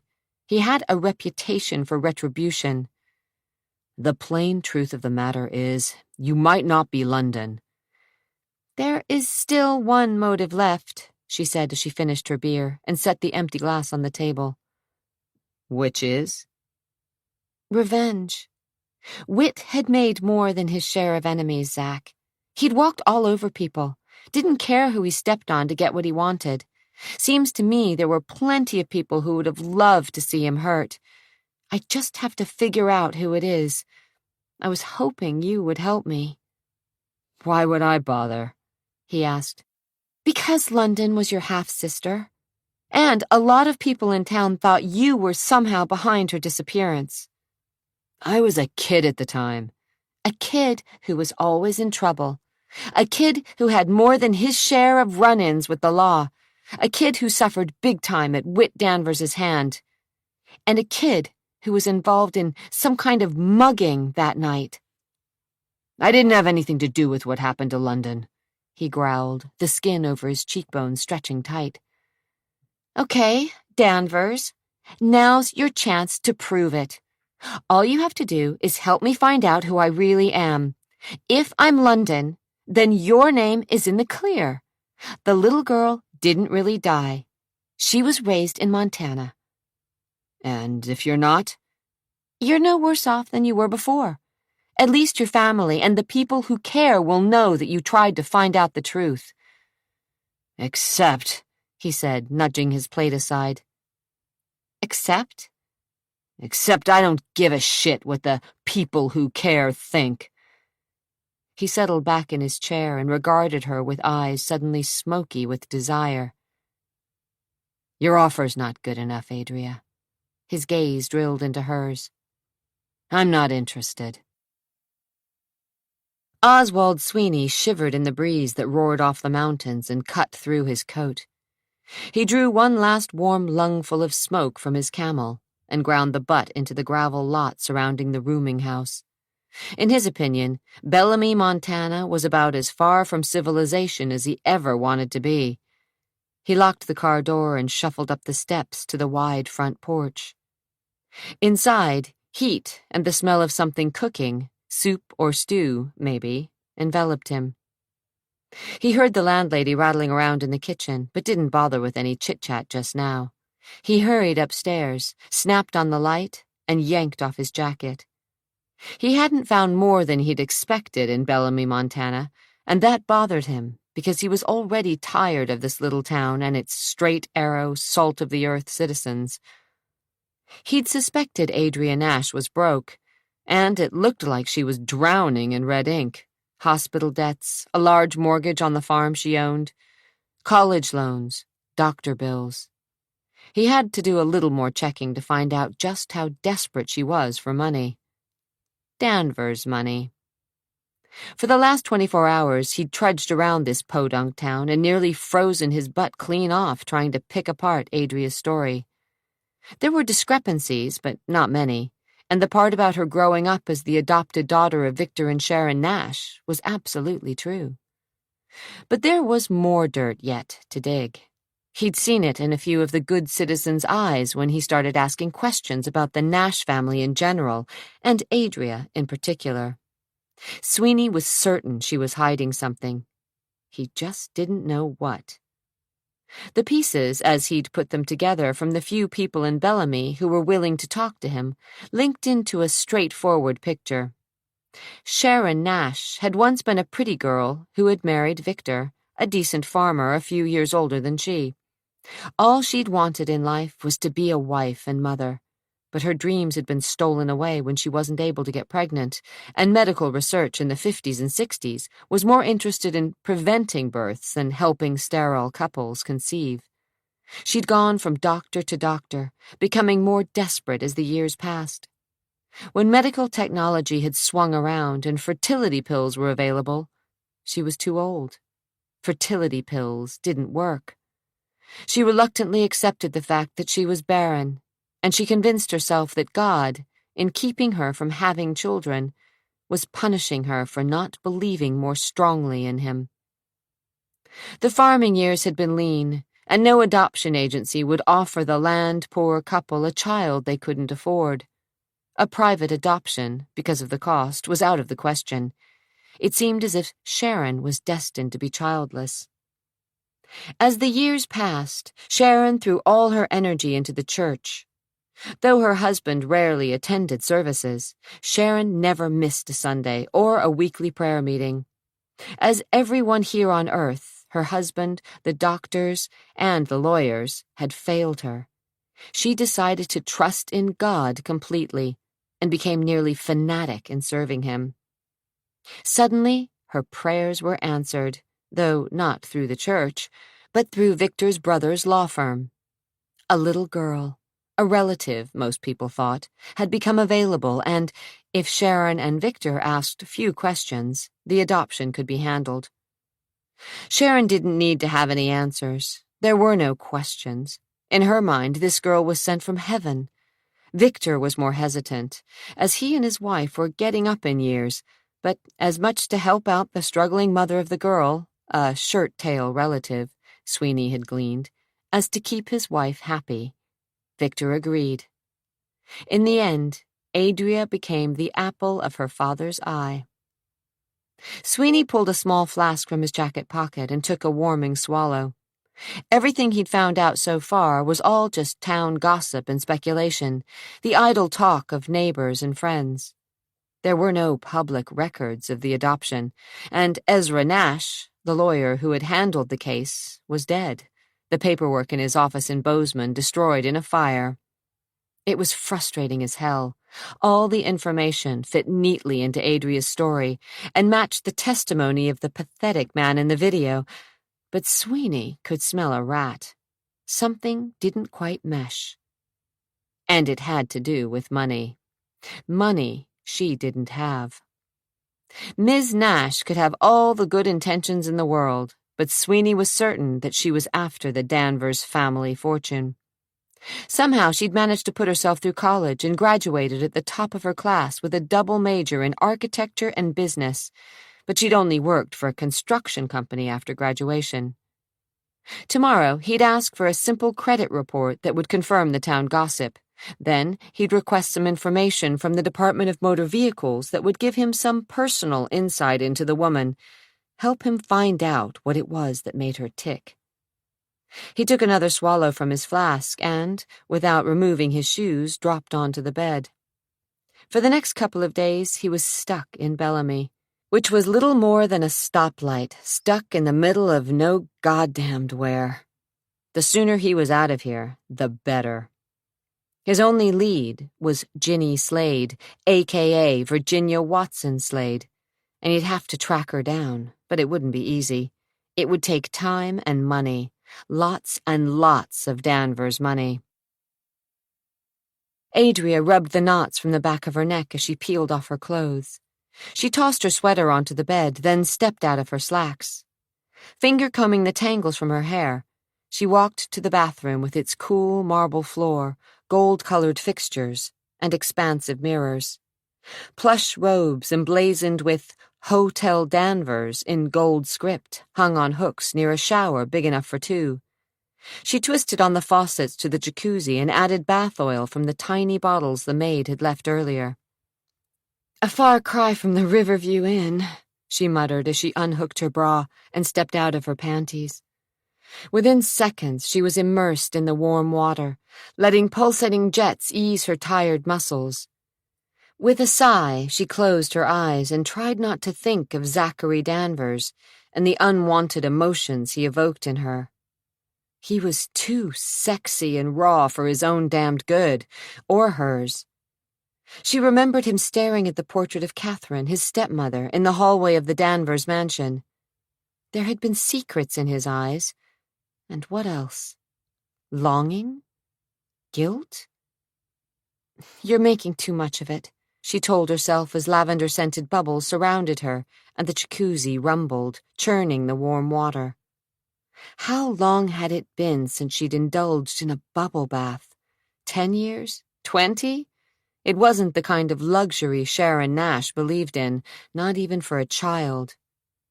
How different her life would have been had she been raised as a Danvers, in the kind of opulence most people could only dream of, but the family seemed to take for granted. The family. Her family. God, that wasn't a pleasant thought. She'd already decided Jason was a snake. Trisha, not much better. A bitter woman with her share of secrets. Zach was surly at his worst and sarcastically seductive at his best. And Nelson was unreadable, a man who seemed torn. But then, those had only been her first impressions. Probably only going to get worse, she told herself, and smiled, until she considered Zach again. He'd made the mistake of calling her Cat. Or had it been on purpose, some kind of test? She lathered her arms and decided against that particular theory. Zach had slipped. Kat's name had fallen from his tongue in a heated moment when they'd been kissing and touching and... Oh, God. Had he done the same with Catherine, his stepmother? She wondered about Zach and Kat's relationship. Something wasn't right about it, not at all. Her mind began to wander down a hot, dark path as she remembered his expression as he'd studied Kat's portrait. Had it been yearning? Forbidden desire? This is getting you nowhere, she warned herself as she turned off the jets and the room grew quiet. She tried to clear her mind, to stop her thoughts from reverting to Zach. She couldn't get involved with him. It was suicide to think otherwise. Everyone in the family distrusted her, even Zachary. She had to remember that. They would do anything to dispute her story, to prove her a fake. She leaned back again, closing her eyes and letting the warm water lap around her. She just needed some time to relax, unwind. She drifted, dozing, daydreaming of Zachary Danvers and what it would be like to be his lover, to feel his strong arms upon her, to touch the naked muscles of his back, to kiss him with a wild abandon without any thought to the consequences, without any concern about her identity, to just love him sensually and totally, and feel him straining above her, his body gleaming, his eyes dark with smoky passion, and... Click! Her eyes flew open, and she realized she'd been dreaming, asleep long enough for the water to grow tepid.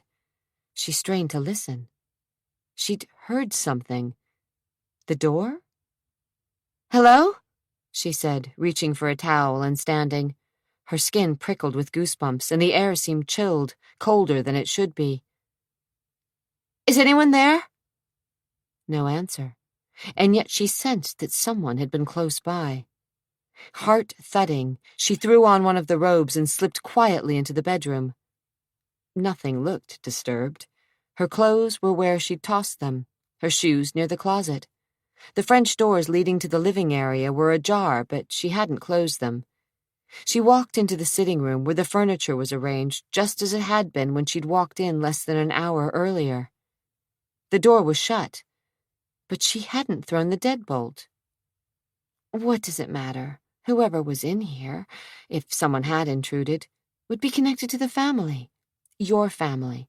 All part of the Danvers clan, with access to a key. Stupid, stupid girl, she muttered, and hooked the privacy chain that she'd forgotten.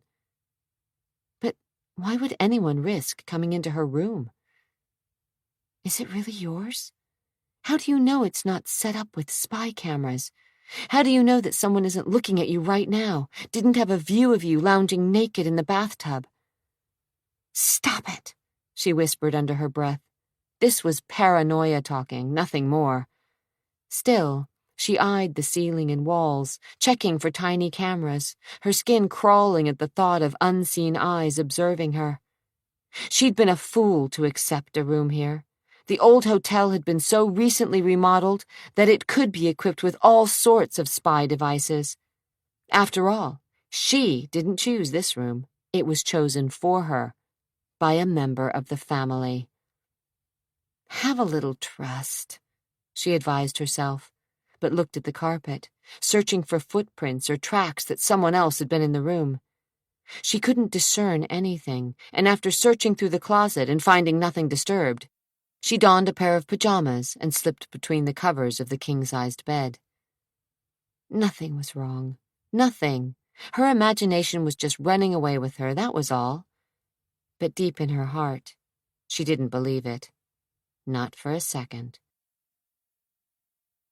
Zachary slung his bag over his shoulder. It was time to leave this town. Being in the same hotel with Adria, on the same damned floor no less, was asking for trouble, big time. It had been 2 nights since he'd last seen her, and he'd been unable to close her out of his mind. He had plenty to keep him busy, still working out the kinks of this damned hotel, but he'd been tense, his muscles tightening when he thought he caught a glimpse of her or heard her voice. He was, slowly but surely, losing it. He'd never considered himself a fool, nor had he ever had any kind of death wish. He'd always thought clearly and known what he wanted. Until he'd met Adria. Whenever he was around her, his senses were on overload, and his normally clear mind became muddied. She was beautiful, damned beautiful, and she looked so much like Kat, he felt an icy drizzle of déjà vu whenever he looked at her. Yet, mingled with that cold drip of memory, was a flame of desire, melting away his inhibitions, heating his blood and causing him to lose sight of reality. Which was what? That she was really his half-sister? Or that she was a beautiful, treacherous woman whose greed had blinded her to the truth? Had she used her uncanny resemblance to Kat for personal gain? Or did she really believe that she was London? Christ, what a mess! He hitched his bag up a notch and headed for the elevator. This time, he was leaving, if only for a little while. He welcomed the 3-hour drive over the mountains, was anxious to get back to the ranch. He needed time and space alone, away from the enigma that was Adria Nash. Jason wouldn't like it, but it didn't really matter. In the parking lot, he threw his bag into the back seat and drove to Jason's house in the West Hills. His older brother had requested that he show up for a family meeting, and Zach had decided he'd make an appearance, then drop the bomb that he was taking off, if only for a few days. He just needed a little time and space to get his head on straight again. The garage doors were open, and Jason's Jag was parked near his wife Nicole's white Mercedes. In the third bay, a vintage Rolls-Royce gleamed glossy black under the lights. One of the men who did yard work and basic mechanics for the family was running a soft white rag along a sleek, spotless fender. Toys. Jason loved toys, from racehorses to classic cars, to rich wives and sexy young mistresses. Jason had always loved toys. Zach eyed the house where he'd grown up, tamped down any unwanted memories, rapped on the door with his knuckles, and waited. Within seconds, Nicole opened the door and smiled wanly at her brother-in-law. A waif-thin woman with tanned skin and white blonde hair, she stepped out of the way. "Zachary?"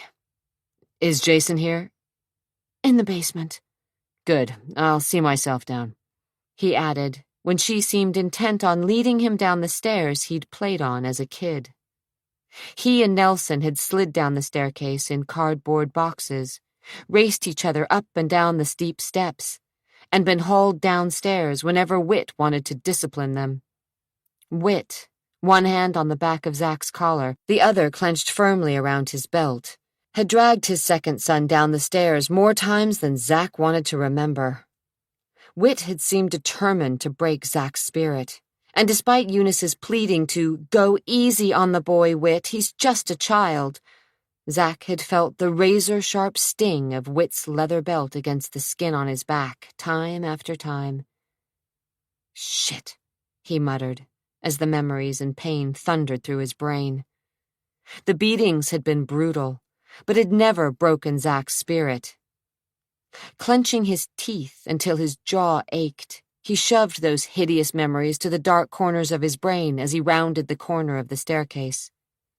He found his older brother, shirt sleeves rolled over his forearms, throwing darts at a target mounted on the wall near the mirrored bar.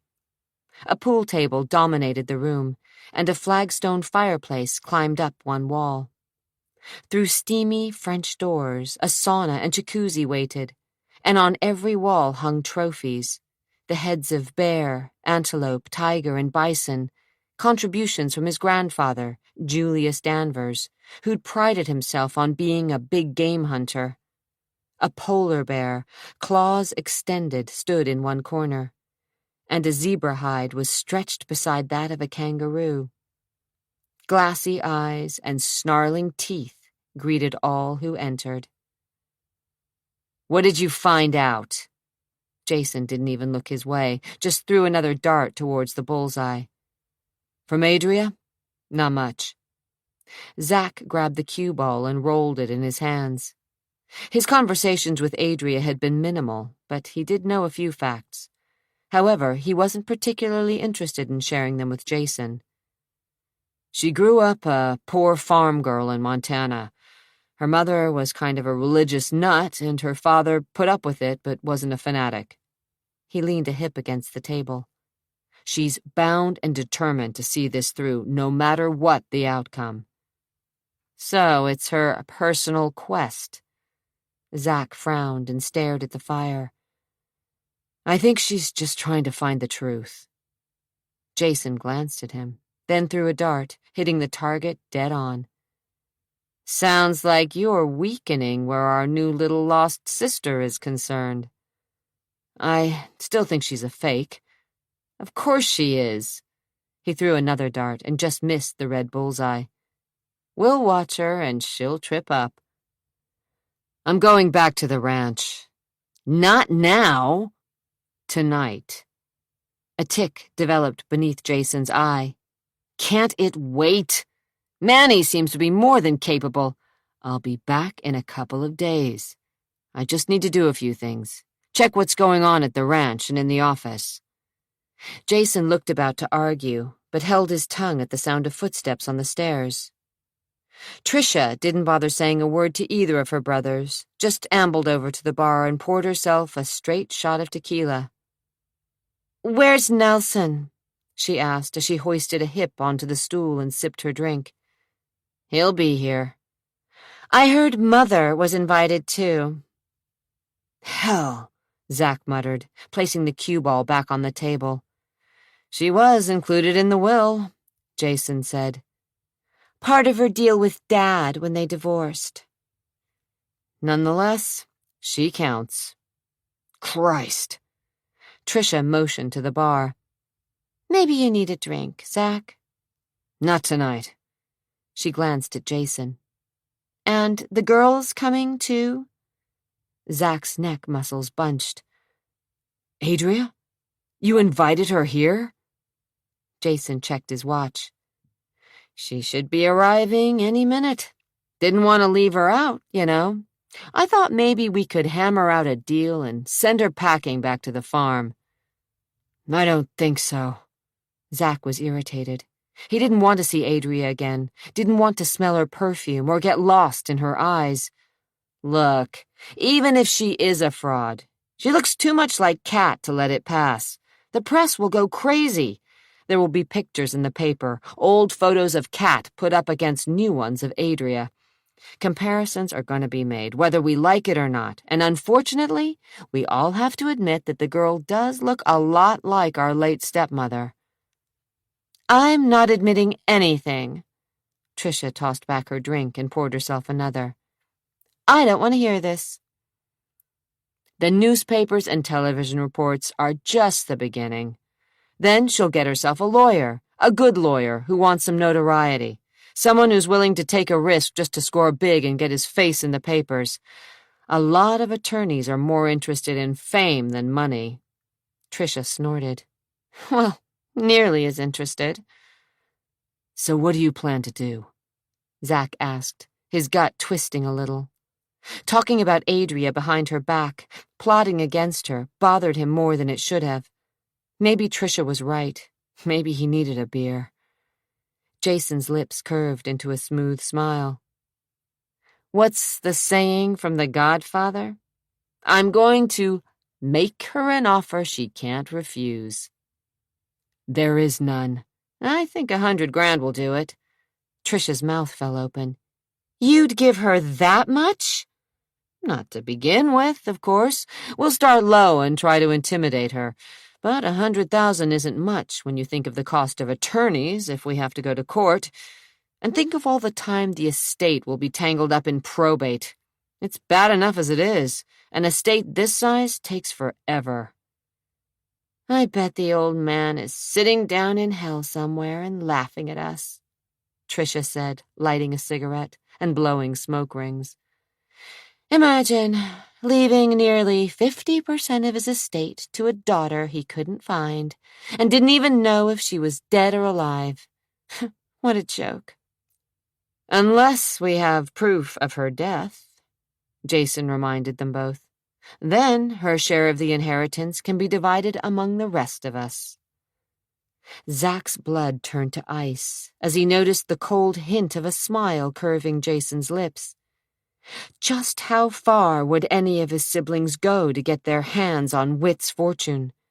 They all had their personal axes to grind. Jason loved money. Trisha had always wanted revenge against the family, and Nelson was ambitious to a fault. And what about you? You're not exactly Lily White. As for his brothers and sister, he was certain they would like to get what they wanted, and they would surely steal. But would they kill? His back teeth gnashed silently, and his fingers clenched involuntarily into fists. Trisha gulped from her drink and sighed. Our Father, who art in hell, truly one of the world's great bastards. She looked up sharply, and her gaze met Zach's. No offense, Zach. Zach let the comment slide. The questions about his paternity no longer rattled him. Who really gave a damn? Just because he made a provision for London doesn't mean we can't fight it, Jason pointed out. Haven't you heard that wills are meant to be contested? We just have to prove that the old man was senile at the time he had the will drawn up. That shouldn't be too hard. After all, who in his right mind would leave millions of dollars to a girl who had been missing for nearly 20 years? So why haven't you done anything about it? Trisha said, squinting through her smoke. You're the hotshot lawyer. Because Dad's attorney will swear that the old man was as sane as you and I. Claims he's got proof that Whit hadn't lost any of his marbles. So it's his word against ours. Zach hated discussing the old man's estate. It was necessary, of course. He wasn't foolish enough or rich enough not to care. But he really wished he could just wash his hands of the whole family. Greedy vultures. That's what they'd all become. And what about you? You're here, aren't you? Hoping to keep the ranch? Hell, what a mess. Then there was Adria. At the thought of her, his blood heated, and he rubbed his chin in frustration. He didn't like the idea of trying to buy Adria out, but he didn't have a better plan. So, the first order of business is getting rid of our latest London, Jason said. Send her packing and try to break the will. I don't think she'll go for it, Zach said, his voice sounding a lot steadier than he felt. It's more of a question of pride and truth than money with her. Jason shook his head and rubbed his chin. It's always money, Zach. Haven't you learned yet that everyone has a price? Even Ms. Nash. We just have to find what it is. Zach heard noises on the stairs, and his nerves tightened. He could feel Adria's presence before she followed Nicole into the room. Have you all met Adria? Nicole said, forcing a smile on her tanned face. Adria didn't seem the least bit intimidated. In fact, she looked as if she really did belong. Her hands were stuffed into pockets of a jean jacket trimmed in leather, and she didn't bother to smile. She slid a glance in Zach's direction, and he stiffened. For a second, they stared at each other before she forced her eyes to meet Jason's steady gaze. "I got a message that you wanted to see me." "I did. Come in and have a seat." He pointed to the grouping of leather furniture positioned near the fireplace. "Would you like a drink?" She hesitated for a heartbeat, but then she managed a thin smile. "Why not? Have you got any white wine? Chardonnay?" Jason moved to the bar, as if he were willing to do whatever she wanted. Zach considered leaving, but before he could make his way to the door, footsteps sounded on the stairs, and his mother and Nelson strolled into the room. Eunice took one look at Adria, and for a split second her face drained of color, but she recovered herself. "So, you're Miss Nash," she said, extending her hand, though she appeared anything but friendly. Her eyes were cool, her mouth pinched at the corners, her skin stretched tightly over the bones of her face. "I'm Eunice Smythe." Adria knew quite a bit about the woman whose fingers felt like dry parchment, but mostly she'd pieced together rumors. She would love to know the truth. There had been gossip that Whit had divorced Eunice because of infidelity with Polidori, though, of course, no one but Eunice knew the truth. Whatever had happened between Whit and his wife, it had cost Eunice. She'd been denied custody of her children in a time when a father's rights were virtually ignored. "Well, Adria, Nelson tells me you think you're Whit's long-lost daughter." Eunice's smile was as cold as steel as she let go of Adria's fingers. Jason handed Adria the glass of wine she really hadn't wanted. She held the stem in a death grip. Her throat was suddenly dry, her fingers damp with sweat. "That's why I'm here, yes," Adria replied. "To find out the truth." "The truth," Eunice murmured as she studied Adria. "Sometimes so elusive." Without so much as a sip, Adria set her drink on a nearby table. "So, let's get down to it, shall we?" Eunice settled into a cream-colored chair. "Nicole, would you be a dear and fix me a gin and tonic?" she asked her daughter-in-law, and when Nicole poured the drink and handed it to her, Eunice patted the younger woman's slim arm. "That's a good girl." "Always," Nicole replied in a brittle voice as she shot her husband a glance that would have cut through granite. Every muscle in Adria's body was strung tight. Tension was thick in the air, and she didn't know which was worse, being stared at by the dead animal heads mounted on the walls, or by the very living beasts that congregated around her. "You asked for this," she reminded herself. "You knew it would be tough, so just hang in there." Giving herself a mental shake, she sat on the edge of the couch, directly across the glass-topped coffee table from Eunice, and refused to give in to the impulse to stare at Zachary, to silently ask for his help. Jason slid onto the couch next to her. Zachary looked bored. He leaned against the stones of the fireplace, his features composed, his gaze fixed on her, his jaw looking as if it hadn't seen a razor for a couple of days. Adria shifted a little and watched as Nelson slung a leg over his mother's chair, positioning himself near her. Nicole, after delivering the drink to her mother-in-law, caught her husband's commanding gaze and hastily said something about checking on her daughter before hurrying up the stairs. Tricia didn't join the rest of the group, but preferred to sit on a stool at the bar, where she smoked and drank and observed everyone from a distance. There was a bitterness to her, a hardness Adria couldn't comprehend. "No one here believes you," Eunice stated flatly. "I expected as much." "So you came ready to accept defeat." "I came for—" I know.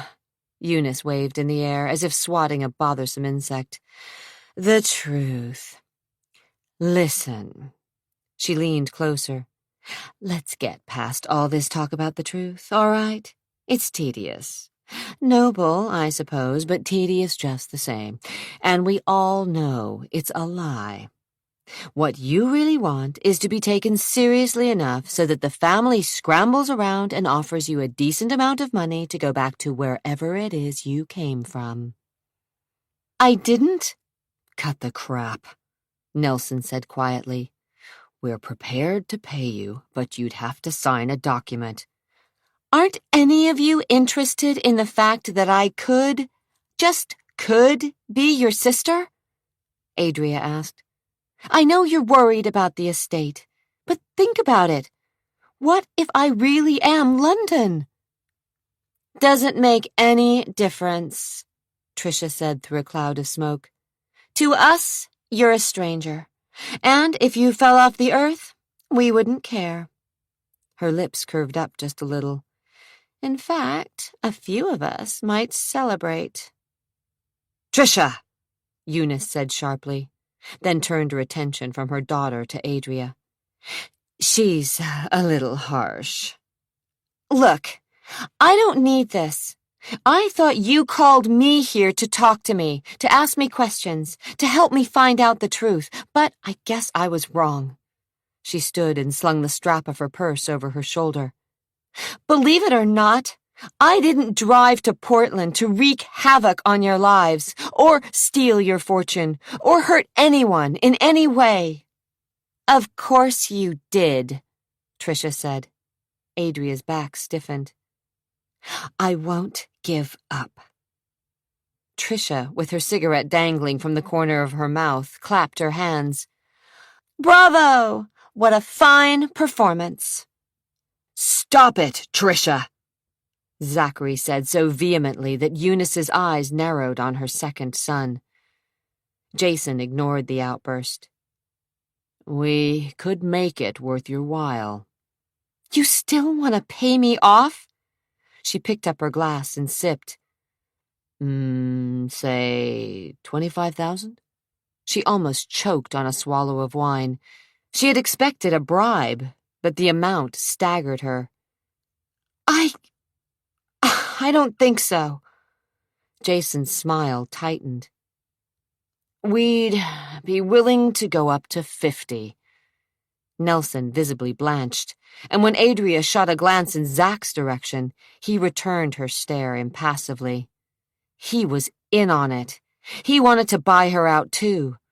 Her blood boiled silently because she'd told herself that he was different, that he would help her, that he, the rebel, cared. Obviously, she'd been mistaken. If you'll excuse me, she said, setting her drink on the table with trembling fingers.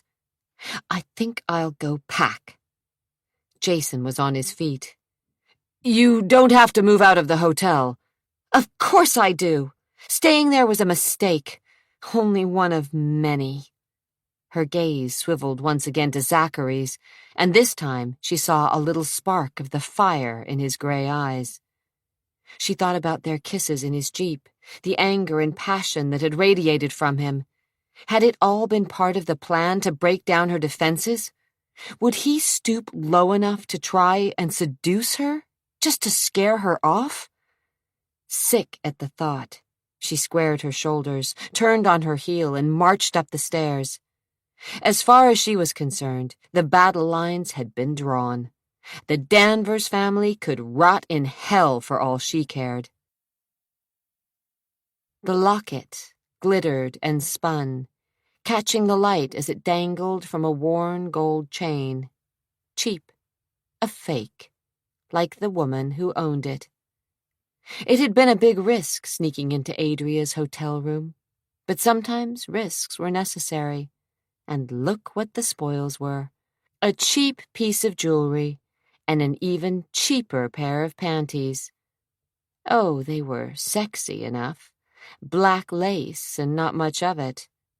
Adria Nash was obviously into carnal pleasures, or perhaps she was a tease. So much like Cat. In the privacy of a hotel room, Catherine's killer clenched Adria's personal items in angry hands and tried to calm down. It was impossible. Unwanted memories of Cat continued to haunt and torment the one person who had so desperately wanted to bury Catherine LaRouche Danvers forever.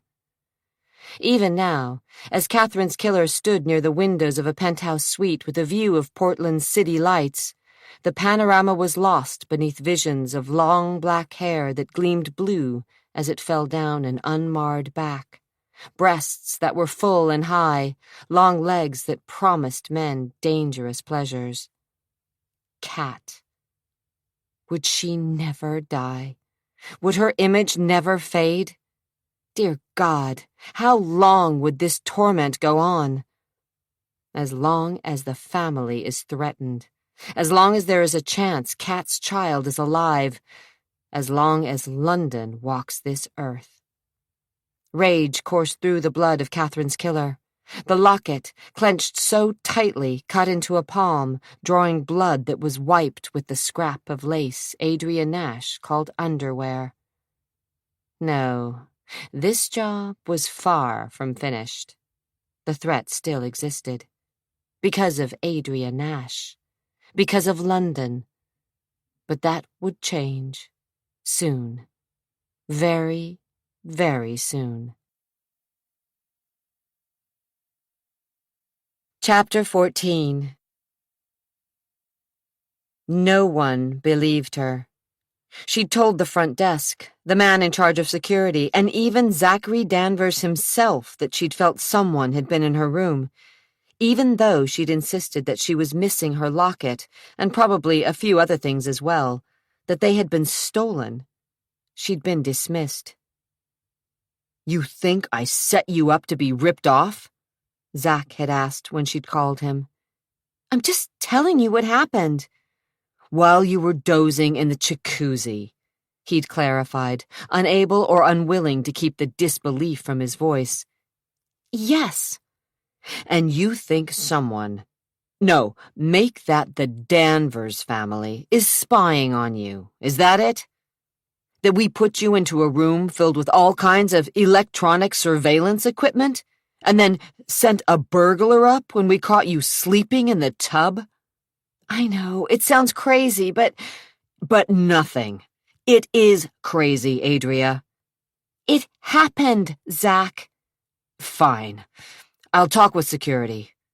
His voice was filled with disbelief. He was placating her. "I should go to the police." "Please, do. Tell them what you just told me. Have them search the room and dust for prints, if they're not too busy. Tell them they didn't take your credit cards or your money, that nothing but a few personal things were lifted, and while you're at it, you may as well let them know that you think you're London. Let them know that they can close the books on that open kidnapping file." She'd gritted her teeth. "I'll think about it," she assured him, as she'd hung up, but of course she wouldn't call the local authorities. Not yet. Not before she hired herself a lawyer and knew her legal rights. She'd talked to an attorney in Bozeman before she'd come to Portland, but decided not to have him take any legal action. Not until she knew what she was up against. And now she did. She was up against the entire Danvers clan. The proverbial brick wall. And that wall was covered with spools of barbed wire, the kind that was certain to cut a person to ribbons if they tried to scale the barricade. So who would take the locket she'd gotten from her adoptive father on her 13th birthday? Or a pair of panties? A sick feeling curled inside her stomach, and her skin crawled. What kind of a creep was she up against? "It may not be as bad as you think. Someone may be just trying to freak you out, to force you to back off. Or whoever took the objects was a real wacko, someone with several screws loose." Either way, she decided to move out of the Hotel Danvers, away from curious glances, raised eyebrows, and the feeling that she was being spied upon. away from the chance that whoever had been bold enough to break into her room would return. Putting some distance between herself and the family was just as well, she told herself, as she found a room in the Orion Hotel just a few blocks away.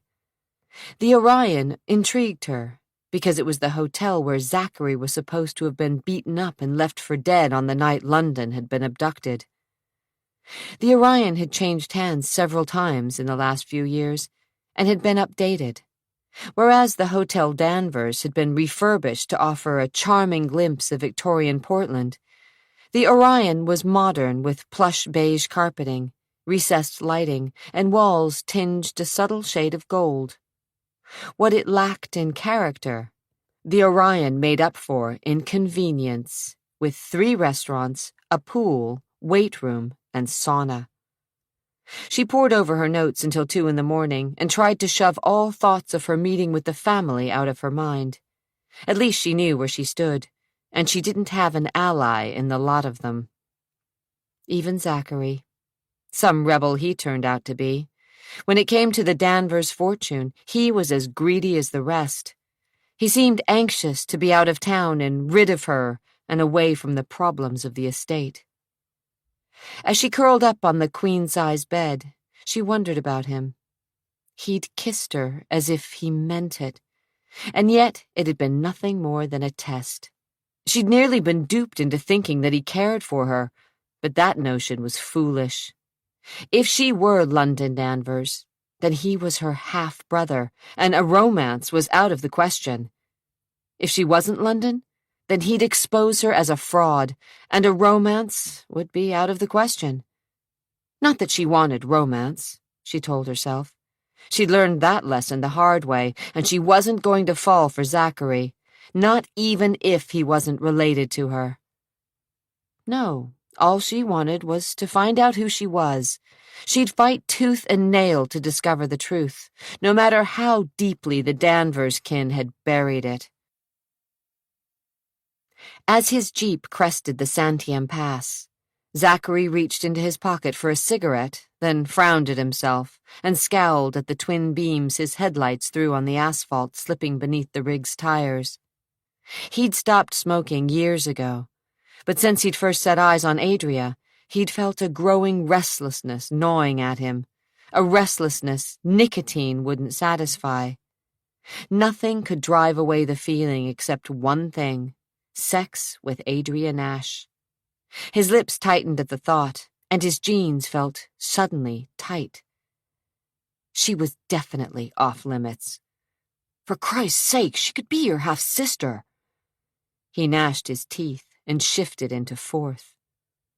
The truth of the matter was that Adria, or London, or whoever the hell she was, just happened to be the most attractive woman he'd seen in a long, long while.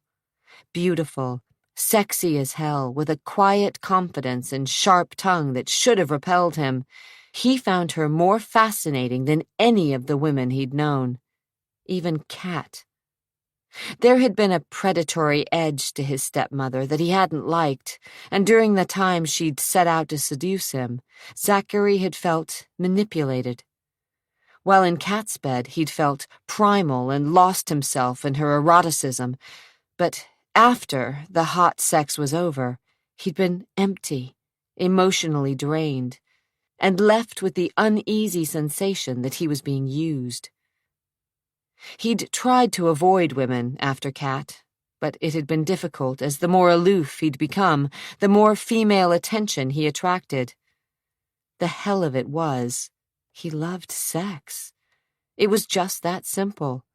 He just didn't need the emotional entanglements that came with a night in a woman's bed, so he'd made a stab at celibacy. It hadn't worked, and he'd eventually married. He'd met Joanna Whitby shortly after Kat jumped to her death. In retrospect, the relationship had been doomed from the beginning. Zach, carrying a truckload of guilt around with him, had been devastated when Kat had committed suicide, and Joanna had been there.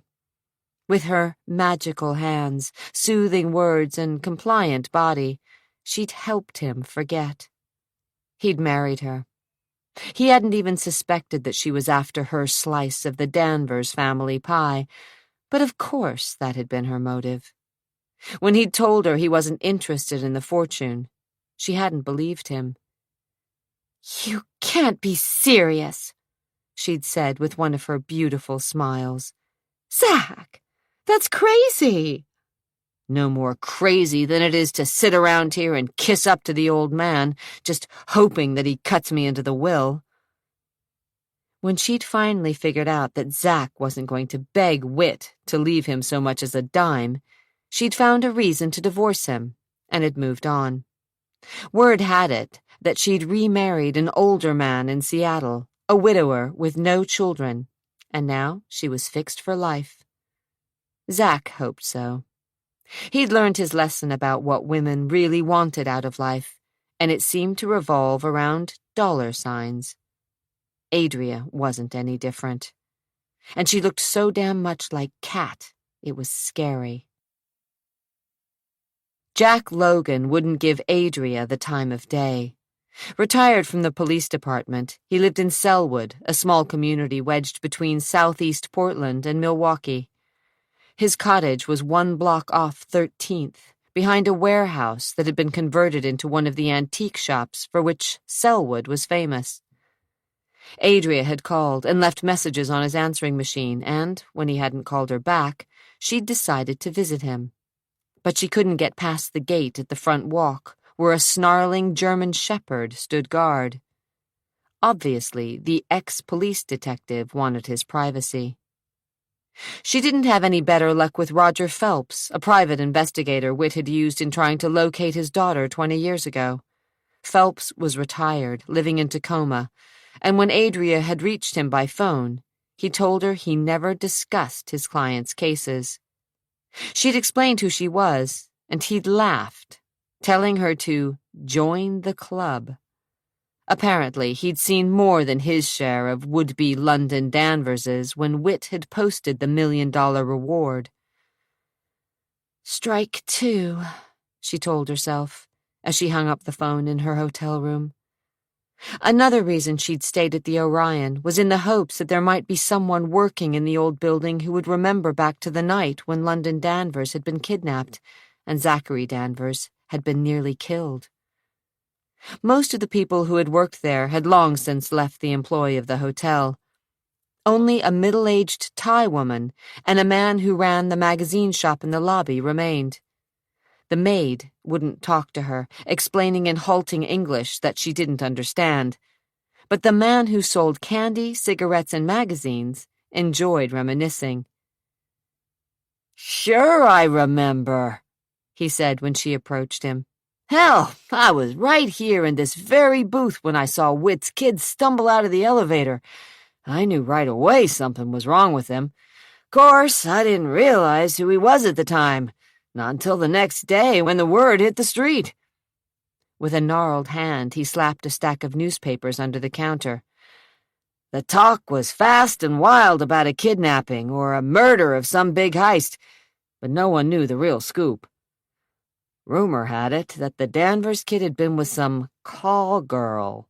Room 317. No, that ain't right. 307. That was it, 307. The manager took the police up there, and I guess they found booze and drugs and a pool of blood staining the carpet. But no whore and no sign of the 2 guys who were supposed to have roughed Danvers up." "Who was the room registered to?" she asked, leaning over the counter. That was the hell of it. Get this. The name on the guest register was Danvers. Whit Danvers. "Whit," she said, stunned. "But—" "Isn't that a hoot?" he cackled. "While Whit's up at his own hotel having the time of his life, someone steals his name and uses the room as a damned whorehouse." He scratched his head above one ear and turned his attention to a man in a dark suit who wanted a copy of the Wall Street Journal. After handing the guy his change, he turned back to Adria. "If you ask me, Anthony Polidori was behind the whole setup. There was always bad blood between the Polidoris and the Danverses. Had been for generations. It just seemed to explode about the time Whit lost his little girl. Then Zach Danvers, if you can believe what he says, claims the guys who roughed him up worked for Polidori." The man's silvery eyebrows lifted behind the thick rim of his glasses. "Seems like it was more than coincidence." She knew there had been some sort of feud between the wealthy Italian family and the Danvers clan, but didn't understand how the feud affected the kidnapping. After asking a few more questions and getting nowhere, she purchased a couple of candy bars and 2 magazines about Portland, then checked with the clerk at the desk for messages before heading up to her room. On impulse, she stopped at the 3rd floor and walked the corridor, pausing at room 307. So this was Zach's alibi, a tryst with an Italian prostitute. Adria smiled. He'd been little more than a kid at the time, 17. What was he doing with a whore? Stupidly, she felt a touch of jealousy for the woman he had planned to meet. What could it possibly matter to her? She'd been only 5 at the time, and his half-sister. Damn it all, this was more complicated than she'd thought. She hadn't planned on being attracted to Zachary. She'd hoped he would become her friend, perhaps even her accomplice, and eventually prove to be her bloodkin. But nothing romantic, nothing dangerous, nothing so sinful. For a second, she thought of her mother and what she would have said had she known the path Adria had taken. The wages of sin are— "Stop it!" she whispered harshly to herself.